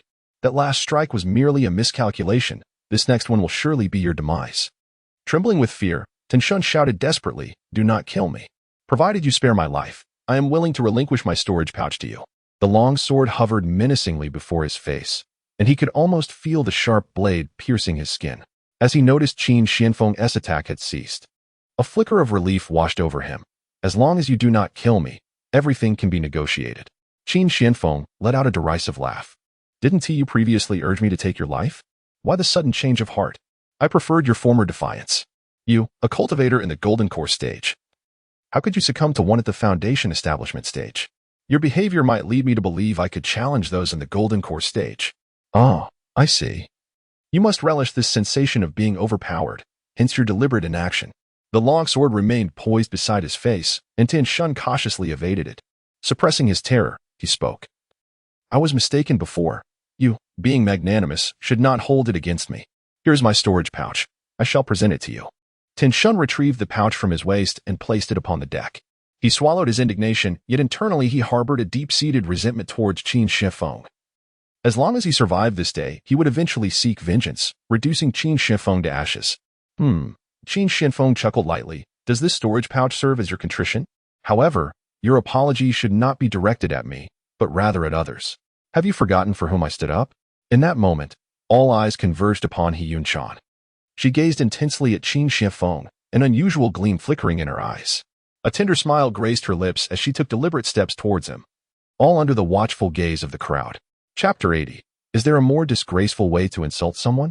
He Yunchan arrived beside Qin Shifeng, standing shoulder to shoulder with him.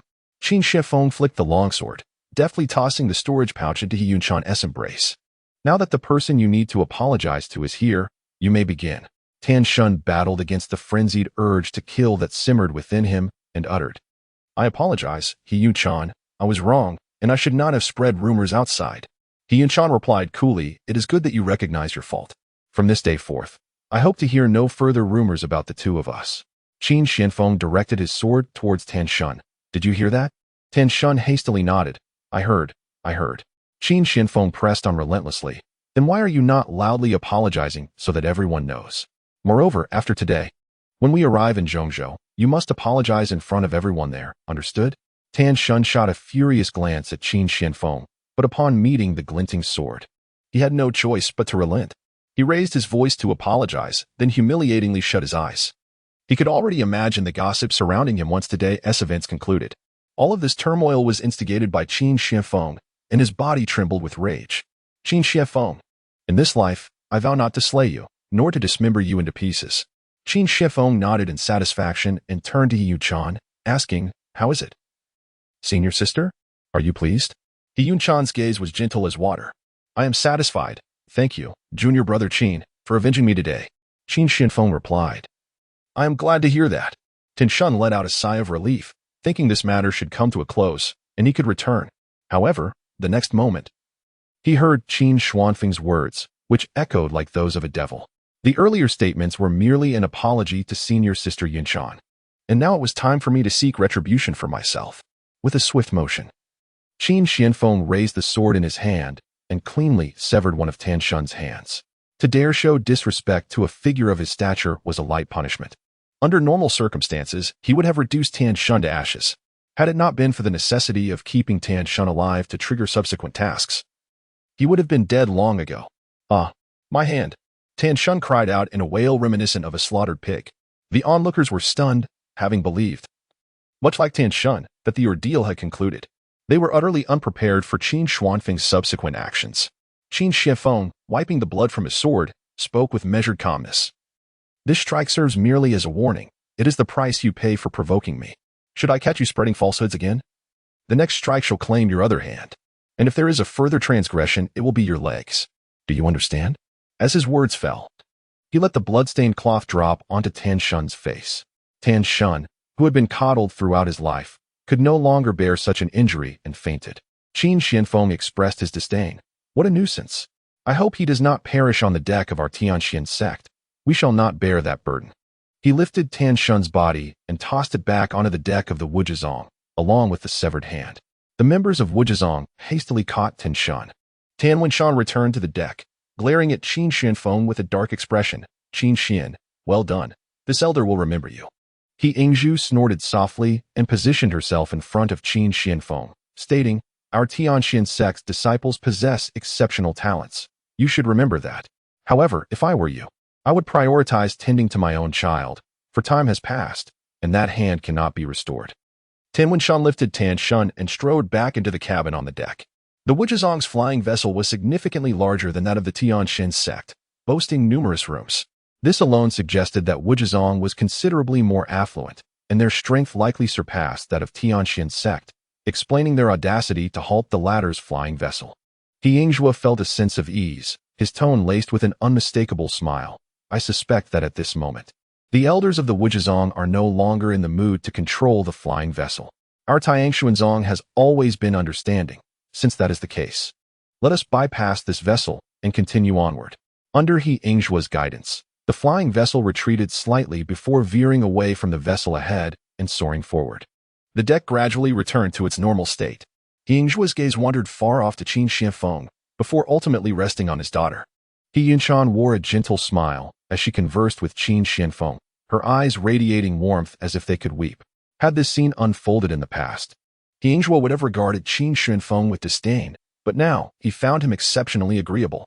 Brave and responsible, he dared to protect his daughter. Should his daughter truly take a liking to Qin Xianfeng, he would harbor no objections. He understood his daughter well. Her strength and talent were commendable. Yet her disposition was somewhat gentle. In such circumstances, Qin Xianfeng would be an ideal match. He Yuchan presented the storage bag she had previously acquired to Qin Xianfeng, saying, take this, it is rightfully yours. Tan Shun is the son of Tan Wenshan, who is the grand elder of the Wujizong. His treasures will only be numerous and not scarce, making it quite suitable for you. Qin Xianfeng quickly waved his hand, jesting, having finally discarded this rubbish. Why would I willingly take it back? He thought of how others might perceive him, a dignified emperor with a storage space filled solely with inferior junk. No need, senior sister. Tan Shun explicitly stated that this is an apology gift to you. Since it is intended for you, you should accept it with peace of mind. All right. He Yunshan obediently took it, her mind already scheming to secretly gift something to Qin Xianfeng when they were alone. Her gaze fell upon the longsword, and she picked it up from the ground, saying, by the way, I noticed that you wield this longsword quite adeptly, junior brother Qin. This sword belonged to Tan Shun and is crafted from fine materials. It is a low-grade Xian tier artifact, which should serve you well. Take it. Qin Xianfeng paused for a moment. What was He Yunshan implying? As a formidable emperor, a low-grade Xian tier artifact was considered commendable? Surely. There were more graceful ways to insult someone. Nevertheless, he accepted the longsword. After all, possessing it would likely incite Tan Shun's resentment, facilitating his subsequent actions. Chapter 81. I am too popular. Seeing Qin Xianfeng heed her advice and accept the longsword, He Yunshan softly inquired, junior brother Qin, may I ask why you were so angered by Tan Shun's insult towards me? She fixed her gaze on him, her eyes shimmering with a hint of affection. Moments ago, Qin Xianfeng stood protectively before her, his towering figure and defensive stance inevitably stirring ripples within her heart. He was well acquainted with such glances. It was not mere self-praise. Throughout his life, countless women had regarded him with such eyes. After he ascended to the status of a great emperor at 18, even the Sanuses gazed at him with similar intensity, often seeking to capture his attention with even greater fervor. In light of this, Qin Xianfeng had long since developed an immunity. His popularity was undeniable. With an air of calm, he addressed Yunshan, Sister Yunshan, please do not jest. It is not merely I who am anxious. Did you not notice that all the disciples of Tianxian sect are equally tense? Just now, Tan Shun did not merely strike your face, Sister Yunshan, he assaulted the honor of all Tianxian disciples. As a disciple of Tianxian, I must defend our sect. Surely, had it not been me, another disciple would have stepped forward. Would you not agree?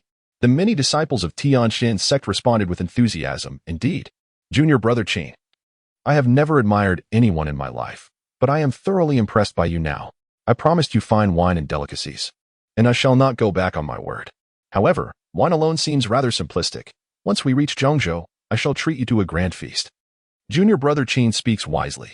Even if you had not intervened, we would have acted. We would never allow Tan Shun to insult Sister Yunshan in such a manner.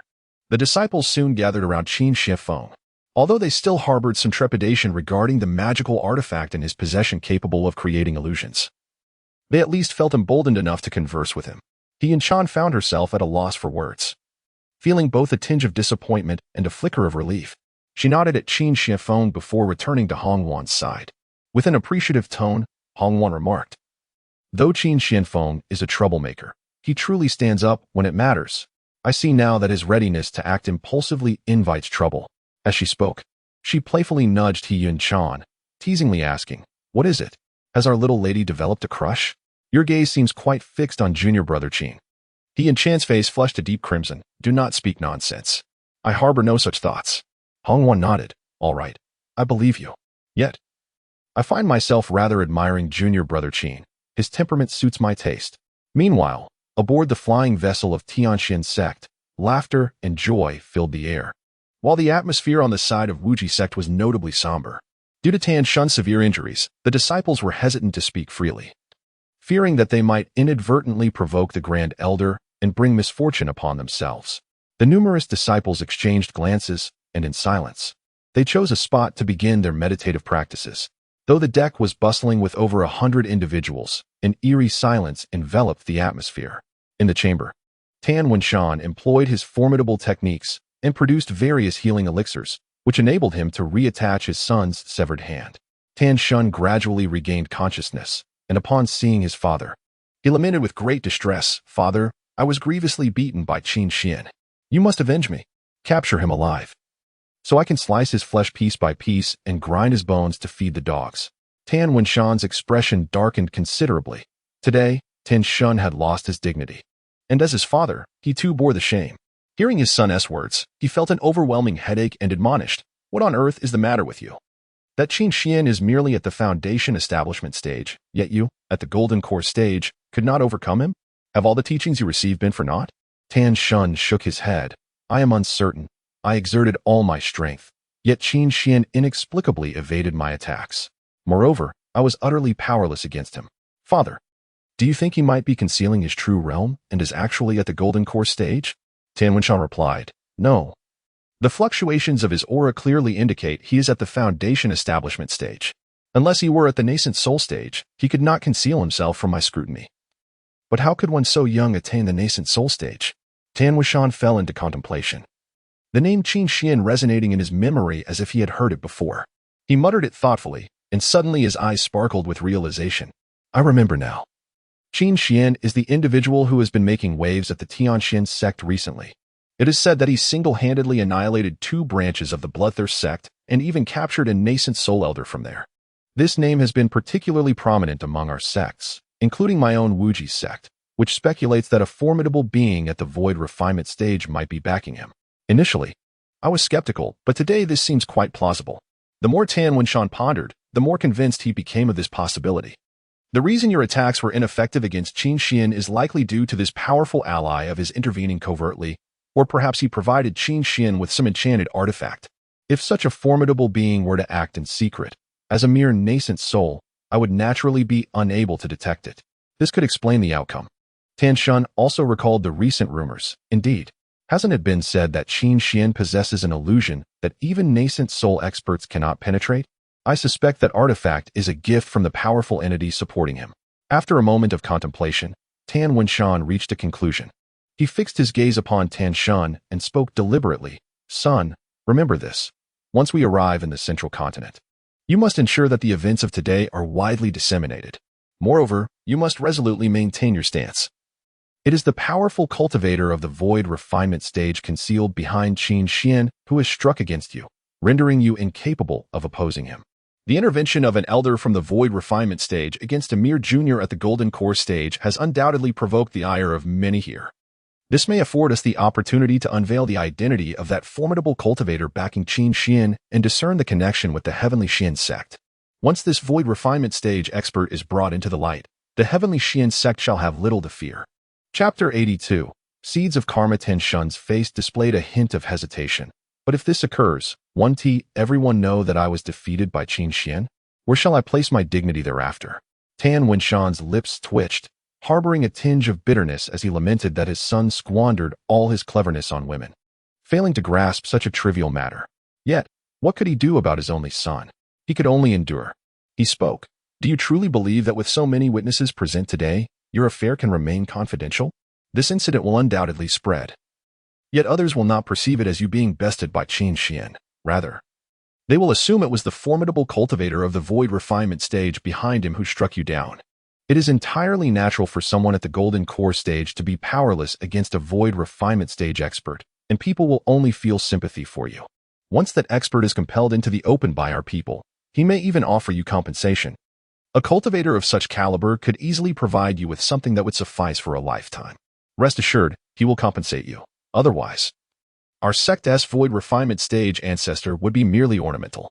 Upon hearing his father's words, Tan Shun gradually comprehended the situation, and a glimmer of greed flashed in his eyes. Ding! You have triggered a temporary task.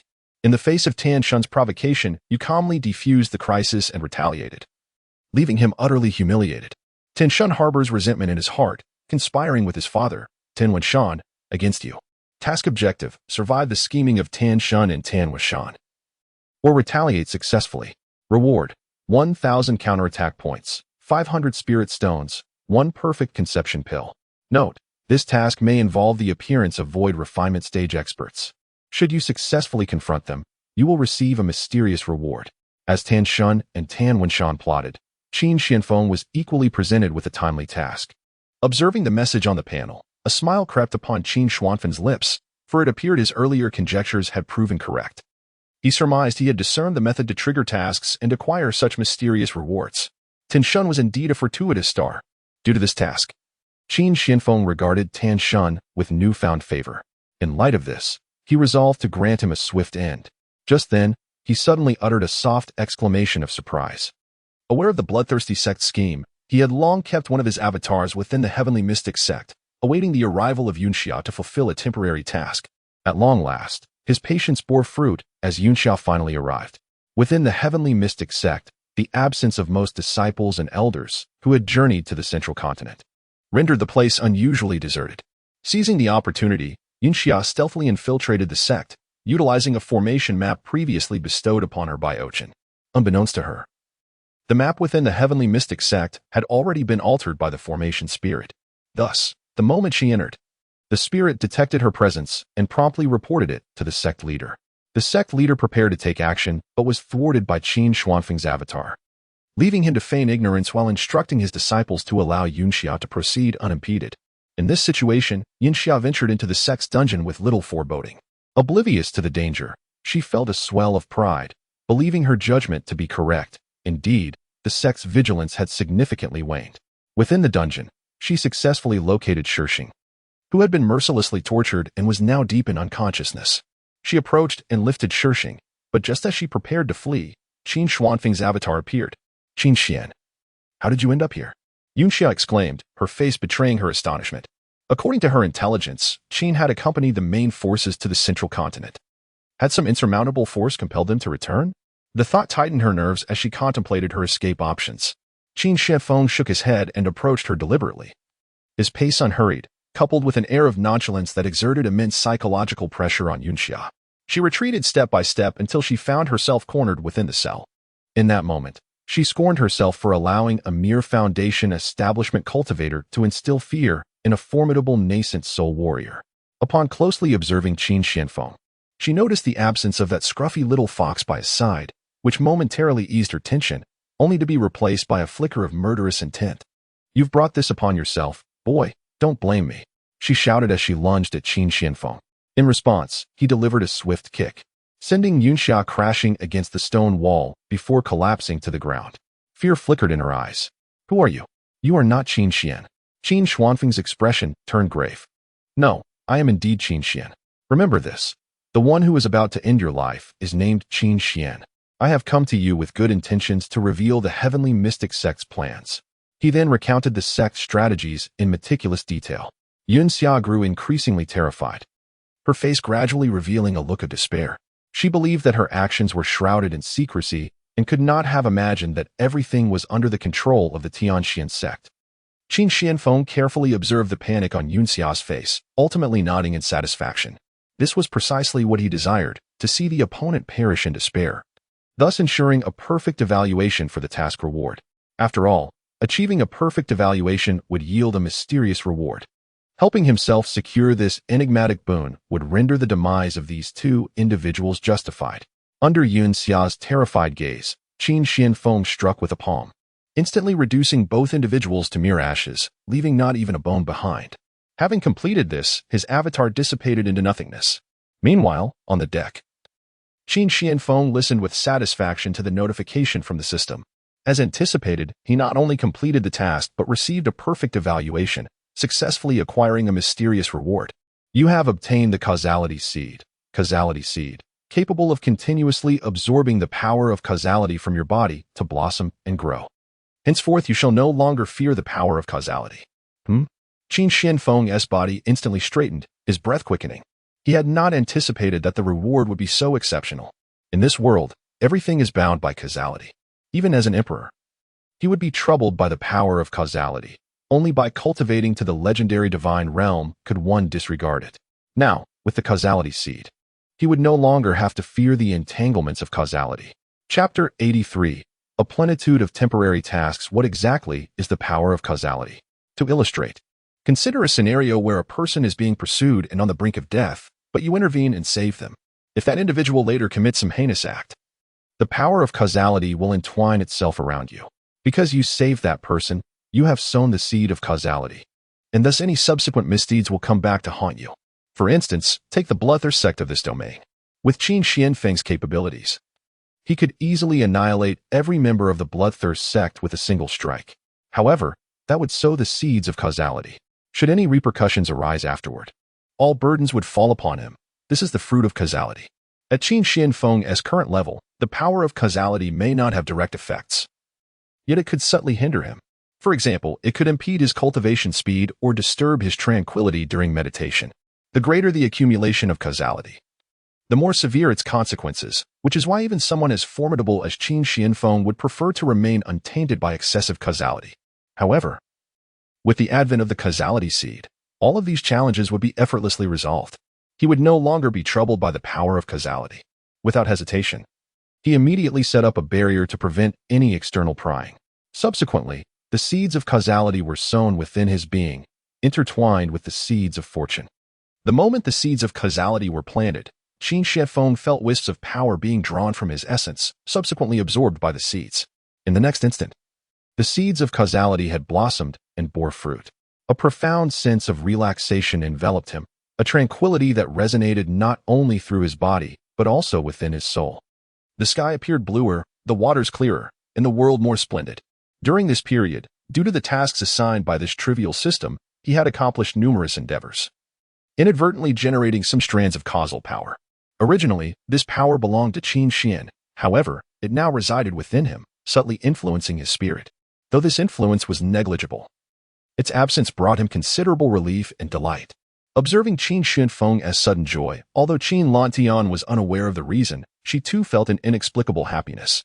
Aware that Qin Xianfeng had erected a barrier rendering them invisible to outsiders, she blinked and dispelled her illusion, revealing her true form. The white fox exuded unmatched elegance, her eyes shimmering with a brilliant azure light, reminiscent of the sky's radiance. Her 9 tails, interlaced in blue and white, swayed gently, exuding an indescribable grace. "Master, seeing you so elated, allow me to serenade you," came her melodious voice, tinged with a subtle allure. Qin Lantian leaped down, her enchanting voice resonating as her body moved in harmony with the melody. Qin Xuanfeng's eyes gleamed with appreciation.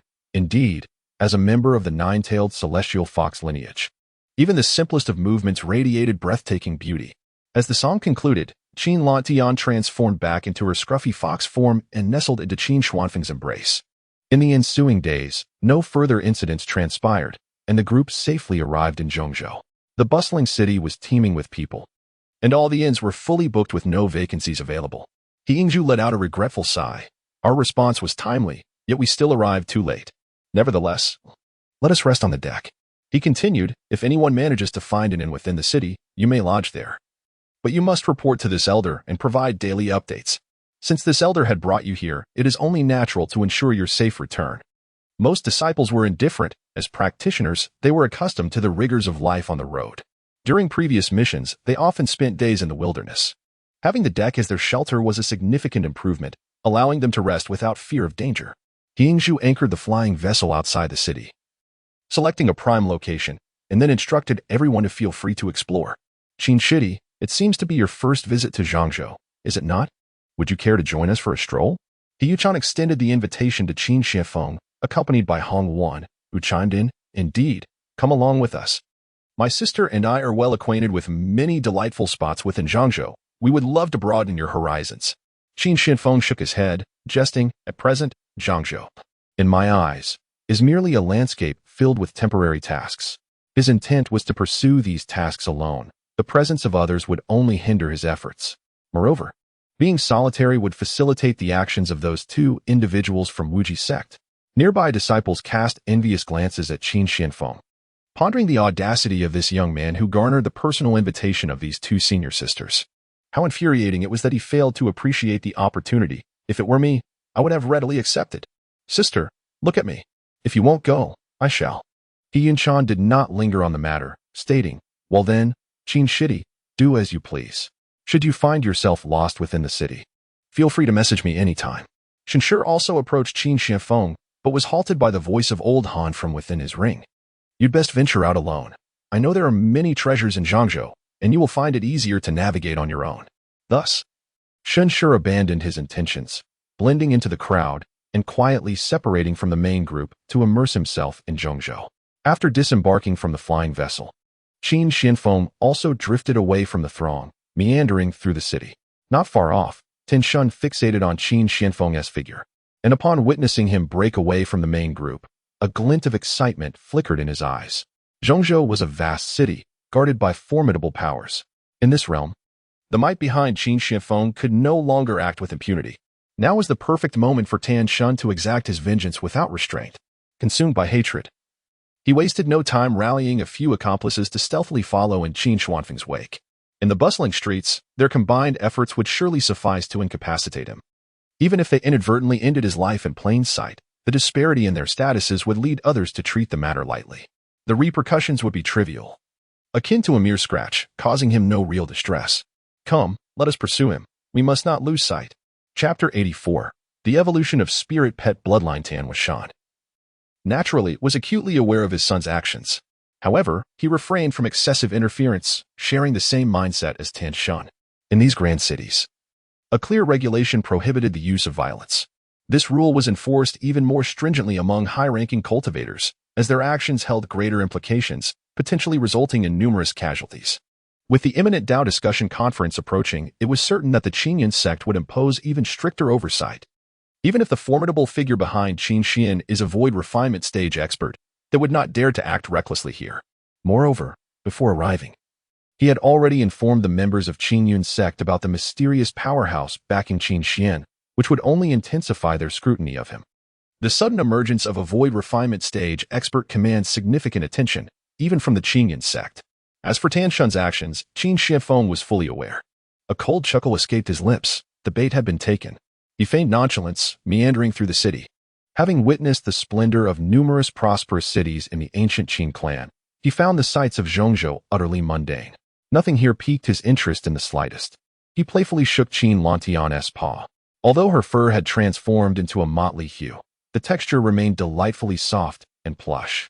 Little Tian, do take a look around and see if there is anything you fancy. He waved a storage bag in his hand. Feel free to buy whatever you desire. I shall cover the expenses. The rewards bestowed upon him by the Qinyan sect, coupled with his task earnings and contributions from the bloodthirsty sect, had amassed nearly 500,000 spirit stones, ample to procure a plethora of fine items.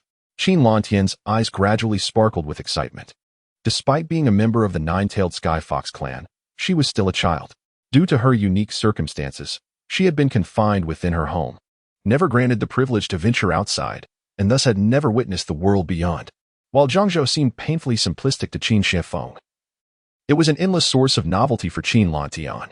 Previously, she had refrained from expressing her enthusiasm in his presence, her eyes darting around with curiosity. It was precisely this observation that prompted Qin Shiafeng to speak so encouragingly. Master, thank you. Qin Lantian exclaimed, her delight palpable. With his words, her hesitations dissolved, and she eagerly gathered anything that caught her eye into her arms. Most of the items were trivial trinkets, yet they brimmed with novelty and amusement. Observing Qin Lantian's exuberance, Qin Xianfeng felt the atmosphere here was not as dreary as he had initially thought. Master, look over there. Qin Lantian pointed excitedly toward a stall, her eyes sparkling with enthusiasm. Qin Xianfeng turned to see a wooden carving stall, where artisans skillfully crafted an array of intricate designs. And the business appeared quite thriving. The stall was adorned with various lifelike creations, predominantly charming spirit pets. Qin Xianfeng ambled over leisurely. The stall owner, an elderly man with silvery hair, smiled broadly upon seeing Qin Xianfeng and said, "Esteemed young sir, I offer customized statue services. Would you be interested in having one made for yourself and your spirit pet? One glance at you reveals your fondness for your spirit companion. How about capturing its likeness? The price is quite reasonable, only 50 spirit stones. After all, those who come to Zhangzhou are the pride of their respective sects, and for them, 50 spirit stones is hardly a burden." Qin Xianfeng scoffed at the notion, finding such trivial amusements beneath him. However, upon noticing the eager expression on Qin Lantian's face, he relented, thinking, "Very well, I shall indulge you this once. Beep. You have received a temporary task. You have contracted the spirit pet, the nine-tailed celestial fox. But the bond between master and pet requires gradual cultivation. The stronger the bond, the greater the synergy in battle, enhancing the power both can unleash and improving assistance. Currently, your spirit pet, the nine-tailed celestial fox, has made a request, which appears to be within your capability. Task requirement. Fulfill the request of your spirit pet, the nine-tailed celestial fox. Reward, 500 reversal points, 1 synergy level, and 1 evolution of the spirit pet's bloodline." Upon seeing this task, Qin Xianfeng paused momentarily. An evolution of the spirit pet's bloodline? Qin Lantian, being a nine-tailed celestial fox and possessing one of the finest bloodlines among their kin, where could further evolution lead? A rare curiosity stirred within him. With a wave of his hand, 1,000 spirit stones materialized in his grasp. "Old man, please carve my spirit pet with great care. This little one has a penchant for vanity. Strive to make her look exquisite." His gaze swept across the stall once more, and he added, "If you have a larger piece of wood, I would also like the two of us to be carved together." As the sole spirit companion he possessed, he was determined to fulfill all of her desires. He was not merely indulging his own curiosity. The stall owner beamed with delight. 1,000 spirit stones represented several days of his earnings. He had not anticipated such a lucrative customer today. With great enthusiasm, he quickly produced a chair for the two.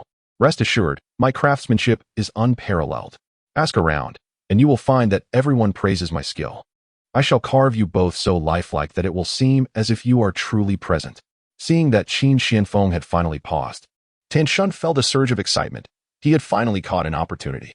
He had previously attempted to strike discreetly several times, but Qin Xianfeng had always managed to evade him effortlessly. Whether it was that Qin Xianfeng slowed down just in time to dodge an attack or turned abruptly, halting his steps, he had launched at least a dozen attacks without landing a single hit on Qin Xianfeng. This left Tan Shun with a growing sense of self-doubt. Surely, Qin Xianfeng was far too fortunate. However, the situation has changed. Qin Xianfeng has ceased his movement and taken a seat on the bench. Should he fail to strike Qin Xianfeng this time, he might as well write his name backwards. Naturally, Qin Xianfeng has keenly observed Tan Shun's petty antics. With nothing else to occupy his time, he decided to engage in some playful banter with Tan Shun. Tan Shun launched an attack towards Qin Xianfeng. "Oh, which insolent brat dares to use spiritual energy to assault me? Do you wish for death?" An imposing man, scarred and sitting at a nearby stall, suddenly bellowed, his piercing gaze sweeping the vicinity until it fixed upon Tan Shun. Chapter 85. You must pay this 1,000 spirit stones.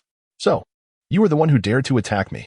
With a swift motion, the man surged forward, seizing Tan Shun by his clothing and dragging him back to the stall. "Explain yourself. Why did you attempt to attack me? We have no enmity, do we?" The man glared fiercely at Tan Shun, exuding an air that suggested he would not hesitate to retaliate. Tan Shun's expression shifted dramatically. "Cursed fate, what is happening? I clearly targeted Qin Xianfeng. How did my attack land on the stall owner instead?"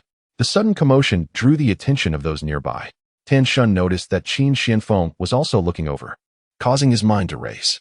After trailing for so long, his plan had been abruptly exposed. The stall owner's hand still gripped his arm, and Tan Shun felt an overwhelming pressure. To his astonishment, he realized that the stall owner was actually a formidable figure at the nascent soul stage. A powerhouse at the nascent soul level is running a stall? How absurd. Tan Shun felt a surge of indignation. Yet he understood that offending such a strong individual left him no chance of escape. He quickly spoke up, "My apologies, I did not mean to offend. I am willing to compensate for any damages. Would 1,000 spirit stones suffice, esteemed senior? 1,000 spirit stones?" The stall owner's demeanor softened considerably. "Are you truly willing to pay that amount?" Qin Xianfeng stifled a laugh within. Tin Shun's cultivation had evidently led him to a state of foolishness, as he failed to see through such a simple ruse. The stall owner was not a nascent soul expert, but rather at the initial stage of the golden core, merely disguising his true level to deceive the Na'vi.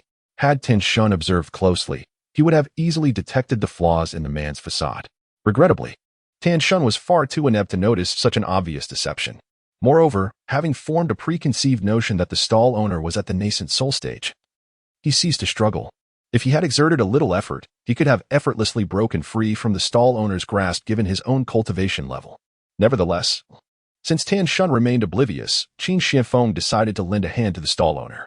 Feigning shock, Qin Xianfeng exclaimed, "Oh, I thought I recognized that name." "So, it is none other than Tan Shun, the beloved son of the Grand Elder Tan Wishan of the Wujizong. Born into a prominent sect, and with the esteemed elder as his father, the sum of 1,000 spirit stones was a trivial matter for him." The vendor's face instantly illuminated with joy. However, Tin Shun's expression darkened. He felt an ominous premonition stir within him the moment Qin Xianfeng spoke. It seemed as though something unfortunate was on the verge of transpiring. Nevertheless, Qin Xianfeng shook his head with a sigh. "But what?" the vendor inquired anxiously. As a mere wandering cultivator, 1,000 spirit stones represented a considerable fortune to him, and he certainly did not wish for this hard-earned wealth to slip away. "Qin Xian, be silent. This is a matter between me and the vendor and does not concern you." Tan Shun, showing an unexpected moment of cleverness, hastily retrieved 1,000 spirit stones from his storage pouch, fearing unforeseen complications might arise. The vendor's expression brightened as he extended his hand, ready to accept the spirit stones.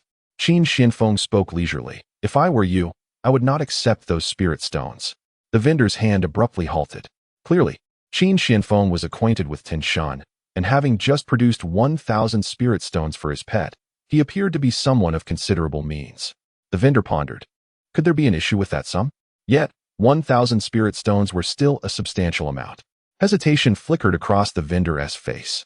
"Why do you suppose he just attacked you and then offered you 1,000 spirit stones?" This question jolted the vendor back to reality. Indeed, why would someone act in such a manner, making the spirit stones feel almost like a gift? Surely, there must be some deception at play. The vendor's demeanor shifted to one of sharp vigilance as he slowly retracted his hand. Seeing this, Tan Shun grew anxious and without a moment's hesitation, he grasped the vendor and placed the spirit stones into his palm. What is the fuss over 1,000 spirit stones? Why the hesitation? Accept it. Unbeknownst to him, his impatience only sent a shiver down the vendor's spine, reinforcing his resolve to refuse the spirit stones. Who would willingly give away spirit stones? Surely, these stones could not be a form of payment for something dubious? The vendor quickly waved his hands, tossing the spirit stones back at Tin Shun. "I do not want them. You keep them. I must have been mistaken. I apologize." Tan Shun furrowed his brow tightly, caught in a deadlock due to Qin Xianfeng's earlier words. Whether he wanted them or not, he had to take those 1,000 spirit stones. As he observed the two squabbling, Qin Xianfeng smiled leisurely and then subtly employed a small trick. "Vendor, what has happened to the weapons at your stall? Have they disappeared?" The vendor swiftly turned around, and his expression shifted dramatically. Originally, his stall was adorned with an array of weapons, yet at this moment, it lay barren. Devoid of any item, his entire stock had vanished without a trace. The worth of those weapons far surpassed 1,000 spirit stones. In an instant, he grasped the implications of Tan Shun's persistent presence, fixating his gaze upon him with seething rage. "Tell me, did you take my weapons? Were you deliberately lingering around to pilfer them?" Tan Shun retorted with disdain. "What nonsense! Do you truly believe I would covet your meager collection? I could pull forth any weapon from my possession, and it would eclipse anything you have on display." He continued, "Moreover, I have been right in front of you. Do you honestly think I had the opportunity to seize your wares?" The stall owner paused, scrutinizing Tan Shun from head to toe, and indeed, his attire did not suggest a lack of resources. Judging by his garb, it was evident that he was either affluent or of high status. Yet, the disappearance of the weapons from his stall remained an enigma.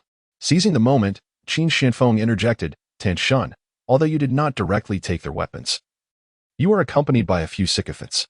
While your hands remained clean, your lackeys had ample opportunity to act, if I am not mistaken. The individual on your left just approached the stall owner's display. All eyes turned toward the mentioned figure. A voice from the crowd chimed in. Wait. I recall this area being vacant moments ago. When did this person arrive? Chapter 86. My stomach hurts. The murmurs from the surrounding crowd caused the stall owner's expression to darken as his gaze darted toward the individual.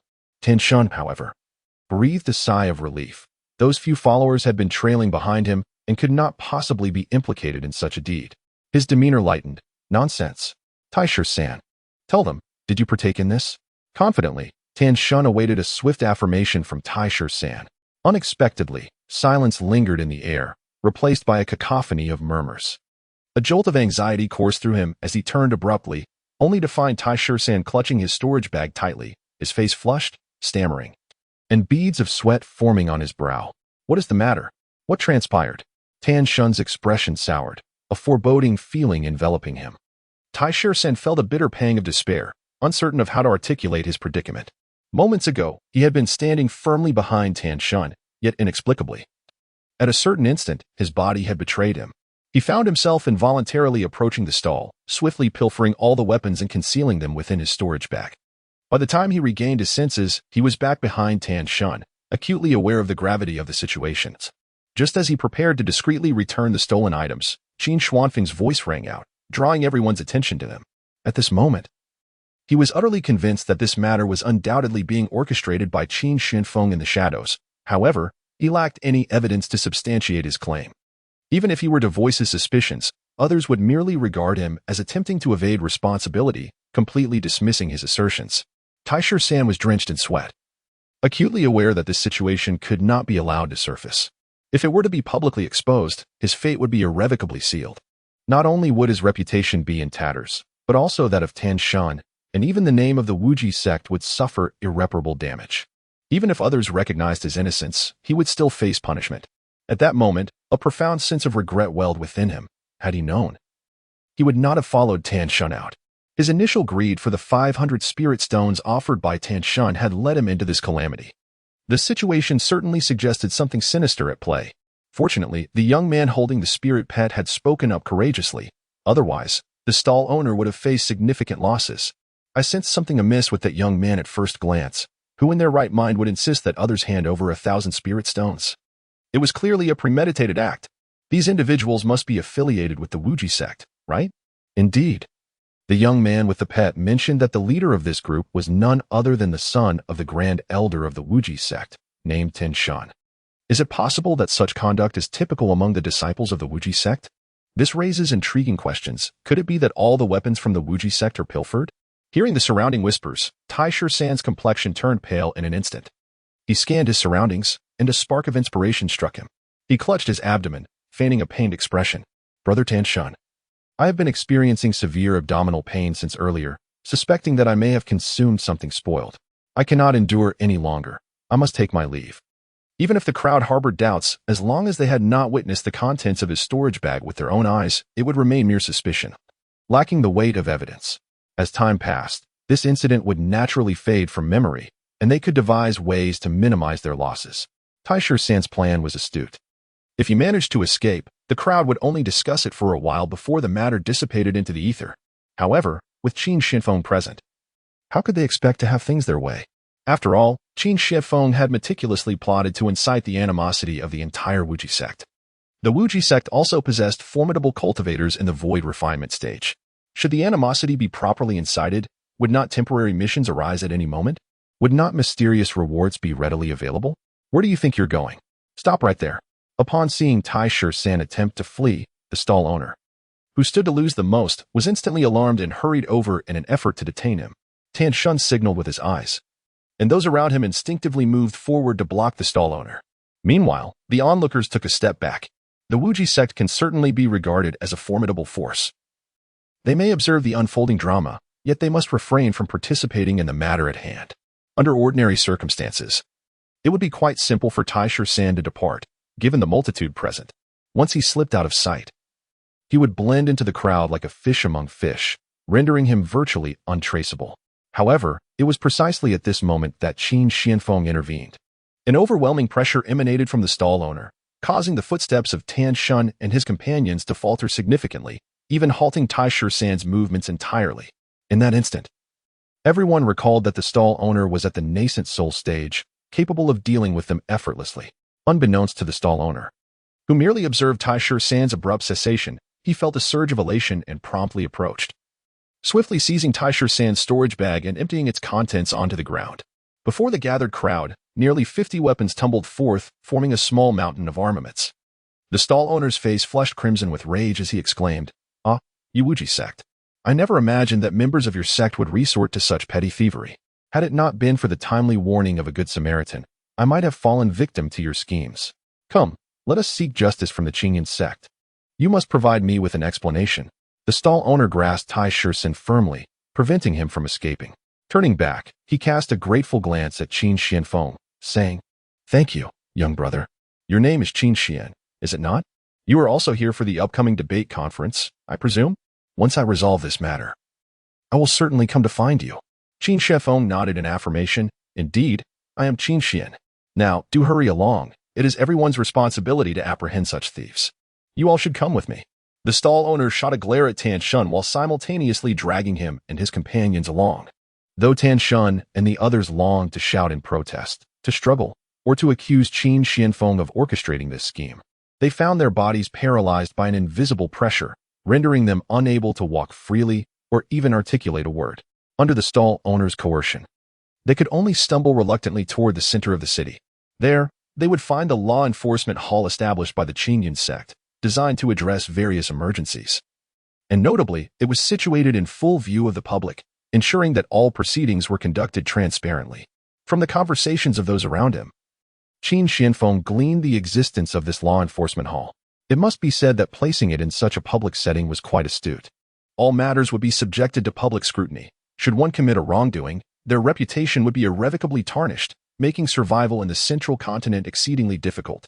Thus, in such circumstances, individuals would exercise considerable restraint, for none would wish to be subjected to public judgment.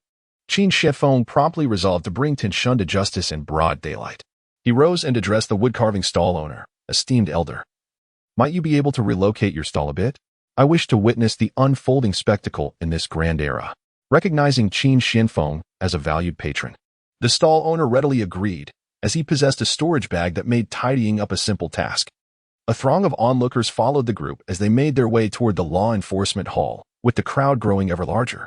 Initially, through the whispers of those nearby, everyone became aware of Tan Shun's predicament, and the identities of this group as members of the Wuzhizong were revealed. In an instant, the reputation of Wuzhizong plummeted. Not far from there, a few disciples of Wuzhizong were sifting through spiritual herbs at another stall. They observed the dense gathering but, due to the overwhelming number of people, could not see Tan Shun and the others at the center, remaining oblivious to the unfolding events. Conversely, the stall owner, upon receiving messages from others, began to exhibit a noticeable change in demeanor. Having spent years operating his stall, he had cultivated a wide network, thus easily acquiring information unknown to the Wuzhizong disciples. Upon learning this news, he scrutinized the disciples before him, his gaze turning discerning. The disciples, engaged in their selection, exchanged glances yet failed to settle on any choice. Were they perhaps contemplating joining forces with those individuals, intending to plunder his herbs using similar tactics? Contemplating this, the stall owner's expression darkened, and he abruptly gathered the herbs. "You lot, step away. I will not conduct business with you." The disciples were momentarily taken aback, their brows furrowing in confusion. "What do you mean? Why refuse to serve us?" one queried. "Indeed, we haven't wronged you. Perhaps we simply lingered a little longer at your stall. But who could blame us for the inferior quality of your herbs?" The stall owner's anger surged. No vendor could tolerate disparagement of their wares. He retorted sarcastically, "My herbs are of poor quality? Those who have shopped here long-term can attest otherwise. You Wuzhizong members, lingering here without making a purchase and exchanging furtive glances, are not contemplating how to steal my elixirs, are you?" The disciples, now incensed, shot back. "What are you insinuating? Do you think such meager herbs are worth our theft? We wouldn't even bother to pick them up if you tossed them to the ground." The stall owner replied, Yes, you are absolutely right. Regardless, I shall no longer do business with you. You may take your leave." He was eager to witness the unfolding excitement and had no desire to entangle himself further with them. Yet, The Wujizong members persisted. No, this matter must be clarified. On what grounds do you slander us with accusations of theft? Upon witnessing the furious expressions of the group, the stall owner let out a derisive chuckle. Heh. You are all too aware of the nature of your sect, the Wuji sect. If your esteemed elder's son, Ten Shun, can command others to pilfer weapons, why should it be inconceivable for you to steal my spiritual herbs? As the saying goes, a crooked beam leads to a crooked house, in my view. It seems the entirety of your sect embodies this flaw. The members of the Wuji sect were momentarily taken aback. What did you just say? How could Ten Shun command others to steal? How dare you make such baseless accusations? The stall owner pointed towards the large group ahead. Baseless? Your sect's Ten Shun was caught red-handed stealing and is now being escorted to the law enforcement hall for a public trial. What grounds do I have for slandering you? If you doubt my words, simply follow the crowd and see for yourselves. I, for one, am off to enjoy the spectacle and have no time for your idle chatter. With that, the stall owner deftly packed up his goods and melted into the throng. The disciples of the Wuji sect exchanged glances, contemplating their next move. Shall we follow and see what unfolds? Let us go and understand the situation. After a brief hesitation, they joined the crowd. Before long, they arrived at the law enforcement hall situated in the central square. The hall was rather quiet, with only a table placed in the center where a solitary individual sat, seemingly idle. Due to the impending public trial, few dared to commit offenses, rendering the hall primarily a deterrent rather than a place of active adjudication. What a bore, sighed the disciple stationed at the hall. Alas, I drew the short straw for this task. Thankfully, there are only half a day's duties left. I wonder if Miss Chun from the Drunken Spring Tower thinks of me. Miss Hong is surely waiting for my return. And I can only imagine if Miss Lu will be unable to eat or sleep without me. Lost in his reverie, a distant commotion suddenly broke through his thoughts, causing him to look up in astonishment. What is happening? Why are there so many people? As he focused, he realized the significance of the situation. At last, some action. How dare anyone provoke trouble under the watch of my Qinyan sect? Today, I shall ensure a fair judgment. The disciple immediately straightened up and spoke with authority. I am Kong Kun, a disciple of the law enforcement hall of the Qinyan sect. What brings you here? The weapon stall owner, wearing a look of grievance, recounted the events in full detail. Meanwhile, Qin Shifeng blended into the crowd, manipulating the actions of Tan Shun and the others. At last, Tan Shun broke free from the oppressive control. Overjoyed, he intended to send a message to his father, only to find that, in the next instant, his mouth betrayed him. You are merely a lowly wanderer. My ability to seize your belongings is a courtesy extended to you. Your fortune lies in the fact that members of the Wuji sect have taken an interest in you, yet you dare to complain here. How utterly foolish. You have tarnished the reputation of the Wuji sect. Do you believe we will not eventually take your life? In that moment, Ten Shun felt a wave of darkness wash over him, unable to fathom that such words had escaped his lips. Chapter 88. Who was orchestrating all of this from the shadows? Although Ten Shun often displayed arrogance, he was aware of the boundaries of discourse. His earlier audacity in approaching He Yun Chan stemmed from viewing the matter as a mere dalliance, one without significant repercussions. However, upon uttering those words, he could already envision the consequences for the Wuji sect's reputation. As expected, once his words fell, the crowd erupted in indignation. How brazen! I have never encountered such audacity. Is it true that the members of the Wuji sect behave so tyrannically? To speak such words under the gaze of so many. Judging by his familiarity with this conduct, it seemed he had engaged in such behavior numerous times before, leaving a trail of misfortune in the wake of the Wuji sect. Is it possible that the Wuji sect operates without regard for the law? They are nothing more than a band of robbers. No wonder the disciples of the Wuji sect are so affluent. It appears they enrich themselves at the expense of others.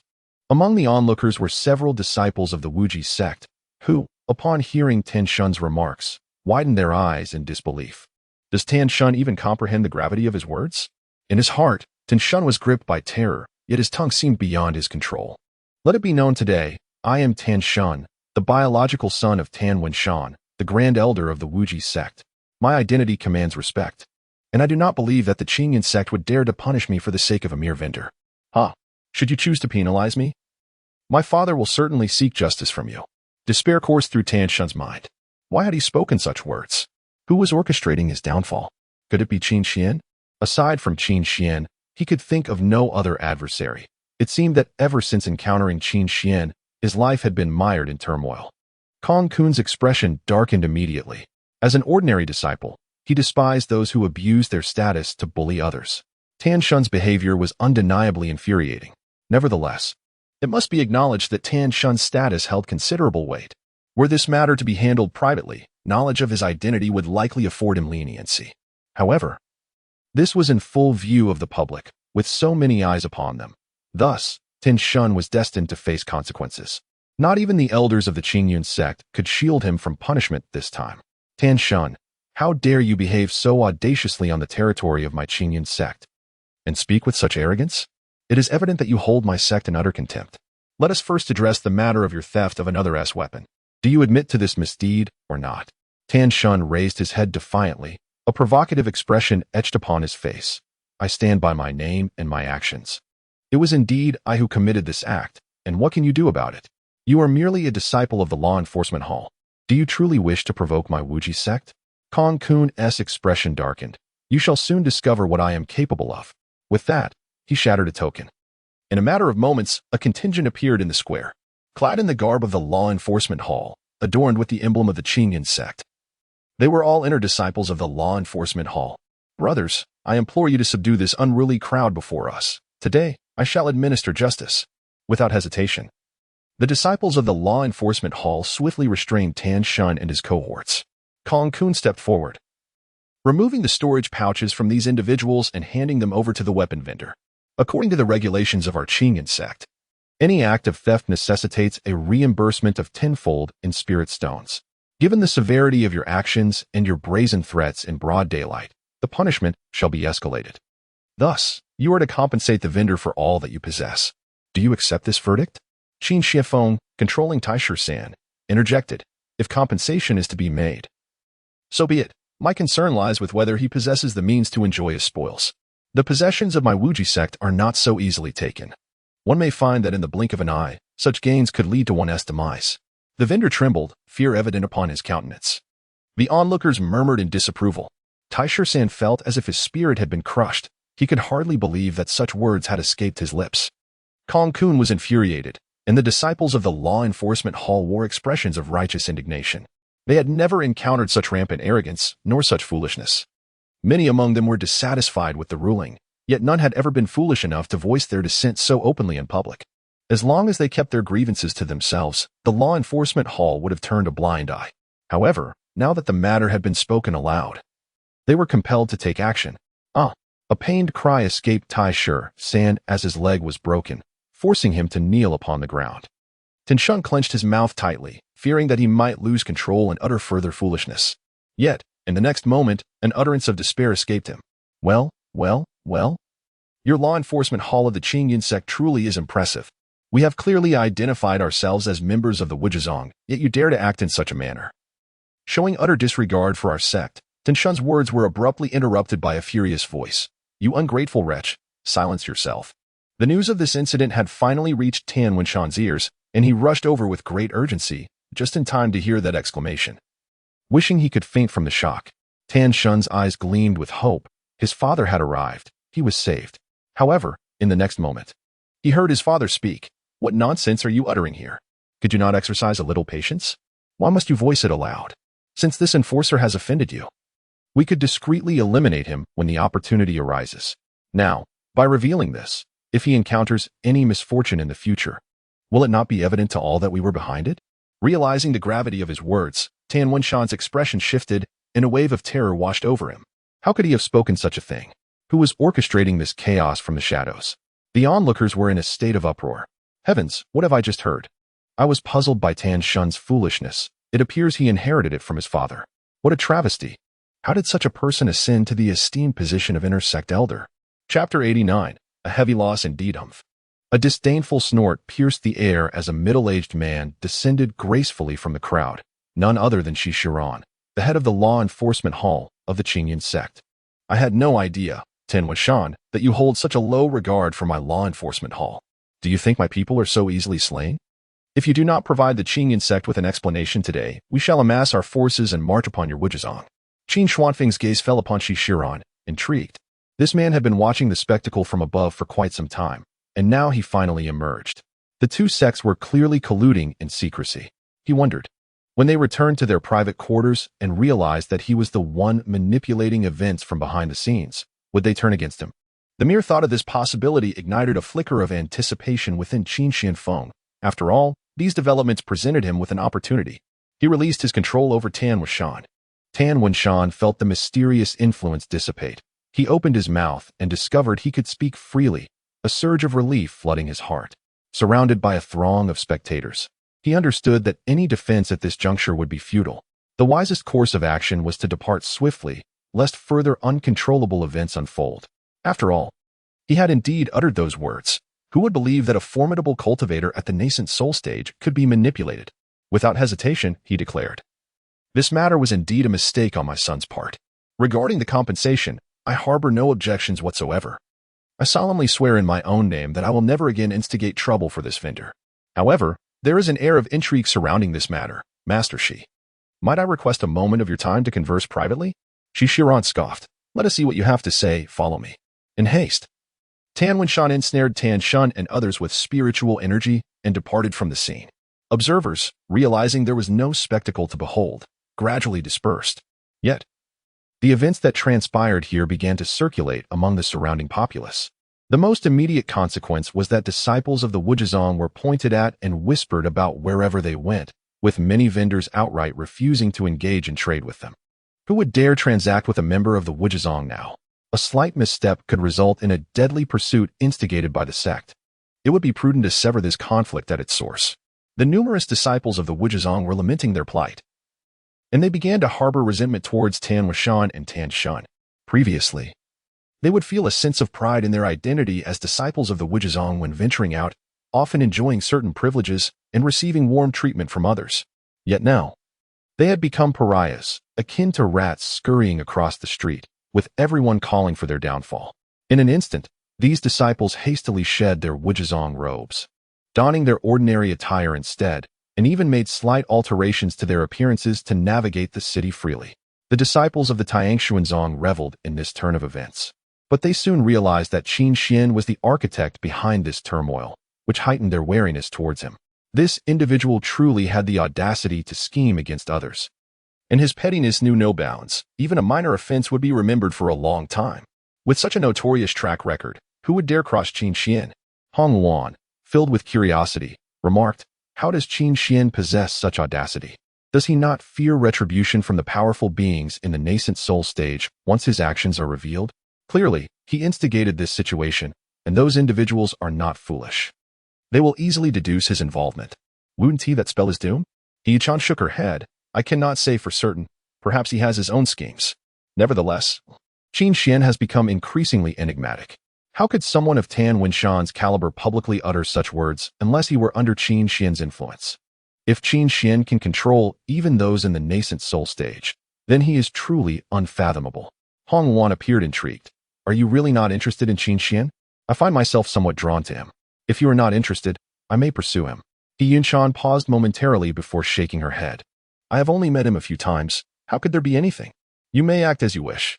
The machinations of Qin Xian, subtly fanning the flames, were known not only to the disciples of the Tiangshuanzong, but also to those of the Wujizong and Qingyunzong. Upon hearing the entirety of the matter recounted by Tan Shun, Tan Wenshan immediately formed a judgment. It must be that Qin Xian is secretly instigating trouble, while he himself may lack the capability. The enigmatic powerhouse behind him certainly possesses such power. Tan Wenshan gritted his teeth in anger. How could someone of such a caliber, a cultivator in the void refinement stage, engage in such shameless deeds? He had presumed that such a formidable figure would only covertly intervene to teach Tan Shun a lesson. Yet he was utterly unprepared for the despicable actions that unfolded instead. This maneuver was far more ruthless than a hidden attack. Even the most discerning observers could see that something was amiss, yet they would not delve deeper into the matter, focusing solely on the final outcome. The ultimate result was the tarnishing of their Wuji sect's reputation. Shishio Ran, standing nearby, let out a cold snort. He too was aware that something was amiss, but that did not alleviate his discomfort. Anyone would feel uneasy when provoked in such a public setting, even if the provocateur's words were beyond their control. He issued a stern warning. "You must resolve your issues with Qin Xian promptly. I do not wish to witness this matter again within the Qingyun sect. Should I see your people challenge our law enforcement hall again in plain sight, Do not blame me for being ruthlessly unforgiving. Tan Wenshan hastily replied, that will not happen. You know that Qin Xian is behind this. Before he could finish, Shi Xiaoran interrupted, I care not for who the instigator may be. I only concern myself with what is observable. Since you claim that it is the other party pulling the strings, then produce the evidence. Otherwise, all discussions are moot. Furthermore, to publicly insult my law enforcement hall and openly threaten its disciples, even if you were victims of a scheme, you must provide an explanation to us. Otherwise, what remains of our law enforcement hall's reputation? He continued, I must report this incident to the sect master as well. Given the magnitude of this uproar, I am certain the sect master has already been informed. Tan Wenshan, pinching the bridge of his nose, reluctantly produced a considerable number of rare treasures, which barely appeased Shi Xiaoran. As he watched Shi Xiaoran's figure recede into the distance, Tan Wenshan let out a cold snort, his expression darkening. This round, they had suffered a humiliating defeat. Not only had they gained nothing beneficial, but they had also incurred substantial losses. Chapter 90. The summons from the beast god. The mere thought of the treasures he had just relinquished caused Tan Wenshan immense heartache, for these items were his personal collection. He shot a fierce glare at Tan Shun. All misfortunes began with Tan Shun provoking Qin Xian. Of course, at this moment, he conveniently overlooked the fact that this incident had been tacitly approved by him. He warned, Tan Shun, I do not care what grievances you have with Qin Xian. However, from this moment until the conclusion of the Dao conference, you are not to provoke Qin Xian again. Observing the aggrieved expression on Tan Shun's face, his heart softened, and his words became considerably gentler. You must have witnessed the recent events. Had it not been for my intervention, you would undoubtedly have faced dire consequences. However, I have my own matters to attend to and cannot remain your protector indefinitely, so I urge you to behave yourself for the time being. Understood, Father, Tan Shun replied, nodding earnestly. Once Tan Wenshan departed, he swept everything from the table to the ground in a fit of rage, his eyes brimming with hatred. Having enjoyed a life of ease and comfort, he had never endured such humiliation, all of which was instigated by Qin Xian. The mere mention of Qin Xian made Tan Shun grit his teeth in fury. Yet, the recent incidents had left an indelible shadow in his heart. And for the time being, he dared not provoke Qin Xian again. Today, Qin Xian had manipulated him into uttering those words. What if, on another occasion, he compelled him to speak recklessly before a formidable opponent? What if that opponent had a bad temper and decided to eliminate him with a single blow? The thought filled Tan Shun with dread. Very well, I shall endure for now. One day, I will ensure that Qin Xian pays dearly for his actions. Qin Xianfeng waited until nightfall, but even after the woodcarver crafted a sculpture worth 1,000 spirit stones, he did not receive any notification for the temporary mission, which left him feeling a twinge of disappointment. The absence of a system prompt indicated that the adversaries were momentarily inactive. This was utterly frustrating, despite my blatant provocation. They still hesitated to act. Are they turtles, able to endure such humiliation? Qin Xianfeng felt increasingly disheartened. As darkness enveloped the sky, he streaked through the air like a flash of light. With a wave of his hand, an enormous courtyard materialized above him. This courtyard was exquisitely crafted, brimming with rare treasures, each item capable of inciting madness across the 3,000 realms. Within the courtyard, numerous puppets awaited his arrival, having already prepared fine wines and sumptuous dishes. Qin Lantian shed her disguise, transforming back into her true form, her eyes alight with excitement as she presented the wood carvings. Master, these sculptures are remarkably crafted. It's a pity they don't resemble my original appearance, but I adore them nonetheless. Ding. You have completed the temporary mission. You have gained 500 counterattack points, 1 camaraderie point, and your spirit pet's bloodline has evolved once. With this single point of camaraderie, Qin Xianfeng felt an inexplicable sense of connection blossoming within him. His gaze towards Qin Lantian grew warmer, and he sensed that he could almost grasp her thoughts. Qin Lantian, in turn, was taken aback, feeling that her status in her master's heart had significantly deepened. At that moment, she felt an overwhelming willingness to sacrifice herself for him. Qin Xianfeng sensed the thoughts stirring within the other, a flicker of satisfaction crossing his mind, for this would allow him to better comprehend Qin Lantian. Should any treachery arise, he would be prepared to eliminate the threat without hesitation. As an emperor, he was accustomed to maintaining control over all aspects of his domain. The acquisition of spirit pets was not a desire he harbored.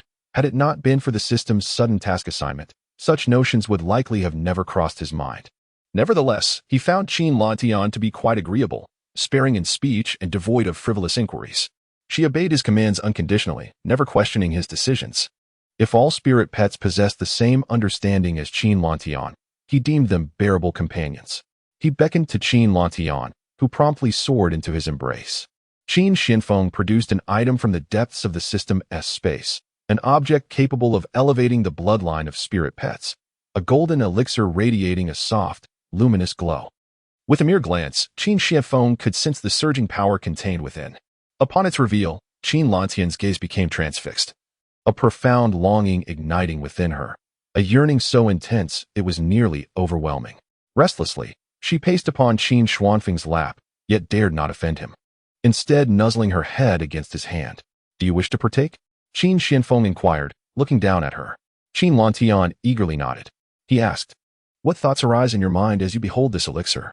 After a moment's contemplation, she replied, "It feels as though I am responding to the call of the beast god. I sense that this elixir would bestow upon me immense benefits should I consume it. I would gain unforeseen advantages." The beast god, Qin Xinfeng mused thoughtfully. The pinnacle of human strength is referred to as the celestial god, while the apex of beastly might is known as the beast god. It had been countless years since a celestial god had emerged among humanity, and similarly, ages had passed since a beast god had graced the realm of beasts. Both figures existed within the realm of legend. The call of the beast god? Qin Xinfeng scrutinized the elixir in his hand, realizing that even he could not fully decipher the aura it emanated. Indeed, it was befitting something connected to the beast god.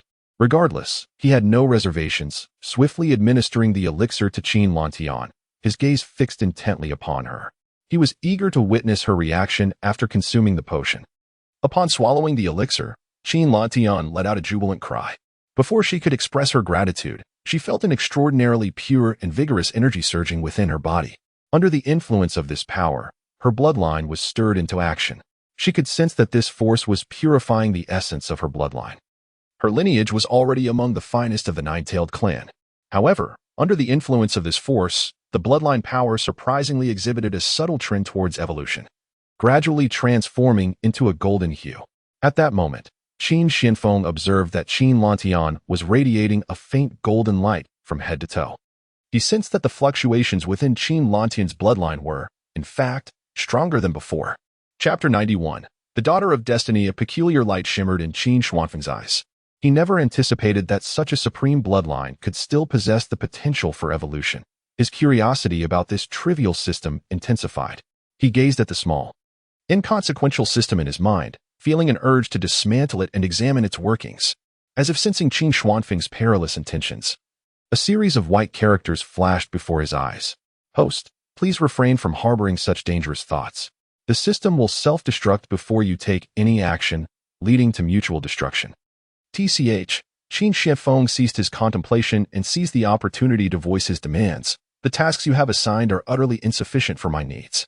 Could you not issue more temporary tasks that would allow me to take the initiative? Must you wait for others to conceive ideas before you release tasks?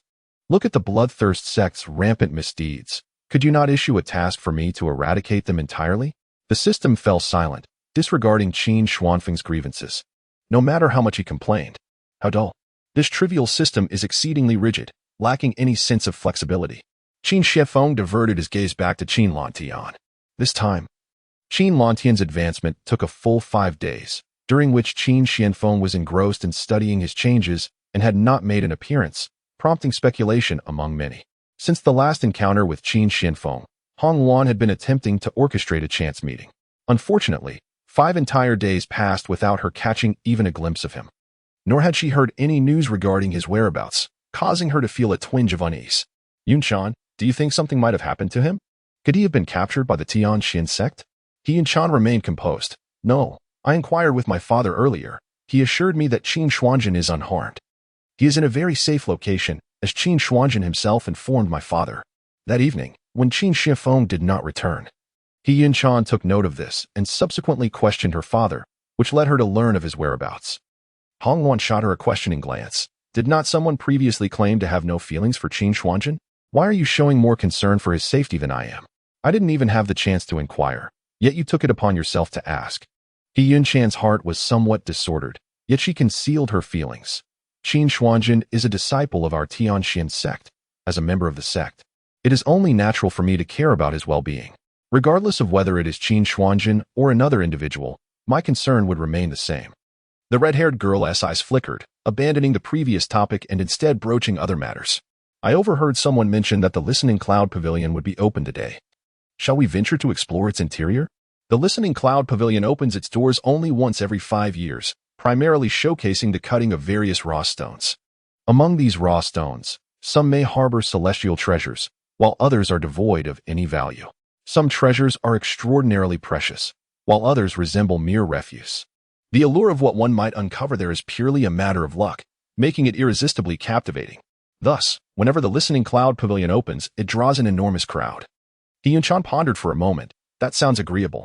She had never experienced the wonders within the Listening Cloud Pavilion and was naturally curious about such a place. The two made their way towards the pavilion, and as they approached, they noticed the throngs of people had significantly increased, seemingly all with the same destination in mind. Meanwhile, on another path, the figure of Qin Xianfeng emerged.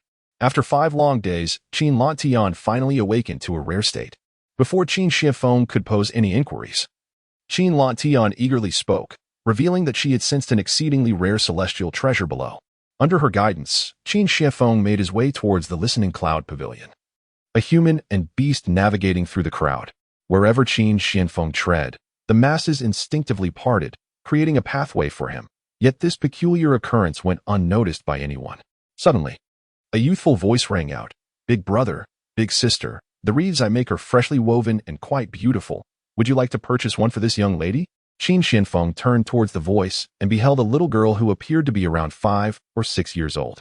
At the sight of her, he couldn't help but feel a twinge of doubt, and simultaneously, a system notification appeared before him. "Ding! You have triggered a temporary quest while wandering in Zhangzhou. You have inadvertently encountered the fated girl, Su Jiner." At this moment, the fated girl is still young, struggling for survival. Yet she is about to face difficulties. Quest objective: assist the fated girl who is about to encounter troubles and gain her friendship. Quest reward: 1,000 reversal points, 1 fortune. 1 mysterious reward. Qin Xianfeng held little interest in the fated girl, but was intrigued by the mysterious reward. Upon seeing the reward, he halted, scrutinizing the situation ahead. Truly, she was a fated girl. Her appearance was anything but ordinary. At first glance, her features seemed quite average. But a closer inspection revealed that each of her attributes was remarkably stunning. However, when combined, they appeared rather plain, as if a precious gem's brilliance was obscured. Just at the first sight of Su Jiner's face, Qin Xianfeng discerned her extraordinary nature. Subsequently, he took a closer look and discovered that the other party was indeed harboring a seal within their being. It was this very seal that rendered them in such a peculiar state. This seal bore an uncanny resemblance to those from the Phoenix clan. Could it be that the woman before him was a descendant born of the union between a beast of the Phoenix clan and a human? With just a single glance, Qin Xianfeng had already discerned the concealed circumstances of the individual, piecing together the situation with remarkable accuracy. Meanwhile, Su Jiner was also experiencing difficulties. She had approached a pair of young individuals, believing them to be promising prospects. Their attire was quite distinguished, clearly indicating their affluent status. Based on her years of experience in selling, she knew that such moments were the most opportune for selling floral wreaths. In this scenario, both parties were inclined to engage with one another. The male, undoubtedly eager to impress the female, would likely not refuse a floral wreath priced at 5 spirit stones. Unfortunately, she had not anticipated that she would encounter an insurmountable obstacle. The man in question was none other than Tan Shun. The woman beside him was a female disciple from the Wuji sect, who had long harbored feelings for Tan Shun. The two had been exchanging glances over the past few days, forming a clandestine alliance, which led to the present predicament. Chapter 92. Tan Shun's vulnerability. Young sir, please buy this floral wreath for this young lady. It's quite inexpensive, just 5 spirit stones. I gathered these at dawn. They still bear the morning dew and are the freshest blooms, Su Jiner implored Tan Shun. His expression darkened immediately. Her words struck a nerve. Previously, to save his life from Qin Xianfeng, he had relinquished all his possessions to him. Later, at the law enforcement hall, he was compelled to surrender whatever remained to the stall owner. Moreover, his father had incurred significant losses to appease the anger of the Qingyan sect. Given these circumstances, Tan Shun was perceptive enough not to dare ask his father for anything further. The individuals who had previously assisted him in dealing with Qin Xianfeng had also lost their possessions to the law enforcement personnel. which were then handed over to the stall owner. Since this predicament had arisen due to him, he felt obligated to compensate those individuals. Otherwise, who would be willing to act as his lackeys in the future? All of these factors led to Tan Shun's current state of poverty, devoid of any possessions. He could not even muster a single spirit stone, let alone 5. At that moment, being halted by a young girl demanding 5 spirit stones for a floral wreath was undoubtedly a painful reminder of his plight. Tan Shun's countenance immediately darkened, teetering on the brink of fury. Yet, the woman beside him, oblivious to the situation, was shaking his arm, exclaiming how beautiful the wreath was, implying that he should purchase it. She had not considered the implications of her words, as in her mind, Tan Shun, being the son of the Grand Elder, was not lacking in spirit stones and was usually quite generous. Within the sect, whenever someone praises Tan Shun and truly touches his heart, he would generously reward them with several hundred spirit stones. Through this method, Tan Shun has bestowed nearly 10,000 spirit stones. Therefore, the woman did not doubt that he could produce the mere 5 spirit stones required for a wreath. However, to her astonishment, as soon as her words fell, Tan Shun forcefully pushed her away. What do you want? Is 5 spirit stones so insignificant? All you do is ask for things. Why haven't you ever considered buying something for me? I am most vexed by women like you, who only know how to take. The more he spoke, the more irritable he became, feeling as though everyone was mocking him for lacking even a single spirit stone. The woman staggered back several steps, only steadying herself with the help of someone behind her. She gazed at Tan Shun, bewildered, unable to comprehend why he would react so violently over a paltry 5 spirit stones. A sense of grievance and confusion welled up within her. This look of hers only served to further provoke Tan Shun, who stared at Su Jiner, his gaze igniting with wrath at her unremarkable features. It was all the fault of this oblivious individual. If she had not obstructed him, insisting he purchase a wreath, he would not have revealed his embarrassing predicament. A flash of murderous intent crossed his eyes as he raised his hand to strike Su Jiner. Su Jiner stood frozen in shock, utterly unprepared for such an occurrence.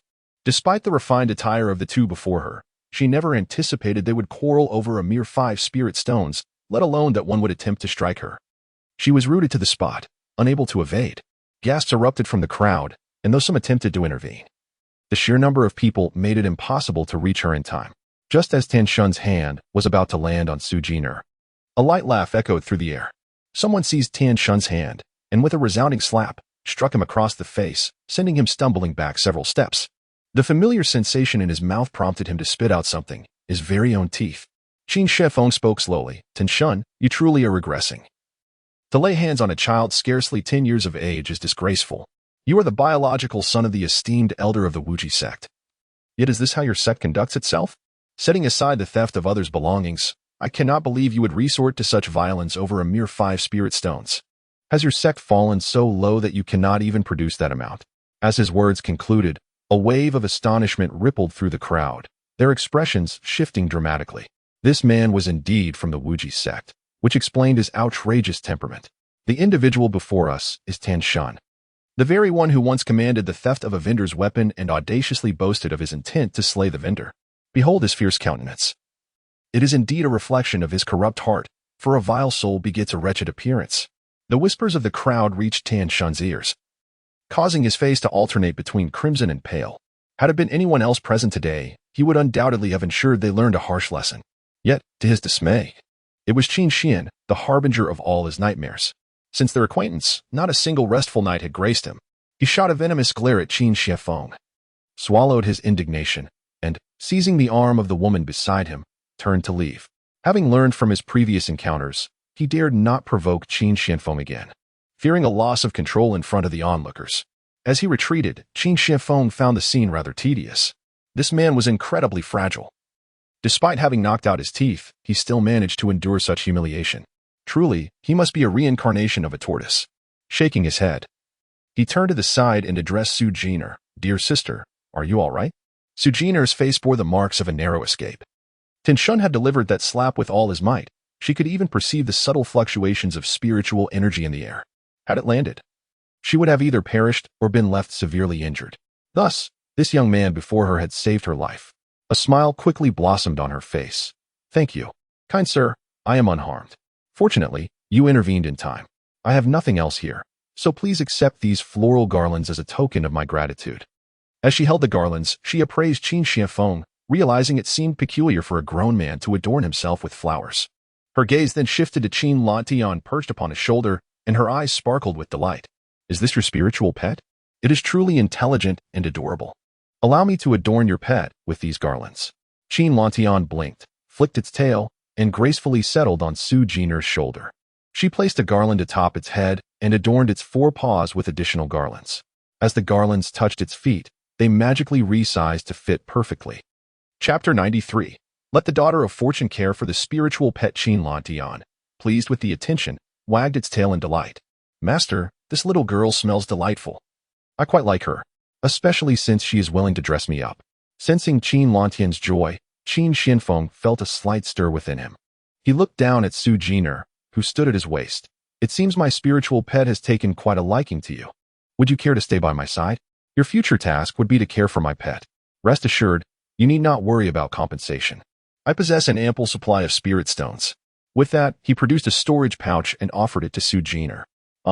Su Jiner stood frozen in place, momentarily at a loss. She could hardly believe that Qin Shianfeng would make such an unexpected request. Observing Su Jiner's expression, Qin Shianfeng slightly furrowed his brow and inquired, "What is the matter? Is it insufficient?" With that, he retrieved another storage bag. No. Su Jiner finally regained her composure, hastily waving her hands. Her face flushed with embarrassment. I am merely taken aback. Moreover, your request is rather sudden, leaving me somewhat speechless. I have never cared for a spirit pet before, and my skills are limited to weaving flowers. I fear I might not be able to tend to your spirit pet adequately. Qin Lantian interjected, How could that be? The flowers you weave are exquisite, and I adore them.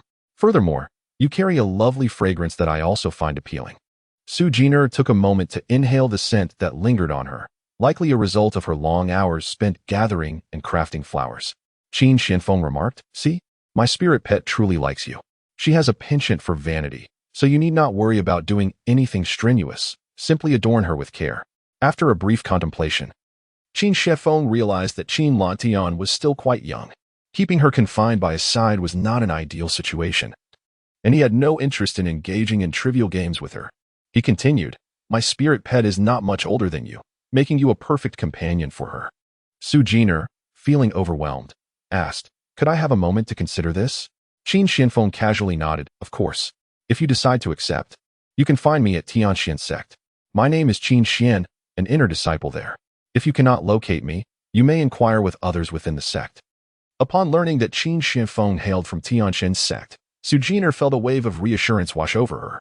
Tianxian's sect was a prestigious and reputable organization, and anyone who could become an inner disciple there was undoubtedly trustworthy. While her heart had begun to soften towards the idea, she refrained from giving an immediate affirmation.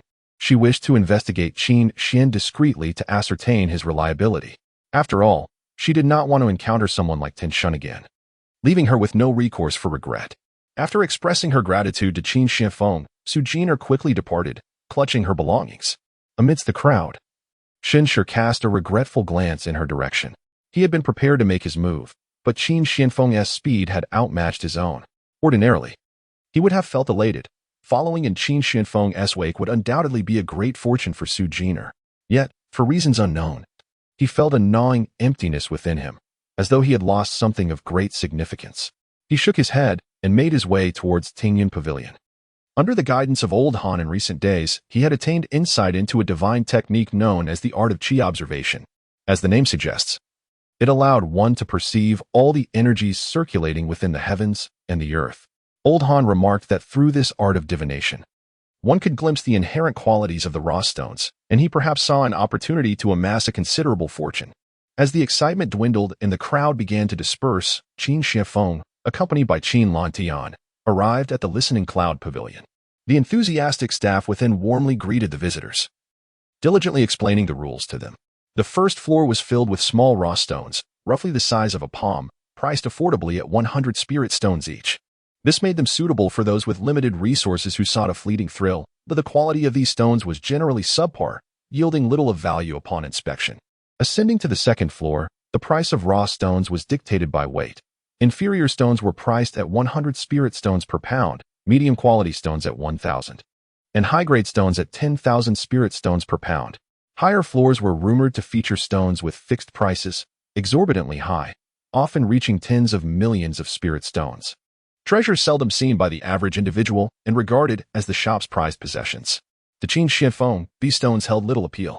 With a mere sweep of his imperial sense, he discerned that they were all worthless trinkets, devoid of anything worthy of his attention.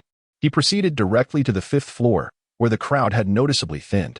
After all, each raw stone here was valued at no less than several 100,000 spirit stones, a luxury beyond the reach of most.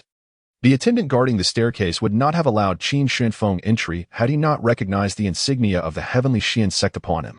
Seeing Qin Xianfeng ascend the stairs, Shunshi let out a subtle sigh of relief, feeling that Qin Xianfeng posed no immediate threat. However, he recalled old Han's stern warnings about Qin Xuanfeng's exceptional abilities and the imperative to avoid provoking him. Trusting old Han's judgment, Shunshi intentionally chose to remain on a different floor, fearing that Qin Xianfeng might possess similar divination skills and sweep away all the opportunities for profit. Utilizing his own divination technique, Shunshi observed the stones radiating various colors. The lighter the hue, the more inferior the contents of the stone. Conversely, deeper shades indicated greater value. He deliberately selected a stone of moderate color and requested the staff to cut it open. As the stone was sliced, its hidden contents were revealed, astonishing the workers. It was a 4th-tier spiritual herb. "Young man, you've struck it rich. You've at least doubled your spirit stones," exclaimed the staff. As onlookers cast envious glances in Shinshi's direction, a delighted smile spread across Shinshi's face, and seizing the moment, he swiftly chose 2 more stones. However, this time, the stones bore no discernible aura. After the 2 strikes, the interior revealed a stark white stone, hollow and devoid of substance, symbolizing that Shinshi's prior earnings had vanished into thin air. Shinshi let out a sigh of regret, his face betraying a sense of unwillingness. The onlookers shifted their attention away from him, merely concluding that the lad had been fortunate. Chapter 94, Master Rongwa Qin Xuanfeng's imperial thoughts swept through the entirety of the listening cloud pavilion, leaving no disturbance unnoticed. Ah, truly the child of fortune. He has swiftly mastered such a rare art of divination. The art of divination is exceedingly rare and precious throughout the vast 3,000 Dao domain. Ordinary individuals scarcely come into contact with it, and even if they do, mastering it to a basic level demands considerable time. Yet, Shinshi has only recently arrived in the central continent and has already acquired and mastered this art. Such speed left Qin Xianfeng somewhat astonished. He withdrew his gaze, casually observing the surrounding raw stones while contemplating the rewards bestowed by the system. After completing the task concerning the Daughter of Fortune, the system had awarded him a mysterious gift, and Qin Xianfeng felt a sense of anticipation. "You have received the Qi of the Heavenly Path, a splendid treasure." Qin Xianfeng had already experienced the remarkable utility of this substance, and the sight of this reward brought him joy. However, the quantity of the Qi of the Heavenly Path was rather scant. Perhaps it would be wise to accumulate a greater amount before utilizing it all at once. Using only a small portion each time felt akin to having disrobed and prepared to engage in work, only to be interrupted, leaving one unsatisfied. Thus, Qin Xianfeng resolved to gather more Qi of the Heavenly Path before indulging fully, to savor the experience completely. Master, the contents within that raw stone appear promising. They should aid in my cultivation," Qin Lantian said, wagging her tail, her tone betraying uncontainable excitement. Qin Xianfeng turned his gaze towards the raw stone. With his prowess, he encountered no obstruction in perceiving its contents. A 6th-tier spiritual herb, true spring of the moon water. While it may be of little value to me, it could prove beneficial for you. If you desire it, I shall procure it for you. As a young cub with relatively modest strength, the 6th-tier spiritual herb would indeed serve her well. "How much for this raw stone?" The nearby attendant hurried over, his face brimming with delight. "Esteemed guest, this raw stone is priced by weight, 10,000 spirit stones per pound. This particular stone weighs 10 pounds, totaling 100,000 spirit stones." Qin Xianfeng reached into his storage pouch, preparing to make the payment when an arrogant voice suddenly interjected, "Wait." He turned to see 2 individuals approaching. At the forefront was a middle-aged man, whose strength, though modest, merely at the nascent soul stage, was overshadowed by his haughty demeanor. The individual behind appeared relatively youthful, his prowess rather lacking, merely at the golden core stage, yet his countenance bore an unmistakable air of arrogance. As the young man approached the raw stone, he attempted to nudge Qin Xianfeng aside with a shove of his body. However, to his astonishment, he found himself unable to budge Qin Shanfeng even slightly. Before he could even come close, an overwhelming force rebounded upon him, propelling him several steps back until he landed unceremoniously on the ground. The onlookers were momentarily taken aback, their gazes filled with a hint of peculiarity as they observed the young man, who seemed to stumble unexpectedly, collapsing to the ground. The young man himself felt perplexed, yet did not attribute the incident to Qin Shanfeng, for he had not even approached him. Bewildered, he dismissed the occurrence with a slap to his forehead and stood up. Albeit this time he dared not advance any further, opting instead to position himself nearby. With an ingratiating smile, the young man turned to the middle-aged figure beside him. Addressing him as Master Ronghua, "You previously stated that this raw stone is certain to contain treasures, did you not?" Master Ronghua, exuding an air of superiority, nodded confidently in affirmation. "Indeed, this master has observed raw stones for many years, while I cannot claim a perfect success rate. I have accurately assessed at least 8 out of 10 times. This stone undoubtedly holds something of value." The crowd gasped in astonishment, their eyes widening as they regarded Master Ronghua with reverence. "Heavens, it is truly Master Ronghua. How fortunate I am to witness him today," murmured one awestruck onlooker. "It has been over a decade since Master Ronghua last made an appearance. To behold his true form today is enough to boast about for decades.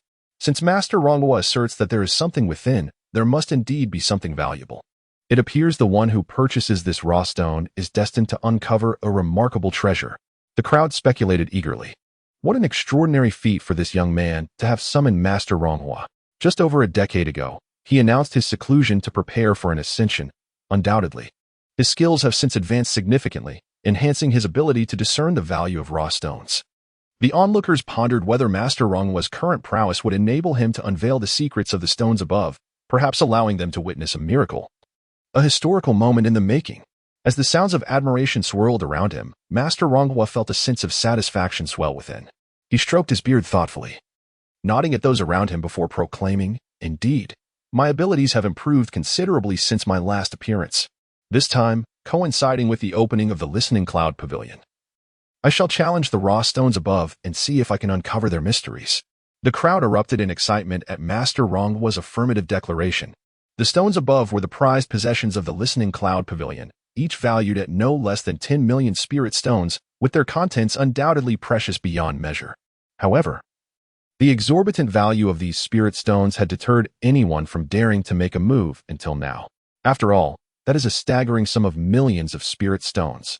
If one fails to make a wise choice and finds the stone to be utterly devoid of value, the loss would be immense, a blow that few could endure. Now, with Master Ronghua expressing such confidence, it is likely that he possesses some assurance. And perhaps those of us merely observing shall have the fortune to witness the emergence of treasures within. Under the gaze of those around him, the young man felt a swell of pride, for it was indeed Master Ronghua whom he had invited. He cleared his throat softly and addressed the young attendant beside him. "I shall take this raw stone. I purchased it as a gift for Master Ronghua. Whatever may be revealed from within, I shall not interfere. I hope Master Ronghua can assist me in examining the stone." Master Ronghua nodded with evident satisfaction, recognizing the young man's discernment. While spoken, listening to their exchange, Qin Xianfeng remained momentarily silent. The attendant also paused, then delicately interjected, "Gentlemen, the esteemed guest beside you has already decided to purchase this stone." Chapter 95. What does a mere spirit beast understand about raw stones? It seemed as though the two had only just noticed Qin Xianfeng, both turning to regard him. Qin Xuanfeng's expression was inscrutable, his heart stirred with a mix of anger and amusement. The anger stemmed from the fact that he had already negotiated with the attendant and was prepared to retrieve his storage bag for payment, only to be nearly thwarted. The amusement arose from the audacity of mere golden core and nascent soul cultivators attempting to usurp something that had caught the eye of an emperor like himself. It was the first time someone had dared to covet his possessions, leaving him somewhat intrigued. The young man scrutinized Qin Xianfeng, his gaze drawn to the emblem of the Tianxin sect adorning his attire, a flicker of realization crossing his eyes. He approached, intending to pat Qin Xianfeng's shoulder in a bid for camaraderie. However, upon meeting the icy gaze of Qin Xianfeng, he felt an unwelcome chill and refrained from making contact. For reasons unknown, an ominous premonition gripped him, warning that should he proceed, dire consequences might ensue. He withdrew his hand, sheepishly stating, "My apologies, brother. I was overly excited and did not notice. Given your attire, you must be an inner disciple of the Tianxin sect." This raw stone is priced at 100,000 spirit stones, which I imagine is no small sum for you. How about this? I will personally offer you 5,000 spirit stones if you would part with this raw stone." As he spoke, he discreetly conveyed a thought to Qin Shifeng. "Brother, please assist me. Securing Master Ronghua's favor is no easy task." He had previously taken an interest in this raw stone and wished to purchase it. I took the liberty of acquiring it for him to foster our relationship. Once we return, I shall repay you the 5,000 spirit stones. I implore you to grant me this favor. Should I let this opportunity slip, I may face a perilous fate. I beg you, henceforth, consider me your younger brother." Qin Shifeng fell into silence. Had it not been for the discreet communication from the individual behind him, he might have outright declined. It was preposterous. No one could wrest anything from his grasp, even if that object were mere trifles or utterly worthless to him. Yet, the whispered persuasion from the person behind altered his perspective, leading him to believe that relinquishing the raw stone to the other party posed no detriment, as it was of no consequence to him. However, he ultimately shook his head. "No, this raw stone is not of my choosing. It is favored by my spirit companion. Thus, you must seek the approval of my spirit companion." Qin Lantian, undeterred, interjected succinctly, "No, I desire this object." As his words resonated, an oppressive silence enveloped the atmosphere, with numerous gazes fixed on Qin Lantian and the scruffy fox, all rendered speechless. Am I imagining things? Did I truly hear this young man suggest consulting a spirit companion? This was an item coveted by Master Ronghua. If one did not wish to sell it, one could simply refuse without belittling Master Ronghua by invoking a spirit companion. This young man has surely offended Master Ronghua gravely. Given Master Ronghua's esteemed status, even without uttering a word, there would be many who would defend his honor. This lad is in for a rude awakening. To be fair, Master Ronghua himself claimed that there was something within that raw stone. If I were in his position, I too would not trade it. The potential yield from that raw stone could fetch an impressive sum of spirit stones, rendering the mere 5,000 spirit stones offered as a paltry sum. The young man was momentarily taken aback, as he had not anticipated that his covert remarks would lead to Qin Shifeng's refusal. Meanwhile, Master Ronghua's expression darkened. He was renowned as Master Ronghua, at the peak of the nascent soul realm, commanding respect wherever he went. This brash youth had the audacity to compare him to a spirit beast. What did that signify? Did he regard him with disdain?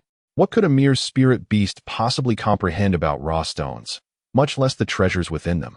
Master Ronghua's countenance grew increasingly grim as he turned to the young man beside him, who likewise dismissed the notion that a scruffy fox possessed any communicative capabilities.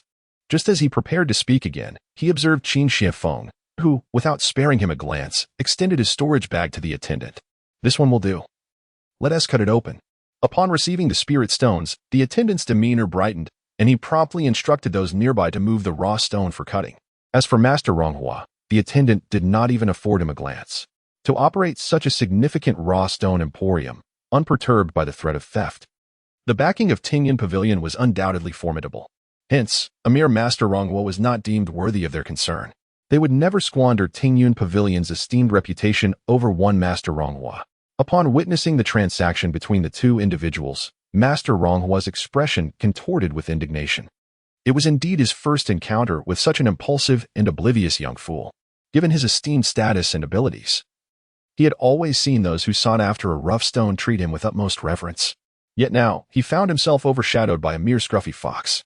Although anger simmered within him, he was compelled to maintain his dignity in the eyes of the onlookers.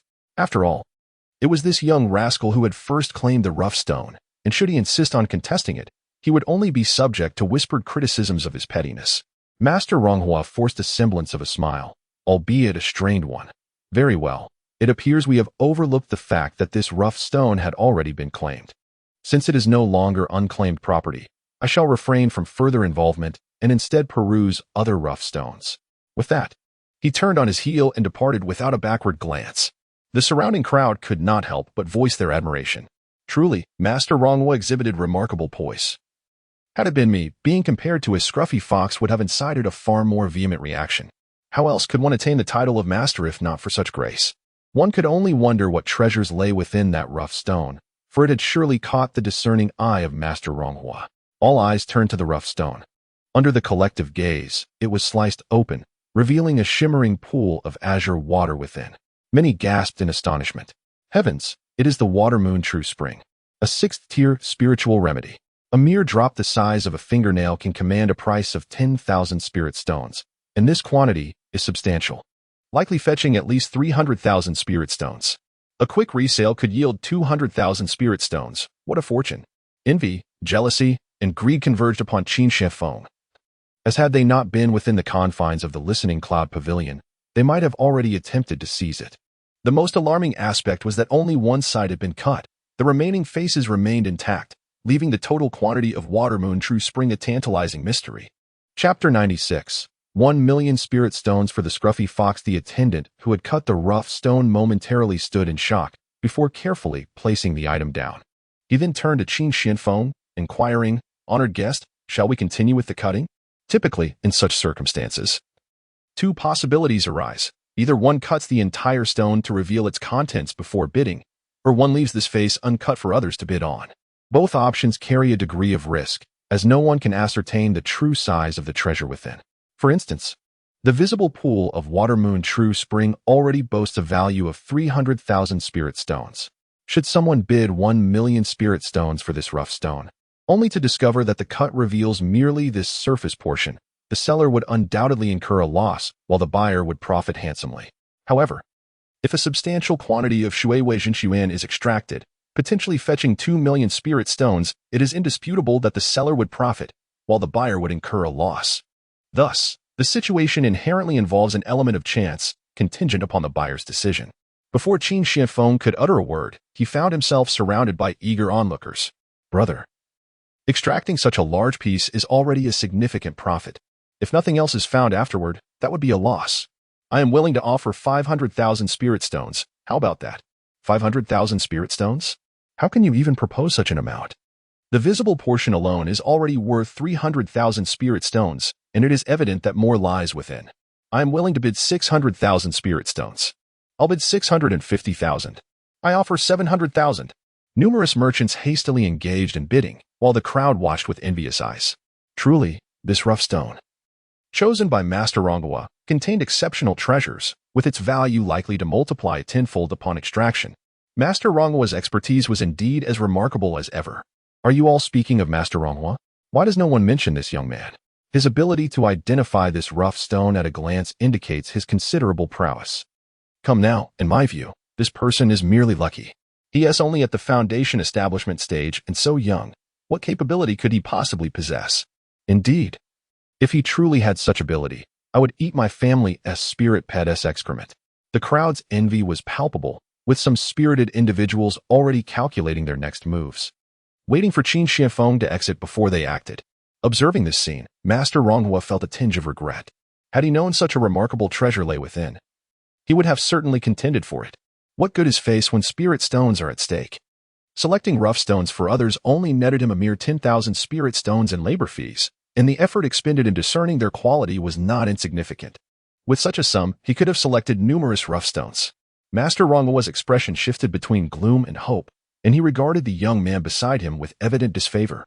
Ignoring the clamorous calls of the crowd, Qin Shifeng simply nodded at the innkeeper. Cut them all open. The innkeeper proceeded cautiously with the cutting.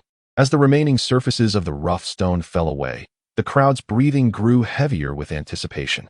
To their astonishment, for fist-sized portions of Shui Yuan emerged, instantly valued at over 1,000,000 spirit stones. With such a precious treasure revealed, the innkeeper handled the items with utmost care, then presented them to Qin Shifeng. The bidding around Qin Shifeng reached a fever pitch, but he remained indifferent, paying no heed to the uproar. Weighing the Shui Yuan in his hand, he turned to Qin Lantian. "What do you think? Can you consume it all at once?" Qin Lantian nodded enthusiastically, for fist-sized portions are nothing. Even if it were 100 times that size, I could manage it. With a vigorous inhalation, Qin Lantian drew the shimmering essence of the water moon true spring into her being, leaving Qin Xuanfeng's hands empty and devoid of any remnants. The onlookers fell into a stunned silence, while the bidders gaped in disbelief, their expressions comically exaggerated, as if they could fit a whole egg into their mouths. How could this be? That was a 6th-tier spiritual medicine, the water moon true spring, valued at no less than 1,000,000 spiritual stones. Had this individual truly squandered such a fortune on a mere scruffy fox? To spend over 1,000,000 spiritual stones on such a creature, was this person out of their mind? I wouldn't dare touch even a drop of the water moon true spring, and yet it was consumed entirely by a scruffy fox. It seemed the human was worth less than a mere fox. My dear brother, you were truly misguided. That is an item worth a fortune. It became evident that his earlier claims were indeed true. The contents of that raw stone were genuinely coveted by this spiritual pet. The voices of the crowd were laced with disbelief and astonishment, their minds utterly baffled by Qin Xuanfeng's actions. In the distance, Master Ronghua's expression twisted in anguish. As the contents of the raw stone were revealed, his regret reached its zenith. Upon witnessing Qin Xuanfeng feed the entirety of those treasures to his scruffy fox, his heart seethed with a desire to vomit blood. At that moment, he wished fervently to shake the fox until it relinquished its bounty, before such thoughts could fully settle. A frenzied individual, driven to madness, lunged directly at Qin Xuanfeng. Damn that scruffy fox! Spit it out. Before the assailant could close the distance, Qin Xuanfeng's countenance darkened. And with a swift kick, he sent the attacker hurtling from the 5th floor. The sound of a thud echoed as the man crashed to the ground floor. His fate uncertain, the attendant's expression also grew grave. With a wave of his hand, he summoned others to lift the fallen man and unceremoniously cast him out of the listening cloud pavilion. The attendant's piercing gaze swept the surroundings, declaring, "Should anyone dare to disturb the peace of my listening cloud pavilion again, they shall not be treated so lightly." Fortunately, this time the guest sustained no serious harm. And as long as he refrained from pursuing the matter, neither would they. However, next time, fortune may not shine upon them as it had today. The attendant, accustomed to grand spectacles, was taken aback by Qin Xuanfeng's decisive actions. Thus, when the assailant had made his move, he had been momentarily caught off guard, a lapse in judgment on his part. Acknowledging his oversight, the attendant offered a conciliatory smile to Qin Xuanfeng, esteemed guest. "I apologize for the disturbance. As compensation from the listening cloud pavilion, you may select another raw stone from the 5th floor, free of charge." Qin Xuanfeng regarded the listening cloud pavilion with newfound respect, surprised to find such acumen in business within this small establishment. Chapter 97. Does this speak human language? Qin Xuanfeng smiled faintly. "Since you have all taken the initiative to bring it up, I shall not hold back." He patted Qin Lantian on the head, saying, "Little Tian, choose one for yourself." In an instant, Qin Lantian's figure darted forward and landed upon a raw stone. "Master, let us choose this one. I sense that there are good things within this stone." Qin Xuanfeng nodded. "Very well, this shall be it." Given the events that had transpired earlier, Qin Xuanfeng had already become the center of attention. Observing the current situation, everyone was momentarily stunned once again. Was he truly so nonchalant about selecting a raw stone, allowing a spirit pet to choose? Normally, one would scrutinize a raw stone meticulously, often resorting to cutting it open for inspection, yet here he was, effortlessly making a choice. Just a mere scruffy fox, sensing something inside, and the master actually believes it. Truly a pair of fools. It seems this raw stone shall go to waste. The crowd shook their heads, expressions tinged with disappointment. If only they could have the opportunity to choose a raw stone for free, they would undoubtedly select with utmost care. Qin Xuanfeng glanced at the individual who had just insulted him. In his eyes, that person was already dead. He was someone who believed in retribution. And in the blink of an eye, that person's existence was reduced to mere ashes. The speed was so rapid that those nearby barely realized the individual had vanished. Only sensing that the figure ahead had suddenly disappeared. The waiter's smile faltered for a moment, yet adhering to the spirit of excellent service, he promptly inquired, "Guest, are you certain you wish to select this raw stone? Once chosen, it cannot be changed." Qin Xuanfeng affirmed, "I am certain." After all, everything here was of no value to him. It was all refuse. Therefore, he decided to leave the selection to his spirit pet. Master Ronghua could not help but scoff, speaking in a sardonic tone. Since when can a mere spirit pet select spirit stones? He scrutinized the spirit stone chosen by Qin Lantian, noticing the murky aura within, and instantly felt at ease. The likelihood of this raw stone yielding anything of value was negligible, nearly non-existent. With a slight lift of his chin, he displayed an air of arrogance. "Young man, as someone who has traversed this path before, I must advise you. Heed counsel and do not be overly arrogant. This free opportunity, if utilized wisely, could net you several million spirit stones. Yet, you choose to let a scruffy fox make the selection when the spirit stone yields nothing. Do not come crying to us." Qin Xuanfeng grew increasingly impatient. What had he done to deserve this incessant nagging from an insect? When did such a creature gain the audacity to prattle before him? What to do? He felt an overwhelming urge to slap the person into silence. With this thought in mind, Qin Xuanfeng prepared to take action. You have triggered a temporary task. You are selecting raw stones within the Listening Cloud Pavilion, yet inadvertently incurred the wrath of the illustrious Master Ronghua, who publicly humiliated you before the gathered crowd. A surge of indignation welled within you, compelling you to reclaim your dignity. Task objective: deliver a resounding slap to Master Ronghua's face, forcing him to publicly acknowledge his error. Reward: 1,000 reversal points, 500 spirit stones, and 10 random raw stones. The system notification that appeared before Qin Xianfeng caused his movements to falter momentarily. Master Ronghua continued to gesture condescendingly, his demeanor haughty, utterly oblivious to the fact that he had narrowly escaped death once before. However, in light of this task, Qin Xuanfeng's expression softened towards Master Ronghua. Those who could assign him tasks were merely insignificant insects, and thus he found himself endowed with a modicum of patience. Qin Xianfeng spoke with a hint of detachment. Oh? Master Ronghua, are you so certain that there is nothing of value within the raw stones selected by my spirit companion? Furthermore, what is there to lament over a mere few million spirit stones? Are a few million spirit stones truly substantial? They are merely a heap of refuse, are they not? Master Ronghua, taken aback by Qin Xuanfeng's audacity and bold declarations, couldn't suppress a derisive laugh. It was absurd for a mere foundation stage cultivator to claim that a few million spirit stones were inconsequential. Even he himself did not possess such wealth. This impudent youth seemed to have appeared from nowhere. The surrounding crowd regarded Qin Xianfeng with bewildered expressions, their gazes akin to that of spectators observing a fool. Listen. Is this even coherent? Master Ronghua interjected. With my years of experience in this field, I can assure you that this raw stone contains absolutely nothing of value. However, it is too late for you to backtrack now, as the attendant has already inquired several times, and you have confirmed your choice. The attendant chimed in. Indeed, esteemed guest, you can no longer retract your decision. When did I ever claim I wish to backtrack? Qin Xianfeng pondered momentarily before proposing. How about we make a wager? Master Ronghua, since your prowess is reputedly formidable, why not select a raw stone of your own? We shall compare the worth of the contents extracted from both stones. If the contents of my raw stone prove to be more valuable, you must publicly concede that my spirit companion surpasses you. Furthermore, you must apologize to my spirit companion, given that it was you who provoked the situation initially. In addition, you must relinquish whatever is extracted from your raw stone to me, along with an equivalent compensation of spirit stones. This means that if my raw stone yields something worth a certain number of spirit stones, you must compensate me with that same amount. Conversely, should I lose, I shall offer a similar compensation. What do you think of this arrangement? Qin Xuanfeng's audacious proposal left the surrounding crowd in stunned silence once more, rendering the atmosphere remarkably still. Moments later, the crowd erupted in excitement. Did I just hear that correctly? I questioned whether I was experiencing an illusion. This young man had audaciously challenged Master Ronghua to a bet. Utterly oblivious to his own limitations, did he not realize that Master Ronghua's strikes had rarely missed their mark? If it came to a loss, he would likely owe millions of spirit stones. How ironic, considering he had just claimed that a mere few million spirit stones were insignificant. Perhaps he was simply wealthy enough to be reckless, able to produce such an amount with ease.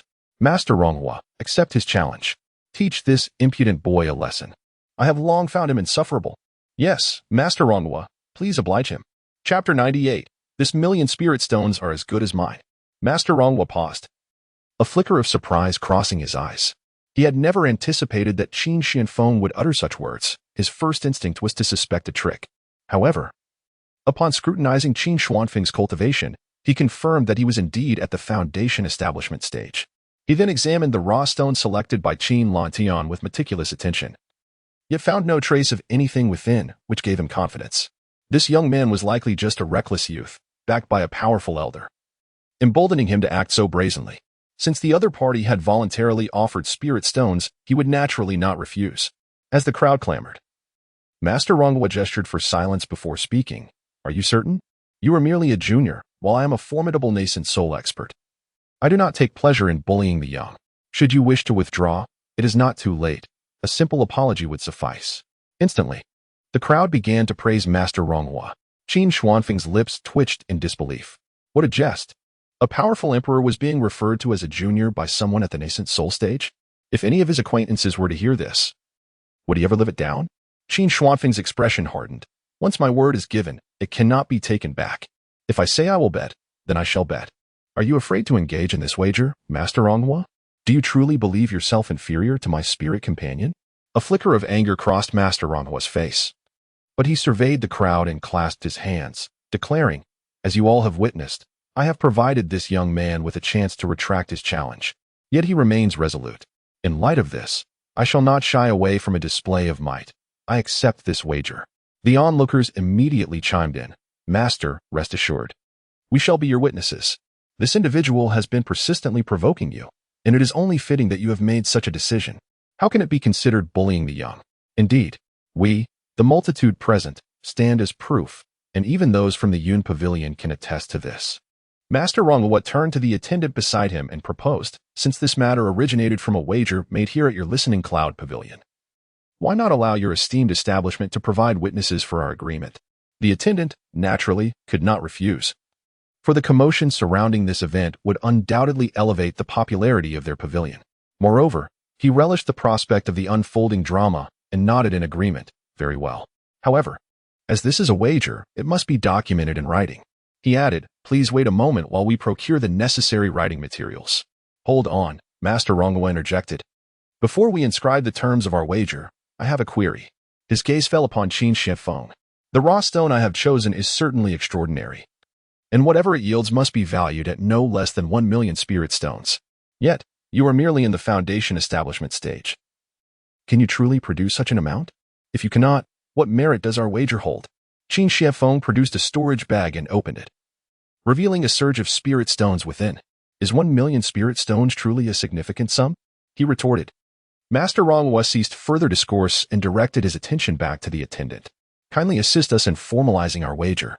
Observing the abundance of spirit stones before him, Master Ronghua felt a wave of satisfaction wash over him, envisioning the wealth that would soon be his. Such a fortune would afford him a lavish lifestyle for quite some time. "Very well," he declared, "though you have selected your raw stone, I shall now commence my own selection." He began to sift through a collection of raw stones, while those around him instinctively cleared a path. The attendant summoned the raw stone that Qin Shifeng had previously chosen and inquired, "Esteemed guest, shall we cut your raw stone now?" Qin Shifeng waved his hand dismissively. "There are treasures within the raw stone I have chosen. What if the cut diminishes Master Ronghua's confidence?" He continued. "Let us wait until after Master Ronghua has made his selection, and then we shall cut them together."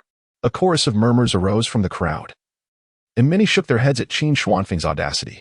Master Ronghua let out a cold snort, with nearly 1,000,000 spirit stones on the horizon. He felt magnanimous and was not overly perturbed by Qin Xuanfeng's words. He devoted himself to the task at hand, employing his lifetime of expertise to select from the array of raw stones. After an hour of meticulous examination, he finally identified a prime specimen. The onlookers displayed no signs of impatience. Rather, as time passed, the crowd on the 5th floor swelled, eventually becoming a sea of eager spectators. Those who arrived later were unable to glimpse the action inside, confined instead to listening to the proceedings, yet none chose to depart. "I have made my selection," Master Ronghua announced, producing a raw stone approximately half his height. He wished to further enhance his reputation in front of the crowd, and thus spoke. "I shall grant you one final opportunity. It is not too late to concede now. Once the stone is cut, you will find no chance to surrender." Qin Shifeng, growing somewhat impatient, retorted, "Why do you prattle on? Since the selection has been made, let us commence the cutting of the stone." Two individuals, already prepared, stood by, ready to begin the process. Suddenly, a discovery was made. As the left stone was initially cut, a young attendant expressed his surprise. The onlookers leaned in, only to find a verdant object emerging from within the stone, resembling a leaf. Though the leaf was not clearly visible through the stone, it did not dampen their excitement. Truly, Master Ronghua was remarkable. Randomly selecting a stone resulted in a valuable find with the first cut. Judging by the shape of the leaf, it must be some form of spiritual herb. The emergence of something on the first cut indicated that this herb was likely substantial in size, though its value remained uncertain.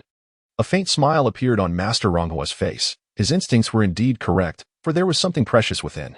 His gaze subtly drifted towards Qin Shifeng, who had made 2 cuts thus far, revealing only unremarkable white stone, devoid of any treasure.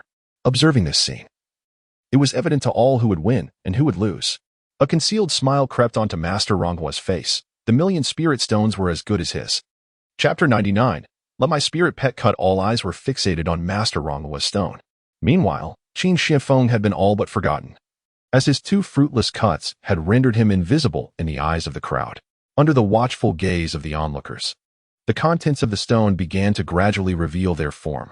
The vibrant green leaves were enveloped by transparent blossoms, and as the contents were extracted, an invisible wave radiated outward.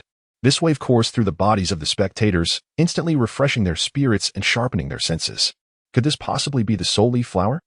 Indeed, it seemed to be so. The soul leaf flower is a rare spiritual herb specifically used to mend the soul, known for its remarkable efficacy. And it is exceedingly scarce in the market. This flower could fetch a price of at least 600,000 spirit stones. Truly, Master Rongwa proved his mettle, having successfully uncovered treasures in both stones, each of considerable value. The onlookers' eyes shimmered with fervor, and many turned their attention to Master Rongwa. Those with greater means among them did not hesitate to extend invitations. Master Rongwa, might you have the time to appraise some stones for me? According to market standards, I shall compensate you with 10,000 spirit stones as a consulting fee for each stone. After witnessing the results of the two cuts, the crowd recognized Master Rongwa's prowess, realizing that each time he had multiplied their worth by several times. Thus, 10,000 spirit stones was a modest fee indeed. Master Rongwa stroked his beard, finding satisfaction in the outcome of the cut. Though it did not amount to 1,000,000 spirit stones, it was nonetheless quite commendable. His gaze fell upon Qin Xianfeng. There is no need to rush this matter. Our immediate priority is to fulfill the wager I made with this young man. Let us first observe how adeptly he has cut his raw stone. The crowd turned their attention to the raw stone before Qin Xianfeng, and upon inspection, a collective murmur of disappointment arose. Numerous cuts had been made, and more than half of the stone had been sliced away, yet nothing had emerged. It seemed the stone was rendered worthless. I had warned him that the items chosen by his spirit pet would yield nothing of value. Yet he refused to believe me. To think he still had the audacity to wager against Master Rongwa. Such youthful arrogance. I have long been displeased with this boy's brash demeanor, and soon I shall witness him apologizing to Master Rongwa. Everyone, remember to block the exits to prevent this lad from evading his responsibilities. Despite the whispers surrounding him, Qin Xianfeng's expression remained unchanged, exuding a sense of unwavering confidence. The attendant inquired, "Dear guest, shall we continue cutting your raw stone?" At this point, the stone had already been cut to the extent of 3/5, with nothing revealed. Theoretically, such a stone should no longer produce anything, making further cutting unnecessary. Master Rongwa stroked his beard, a satisfied smile gracing his face.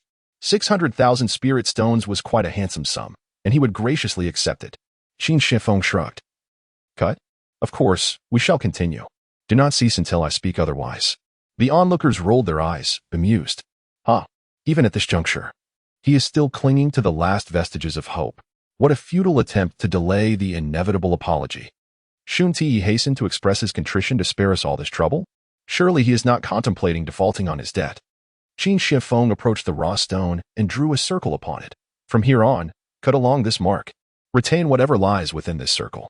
With such explicit instructions from Qin Xianfeng, the attendant hesitated no longer and resumed cutting. After several more strokes, the once massive raw stone was reduced to a fist-sized remnant. Yet still, no treasure was revealed. The crowd's gaze fixated on the stone. Surely this boy does not believe that such a small piece could harbor any rare treasures? It is laughable. Even if something were to emerge, how could it possibly compare to the treasures unveiled by Master Rongwa? Thus, this round is undoubtedly a loss for him. Dear boy, there is no need to struggle any further. What remains is scarcely of any significance. The attendant turned to Qin Xianfeng, sensing the futility of further cutting. Yet he remained committed to following the customer's wishes. Sir, there is only this little bit left. Shall we proceed with the cutting? Qin Xianfeng shook his head. The onlookers erupted in laughter, initially believing he would stubbornly persist, but it seemed he had finally given up. Young man, hurry and apologize, and compensate Master Rongwa with 600,000 spirit stones. We are all watching, so do not attempt to renege. Master Rongwa stroked his beard, standing tall and straight, prepared for Qin Xianfeng's apology. However, Qin Xianfeng showed no inclination to rescue those individuals. Instead, he patted the young Qin Lantian in his arms and said, "Go ahead. It is your turn to handle these stones. The outsiders may not understand, so ensure you do not damage the contents within." The waiter fell silent, having never witnessed a spirit pet being tasked with cutting raw stones, nor had he seen one selected for such a purpose. This young man had astonished him several times. The crowd was equally taken aback, They had anticipated Qin Xianfeng would concede defeat, yet he executed such an unexpected maneuver. Before the eyes of the assembly, Qin Lantian flicked his tail and jumped nimbly to the raw stones. He then grasped a nearby knife with his claws and struck decisively. With that single cut, a blaze of crimson light burst forth. It was a success. Remarkably, something valuable was indeed concealed within the diminutive stone. Not only was there treasure, but the young man appeared utterly confident in its existence. Look at that circle. It is identical to the one drawn by the young man moments ago. Could he possess some extraordinary method to ascertain the location of this treasure? Such a skill would far surpass that of Master Ronghua. As the contents of the raw stone revealed themselves, all washed over the faces of the onlookers, and their earlier taunts transformed into astonished murmurs.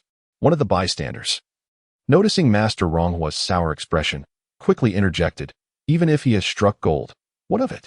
Can something the size of a fist fetch 600,000 spirit stones? Let us not forget, should he lose the wager, the spoils will also belong to Master Ronghua, rendering this a mere addition to his collection." Master Ronghua cast an appreciative glance at the speaker, his demeanor softening considerably. Internally, he too was astonished that something had indeed emerged. Yet he remained unconvinced that its value could surpass his expectations.